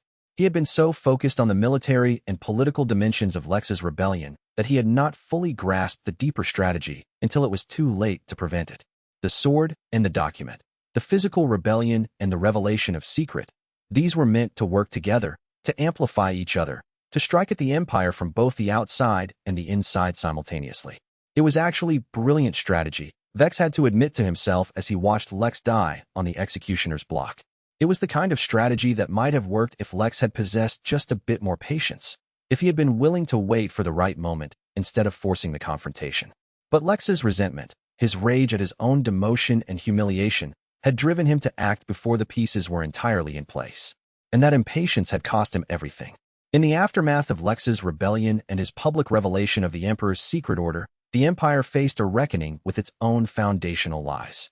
The knowledge that the Emperor had been raised not as a person but as a tool, that the succession had been based on deception and manipulation rather than on the genuine development of the heir's character and capability, was profoundly shocking to the population. But Kael, in his wisdom and his capacity for honest self-reflection, did not hide from this truth. Instead, he acknowledged it publicly, accepting responsibility for the fact that he had been treated as a tool and declaring his intention to be something more. He would be an emperor who ruled not because he had been manipulated into obedience, but because he chose to carry the burden of rule with dignity and with genuine concern for his people's welfare. This public reckoning, though painful and destabilizing in the short term, actually strengthened the legitimacy of his rule. The people respected an emperor who could acknowledge hard truths and still move forward with integrity. They saw in Kael a young man who had been treated shamefully by his own father and who had chosen to be better, to do better, to create an empire that was based on truth rather than on comfortable lies. Vex realized, in the days after Lex's death, that the rebellion had ultimately served a purpose that even Lex himself probably had not fully intended. By forcing the secret into the light, by compelling the empire to confront what it had become, Lex had inadvertently created the conditions for true transformation. The lie had been exposed, and the empire had a chance to rebuild itself on foundations of truth rather than deception. This understanding did not absolve Vex of the guilt he felt over Lex's death, but it did allow him to see that some form of good had come from the tragedy, that even in destruction and bloodshed, there could be seeds of something better taking root. The days following Lex's final confrontation with Kael were marked by a strange silence that fell over the entire empire. The revelation of the Emperor's secret order had shaken the foundations of imperial authority in ways that even the military rebellion had not achieved. Every person in the palace knew it. Every person in Nightspire had heard the whispered accounts of what Lex had said on that plaza, of how the boy emperor had been forced to confront the truth that his own father had treated him not as a person but as an object to be manipulated. The revelation changed the nature of Kael's legitimacy as emperor. Previously, he had been seen as the rightful heir, the son of the emperor, the continuation of a dynasty that stretched back centuries. Now, he was seen as something different, a young man who had overcome tremendous odds, who had learned the bitter truth about his own father, and who had chosen to become better than the system that had created him. In many ways, this new legitimacy was stronger than the old one. It was based not on lineage or tradition, but on character and choice. Kael had been given every reason to become a tyrant. He had been treated as a tool, manipulated by those in power, and taught that deception was acceptable as long as it served the state's interests. And yet he had rejected all of those lessons. He had chosen instead to become something better. This was the legacy that Vex would help to build, though neither of them fully understood it at the time. It was the legacy of a young emperor who had learned from his father's mistakes and had determined to do better. And it was a legacy that would outlast any empire, any dynasty, any monument that Vex could have built through the exercise of power and the accumulation of authority. Chapter 71. The Succession Crisis. With the emperor dead and the city still smoking from the siege, the empire faced a choice. Accept Kael as the new emperor under Vex regency, or descend into civil war as lords fought for the throne. The conspiracy lords believed that with Noctarn dead, they could overthrow Vex more easily. The destruction of the Eastern District had weakened the imperial forces considerably. The young emperor was traumatized and vulnerable, psychologically shattered by the revelation of his father's secret order. The moment seemed ripe for a move against Vex authority, a moment when the shadow user would be distracted by managing the transition of power and would be unable to respond to a coordinated assault. They were catastrophically wrong. Vex had already prepared for this moment with meticulous care. He had anticipated that the emperor's death would provoke a crisis, and he had positioned his pieces accordingly through weeks of careful planning. He had identified which nobles would remain loyal, which would waver, and which would move against him. He had positioned soldiers in key locations throughout the capital. He had prepared the mechanisms of power for a swift transition. On the day of Noctarn's funeral, a state occasion attended by every significant noble of the realm, Vex moved with calculated swiftness. The conspiracy lords were arrested simultaneously in their homes, taken by soldiers who had been positioned in advance. Their houses were searched, their documents seized, their networks of betrayal exposed. The guards loyal to Vex secured the capital's defense mechanisms. And as the funeral rites concluded, Vex publicly declared Kael the new emperor. The proclamation was made from the palace steps, with Vex standing beside the boy emperor, one hand on Kael's shoulder in a gesture of protection and support. The crowd that gathered was enormous, nobles and merchants and common folk, all seeking to understand what would happen to their empire now that the old emperor was dead, uncertain whether the transition would be smooth or whether the empire would descend into civil war. Emperor Noctarn has passed into legend, Vex announced, his voice carrying to every corner of the palace square with the force of his power amplifying his words so that all could hear clearly. His reign was marked by victory over the righteous sects and the securing of the empire's future. He left behind an heir, young Kael, who will take the throne as emperor of the Crimson Empire. I will serve as regent until the young emperor reaches his majority and is ready to rule alone. This is the wish of the late emperor. This is the will of the empire. And this is the only acceptable future. The last sentence was delivered with such weight, with such visible manifestation of shadow power, that no one could doubt that Vex was not merely suggesting this course of action, but declaring it with absolute finality. The crowd roared its approval, having no other choice, the shadow user's power making it clear that this was not a suggestion but a declaration of what would be, that resistance would be met with overwhelming force. Within hours, the conspiracy lords were formally charged with treason. The documents they had hidden were seized and examined. The network of betrayal they had constructed was dismantled, and every member was tracked down and arrested. By evening, all of Nightspire knew that Vex was now the real ruler of the Crimson Empire, with the young emperor serving as the legitimate source of his authority. The transition had been clean, efficient, and absolute. But as Vex stood alone in his chambers that night, looking out over the city where fires still burned in the Eastern District, he felt something that had not touched him since the beginning of his reincarnation: doubt. The original Vex Mortain had slid into this same position, had held this same power, had made the same kinds of decisions. And in the end, the original Vex had become a tyrant, a shadow user consumed by his own darkness, executed for crimes against the Empire. Was Vex walking the same path? Had the mercy he showed Lex, which resulted in betrayal, simply been a step along the way toward greater and greater cruelty? Had he imprisoned the conspiracy lords too quickly? Had he become the very thing he had feared? These questions haunted him as the night deepened, and he had no answers that could ease his mind. Chapter 72. The moral reckoning. Vex stood over the imprisoned conspiracy lords and made a decision. He would execute them. They had attempted to kill the emperor and the heir. Justice demanded it. The law of the empire demanded it. Security demanded it. Every rational argument that Vex could construct supported their execution. The conspirators had committed treason multiple times. They had plotted the assassination of the emperor and the heir. They had allied with Lex Morgan, a military commander who had turned his forces against the empire. They had attempted to overthrow the succession and replace it with a puppet government that would serve their interests rather than the people's welfare. By any measure of imperial law, they deserved death. But as he sat in his study, looking at the execution orders that he had prepared, Vex thought of Meridian's words from their final conversation. Which side do you truly belong to? That is the question that will determine your ultimate fate. Will you be a tool of darkness, or will you be a person capable of choosing light? Vex realized that by executing these lords, he was becoming the executioner, crossing a line he swore never to cross. Every lord he killed would create enemies among their families, would generate grievances that would perpetuate the cycle of violence and vengeance that had plagued the empire for generations. The empire would grow safer in the short term, but at the cost of planting seeds of rebellion that would flower in generations to come, requiring that future rulers become executioners as well. But the young emperor was traumatized and vulnerable, psychologically fragile from the revelation of his father's true nature. The empire needed stability to recover from the siege and the chaos. And these conspirators had attempted treason multiple times, with calculated malice, with full understanding of what they were doing. They deserved punishment.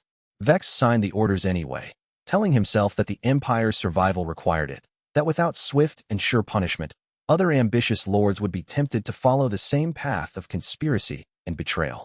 But with each name that he signed, he felt something inside him harden, some part of his humanity receding further into shadow, some essential piece of his soul being consumed by the abyss. He executed them anyway, because they had committed treason, and he felt himself becoming something less human with each death, becoming more aligned with the original Vex Mortain, becoming more of a shadow than a man. Chapter 73. Lex's final stand. Lex, cornered in the eastern district in a fortified warehouse overlooking the harbor, made a last desperate stand. He challenged Vex to single combat, refusing to surrender, unwilling to face trial and execution. By forcing Vex to kill him in direct confrontation, Lex would achieve a kind of dignity in death that execution would deny him. He would not be a prisoner or a condemned man. He would be a warrior, fighting to the last breath. Vex accepted the challenge, seeing it as a way to end this cleanly, to prevent further bloodshed in the city streets, to give Lex the death he desired rather than the one that law and justice would dictate. The duel took place in the central plaza of the Eastern District, the same plaza where Lex had revealed the Emperor's secret order to young Kael days earlier. The entire city seemed to gather to watch, soldiers and nobles, merchants and servants, civilians who had survived the siege, all drawn to bear witness to the final confrontation between master and student, between the original holder of power and the shadow user who had risen to replace him. The fight was fierce and close. Lex had grown stronger in exile, had spent months training and preparing himself for this moment, willing to take risks that a more cautious fighter would avoid. His blade moved with speed and grace, seeking openings in Vex's defense, trying again and again to land a killing blow that would reverse the fortunes of this conflict. Lex was driven by something more than mere desire for victory. He was driven by the knowledge that his entire life had been a series of failures and humiliations, that everything he had attempted to achieve had been undermined by Vex's superior strength and cunning. This fight was a chance to reclaim his honor, to show that despite everything, he was still a formidable opponent. But Vex's infernal sovereign power was overwhelming, a force that transcended mere skill or strength. Shadow gathered around Vex like a living thing, blocking attacks before they could land, extending his reach beyond the physical limitations of his body. Lex was outmatched, and both of them knew it from the start. At the moment of victory, when Lex was on his knees and Vex's shadow stood ready to deliver the final blow, Vex offered Lex a final chance to surrender and face trial. The shadow user's voice was quiet when he spoke, offering this last opportunity for mercy. Lex refused. Instead, he pulled a concealed blade from his boot and attempted one final attack, trying to strike at Vex even in defeat, unwilling to surrender even at the final moment. Vex forced to strike the killing blow, shadow lancing through Lex's chest, ending his life in the plaza where so much had been revealed. As Lex fell, Vex wondered if he had just killed a man or executed a prophecy. The line between the two was becoming increasingly difficult to distinguish. Was he ending threats to the Empire, or was he simply repeating the patterns that had led to the original Vex Mortan's eventual downfall? Chapter 74. The weight of hands after killing Lex. Vex collapsed emotionally in a way that was completely unfamiliar to him, a breakdown that came from understanding the fundamental corruption of his own power, from seeing with absolute clarity what he had become. He had killed the man he once showed mercy to. He had taken the one person who had reminded him of his own capacity for darkness and had removed him from the world entirely. He had become exactly what he feared, a tool of destruction, not salvation, a creature of shadow that moved through the world leaving death in its wake. The shadow that surrounded him grew darker, denser, more palpable in the hours after Lex's death, as though the abyss itself was feeding on his despair and drawing deeper corruption from the darkness of his emotions. The power that had once felt like a tool that he wielded now felt like something that wielded him, that shaped his choices and his actions, that turned every decision toward greater and greater darkness. The soldiers who had witnessed the duel kept their distance from him. They sensed something broken in him, something fundamental that had been damaged in that moment when he had struck Lex down.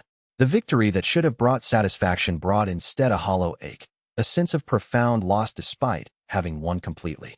He retreated to a dark chamber deep within the palace, a chamber that had been sealed off from the rest of the structure, a place where his shadow could expand fully without affecting those around him, where the darkness was so complete and so perfect that it seemed to isolate him from the rest of existence.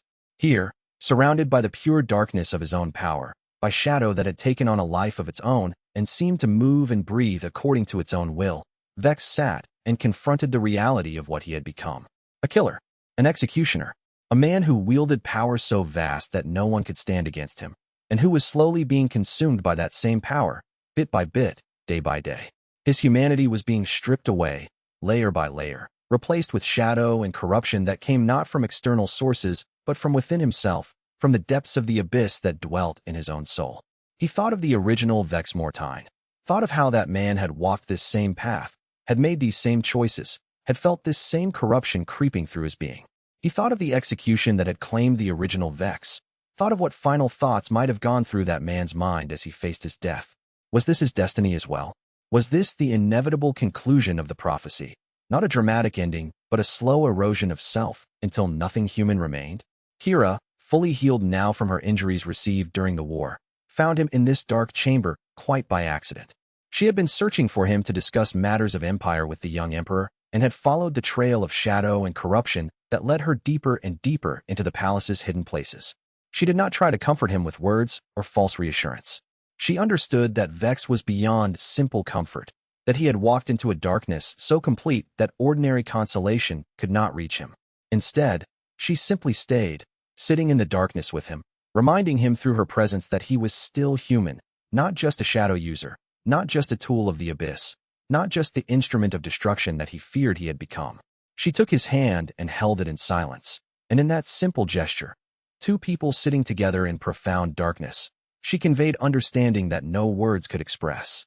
Understanding that he had done what had to be done, understanding that it had cost him something precious and irreplaceable, understanding that the weight he carried was a burden that could be shared, that did not have to be borne entirely alone. Hours passed in silence. Neither of them spoke. Neither of them needed to. The darkness gradually became less absolute, less suffocating, as time moved forward and the world outside the chamber continued its existence. Gradually, as the evening turned into night and night moved toward dawn, Vex felt something begin to shift inside him. Not healing. The damage was too profound for that. But acceptance, perhaps. Understanding that he could not undo what he had done, that he could only choose what he would do next. Gradually, the overwhelming darkness began to lift slightly, not vanishing, but becoming more bearable. Kira's presence, calm and patient and utterly accepting, gradually began to anchor Vex to his humanity rather than letting the abyss pull him deeper into shadow. "You are not what you fear," she said finally, when the darkness had begun to lift enough that they could see each other's faces again. "You have done dark things, yes. But you have done them to protect those who cannot protect themselves. You have made hard choices, but you have made them because the alternative would have been worse. That is not tyranny. That is responsibility." "Is it?" Vex asked, his voice hollow and exhausted. "Or am I simply lying to myself about my true nature, telling myself stories that justify whatever cruelty I perpetrate? Every time I tell myself that something I do is necessary, I slide further into darkness. At what point does necessity become excuse? At what point does the shadow consume the person entirely? I don't know," Kira said honestly, and her honesty was more valuable than any false comfort could have been. "But I know that you care about that question. The tyrant doesn't wonder if he's a tyrant. He simply acts, confident in his own righteousness. You wonder. You doubt. You question.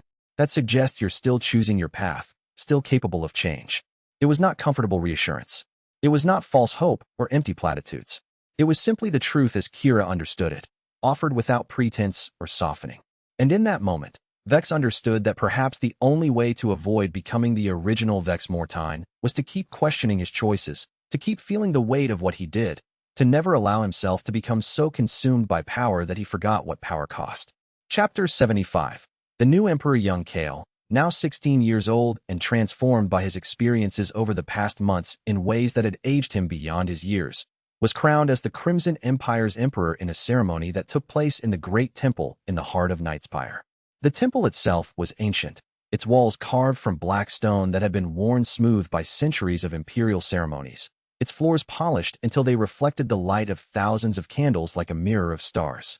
The coronation was a grand affair, with every significant noble and lord of the realm in attendance, with ceremony and ritual that had been passed down through generations, designed to demonstrate the continuity of imperial power and the legitimacy of the succession. The crown itself was an artifact of incredible age and craftsmanship, forged from infernal metal in ages past, inscribed with symbols of power and authority that seemed to glow faintly with their own inner light. Vex stood beside the young emperor throughout the ceremony, his hand on Kael's shoulder in a gesture that was part protection, part support, part acknowledgement of the power that flowed from the shadow user to the throne. The gesture was carefully calculated, designed to demonstrate to all observers that he supported the young emperor's rule, while also making clear the source of that rule's ultimate authority. To all observers, it was obvious that Vex wielded the real authority in the Empire. His power was too vast to ignore, his presence too overwhelming to dismiss.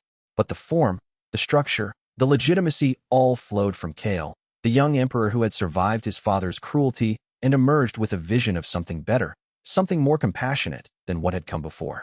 The power dynamic had shifted fundamentally from what it had been in the early stages of the Regency. Kael was no longer a child but a young man with authority and, more importantly, with a vision of what the Empire should become. The boy emperor had grown into his role with remarkable speed, informed by his understanding of what happens when power is hoarded and hidden, when decisions are made in darkness without accountability or transparency. The boy emperor began making decisions independent of Vex, sometimes surprising the shadow user with his choices, sometimes overruling Vex's suggestions in ways that would have been unthinkable months earlier. Where Vex would have recommended caution and careful control, Kael would choose openness and dialogue. Where Vex would have suggested eliminating threats, Kael would choose rehabilitation and redemption where possible. These differences in approach created tension between the young emperor and his regent, but they also demonstrated that Kael was becoming a true ruler rather than remaining a puppet who simply executed Vex's will. The Empire was beginning to heal under Kael's guidance, to move away from the culture of fear and shadow manipulation that had been necessary during the succession crisis, but which was no longer appropriate for a time of peace. Vex realized that his time of absolute control was ending, and perhaps that was as it should be. The original Vex Mortain had never surrendered authority willingly, had clung to power with increasingly desperate fingers even as it crumbled beneath him. The original Vex had clung to power until it had consumed him entirely, transforming him from a man into a creature of pure shadow. But this Vex, this reincarnated version with the memories of two lives, with the knowledge of how that story ended, understood something fundamental that the original had not learned. That sometimes the greatest strength was in knowing when to step aside, in releasing what you had grasped so tightly, in allowing others to take the burdens that you could no longer carry alone. Kael moved quickly to dismantle some of the secret programs that Vex had put in place, programs designed to root out conspiracy and prevent rebellion through surveillance and assassination, programs that had been necessary during the succession crisis, but which had outlived their usefulness. The young emperor insisted on transparency in governance, on open trials rather than secret executions, on giving conspirators a chance to defend themselves rather than assuming guilt and moving directly to punishment. He wanted an empire built on law and justice rather than on fear and shadow. Vex wanted to object, wanted to point out the dangers that transparency would invite, wanted to explain why some secrets had to remain hidden for the sake of the Empire's security. He had arguments prepared, logical justifications for why the shadow network was necessary, why secrets were essential to preserving the realm. But when he looked at the young emperor, when he saw the determination in Kael's eyes and the strength in the boy's bearing, Vex held his tongue. Kael was the emperor. The regency was ending in practice, if not in law. And perhaps the boy was right. Perhaps mercy and transparency were values worth pursuing, even if they carried risks, even if they made the Empire vulnerable to threats that might have been prevented through darker methods. Perhaps what the Empire needed now was not a shadow user wielding power from the darkness, but a true emperor willing to govern in the light. "You are ready," Vex told the young emperor one evening, standing on the palace walls and looking out over the city that was beginning to rebuild itself after the siege. "Readier than I was at the same age. Readier than I expected." I am ready because I have seen what the alternative looks like, Kael replied, his voice carrying the maturity of someone far older than 16. I have seen what happens when power is concentrated in the hands of those who think they know best. I have seen what happens when rulers treat their own children as tools rather than as people. I will not repeat that mistake. And Vex, hearing those words, felt something shift inside him. Perhaps the Empire did not need him anymore. Perhaps his time was ending. Perhaps he had saved the Empire not to rule it, but to hand it over to someone better than himself. Someone without his darkness, someone without his corruption, someone with the capacity for mercy that had been lost to Vex long ago. For the first time since his reincarnation, Vex began to contemplate a future in which he was no longer the center of power, in which he was no longer the hand that guided the Empire's decisions, in which he was no longer necessary to the throne's survival. It was a strange and unsettling prospect, one that both relieved him and terrified him in equal measure.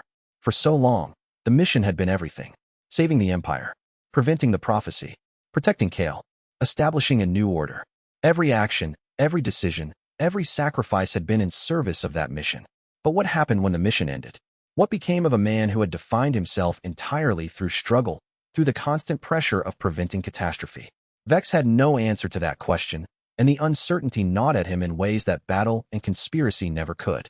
The months that followed the young emperor's coronation became a strange period of transition, of a slow fading of Vex's influence as Kael grew more confident in his own authority. The young emperor began to reach out to other advisors, to listen to the council of lords and generals who had not been shaped entirely by Vex's philosophy and approach.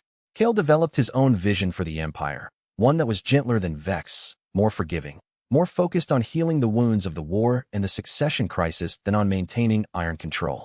Vex watched this transition with mixed feelings. Part of him was proud of the young emperor, proud that Kael was becoming exactly the kind of ruler that the original Vex had needed, that the Empire had needed.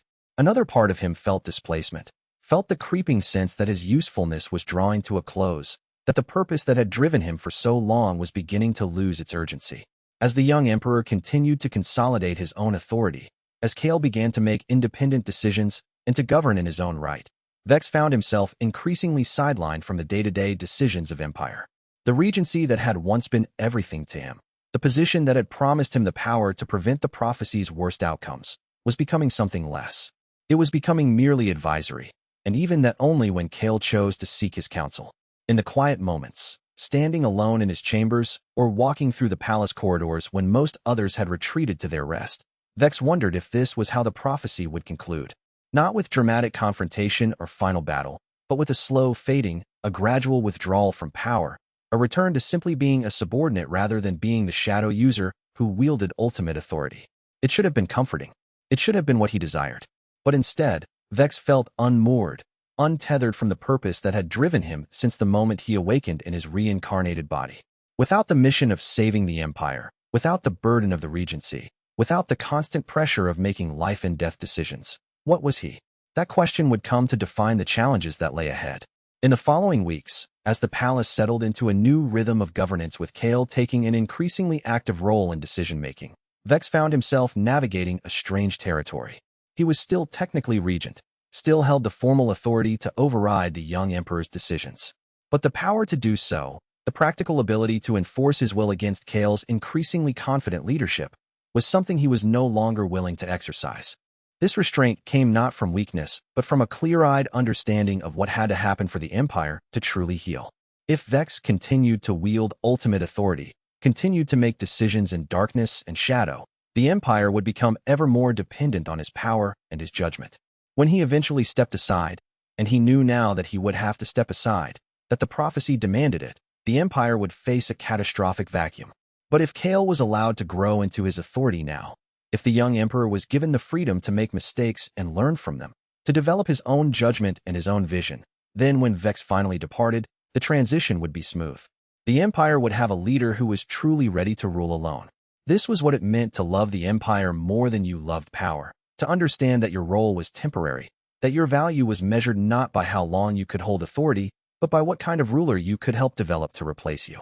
It was a lesson the original Vex Mortain had never learned. It was a lesson that this version of Vex understood in his bones. And as he watched Kael grow stronger, as he saw the young emperor begin to reshape the Empire according to his own vision, Vex found something unexpected. He was content. Not happy. The weight of his crimes was too great for happiness, but at peace with the trajectory of his life, with the understanding that he had succeeded in his mission even if success meant becoming obsolete. The transition to a new style of governance, under Kael's increasingly independent hand, was not entirely smooth. There were moments of friction, times when Vex's instinct for caution and security clashed with Kael's desire for openness and trust. But these conflicts, rather than destabilizing the empire, actually helped to strengthen it. They demonstrated that the realm was governed by law and reason rather than by the whim of a single tyrant.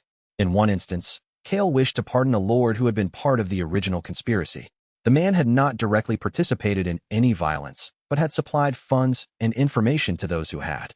By traditional standards of justice, he deserved execution or at minimum permanent imprisonment. But Kael saw something in the man, a capacity for change, a recognition of his mistake, a desire for redemption. Vex argued against the pardon. He pointed out the danger of appearing weak, of suggesting that treason could be forgiven. He explained the precedent it would set, how other conspirators would take heart from this mercy and might attempt their own rebellions. But Kael refused to be swayed. "If I cannot extend mercy to those who seek redemption," the young emperor said, "then what is the difference between my rule and that of any other tyrant? What makes us better than the righteous sects if we rule only through fear and punishment? I will pardon this man, and if he betrays that pardon, then his blood will be on my hands. But I will not rule an empire built on the assumption that everyone is my enemy." Vex accepted the decision, though he remained skeptical. Time would prove that Kael had been right. The pardoned lord became one of the emperor's most loyal supporters, a man who felt that he had been given a second chance at life and was determined to prove himself worthy of it. This was what it meant to be truly human, Vex realized. It meant being willing to take risks, to trust in people's capacity for change, to believe that redemption was possible even for those who had committed terrible acts. It was the opposite of the philosophy that had driven Vex throughout his regency, the belief that threats must be eliminated, that risks must be minimized, that the only safe person was a dead person. Kael's way was harder. It required faith that ordinary people could be good, that trust could inspire loyalty more effectively than fear. But it was also more beautiful. And as Vex watched the empire respond to Kael's leadership, watched people respond to mercy with gratitude rather than with further attempts at rebellion, he began to understand why the original Vex had failed. The original Vex had tried to rule through power and fear. But true power, lasting power, came from something else entirely, from the willingness to see the humanity in others and to believe that humanity could be awakened. As months turned into seasons and seasons turned into years, the transformation that began in those early days after the emperor's death became increasingly visible. The empire was changing, not through the imposition of will from above, but through the natural evolution that came when fear was replaced with hope, when suspicion was replaced with trust, when the machinery of state was operated according to law and public oversight rather than in shadow and secrecy. The provinces that had been on the verge of rebellion, that had spoken openly of independence, began to see the benefits of remaining part of a larger whole. The trade networks that had been disrupted by the succession crisis were restored and strengthened. The people who had lived in fear during Vex's expansion of the Shadow Network began to feel safe again, to speak openly without worrying that their words would mark them for assassination. Kael's path was proving to be the right one, though it was not always easy or straightforward. There were still dissidents, still those who chafed under imperial authority, still those who sought power and could not be trusted. But the difference was that these challenges could be met openly, through law and proper procedure, rather than through darkness and secret executions. Vex found himself increasingly grateful for the hard-won peace that Kael was building. More importantly, he found himself increasingly unnecessary. The young emperor no longer sought his counsel before making major decisions. The regent's title remained, but it was becoming increasingly ceremonial, a remnant of the past rather than a description of any actual power. This was how it should be. This was how Vex had hoped it would be. And yet, the sense of displacement that came with becoming obsolete was profound. For years, Vex had known his purpose. For years, his mission had been clear: save the empire, establish the succession, create conditions for true peace. And now, with that mission accomplished, Vex faced the question of what came next. Who was Vex when there was no empire to save, no threat to prevent, no crisis to navigate? What remained of the man beneath the shadow user, beneath the cultivator of vast and terrible power? These questions would drive the final arc of Vex's story, would push him toward the conclusion that awaited in the depths of the future. But for now, in these years of peace and consolidation, Vex could only wait and contemplate what his role would be in the empire that Kael was creating, an empire that might no longer have use for a shadow user bound to darkness. The understanding that came to Vex during these months of transition was subtle but profound.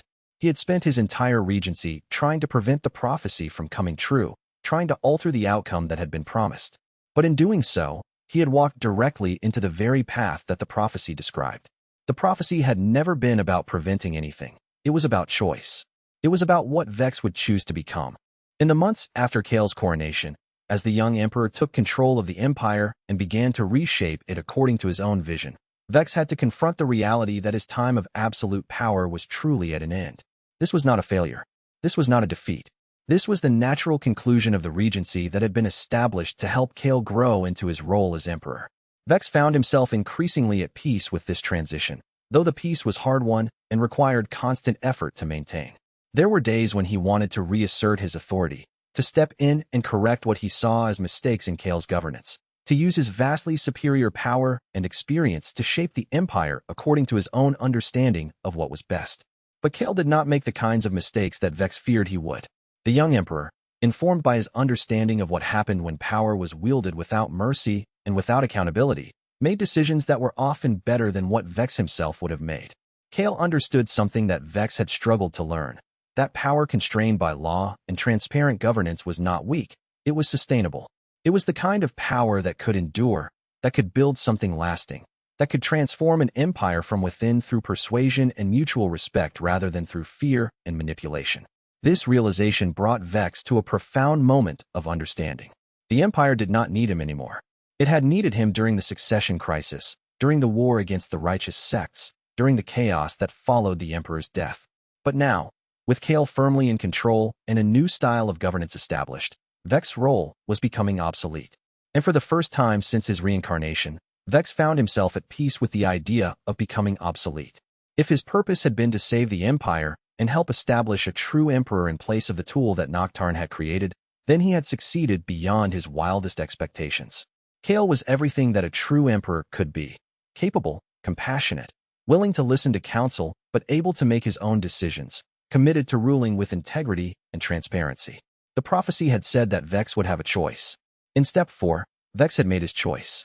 He had chosen not to become a tyrant, chosen not to cling to power, chosen instead to gradually release his authority and trust in the young emperor's capacity to rule. This was the path that the original Vex Mortain had never been able to take. And as Vex walked this path, he began to understand that redemption was not about becoming perfect. It was about making better choices, about acknowledging your mistakes, about learning from failure and striving to do better next time. It was about loving something. In this case, the empire and the young man who would rule it, more than you loved power itself. Chapter 76. The divided empire. The civil conflict over succession had damaged the empire's unity in profound ways that would take years, perhaps decades, to heal completely. Several provinces had grown resentful of Nightspire's control, frustrated by the constant demands for resources and soldiers, angered by the way that the capital's concerns seemed to override local interests and provincial autonomy. The eastern provinces, particularly affected by the siege of the Eastern District and the destruction that Vex forces had inflicted in suppressing Lex's rebellion, began talking openly of independence. The merchant lords of the eastern coast had watched as their commercial districts burned, their warehouses destroyed, their trade networks disrupted. They had seen their soldiers drafted for the Regency's wars and had received only minimal compensation for their losses. The agricultural provinces, which had been forced to provide grain and supplies to feed the imperial army, had seen their own harvests fail while they fulfilled the capital's demands. The provincial lords organized meetings under the guise of discussing trade and commerce, sent envoys to each other in a careful dance of diplomatic contact, began to explore the possibility of breaking away from the Crimson Empire to form their own independent kingdoms. They were not openly rebellious. They still paid lip service to the emperor and the throne, but they were positioning themselves for the day when they might choose to walk away from imperial authority entirely, to govern themselves without Nightspire's constant interference and demands. Vex monitored these developments carefully through his network of spies and informants, tracking every conversation, every clandestine meeting, every message that passed between the provincial lords. He could have crushed the independence movement easily, could have sent soldiers to intimidate the provincial lords into submission, could have executed those who spoke most openly about secession. That was what the original Vex Mortain would have done. Consolidate power through fear and overwhelming force until no one dared to question imperial authority. But Vex was beginning to understand something that the original had not.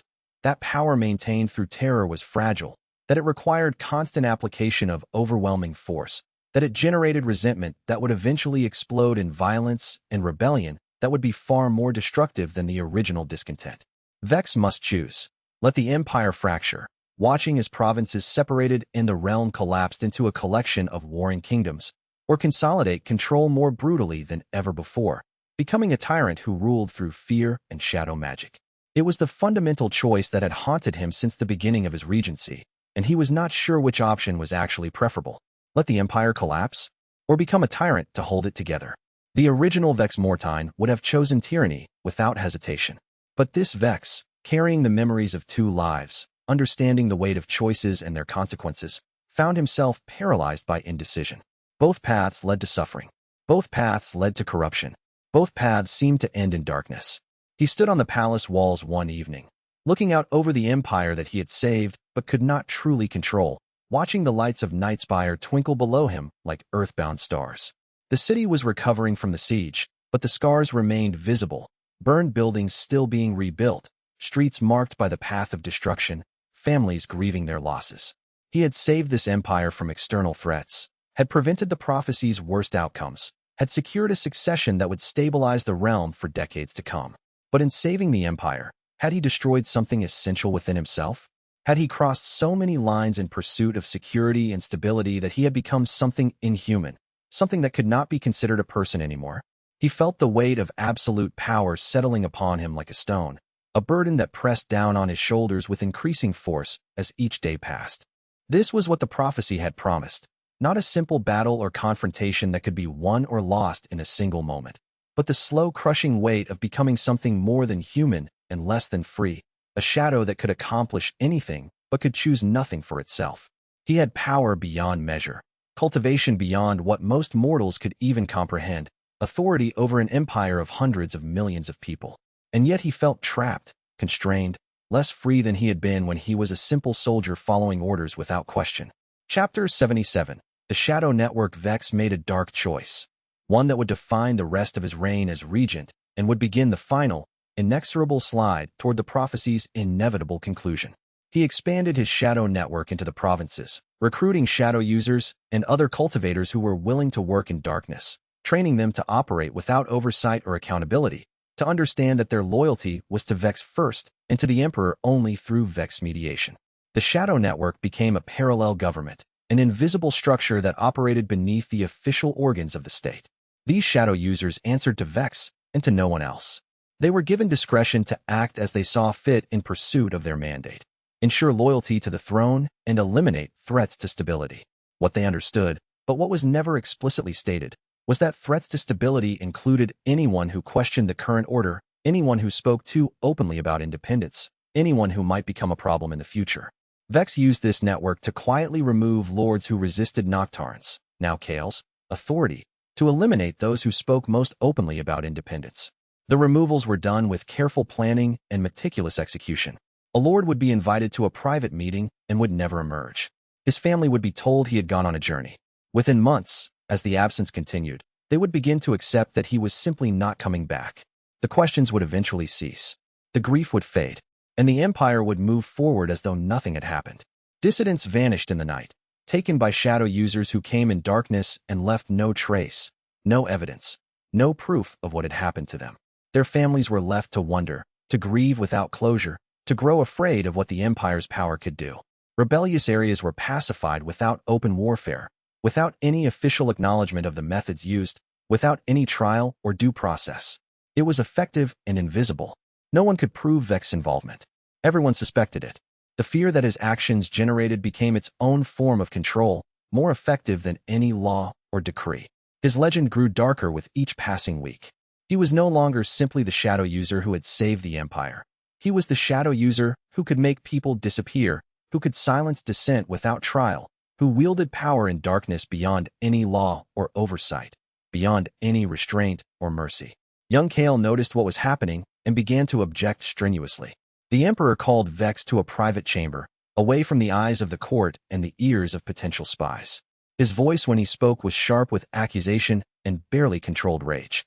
"You are using my name to justify murders," Kael said, his voice cutting through the chamber like a blade. "You are using my authority to eliminate people who simply disagree with the way things are. You are becoming exactly what my father was, a tyrant who rules through fear and shadow magic. This is not what my father should have been, and it is not what I will allow myself to become, and it is not what I will allow you to continue to do." "It is necessary," Vex said quietly, his voice devoid of defensiveness or justification. "The Empire is fracturing. The provincial lords are preparing for rebellion. Without firm control, without the kind of control that can act in darkness, and without oversight, the Empire will collapse entirely. I am holding together something that would otherwise fall apart." "Perhaps it should," Kael replied, his eyes blazing with conviction. "Perhaps an empire maintained through fear and assassination is not worth preserving. Perhaps it is better to let it fracture into smaller, more manageable pieces than to preserve it through becoming tyrants ourselves. I will not permit this, Vex. You will dismantle the shadow network. You will cease the disappearances. You will cease using my name to justify executions without trial.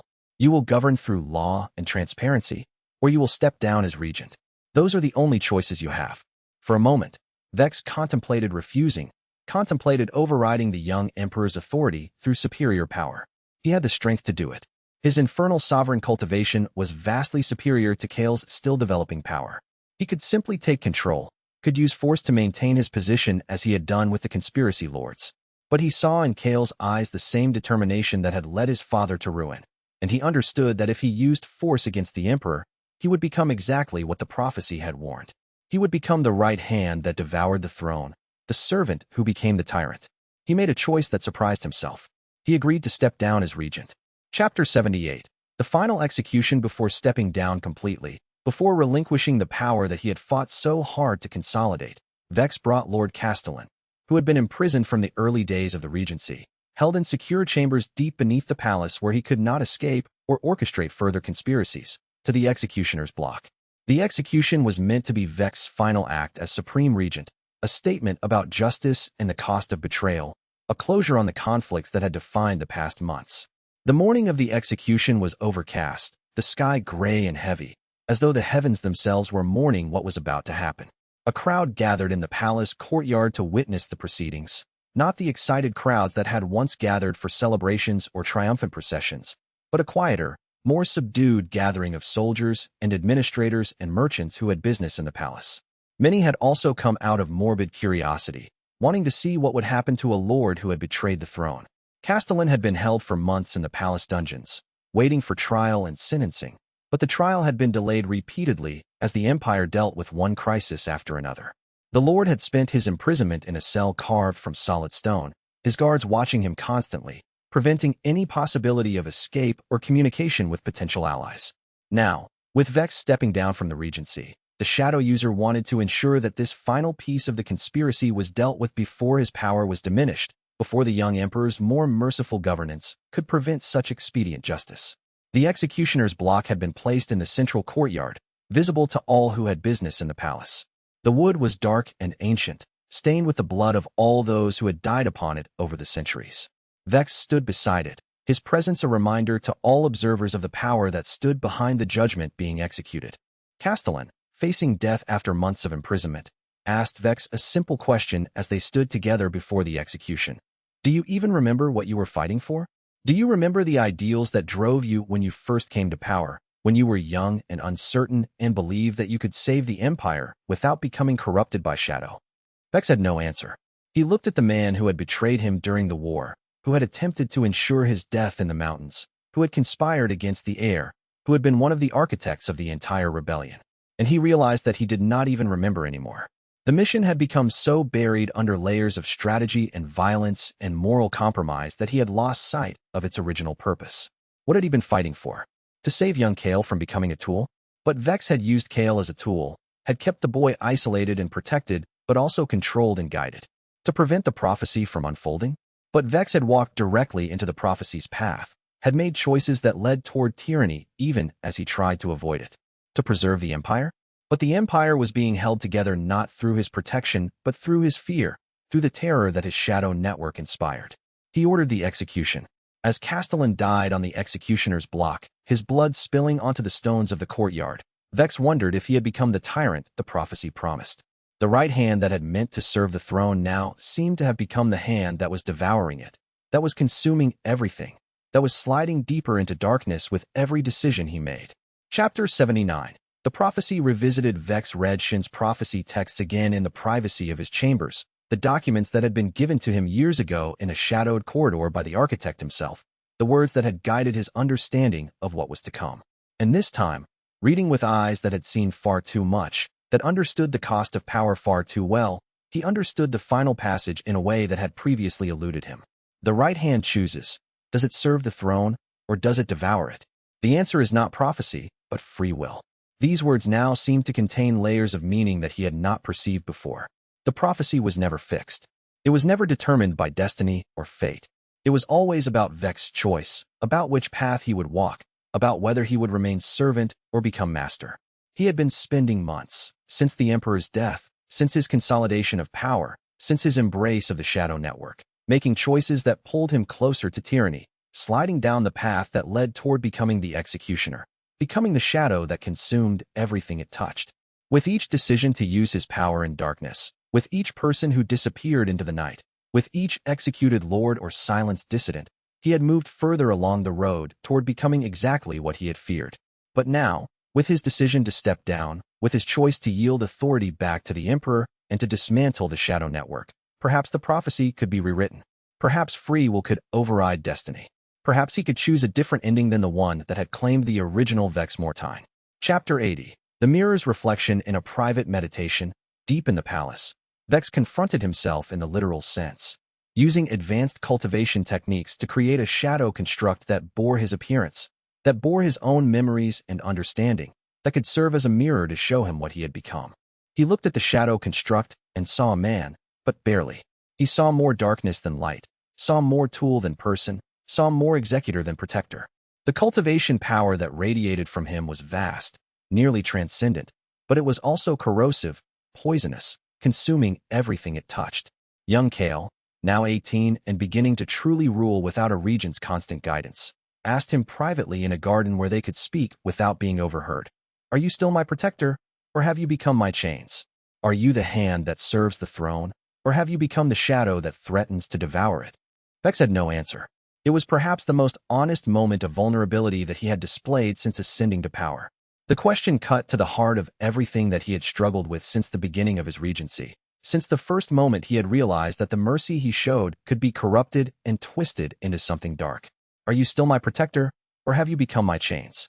The question would haunt him into the final arc, would drive him toward whatever ending the prophecy had in store, would determine whether he could find redemption or whether he was forever bound to repeat the original Vex Mortan's tragic fate. It was the fundamental question of his existence, the one that no amount of power or cultivation could answer, the one that only his choices going forward could determine. The regency was ending, not with declaration or ceremony, but with a slow dissolution of authority, with the young emperor growing into his power and Vex fading into the background as his services became less and less necessary. The prophecy was accelerating toward its conclusion, moving toward some final confrontation or revelation that neither Vex nor anyone else could fully anticipate or prepare for. And Vex stood at a crossroads, uncertain of which path to take, knowing only that the choice he made next would determine everything that followed, knowing that the shadow that surrounded him had grown so deep and so complete that it was unclear whether anything human remained underneath it anymore. The abyss had called to him for so long, had seduced him with promises of power and control, that he was no longer sure if he was a man wielding shadow or a shadow pretending to be a man. Perhaps this was what the prophecy had always meant. Not a specific act of betrayal like the original Vex execution, not a particular moment of dramatic defeat, but this endless moment of uncertainty, this constant questioning of whether he was savior or tyrant, servant or master, light or shadow. Perhaps the prophecy was not about what he would do, but about what he would become, not about his actions, but about his essential nature. The answer would come. The prophecy would reveal itself. But until that moment came, Vex could only walk forward into the darkness that surrounded him, hoping against hope that somehow, at the end of the path, there might be light waiting for him. He could only trust that Kael, with his capacity for mercy and redemption, would find a way forward where Vex could see none. He could only believe that the young emperor would become what Vex himself could never be: truly human, truly free, truly capable of love. And in that belief, fragile as it was, Vex found the smallest spark of hope in the overwhelming darkness. The epilogue to this chapter, though not explicitly written in these moments, would come much later, in the quiet nights when Vex stood alone on the palace walls, in the conversations between him and Kael that would help the young emperor understand the nature of shadow and power, in the slow process of teaching the heir to the throne how to wield absolute authority without becoming consumed by it. For Vex, the knowledge of his own capacity for darkness had become both a curse and a gift. It was a curse because it meant he would never be able to simply enjoy power without questioning its source and its nature. It was a gift because it meant he could guide Kael toward a path of power that was not consumed by shadow, toward a strength that did not require corruption. The empire would endure. The prophecy would unfold according to its nature, not fixed and determined, but responsive to choice and consequence. And Vex, having nearly become the tyrant that history had promised, would instead find redemption not in power, but in its surrender, in the knowledge that sometimes the greatest strength lay in stepping aside and allowing others to carry the burden you had borne for so long. This was the true ending of the prophecy, not death and defeat, but transformation and release. Looking back at these months of transition, Vex would later understand that this was the true test of the prophecy, not whether he would become a tyrant, but whether he could accept stepping down from power gracefully, whether he could find value in a life that was not defined by authority and control. The original Vex Mortain had failed this test. When his power had begun to wane, when the forces arrayed against him had finally become strong enough to overcome him, he had fought desperately to maintain control, had lashed out with all the fury that a shadow user could muster. In the end, that fight had led to his execution, to his power being stripped away, to everything he had fought for being destroyed. But this Vex understood something different. He understood that clinging to power was itself a form of tyranny, that the refusal to relinquish authority to those better suited to wield it was ultimately a betrayal of the very cause you claimed to serve. If Vex's purpose was to save the empire, not to rule it, then his greatest triumph would come not when he held the most power, but when he no longer needed to hold any. This understanding did not make the transition painless. The knowledge that he was being made obsolete, that his services were no longer required, that Kael had found a way to rule without him, brought a profound sense of loss. Vex had defined himself through action, through decision, through the constant weight of responsibility. Without those things, he was forced to confront who he was beneath the titles and the power. And the answer he found, looking deep into his own shadow, was uncertain and troubling. He found a man capable of great cruelty, but also capable of great loyalty. He found a person who had crossed lines that should never be crossed, but who was aware of those crossings and carried their weight. He found someone who might, eventually, become something other than a tool of darkness. It was not the kind of self-examination that brought comfort. It was the kind that brought clarity, and clarity, though cold and often painful, was more valuable than comfort could ever be.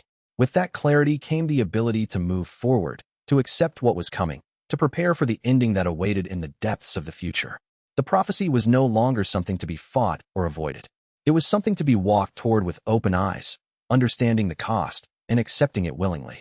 This was true strength, not the power to destroy everything, but the strength to accept the consequences of your own choices and to move forward with integrity despite those consequences. The final chapter of Step 4 would be written not in these moments of transition, but in the quiet reflection that came afterward. It would be written in the long nights when Vex stood on the palace walls and watched the city below, in the conversations between him and Kael that revealed the bonds that had formed between mentor and student, in the slow process of understanding that redemption was not about becoming perfect, but about accepting your imperfections while still striving to do better.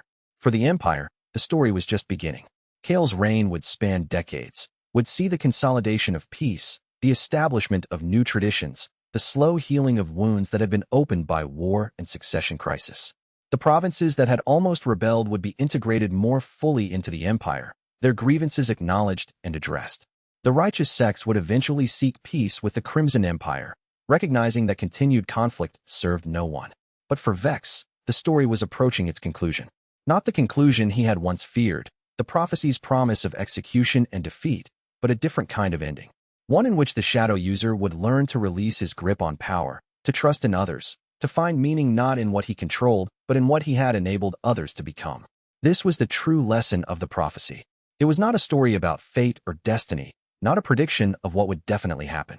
It was a statement of what could happen if Vex made certain choices, a challenge to the shadow user to determine what kind of person he wanted to be. And in Step 4, as the Regency ended and a new era of imperial governance began, Vex took his first real steps toward that determination. Not perfectly, not without stumbling or questioning his decisions, but with a genuine effort to be something other than what the original Vex Mortain had been. That effort, more than any specific action or decision, was what would define the final chapters of his story. And though the ending was not yet written, though the prophecy still held surprises and revelations, Vex could for the first time look toward the future without despair. Perhaps there was redemption possible. Perhaps transformation was within reach. Perhaps a shadow user could learn to walk in the light, or at least to accept his shadow as a necessary part of himself rather than as a corruption that must be eliminated. These questions would carry him forward into the final arc, would shape every choice he would make, would define what it meant to live as something more human than shadow, something more person than tool. And with that understanding, Step 4 came to its conclusion. The Regency had ended.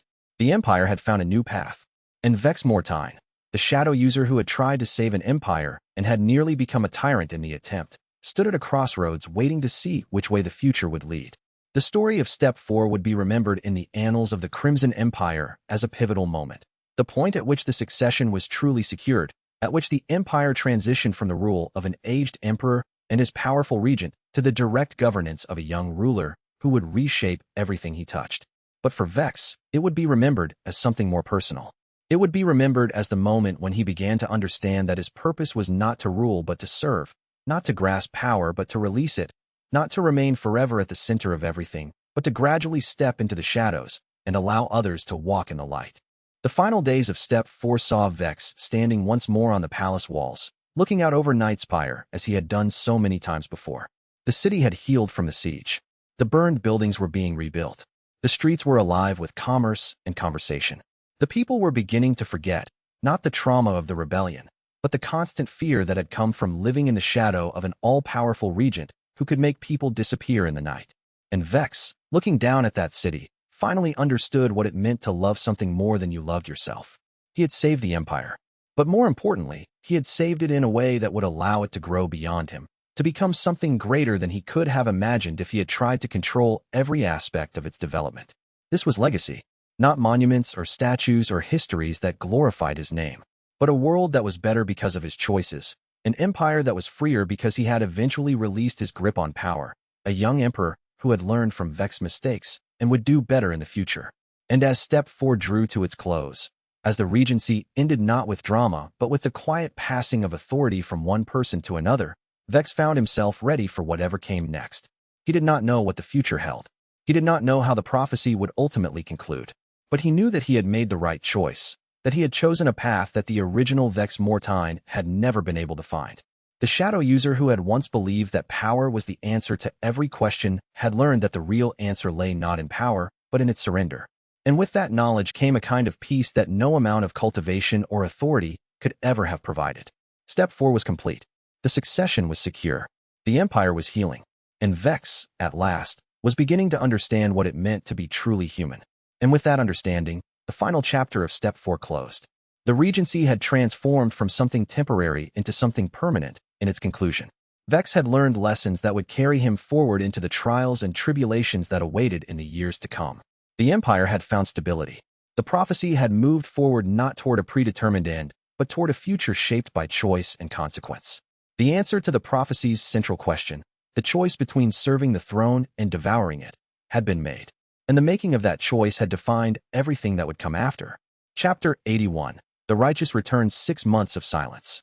6 months of the empire breathing, healing, consolidating the fragile peace that had emerged from the ashes of war. The Crimson Empire's provinces were being rebuilt. The righteous sects and kingdoms had retreated to their lands, licking their wounds, no longer a unified threat. Emperor Kael, now 16 years old, was beginning to grasp the true weight of the throne. And Vex, standing in the shadows of the Obsidian Palace, believed perhaps the worst was finally behind them. The prophecy had been complex, tangled, uncertain. But in the aftermath of war, with the emperor alive and the succession secured, Vex had allowed himself a rare moment of something that might have been hope. Perhaps, after all the bloodshed, After all the moral compromises and shadow work, they had somehow found a path forward that did not end in destruction and madness. Perhaps redemption was not entirely beyond reach. That hope died on a cold morning when scouts reported movement from the western provinces. The scouts were uncertain of what they had seen: a gathering, a convergence, an organization moving through the western borderlands. Not the Radiant Sect, not the Holy Church, not any organization that had fought against the Crimson Empire in the war. Something new. Something that bore no insignia that the scouts recognized, carried no banner that matched any known faction. Vex was in the war room when the report came. Captain Gruen delivered it personally, and his expression was carefully neutral. The expression Gruen wore when he was very worried but understood that panic would not be helpful. A messenger came through an intermediary, Gruen said, setting a sealed letter on the table. The organization calling itself the Truth Seekers. They request an audience with the Emperor. They claim to have evidence of deceptions at the highest levels of government. Vex picked up the letter, running his fingers across the seal. It was wax, plain and unmarked. When he broke it open, the handwriting was elegant and precise, the handwriting of someone educated, someone accustomed to power and position. The letter was brief. To Emperor Kael of the Crimson Empire and his regent, Vex Mortain. We are the Truth Seekers, and we come bearing evidence of a fundamental deception that has shaped your empire's recent history. The man who serves as your regent is not what he appears to be. He possesses knowledge he should not possess. He has foreknowledge of events that he could not have predicted through normal means. We believe the people of the Crimson Empire deserve to know the truth of who rules them. We have documented evidence of secret executions, of an invisible network of spies operating throughout the empire, of decisions made without the knowledge or consent of the throne. We have evidence that suggests Vex Mortain operates with knowledge of future events, allowing him to predict enemy movements with impossible accuracy. We have evidence that he has shaped the course of this war and this empire's political landscape in ways that no mere mortal should be able to accomplish. We request an audience to present our evidence. We are not your enemies. We are servants of truth and justice. Come to the neutral city of Kesmark in the western provinces, and let us speak without guards, without witnesses save truth itself. What we have discovered is not a matter of military intelligence or state secrets. It is a matter of fundamental truth about the nature of your most trusted advisor. If you refuse to listen, we will speak our evidence to the people directly. The citizens of the Crimson Empire have a right to know whether their government is being guided by a mortal man or by something that transcends ordinary human nature. They have a right to know whether their emperor rules of his own will or through the invisible manipulation of a shadow user who operates in darkness beyond accountability. We come not to destroy your empire, but to save it from the corruption that grows in shadow. Come to Kesmark, and let us speak of truth. The Truth Seekers. Vex read it 3 times. Each reading was like being struck by ice water, like drowning in deep water, like falling backward through time.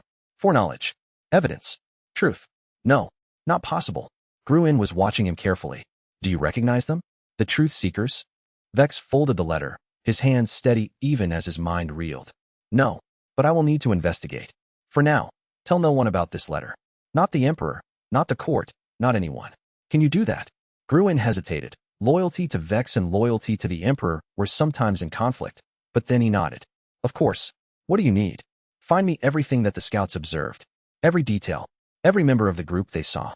And then, find out how this letter arrived. Who brought it? Where did they come from? I want to understand this organization before we make any moves. For the next 3 days, Vex did not sleep. He could not afford the luxury of sleep. His mind, that vast repository of knowledge from a previous life, was sifting through memories, trying to understand. The Truth Seekers, a new organization, one he had no record of from his original timeline.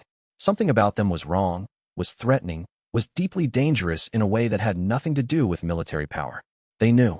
Somehow, they knew that Vex was not the original Vex Mortain. They knew he was reincarnated. They had evidence. But how? How could they possibly know? The answer came from Gruen's investigation. The messenger who had delivered the letter had been a woman, tall and dark-haired, with eyes that were somehow familiar. She had come alone, spoken to no one but the scouts, and had asked only that the letter be delivered to the regent. She had given no name. She had given no allegiance. But when Gruen's agents had tried to follow her, she had simply vanished, gone like smoke into the western wilds. Vex knew those eyes. He had seen them in a face that belonged to someone he had loved, in a world that had ended in blood and fire. The identity seemed impossible, but the more Vex thought about it, the more the pieces aligned. Lissa. His Lissa. The woman he had loved in his original world. The woman who should have died when the war collapsed, who could not possibly have been reincarnated alongside him. But what other explanation was there?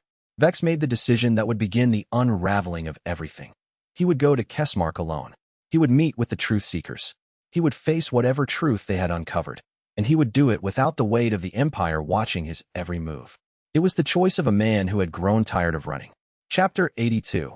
The woman from before Kessmark was a neutral city, built at the intersection of 3 provinces, governed by merchant councils rather than any single lord. The streets were wider than night spires, the buildings lower and more spread out.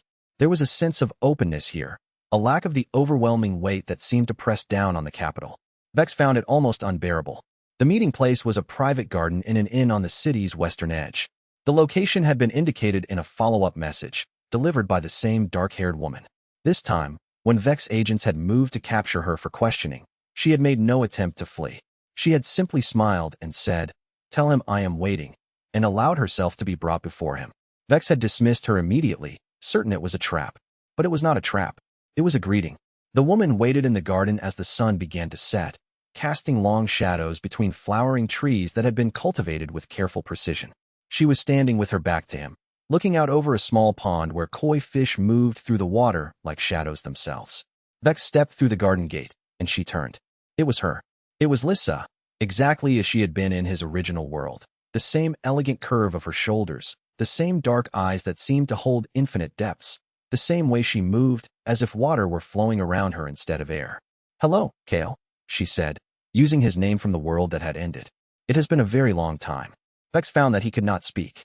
He had prepared for this meeting with tactical precision, planning every word, every response, every possible contingency. But all of that preparation evaporated in the face of her presence, in the face of the woman who had been his anchor in a world of endless darkness. "You're alive," he said finally, and even to his own ears, his voice sounded broken. "I am alive, and I am reincarnated, just as you are," Lissa said, walking toward him.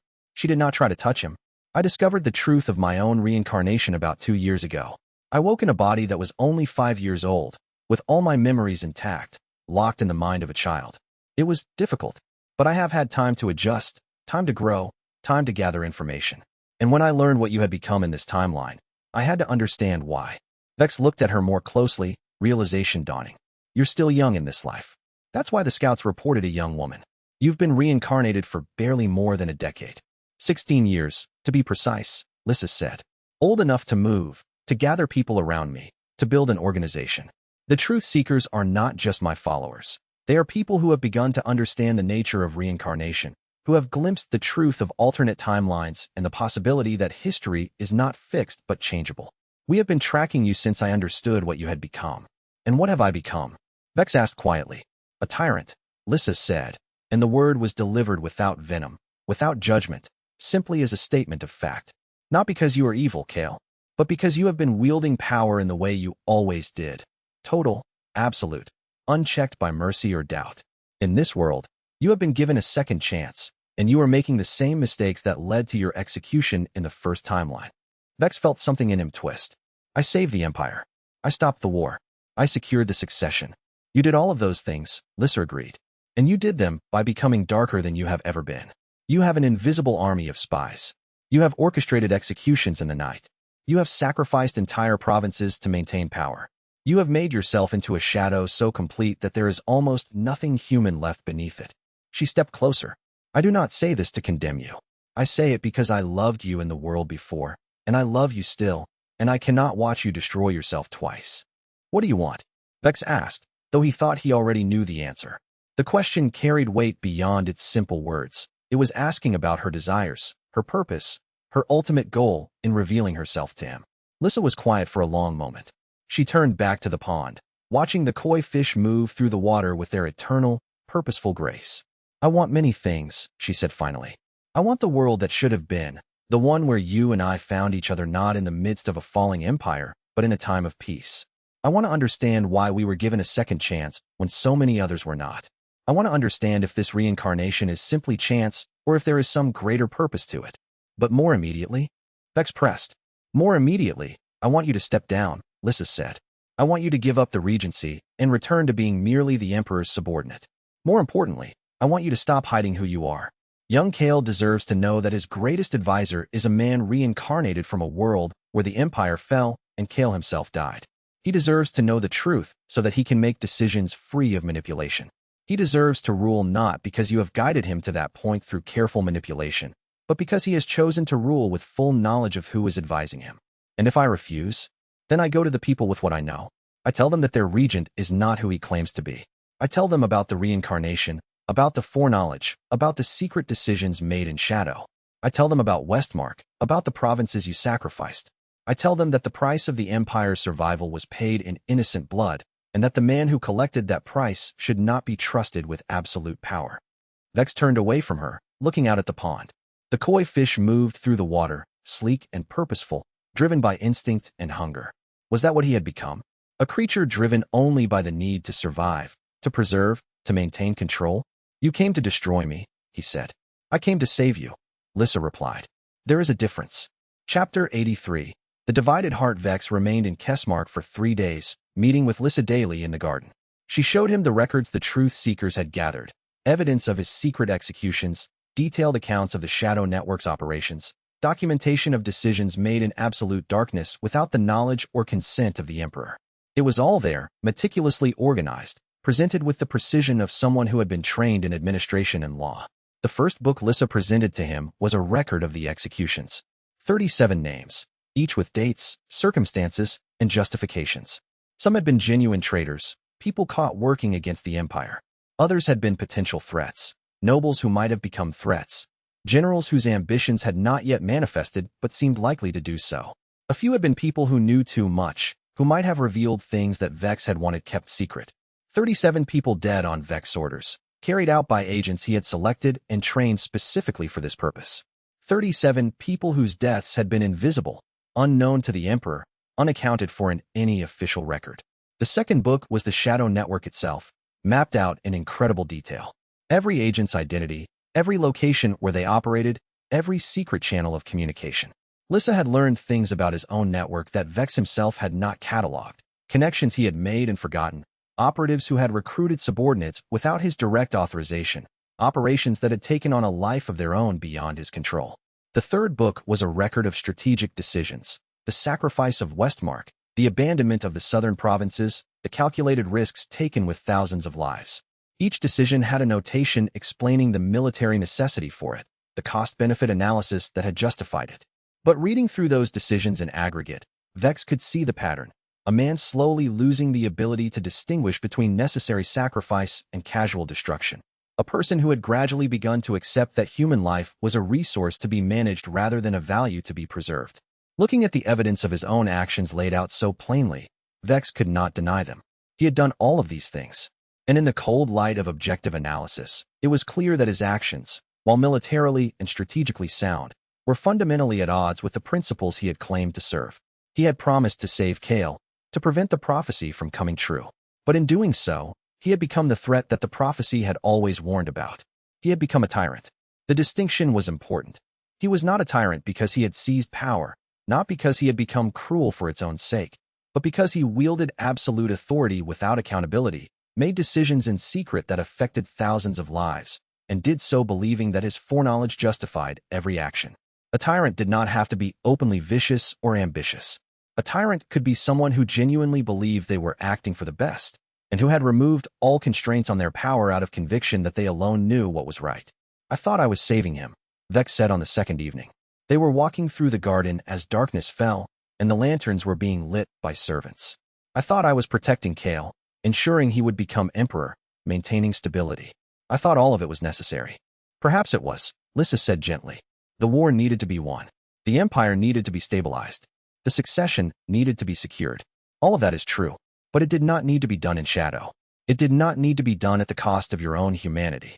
My humanity was lost long ago, Vex said. The moment I channeled that much abyss power, the moment I understood what I was capable of doing, I became something other than human. No, Lissa said firmly. You became powerful, but power and humanity are not mutually exclusive. What made you lose your humanity was the belief that you could not be trusted with full sight of what you were doing. You hid in shadow not because shadow was necessary, but because you were afraid to face the moral weight of your own choices. The word struck him with surprising force. Vex had spent so long believing that his shadow work was a necessary sacrifice, that the cost was worth paying as long as the Empire survived and thrived. But Lissa was right. The hiding was its own choice. He could have done much of what needed to be done in open daylight, with the knowledge and support of the Emperor and the court. Instead, he had chosen darkness because darkness made it easier to not face what he was. There is another complication, Lissa said on the third day. One that I was not sure how to tell you. Tell me, Vex said. I am Kael's mother. The words seemed to hang in the air between them, vast and impossible. What? Vex felt his grip on reality shift, felt the ground beneath him become less stable. In this life, I gave birth to a son, Lissa said. He was fathered by Emperor Noctarn, though Noctarn did not know the full truth of who I was at the time. The child is Kael, the young emperor himself. My son. The boy I bore and then had to give up because his father needed him to survive, and I could not raise him without raising suspicions about my own nature. Vex felt the full weight of that statement hit him. It recontextualized everything. Kael was not just the emperor who had inherited the throne from his father. He was Lissa's child. The boy Vex had been protecting and training and molding was connected to Lissa by a bond that transcended even reincarnation and alternate timelines. Does he know? Vex asked. No, Lissa said. I have arranged to be near him without revealing myself. But he will need to know, eventually. He will need to understand that his greatest advisor and his mother are the same people, that the woman who leads the truth seekers and the woman who should have been his guardian are connected to him by blood as well as by circumstance. This changes things, Vex said slowly. If you reveal yourself to him, if you come forward as his mother, then I have a claim to advise him, to help guide his rule, to ensure that the Empire moves away from shadow toward a more balanced path, Lissa finished. And you will have been removed from your position as the one voice in his ear, whispering guidance from the darkness. You are very clever, Vex observed. I always was, Lissa said. That is one of the reasons you loved me. Vex looked at her, really looked at her, for the first time since they had reunited. The woman before him was technically only 16 years old, barely more than a child in the body she inhabited. But her eyes held the full weight of a lifetime lived and then lived again, of a person who had been reincarnated with all her memories intact and had used those years of additional life to build an organization and amass knowledge. She was beautiful and terrifying in equal measure. If I step down from the regency, if I tell Kael everything, what happens to me? Vex asked. That depends on you, Lissa said. You could remain in the Empire, serving in a reduced capacity. You could leave and build something new. You could continue to advise Kael, but openly, with accountability. Or you could do what I have come to suggest, something even more radical. You could come with me. Come with you where? West, Lissa said. Beyond the settled provinces, beyond the reach of any empire. There are people there who understand the nature of reincarnation, who accept that both light and shadow have their place in the world. We could build something new. A settlement, perhaps. A place where balance between abyss and righteousness is not seen as betrayal, but as necessity.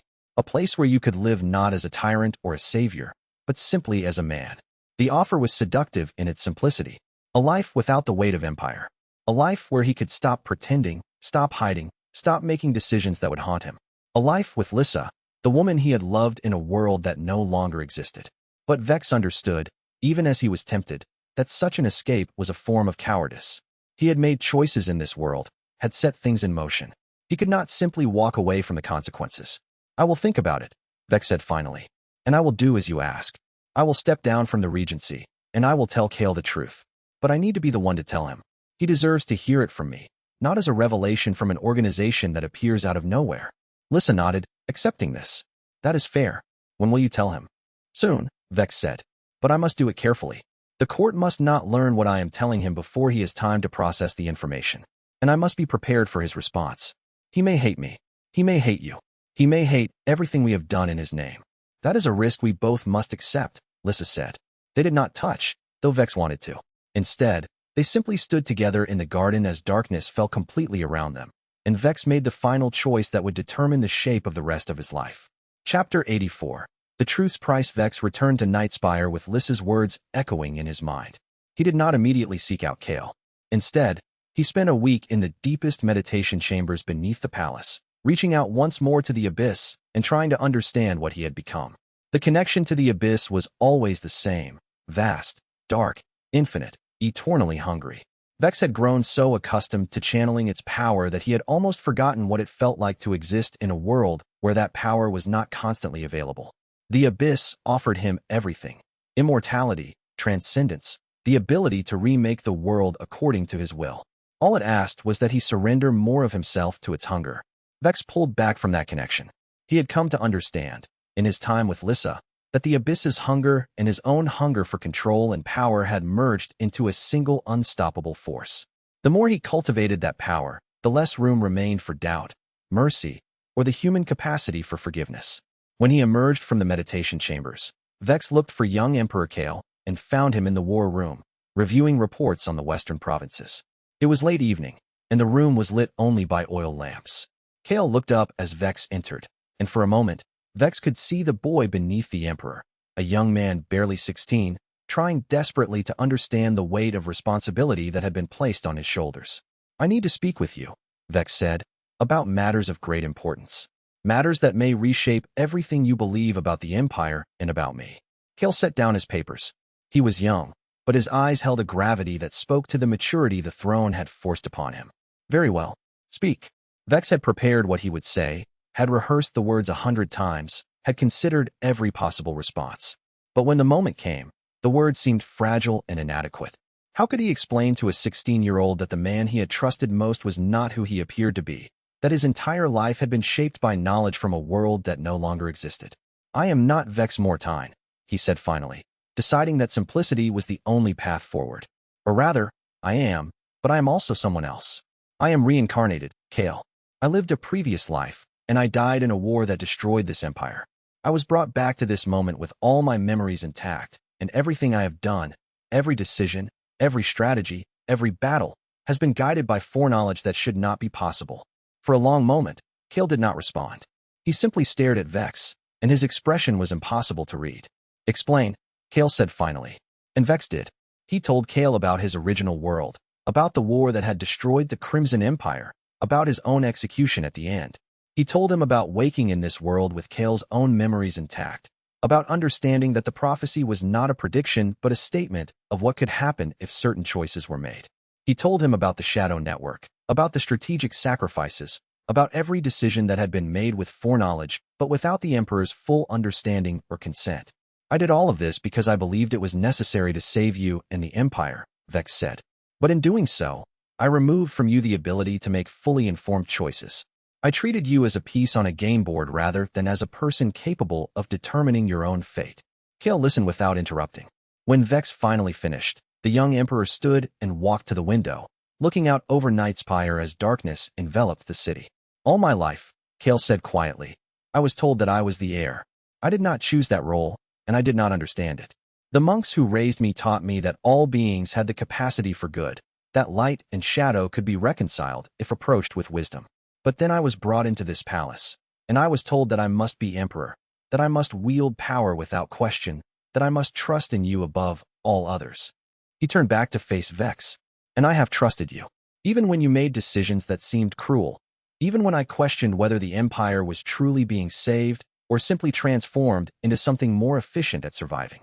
I trusted you because you were the only one who seemed to understand what needed to be done." "I understand if you hate me," Vex said. "You deserve to."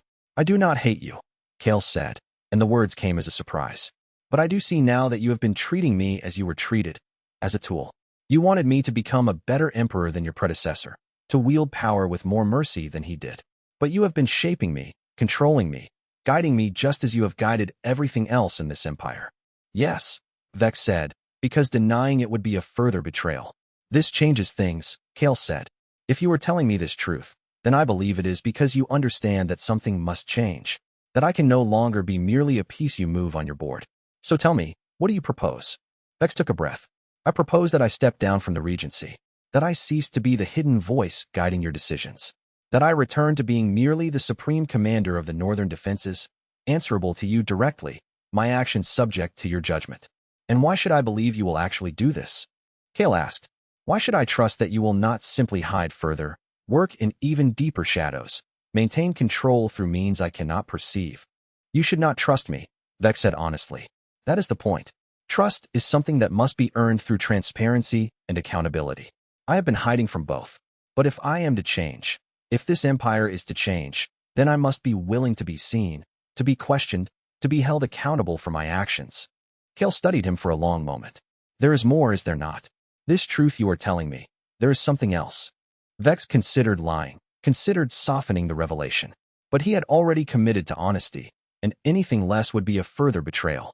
There is a woman coming to court, Vex said. She leads an organization called the Truth Seekers, and she is young, barely more than a child in appearance, but far older in experience and wisdom. When she arrives, you will likely be shocked by her revelation. But I wanted you to hear the primary truth from me first, so that you could understand the context. Who is she? Kael asked. She is your mother, Vex said. And she is also reincarnated, carrying memories from my original timeline. She is coming to help guide the Empire toward a different path, one that is not hidden in shadow but open to the light. Chapter 85. The resignation. The court was in chaos the next morning. Vex had made the decision to announce his resignation before the full assembly of lords, before the entire court could begin spreading rumors and conspiracy. Better to control the narrative, to present it as his choice rather than as a reaction to secret machinations. He stood before the assembled lords, Kael watching from the throne, and made the announcement that would reshape the Empire's power structure. I, Vex Mortain, do hereby resign from the position of regent to Emperor Kael, Vex said, his voice carrying throughout the throne room. I believe that the Emperor is now sufficiently trained in matters of state to rule without a regent's guidance. I will continue to serve in the capacity of Supreme Commander of the Northern Defenses, answerable directly to the Emperor, and I will offer counsel when asked. But the day-to-day governance of the Empire will rest entirely in Emperor Kael's hands. The lords erupted in questions and confusion. Vex had been the backbone of the Empire's government, the invisible force that ensured everything ran smoothly. His resignation sent shockwaves through every corner of the administration. Before anyone could truly respond, Kael himself stood. There is another matter, the young emperor said, and his voice held an authority that had not been there a week ago. A woman seeking audience has been waiting at our gates. She claims to have information of importance to the throne. Escort her in. The doors to the throne room opened, and Lissa entered. She was young, barely more than a girl in appearance, dressed in the simple robes of a scholar. But the moment she stepped into the room, every eye turned to her, and a strange electricity filled the space. People recognized something in her, though they could not name what it was. Lissa walked directly to the throne and bowed, a gesture of respect, but also of equality. I am called Lissa, she said, her voice clear and calm. I lead the organization known as the Truth Seekers. We have come to offer our wisdom to the Crimson Empire, not as enemies, but as allies. The world is changing, Emperor Kael. A balance must be struck between the power that flows from the abyss and the principles of honor and light. Your empire has been guided by shadow for too long. It is time for a new path. Kael listened calmly. What do you propose? I propose that we work together to reform the empire's governance, Lissa said. To bring transparency to decision-making. To establish laws that constrain power rather than expand it. To acknowledge that both Abyss Cultivation and righteous teaching have their place in a healthy society. And I propose this not as an outsider, but as someone with a personal stake in the Empire's future. And what stake is that? Kael asked. Lissa turned to look directly at Vex, and a small smile played across her lips. I am your mother, Kael, she said. And I have returned to help guide you toward becoming the Emperor that your people deserve. Kael's expression did not change, but Vex could see the impact of those words strike deep. The young Emperor looked between Vex and Lissa, understanding now the full scope of the truth he had been told the night before. Welcome, Mother, Kael said formally, though his voice wavered slightly. Let us speak of this change you envision. Over the following weeks, the Crimson Empire transformed. Vex stepped back from his position of absolute power, and the weight of that position lifted from his shoulders like a burden finally set down. The transition was not easy. Many lords and officials resisted the changes, fearing the loss of their own power and influence. But Lissa, working with Kael, moved with precision and care to ensure that reform did not become chaos. New laws were established. The shadow network that Vex had built was gradually dismantled, its functions transferred to official government channels where actions and decisions could be reviewed and questioned. The secret execution chambers were closed. The invisible authority that had allowed Vex to make life and death decisions in absolute darkness was systematically eliminated. With each piece of the shadow structure that fell away, Vex felt something in him heal. The constant weight of knowing too much, of making decisions that no single person should have to make, began to lighten. And though a part of him mourned the loss of absolute control, the part of him that had been seduced by Abyss power. A larger part recognized that the loss was necessary and right. Lissa worked tirelessly to establish a new order. She created the Council of Balance, a governing body that included representatives from both the righteous provinces and from Abyss cultivators. She began negotiations with the Righteous Alliance sects, proposing treaties and accords that acknowledged the validity of both paths. She did not try to eliminate darkness or shadow. Instead, she worked to ensure that they existed alongside light, each tempering the other's most dangerous impulses. And slowly, unexpectedly, the Empire began to heal. The provinces that Vex had sacrificed were given resources for rebuilding. The soldiers who had been used in shadow operations were given opportunities to return to normal life. The people who had lived in fear of the unseen hand of authority began to believe that they might have some say in their own futures. Kael, freed from Vex's controlling guidance but still supported by his council when he asked for it, began to develop his own style of leadership. He combined the lessons he had learned from both his father and from Vex with the teachings of compassion he had been given by the monks. His decisions were not always perfect, but they were his own, and that made them more valuable than any decision that had been made for him in shadow. Vex found that he did not mind stepping back. The power that he had worked so hard to maintain began to seem less important than he had believed. There was freedom in not being essential, in being able to make decisions without bearing the weight of the Empire on his shoulders. And there was Kira. She remained in the capital, her wounds fully healed, and she had watched Vex's transformation with cautious hope. In one of his rare moments of leisure, Vex found her in a quiet garden, and he sat beside her without speaking. After a long moment, she took his hand. "I think you might become someone worth loving," she said.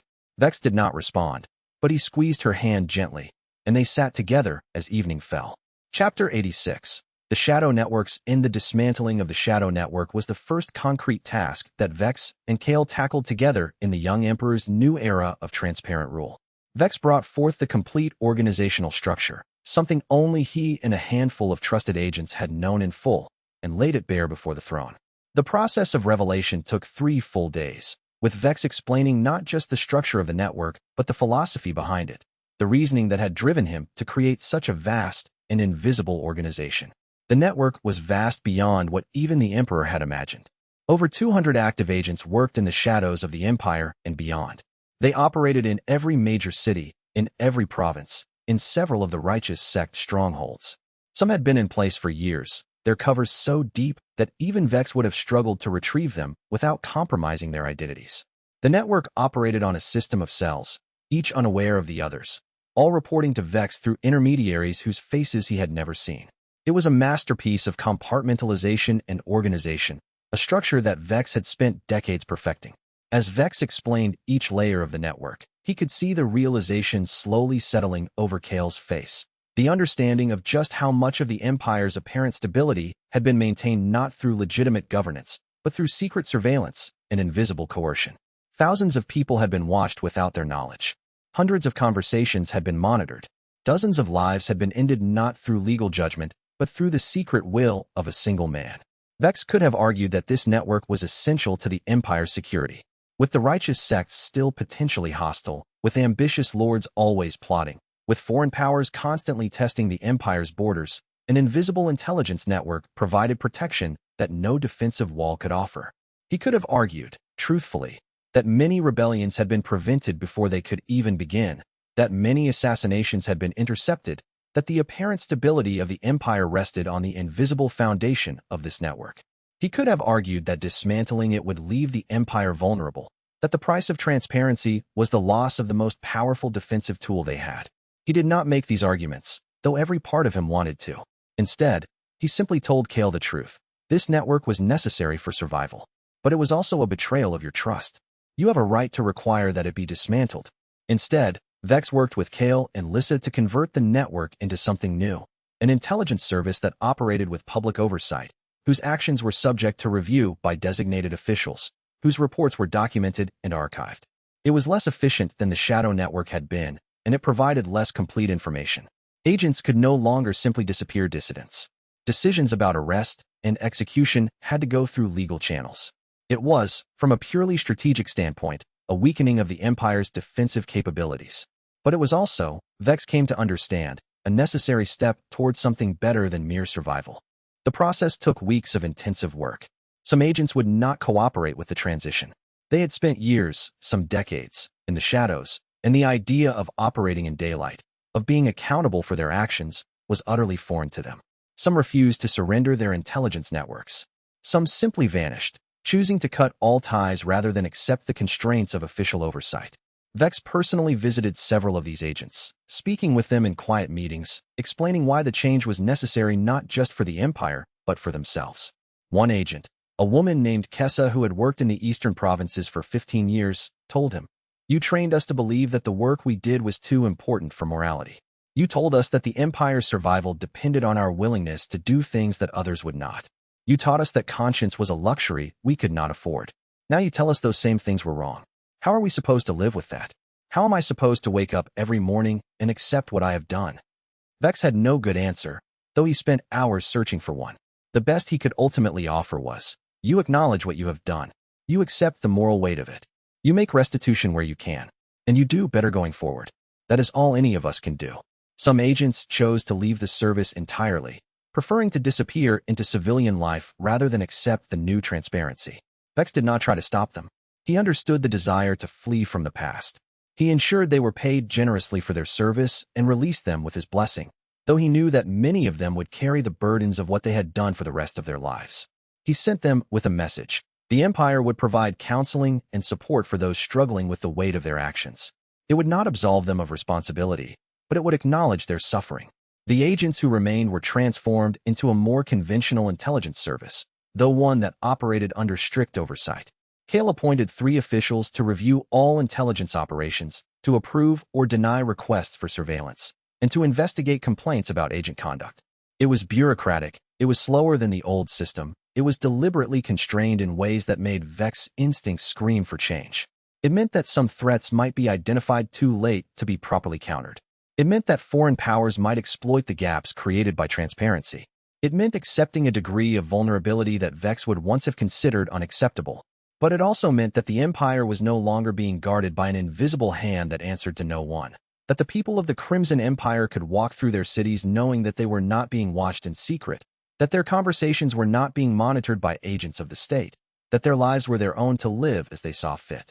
As the dismantling progressed, Vex found that he was often alone with Lissa in the archive of records, where the documentation of the Shadow Network was being carefully preserved and cataloged. The documents filled an entire chamber. Years of reports, surveillance records, execution orders, and strategic analyses.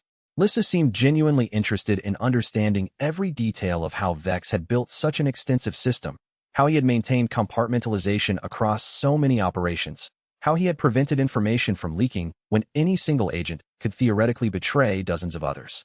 "You were brilliant at this," Lissa said one evening as they reviewed reports by candlelight.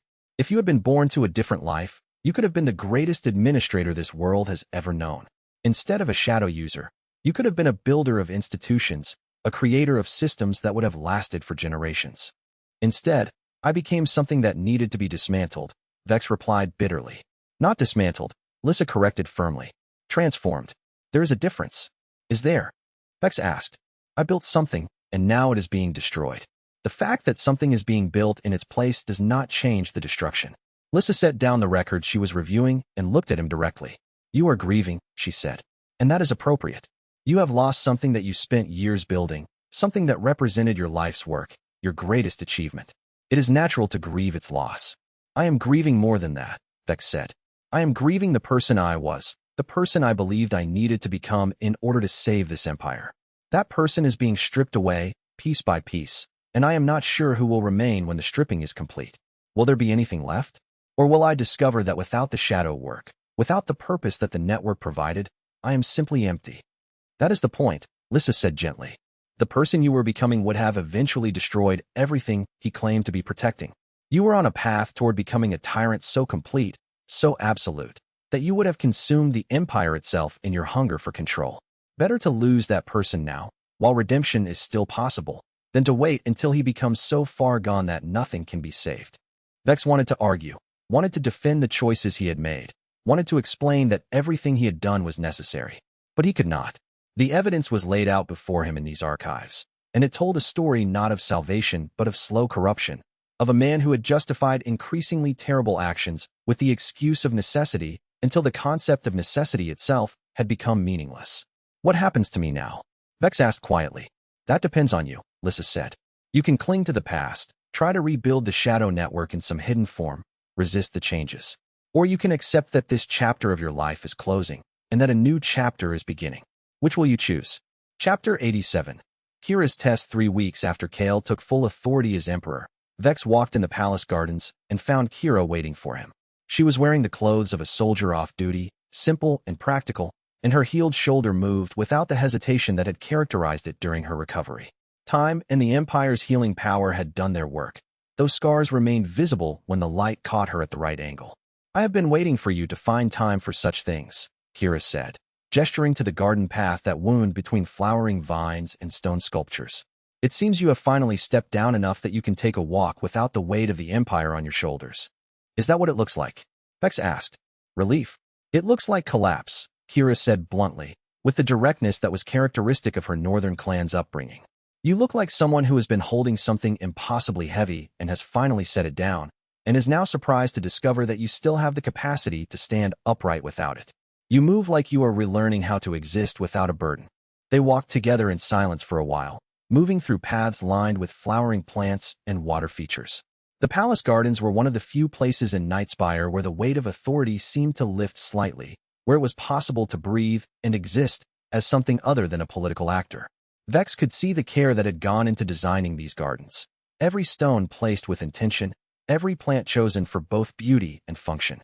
In another life, he might have found peace in such places. In this one, peace was still something he had to learn how to accept. I have been watching you, Kira said finally, her tone shifting to something more serious. Since the moment Lissa revealed herself and you began this transformation, I have watched you dismantle the shadow network, watched you resign from power, watched you begin to rebuild yourself piece by piece. And I want to ask you something, and I want you to answer honestly, with no deflection and no attempt to present yourself in the best possible light. Ask, Vex said, and despite the gravity of her tone, some part of him was relieved that someone was finally willing to challenge him directly rather than simply accept his words at face value. Can you truly be forgiven for what you have done? Kira asked. Her eyes met his, unflinching, demanding truth. Or will you always be half darkness, no matter how much light you try to gather around yourself?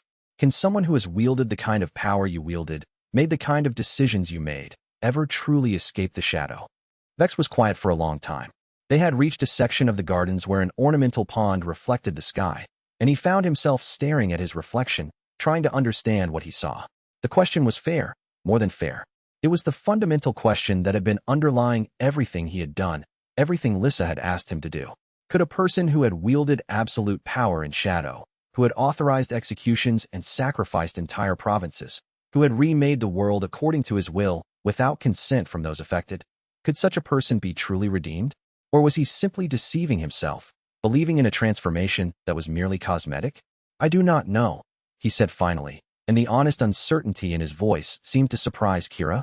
I hope that forgiveness is possible. I believe that genuine change is possible. But I understand if you believe that some lines, once crossed, can never be recrossed. I understand if you see me and see only the shadow, regardless of how I try to transform. Kira was quiet for a moment. Then, that is a better answer than I expected, she said. I was afraid you would try to convince me that you deserved forgiveness, that the noble purpose behind your actions made them acceptable. I was afraid you would hide behind the excuse that everything you did was necessary for the Empire's survival. Instead, you acknowledge the uncertainty, acknowledge the difficulty of redemption. That is almost endearing. What are you saying? Vex asked. Are you saying that you will accept me? As I am. I am saying that I do not think you are irredeemable, Kira said. But I am also saying that redemption is not a destination you reach and then settle into comfortably. It is a constant practice, a constant choosing to do better, a constant willingness to be challenged and questioned and held accountable. If you are willing to live that way, to accept that I will challenge you, that I will question your decisions, that I will leave if I see the darkness returning, then I think there is hope for you. And if I am not, Vex asked, if I cannot sustain that constant vigilance, then you will slowly become the shadow again, Kira said, because the abyss will always be calling to you, always promising that the easiest path forward is the path of power and control, always offering you the chance to take what you need rather than asking permission. The only thing that will stop you from accepting that call is your own commitment to something other than power. They continued walking in silence. Vex was acutely aware of Kira's presence beside him, aware of her physicality, aware of the warmth that seemed to radiate from her despite the chill of evening. There had been moments during the war when he had thought that perhaps something could develop between them, but the weight of his shadow work had made it impossible to maintain those thoughts. She was righteous and honorable, daughter of a warrior culture that valued honor above all else, and he was the opposite, a user of shadow, a maker of dark decisions. It would have been a betrayal of her to entangle her in his darkness. But now, with the darkness beginning to recede, with the possibility of becoming something other than a shadow user beginning to seem real, Vex found those earlier feelings returning. They surfaced with surprising intensity, filling him with a longing that was both beautiful and terrifying. If I am being transformed, Vex said carefully, if I am becoming something other than what I was, would you be willing to help with that transformation? Not as a tool in some grand plan, not as an asset to be used for some strategic purpose, but simply as a person who you might want to know, to be close to. Kira stopped walking and turned to face him directly. The setting sun painted her face in shades of gold and amber. I would be willing to see what might grow between us if you are genuinely committed to change, she said. But I will be watching, Kael.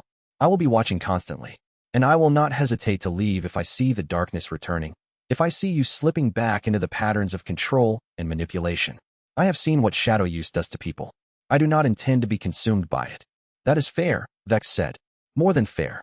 And in that moment, he found himself believing, truly believing for the first time, that perhaps redemption was possible, that perhaps a person could be remade even after becoming something fundamentally wrong. Chapter 88. The Truth Seekers offer. Lissa brought the proposal to Vex in a private meeting, away from the Emperor's court and the attention of officials. The location was a small room in the old part of the palace, one that had been used for storage but had been cleared out and furnished quietly for their conversation.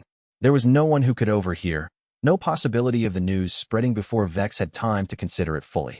The Truth Seekers have a proposal, Lissa said, settling into a chair across from Vex. And I want you to hear it before you make any decisions about your future.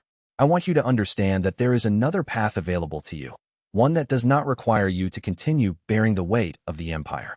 What kind of proposal? Vex asked warily. He had spent so long making strategic decisions based on incomplete information, had relied for so long on his ability to predict outcomes. The idea of being presented with a proposal that was still unknown made him anxious. A way out, Lissa said. We have been establishing a settlement far to the west, beyond the reach of any empire, in a region where the lands have not been claimed by any organized power. We are gathering people there.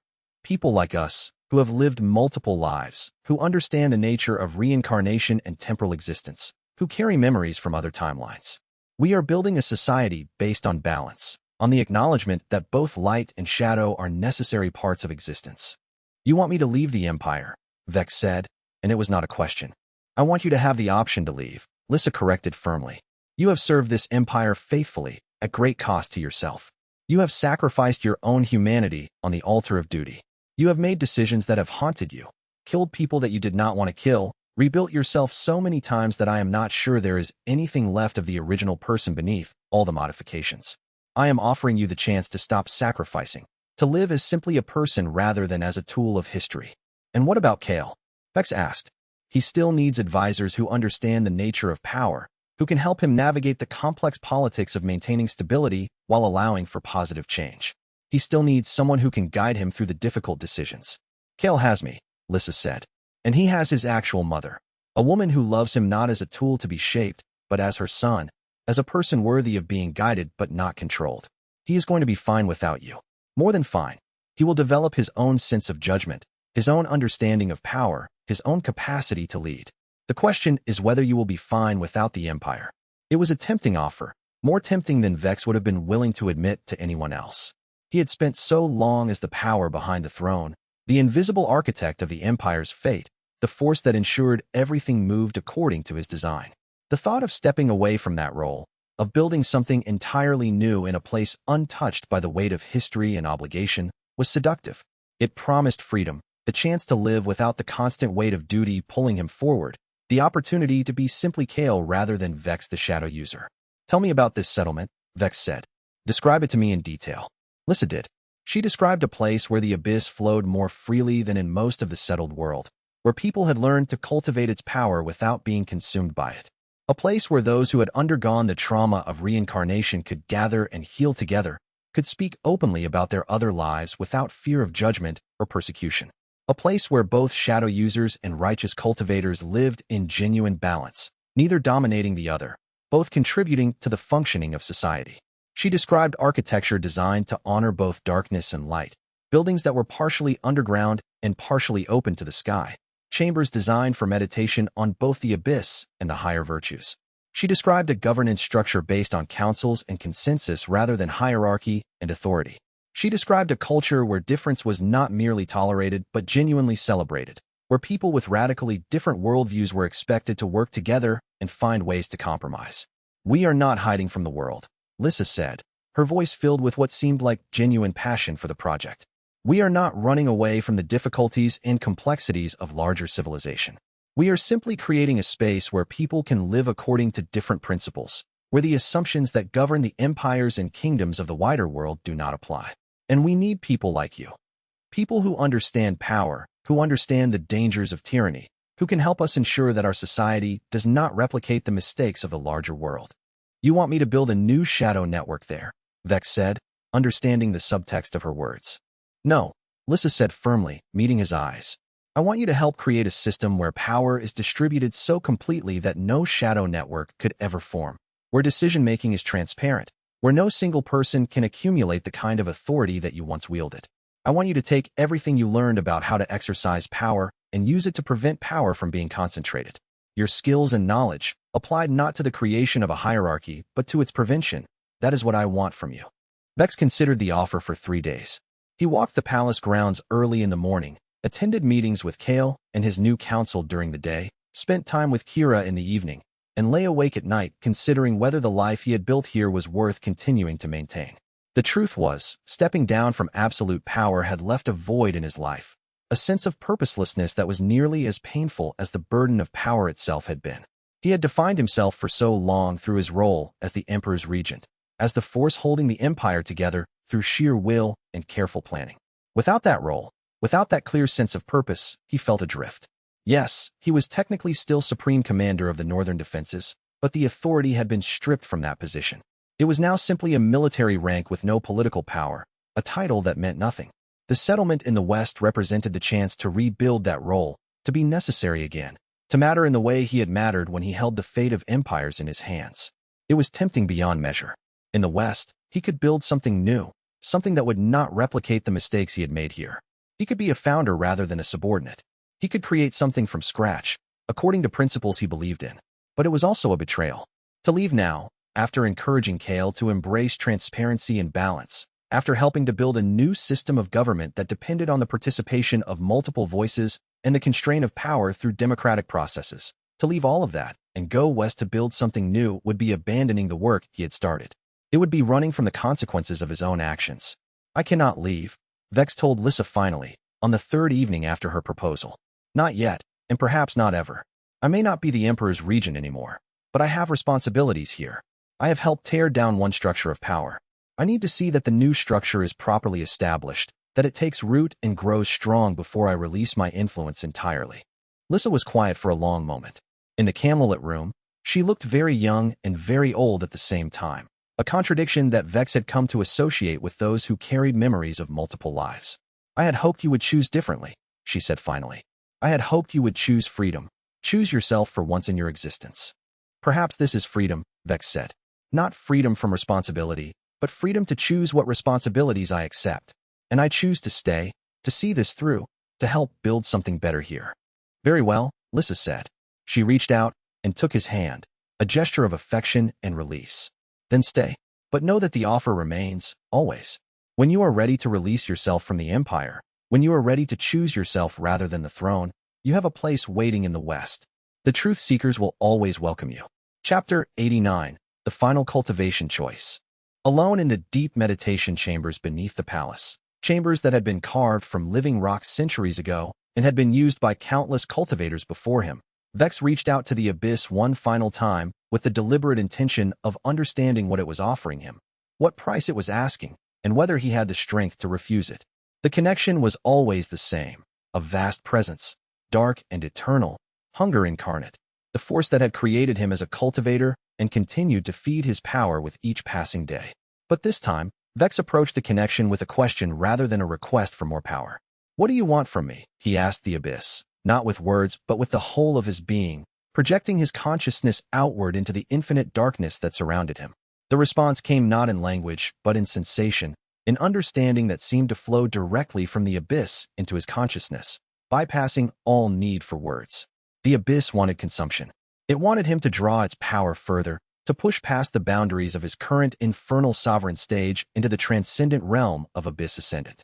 The goal was tantalizingly close, almost within reach. Just one more surge of cultivation, just one more acceptance of the Abyss's power flowing through him, and he could break through into a state of being that transcended mortality itself, that would grant him centuries of continued existence, perhaps even true immortality. But there was a price, and the Abyss did not hide it from him. Everything in the Abyss came at a cost, and the price for reaching Abyss Ascendant was the final death of the human part of Vex. To achieve transcendence, he would have to complete his transformation into pure shadow, pure infernal essence, pure abyss. The person who had once been called Kael, who carried memories of a previous life, who still harbored doubts and questions and moral uncertainty. All of that would have to be stripped away. There would be no more doubt, no more moral conflict, no more struggle between the man he had been and the shadow user he had become.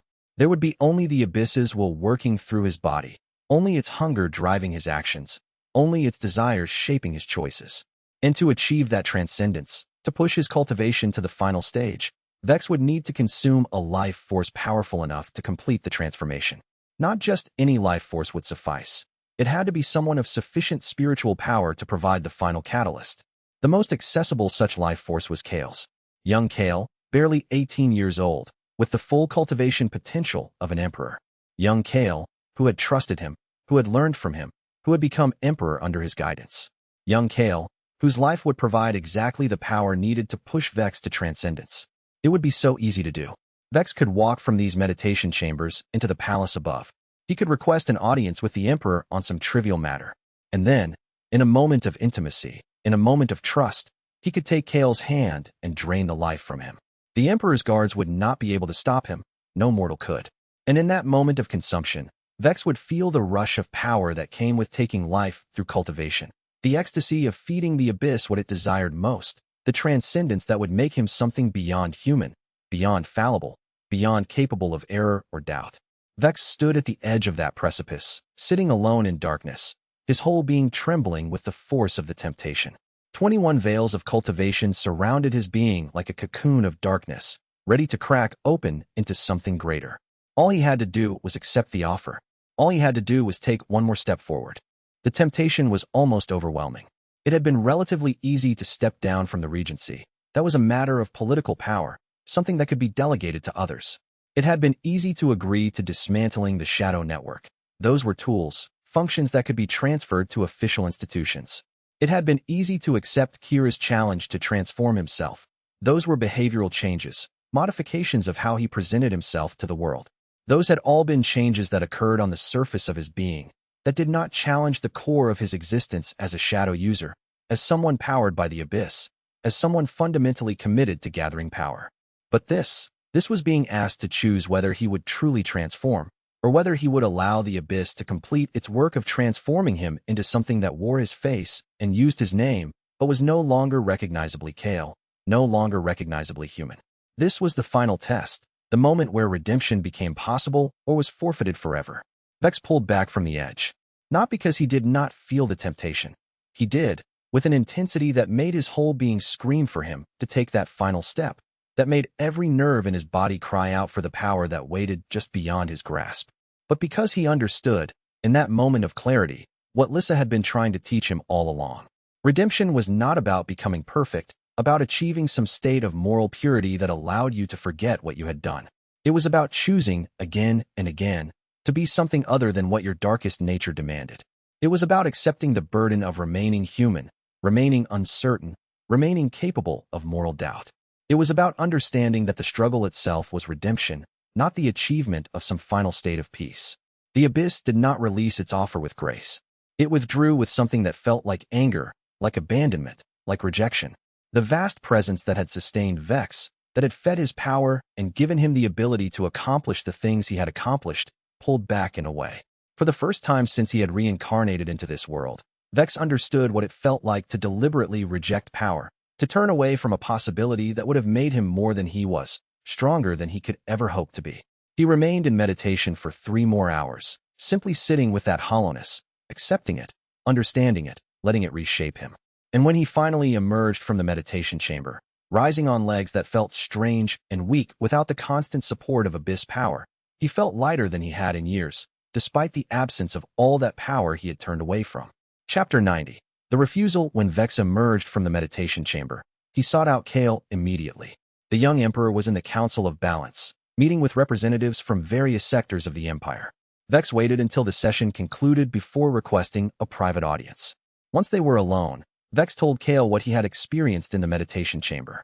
He told him about the offer from the Abyss, about the possibility of reaching Abyss Ascendant, about the price that would have been required.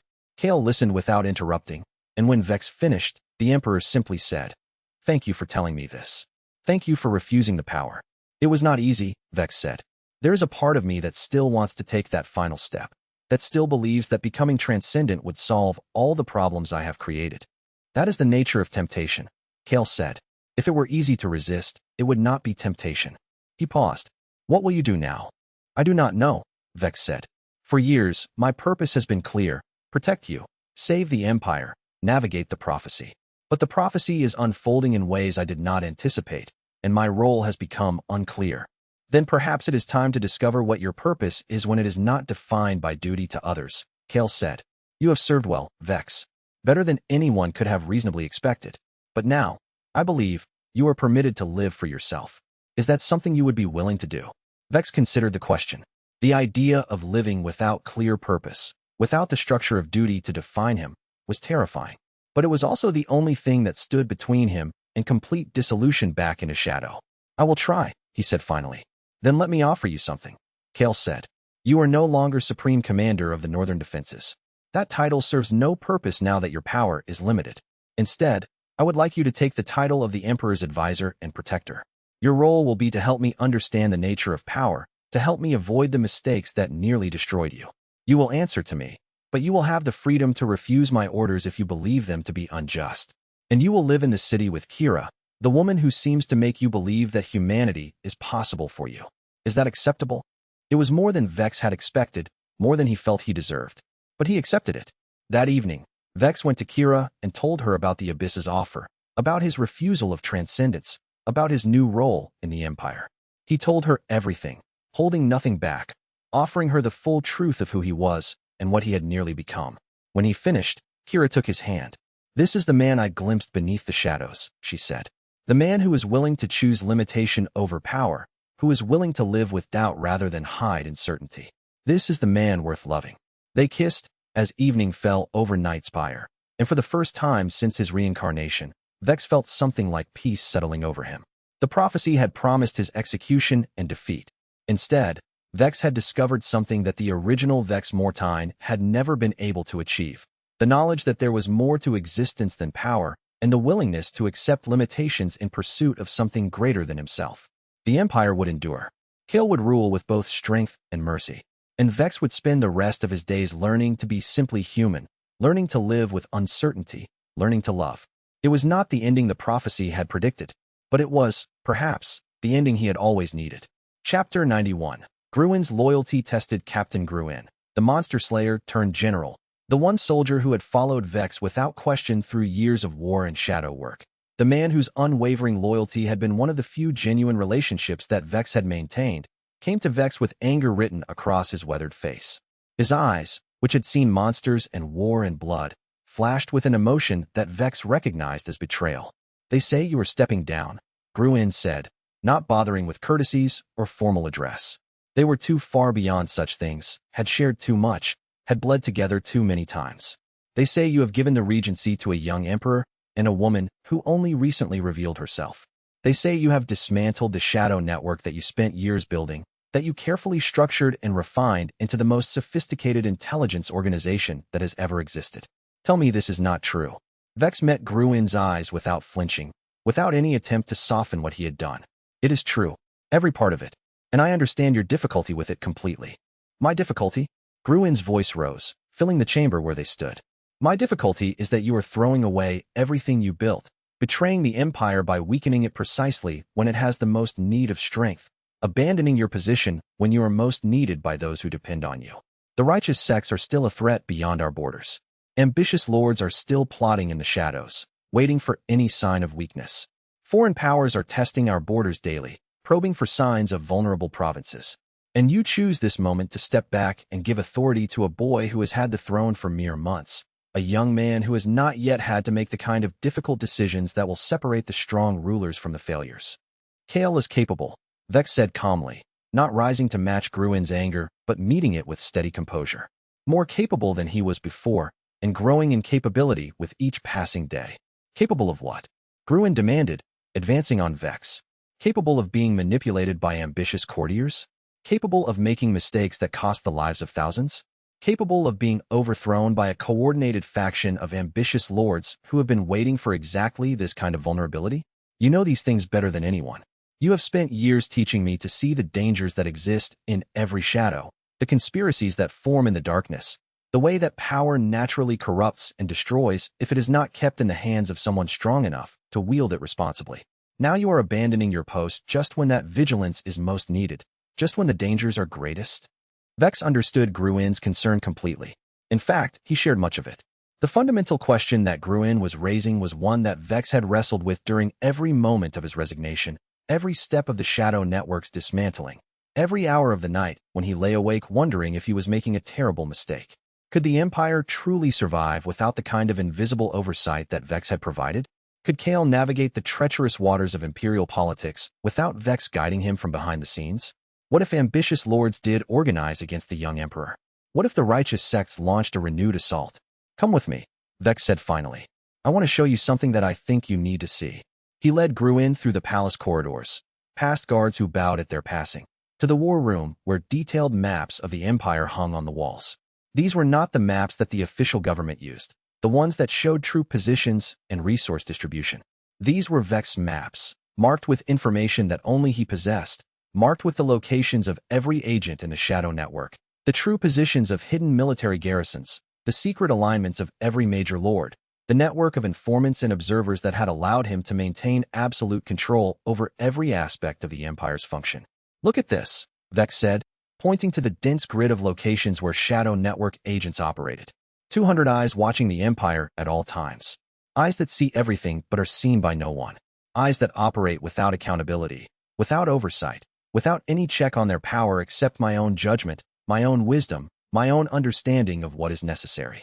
Exactly, Gruin said, understanding immediately what Vex was showing him. This is what has kept the Empire safe.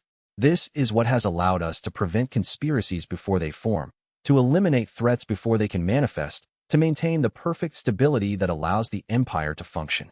No, Vex said firmly, the word carrying more weight than it should have. This is what has kept me in power. This is what has allowed me to make decisions without the burden of explaining them, defending them, or accepting alternatives. This is what has gradually corrupted me until I could barely recognize myself in the mirror, until the person I had become was something fundamentally different from the person I wanted to be. He turned to face Gruin directly, his expression grave and serious. Tell me something, and I want you to answer truthfully. In all the years you have known me, in all the campaigns we have fought together, have I ever asked you for your opinion on a strategic decision? Have I ever genuinely considered an alternative approach to a problem? Or have I simply told you what needed to be done and expected you to carry it out without question? Gruin opened his mouth to answer, then closed it again. The memory of their interactions, when examined honestly, told a clear story. I have treated you like a tool, Vex continued. A very effective tool, a tool I have genuinely valued and respected, a tool whose contributions I have acknowledged when they have led to success. But a tool nonetheless, something to be used according to my will, something whose input was solicited only if I thought it might be useful to me, something that existed to fulfill my vision rather than to pursue its own understanding of truth. And I have done the same to everyone else in this empire, to the soldiers under your command, to the lords in the court, to the common people living their lives in the provinces. That is not strength, Gruin. That is not the mark of a great leader. That is tyranny. So what? We are simply going to let the empire fall apart? Gruin asked, his voice lower now, but still urgent. We are going to let power be distributed so completely that no one can act decisively anymore. We are going to trust that the many voices in the Council of Balance can reach agreement when quick action is needed. I do not know, Vex said honestly, and the honesty seemed to surprise Gruen. I do not know if the Empire will survive without the structure I built. I do not know if Kael will be able to navigate the dangers of succession and conspiracy without my guidance. I do not know if the new system will be able to respond quickly enough to genuine threats. But I know that this was the only choice I could make that allowed me to remain human, and I believe that a human guiding the Empire, even imperfectly, even with the risk of failure, is better than a perfected shadow user who has sacrificed his own humanity in the pursuit of perfect efficiency. Gruen walked slowly to the maps and studied them for a long moment, his fingers tracing the locations of agents, the lines of communication, the entire invisible structure that had held the Empire together. Then he said quietly, I have served under you because I believed you were the only one who could keep the Empire safe. I believed in your strength, your vision, your willingness to do what others would not do, your ability to make the hard choices that would have destroyed a lesser person. I believed in you the way a soldier believes in his commander, the way a tool believes in the hand that wields it. But perhaps you were right. Perhaps I have been serving not the Empire, but my own desire to serve someone stronger than myself, my own need to believe that there was a person who understood everything, who could navigate all the dangers. True strength, Vex said, is knowing when to relinquish power. It is understanding that your vision, no matter how clear, is limited by your own perspective. It is trusting others enough to let them make their own mistakes, even if those mistakes might have consequences. That is a hard philosophy to accept, Gruen said. That is a philosophy that runs counter to everything you have taught me. I know, Vex replied, and I regret that I taught you those other lessons for so long. But it is the only path to redemption that I can see, the only way that the person I have become can hope to make peace with the person I wanted to be. Gruen walked over to the maps and looked at them for a very long time, minutes stretching into what felt like hours. Finally, he turned to Vex and said, If you truly believe this, then I will follow you in this direction as well. I will serve Kael and the new structure you are building. I will do so without the expectation that anyone is watching from the shadows, that there is a great architect designing every move. I will be merely a soldier again, not a tool of a greater power. Thank you, Vex said, and he meant it with all the depth of gratitude that could exist between two men who had saved each other's lives dozens of times, who had bled together, who had carried each other through darkness into light. Chapter 92. The New Order. Over the following months, Emperor Kael worked with Vex, Lissa, and a carefully selected council of reformed lords to establish the formal structure of what would be called the New Order, not a dramatic revolution, but something far more revolutionary. A fundamental change in how power itself was conceptualized and distributed throughout the Empire. There was no great proclamation, no moment where everything changed at once. Instead, it was a slow, patient process of building new systems to replace the old ones that had been carefully dismantled piece by piece. The Council of Balance became the centerpiece of the new government, a body that had no historical precedent in the Crimson Empire. It consisted of 7 voting members, the Emperor himself, holding 1 vote, but also serving as the deciding voice in case of ties, 2 representatives of the Abyss Cultivators, chosen by the shadow user communities throughout the Empire, 2 representatives of the righteous provinces, chosen by the sects and virtue cultivators who followed the path of light, 1 merchant representative, chosen by the trading councils, and 1 military representative, chosen by the generals and officers of the army. Every major decision went through this council.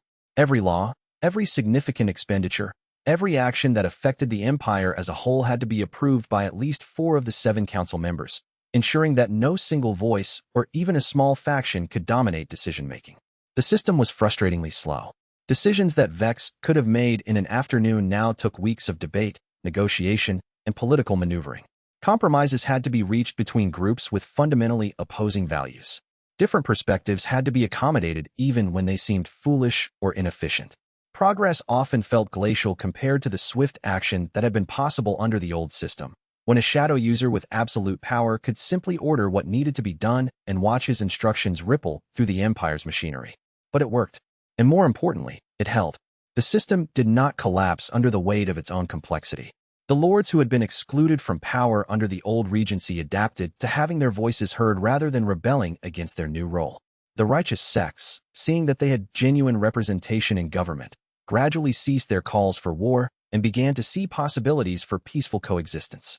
The Abyss cultivators, no longer operating in fear of secret persecution or invisible judgment, began to openly integrate into society rather than hide in the shadows.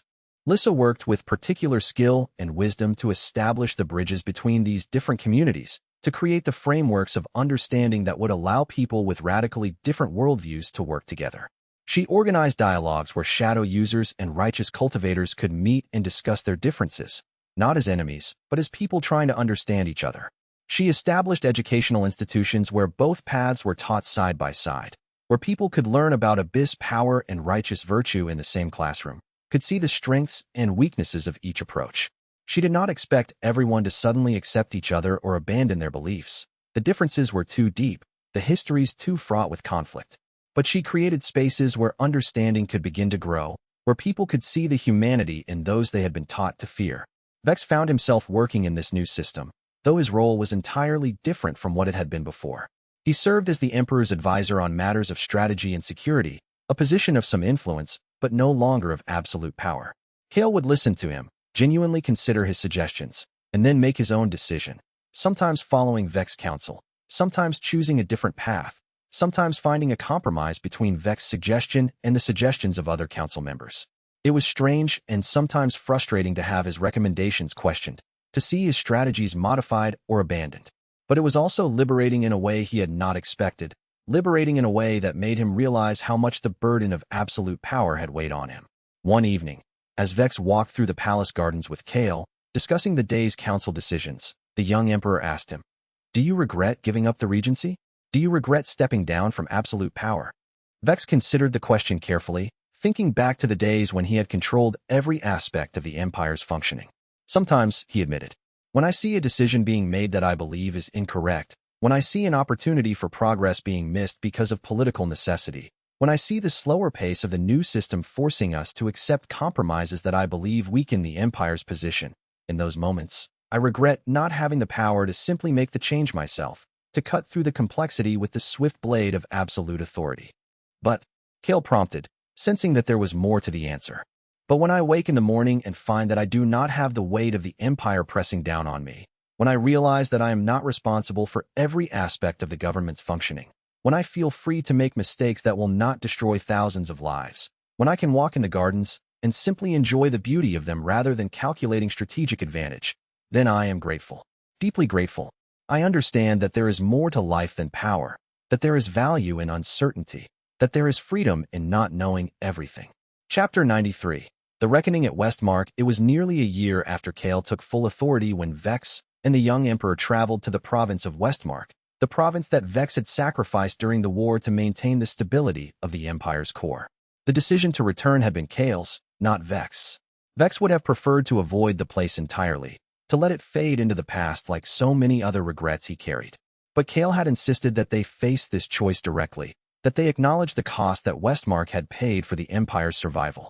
The journey took 2 weeks by fast horse, through provinces that were slowly healing from the war, through territories that bore the scars of conflict but were being carefully rebuilt. As they traveled, Vex found himself thinking about that day when he had made the decision to abandon Westmark, the day when he had understood that maintaining the empire's core required sacrificing peripheral provinces, when he had calculated the cost in lives and decided that the cost was acceptable given the strategic advantage. The journey was somber beyond words. Vex had not returned to Westmark since the day he had made the strategic decision to abandon it, to leave its population to face the Righteous Alliance without imperial support, without reinforcements, without even the foreknowledge that would have allowed them to prepare.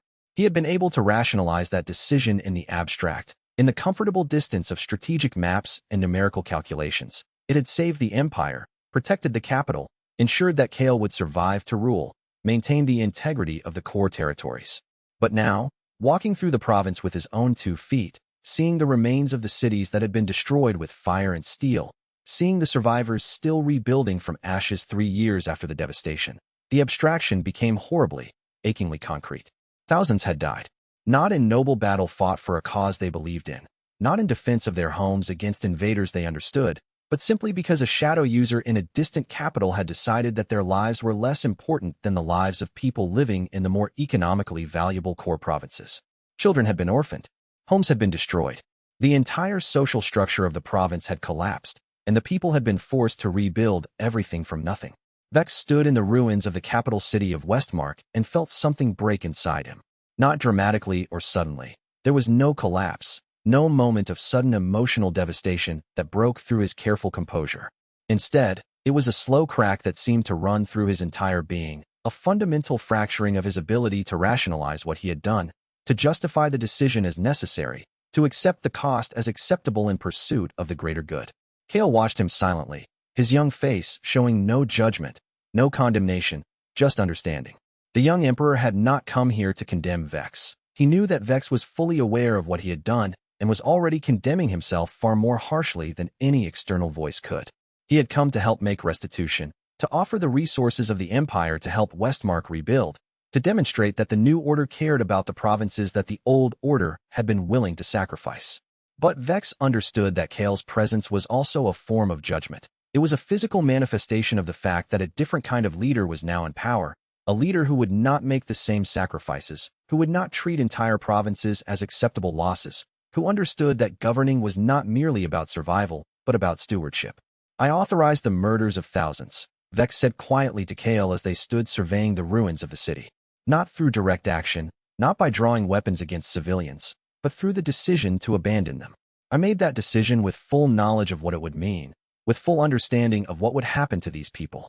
And I did it not because there was no other choice, not because the military situation demanded it, but because it was the most efficient path forward, the fastest way to ensure the survival of the core empire. Yes, Kael said simply. And now you must live with that knowledge. You must understand that efficiency and morality are not the same thing, that what is most efficient is often what is most monstrous.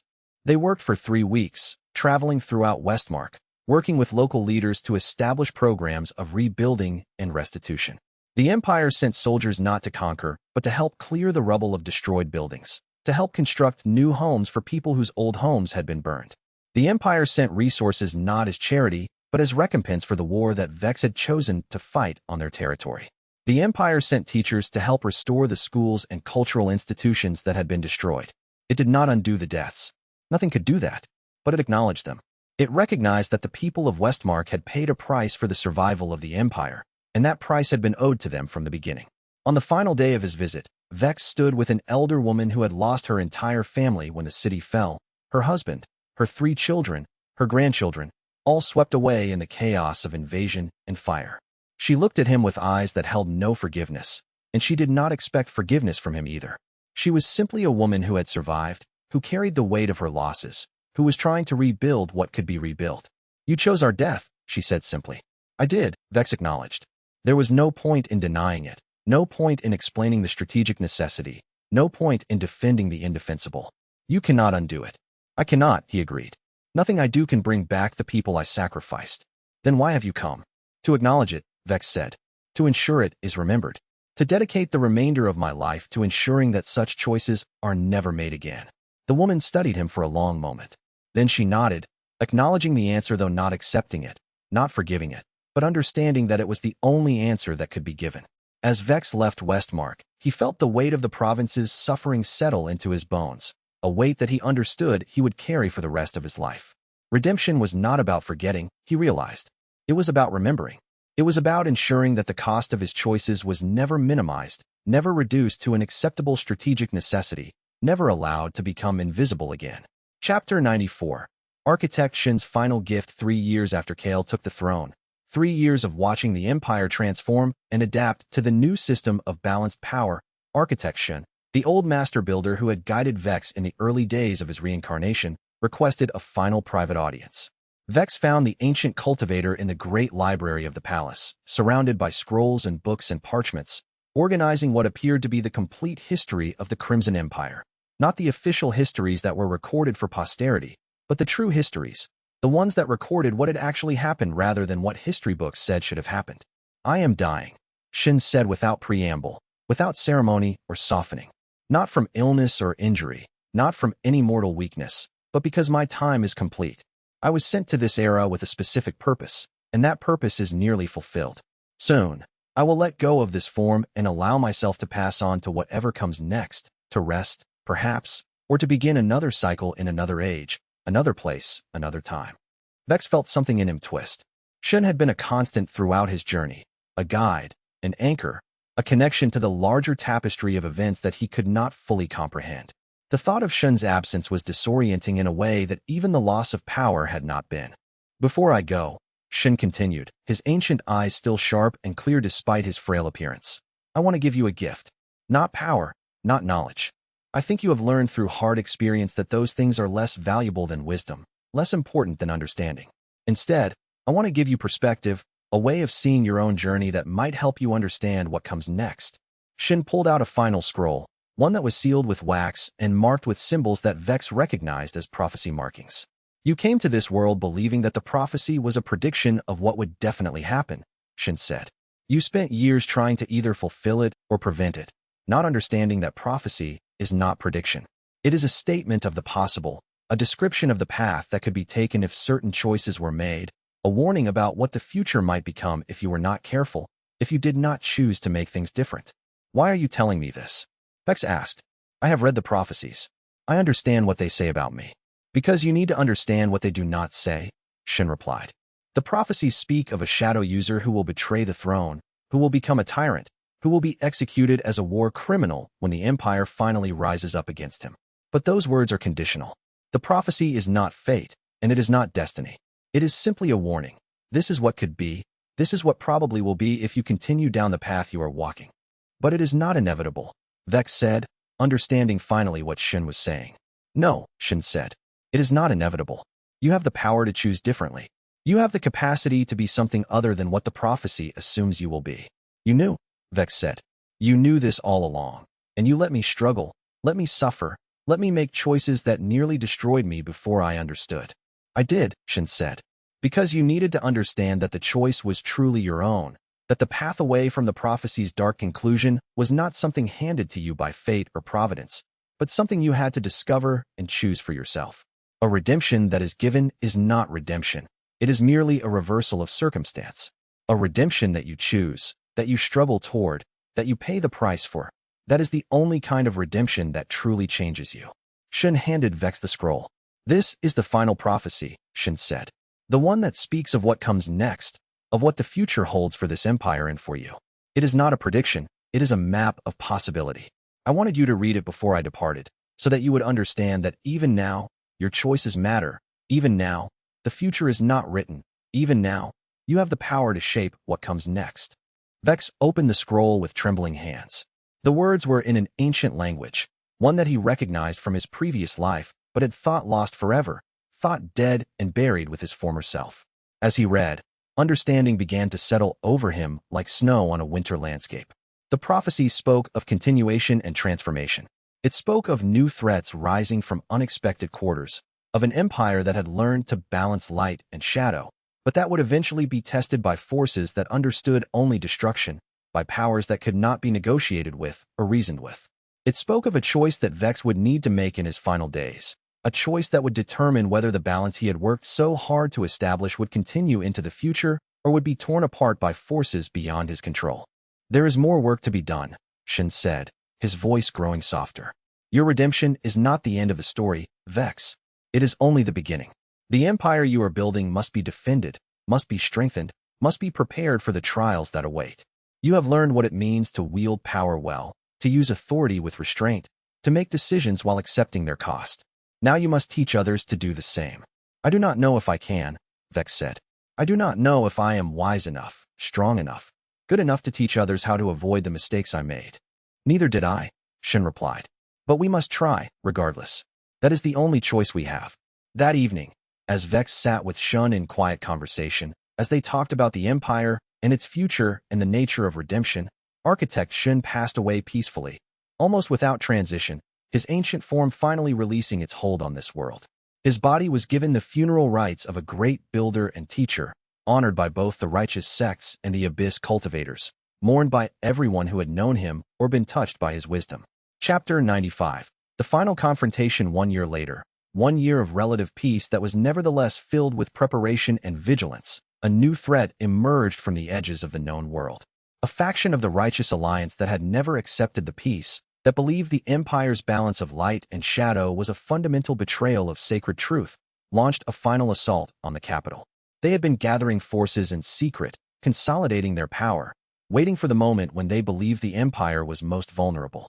They came with an army that had been gathering in secret for months, reinforced by righteous sects from across the known world, empowered by religious fervor that admitted no compromise and accepted no peaceful solution.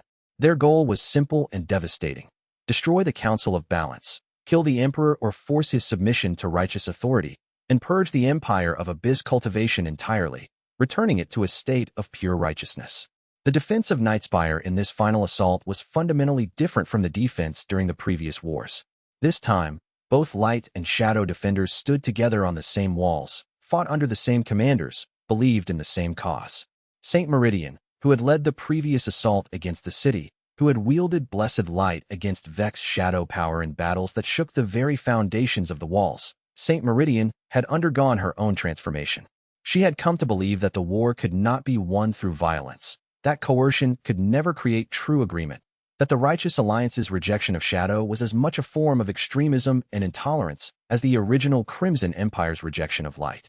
She fought alongside Vex not as an enemy compelled to temporary alliance, but as an ally who shared his understanding that balance was necessary, that both light and shadow had roles to play. The battle was fierce and strange, soldiers of light and shadow fighting together against enemies who could not comprehend that such alliance was possible. The attackers had expected to face an empire weakened by its division, confused by the multiplicity of voices in its government, torn apart by internal conflict. Instead, they faced a united defense, where shadow and light worked in perfect complement, where strategic brilliance was matched by moral certainty, where the desire to preserve rather than to conquer gave all the defenders a shared purpose that transcended traditional divisions. Within 3 days, the assault was broken. The Righteous Alliance's remaining forces surrendered or fled, unable to accept that they had been defeated not by the Empire's military might, but by the Empire's unity. And in the aftermath, survivors from both sides came to understand something fundamental. The Empire's balance was not a weakness but a strength, not an evil compromise but a necessary truth, not a betrayal of either light or shadow, but an honoring of both.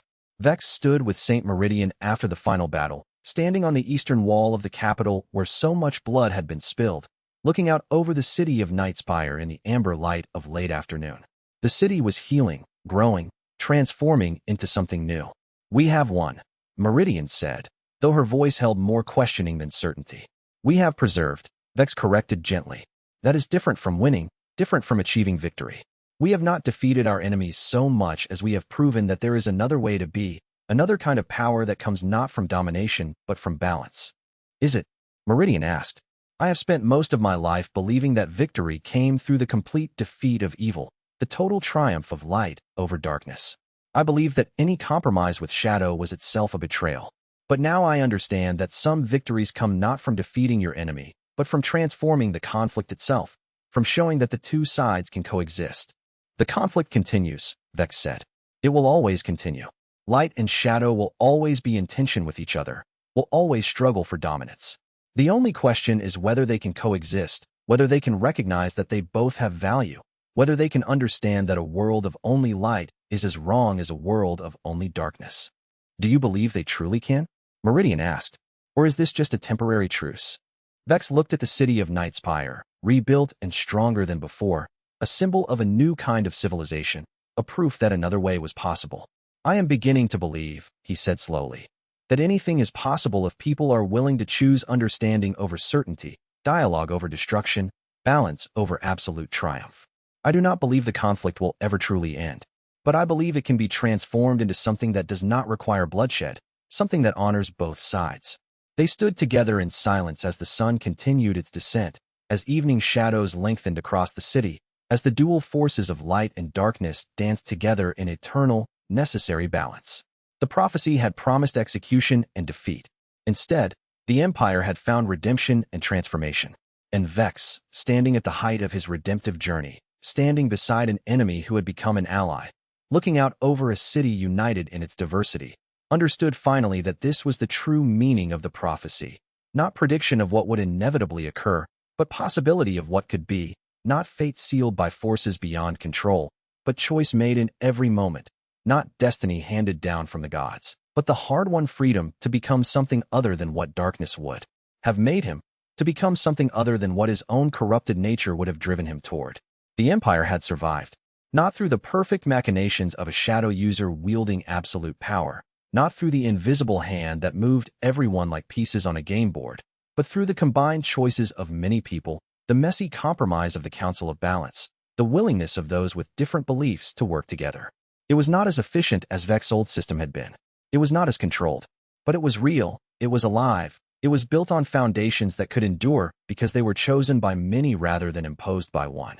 As evening deepened into night, as the lights of Nightspire began to glow like stars against the darkness, Vex felt something settle inside him that might have been peace. Not the absence of struggle. He understood now that struggle was the condition of existence, that conflict was not something to be eliminated, but something to be managed. But a peace that came from accepting his place in the world, from understanding his role as a servant rather than a master, from believing that his life still had value and purpose even though he no longer held absolute power. The work was not finished. It would never be finished. The Empire would continue to face challenges, to be tested by new threats both from without and from within. The Council of Balance would continue to struggle with decisions that admitted no perfect solution, that required compromise and sacrifice. Vex would continue to carry the weight of the choices he had made, the people he had sacrificed, the lines he had crossed. But he would carry them with the knowledge that he had chosen a different path, that he had rejected the final darkness, that he had chosen to remain human. Chapter 96. The proposal 3 months after the final battle with the Righteous Alliance. As the city finished its repairs and the Empire settled into a deeper peace than it had known in decades, Vex requested a private audience with Kira in the palace gardens. They had grown closer over the years, and the relationship that had begun as a challenge, as a test of whether redemption was possible, had slowly transformed into something deeper than either of them had anticipated when they first met as enemies during the war. The garden path led them away from the palace, away from the crowds and the official business of government. Vex had chosen this place carefully, a section of the garden where they could see the city lights beginning to glow in the distance, where they could be alone but never truly isolated, where the balance of light and shadow was perfectly expressed in the fading day. "I have been thinking about something for a long time," Vex said, and his voice carried a vulnerability that would have seemed impossible in him in earlier years, a softness that spoke to the transformation he had undergone. "During the war, when we fought each other, when you challenged me to be something other than shadow, I thought that such transformation was beyond my capacity. But you showed me it was possible. You showed me that there was more to existence than power and control, that there was room in this world for love and partnership." Kira listened silently, her hand in his, waiting for him to find the words he was searching for. "I want to ask you something," Vex continued, and he sank to one knee before her, a gesture that would have humiliated him in the days of his absolute power, but that now felt like the most honest expression of his feelings. "I want to ask if you would be willing to bind your life to mine, not as a political arrangement, not as part of some grand strategy to unite the factions of the Empire, but simply as two people who have chosen each other. I want to ask if you will marry me." Kira was quiet for a long moment, and Vex felt uncertainty wash through him. What if she said no? What if his transformation was not enough? What if she had only been there out of duty or political necessity? Then she turned to face him fully, and he saw in her eyes the same vulnerability that he felt, the same uncertainty mixed with hope. "I will marry you," she said. "Not because I believe you are perfect, not because I believe you have fully escaped your past, but because I believe that you are trying to be better, and that trying is what matters. I will marry you because the man you are becoming is someone I can love without reservation, someone I can trust, someone I can build a life with." The wedding was set for the spring equinox, a day that symbolized the balance between light and darkness, between day and night, between the forces that shape existence. The ceremony was unlike anything the Empire had seen before. It brought together righteous priests and abyss cultivators in equal measure, combined the rituals of both traditions, represented visually and spiritually the new order that was emerging in the Crimson Empire.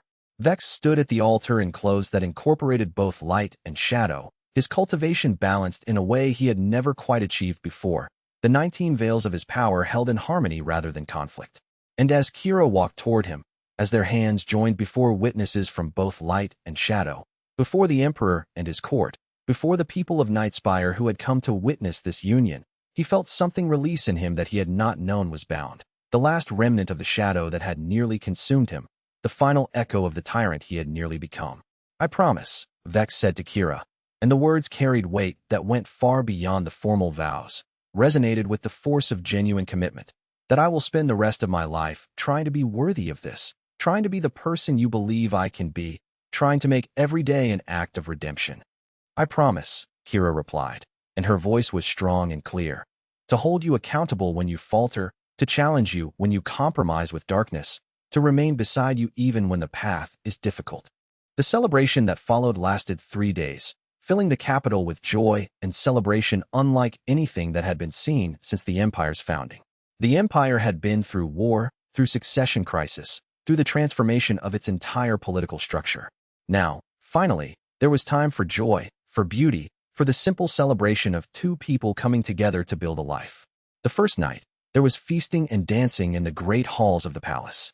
The second night, the celebration moved to the streets of Nightspire, where common people could participate, where soldiers and merchants and craftspeople could celebrate the union of the Emperor's advisor and the princess of the northern clans.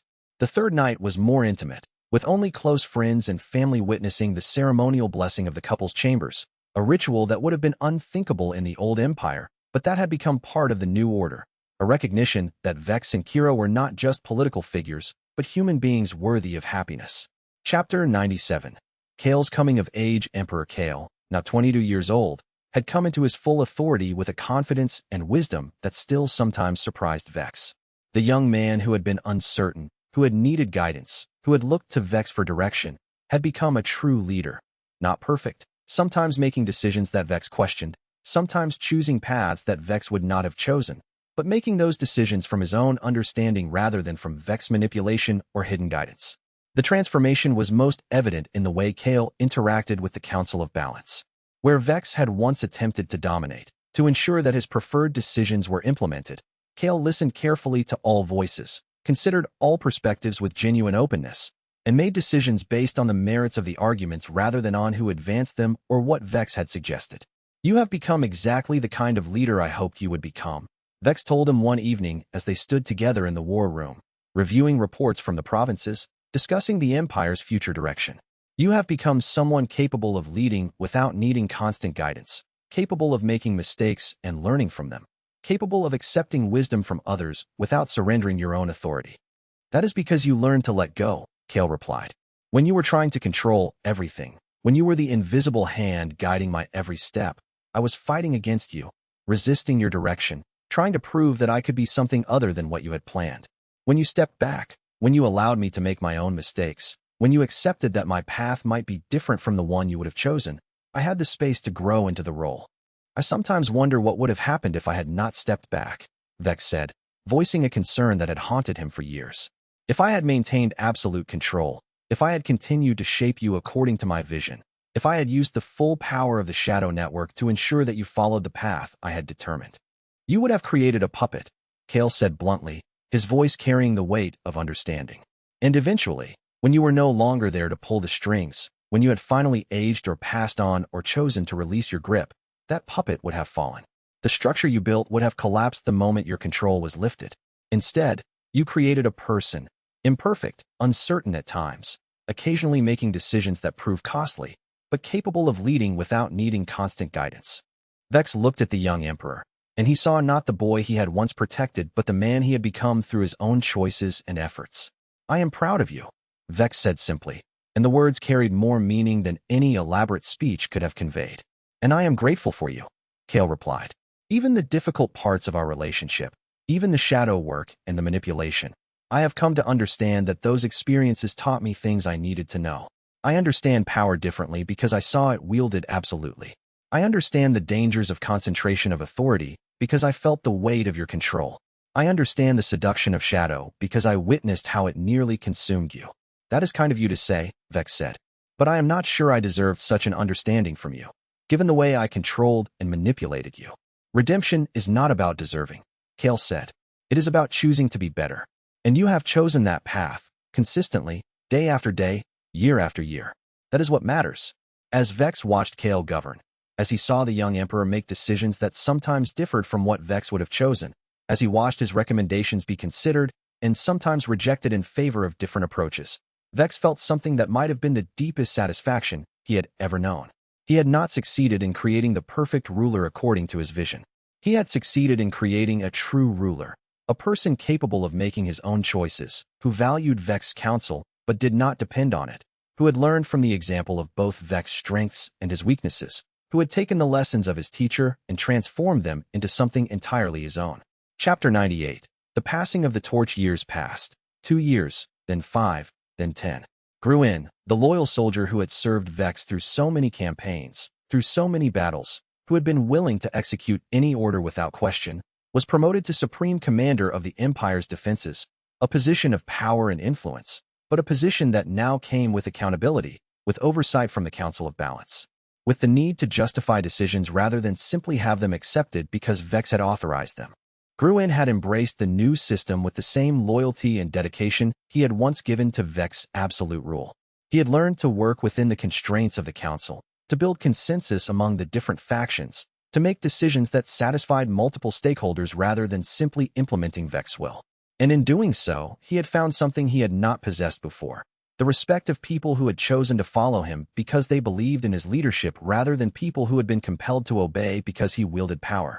I would not have believed this possible when you first told me you were stepping down, Gruen told Vex one evening as they sat together in the palace grounds, looking out at the city.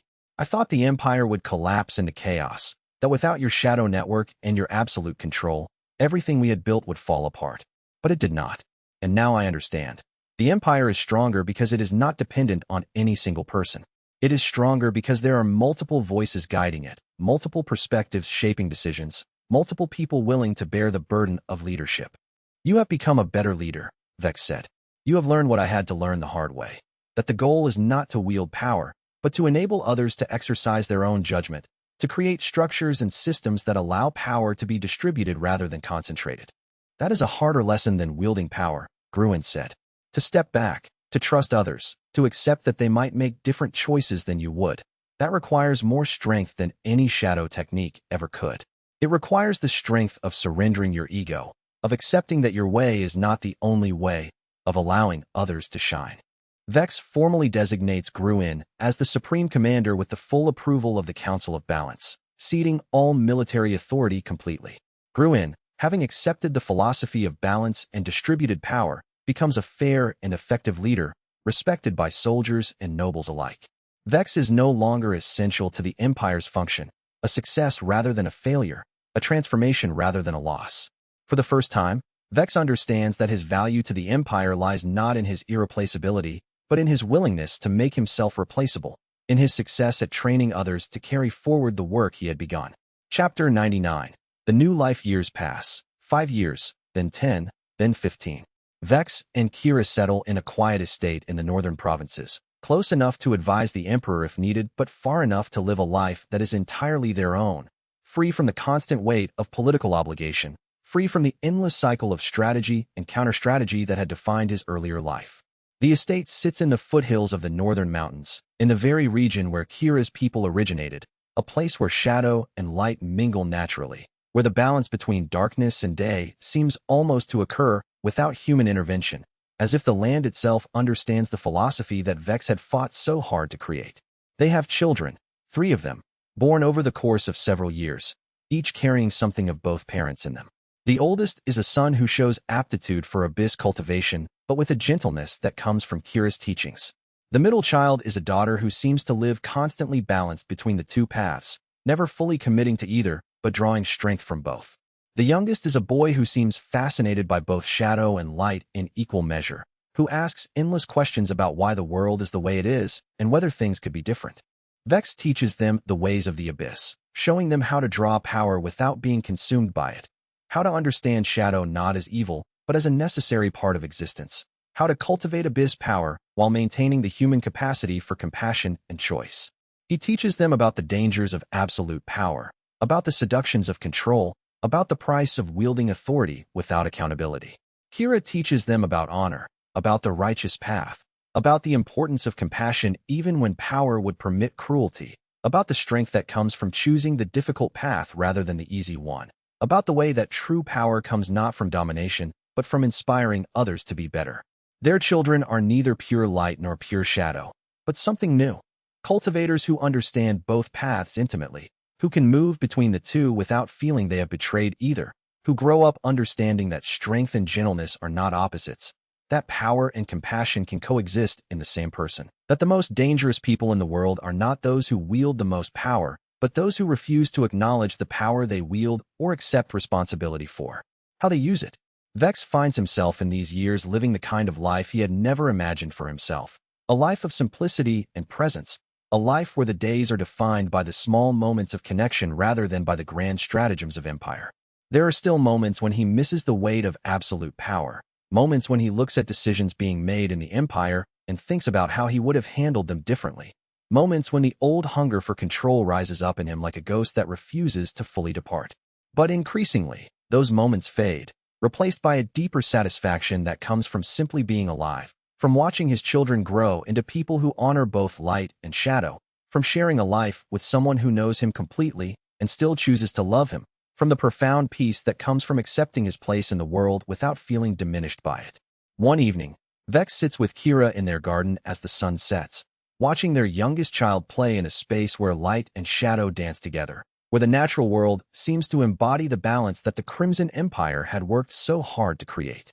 The Empire is stable, prosperous, at peace, not perfectly at peace, for conflict never truly ends in any world where different beings have different desires, but in a healthy state where differences are managed through dialogue rather than through violence, where power is distributed rather than concentrated.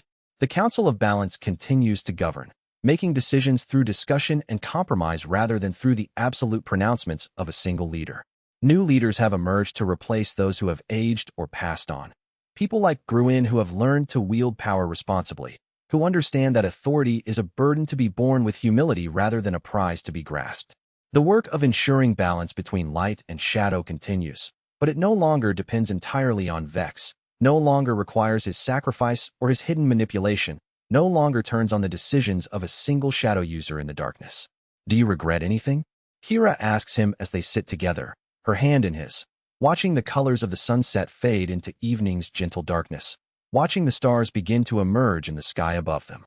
It is a question she has asked him many times over the years, and each time, Vex has had to search within himself for an honest answer.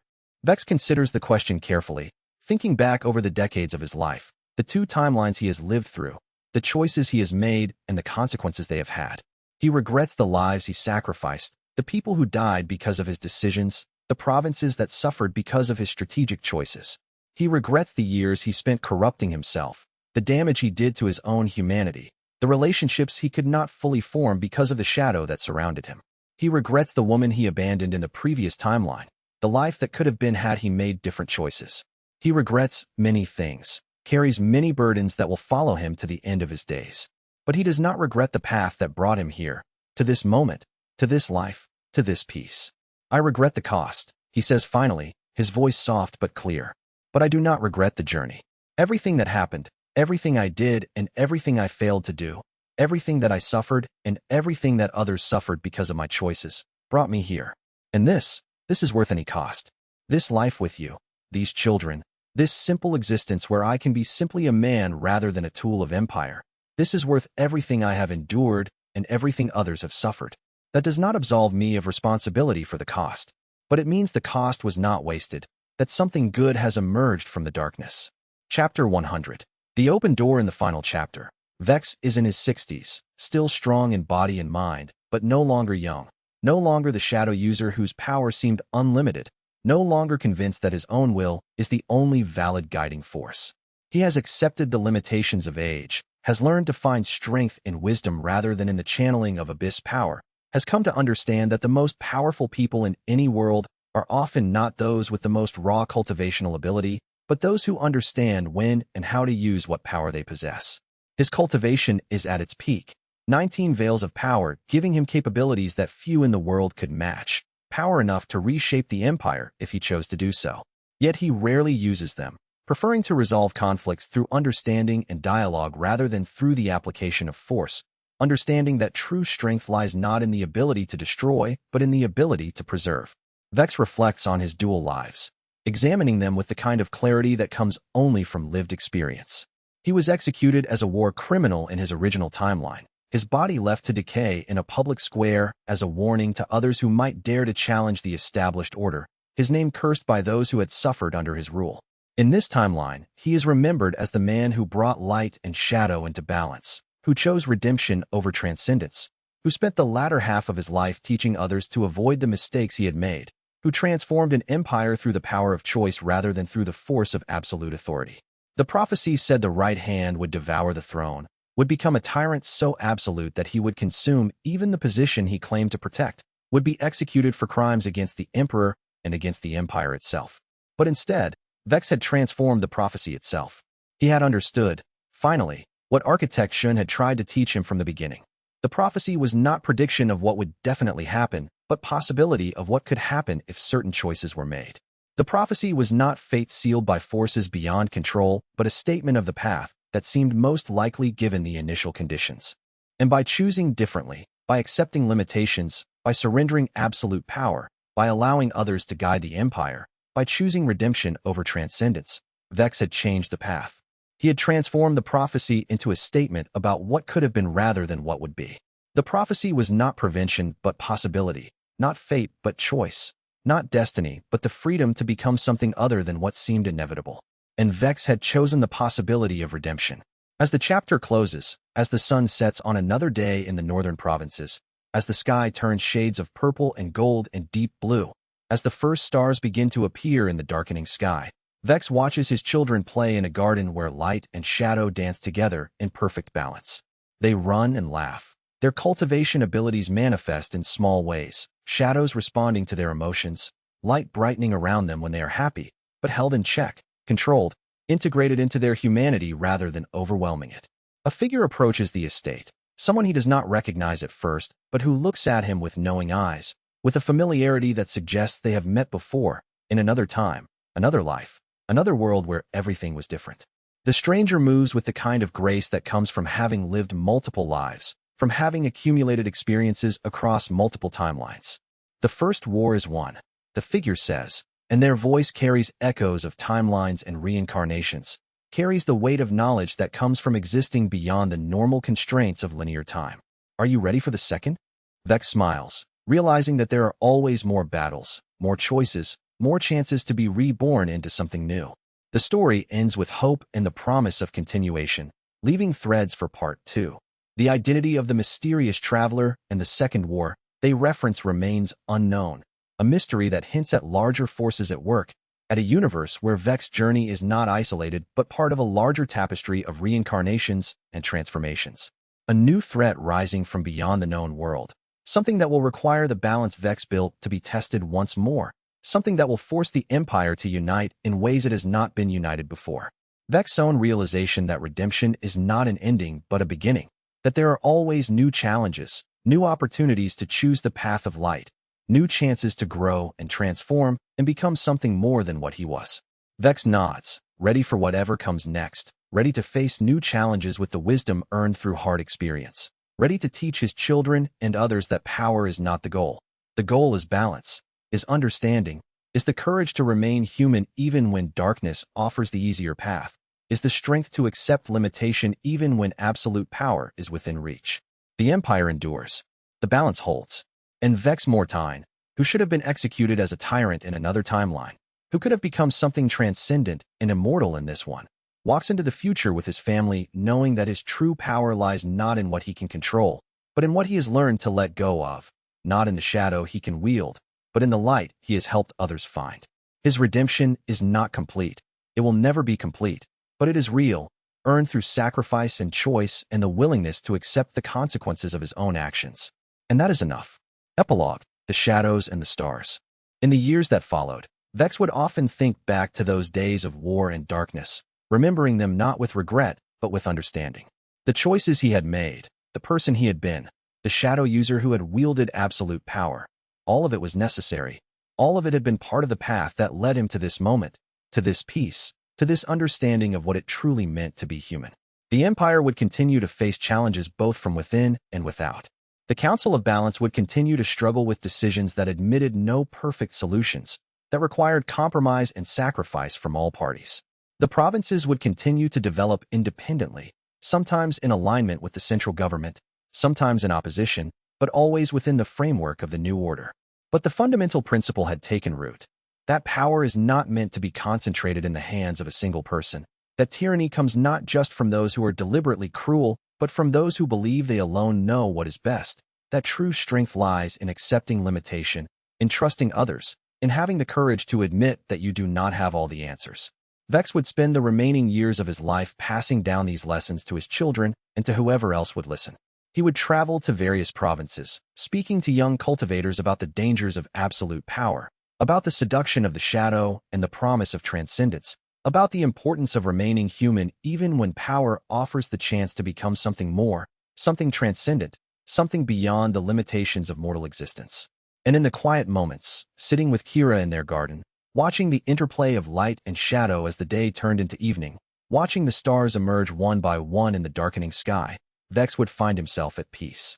Not the peace of having conquered all enemies or achieved all goals, not the peace of understanding everything or controlling every outcome, but the deeper peace that comes from accepting yourself, from understanding your own capacity for both darkness and light, from choosing every single day to be something other than what your darker impulses would drive you toward. The prophecy had been written by architect Shun and others like him who could see across timelines, who understood that the future was not fixed but fluid, not predetermined but shaped by choice and consequence. Vex had been given a second chance, a rare gift, one that few people ever received, one that came with the weight of memory and the knowledge of what had gone wrong before. And he had used that chance not to repeat his mistakes but to transform himself, to become something different, something better, something that could be called human. He was not a hero. Heroes are perfect or at least perfectible, characters in stories who overcome obstacles and emerge triumphant, unburdened by the weight of their past. He was something more complex and more real, a man who had done terrible things, who had hurt thousands, who would carry the weight of those choices for the rest of his life, who would never be free from the knowledge of what he had done. But he was also a man who had chosen redemption, who had accepted limitation, who had learned that the most powerful gift you could give to others was the freedom to make their own choices, to develop their own understanding, to become themselves. In the end, that was what the story of Vex Mortain truly meant. It was not a tale of heroes vanquishing villains or of light triumphing over darkness. It was a story about the possibility of transformation, about the capacity for change that exists even in those who have crossed the darkest lines, about the truth that redemption is not something that happens to you, but something you must choose, every single day, for the rest of your life, something that you must recommit to again and again when the darkness calls and when the hunger for power rises up once more. And the choice to embrace that possibility, to accept limitation, to let go of absolute power, that choice was perhaps the most human thing Vex could have done. It was what made him not a tyrant, not a hero, but simply a person trying to be better than he had been, trying to honor the gift of a second chance, trying to leave the world better than he found it. Closing CTA*. Thank you for joining us on this epic journey through the Crimson Empire, for witnessing the transformation of a shadow user from a man consumed by the hunger for power into someone seeking redemption and balance. This is the first part of Vex's tale, a story of reincarnation, sacrifice, and the possibility of change, even for those who have crossed the darkest lines. From the moment Vex woke with memories of a previous life to the day he finally walked away from absolute power, this has been a story about the choices we make and the people we become. If you've been moved by Vex's struggle, by the Empire's transformation, and by the hope that redemption is always possible, we want to hear from you. Subscribe to stay updated when Part 2 arrives, continuing the saga of the Crimson Empire and the mysterious Second War that awaits. The journey is far from over, and there are still many secrets waiting to be revealed. Like this video to show us you enjoyed this tale of shadow and light, of tyranny and redemption, of a man learning to be human. Comment with your thoughts. Who was your favorite character? What did you think of Vex's choice to step down from power? Do you believe redemption is truly possible for someone who has done what Vex has done? And most importantly, share this story with friends who love dark fantasy, cultivation systems, reincarnation tales, and stories of redemption. Help us grow this channel and bring these epic narratives to even more viewers across the world. Your support, your comments, and your shares mean absolutely everything to us and help us continue creating the stories you love.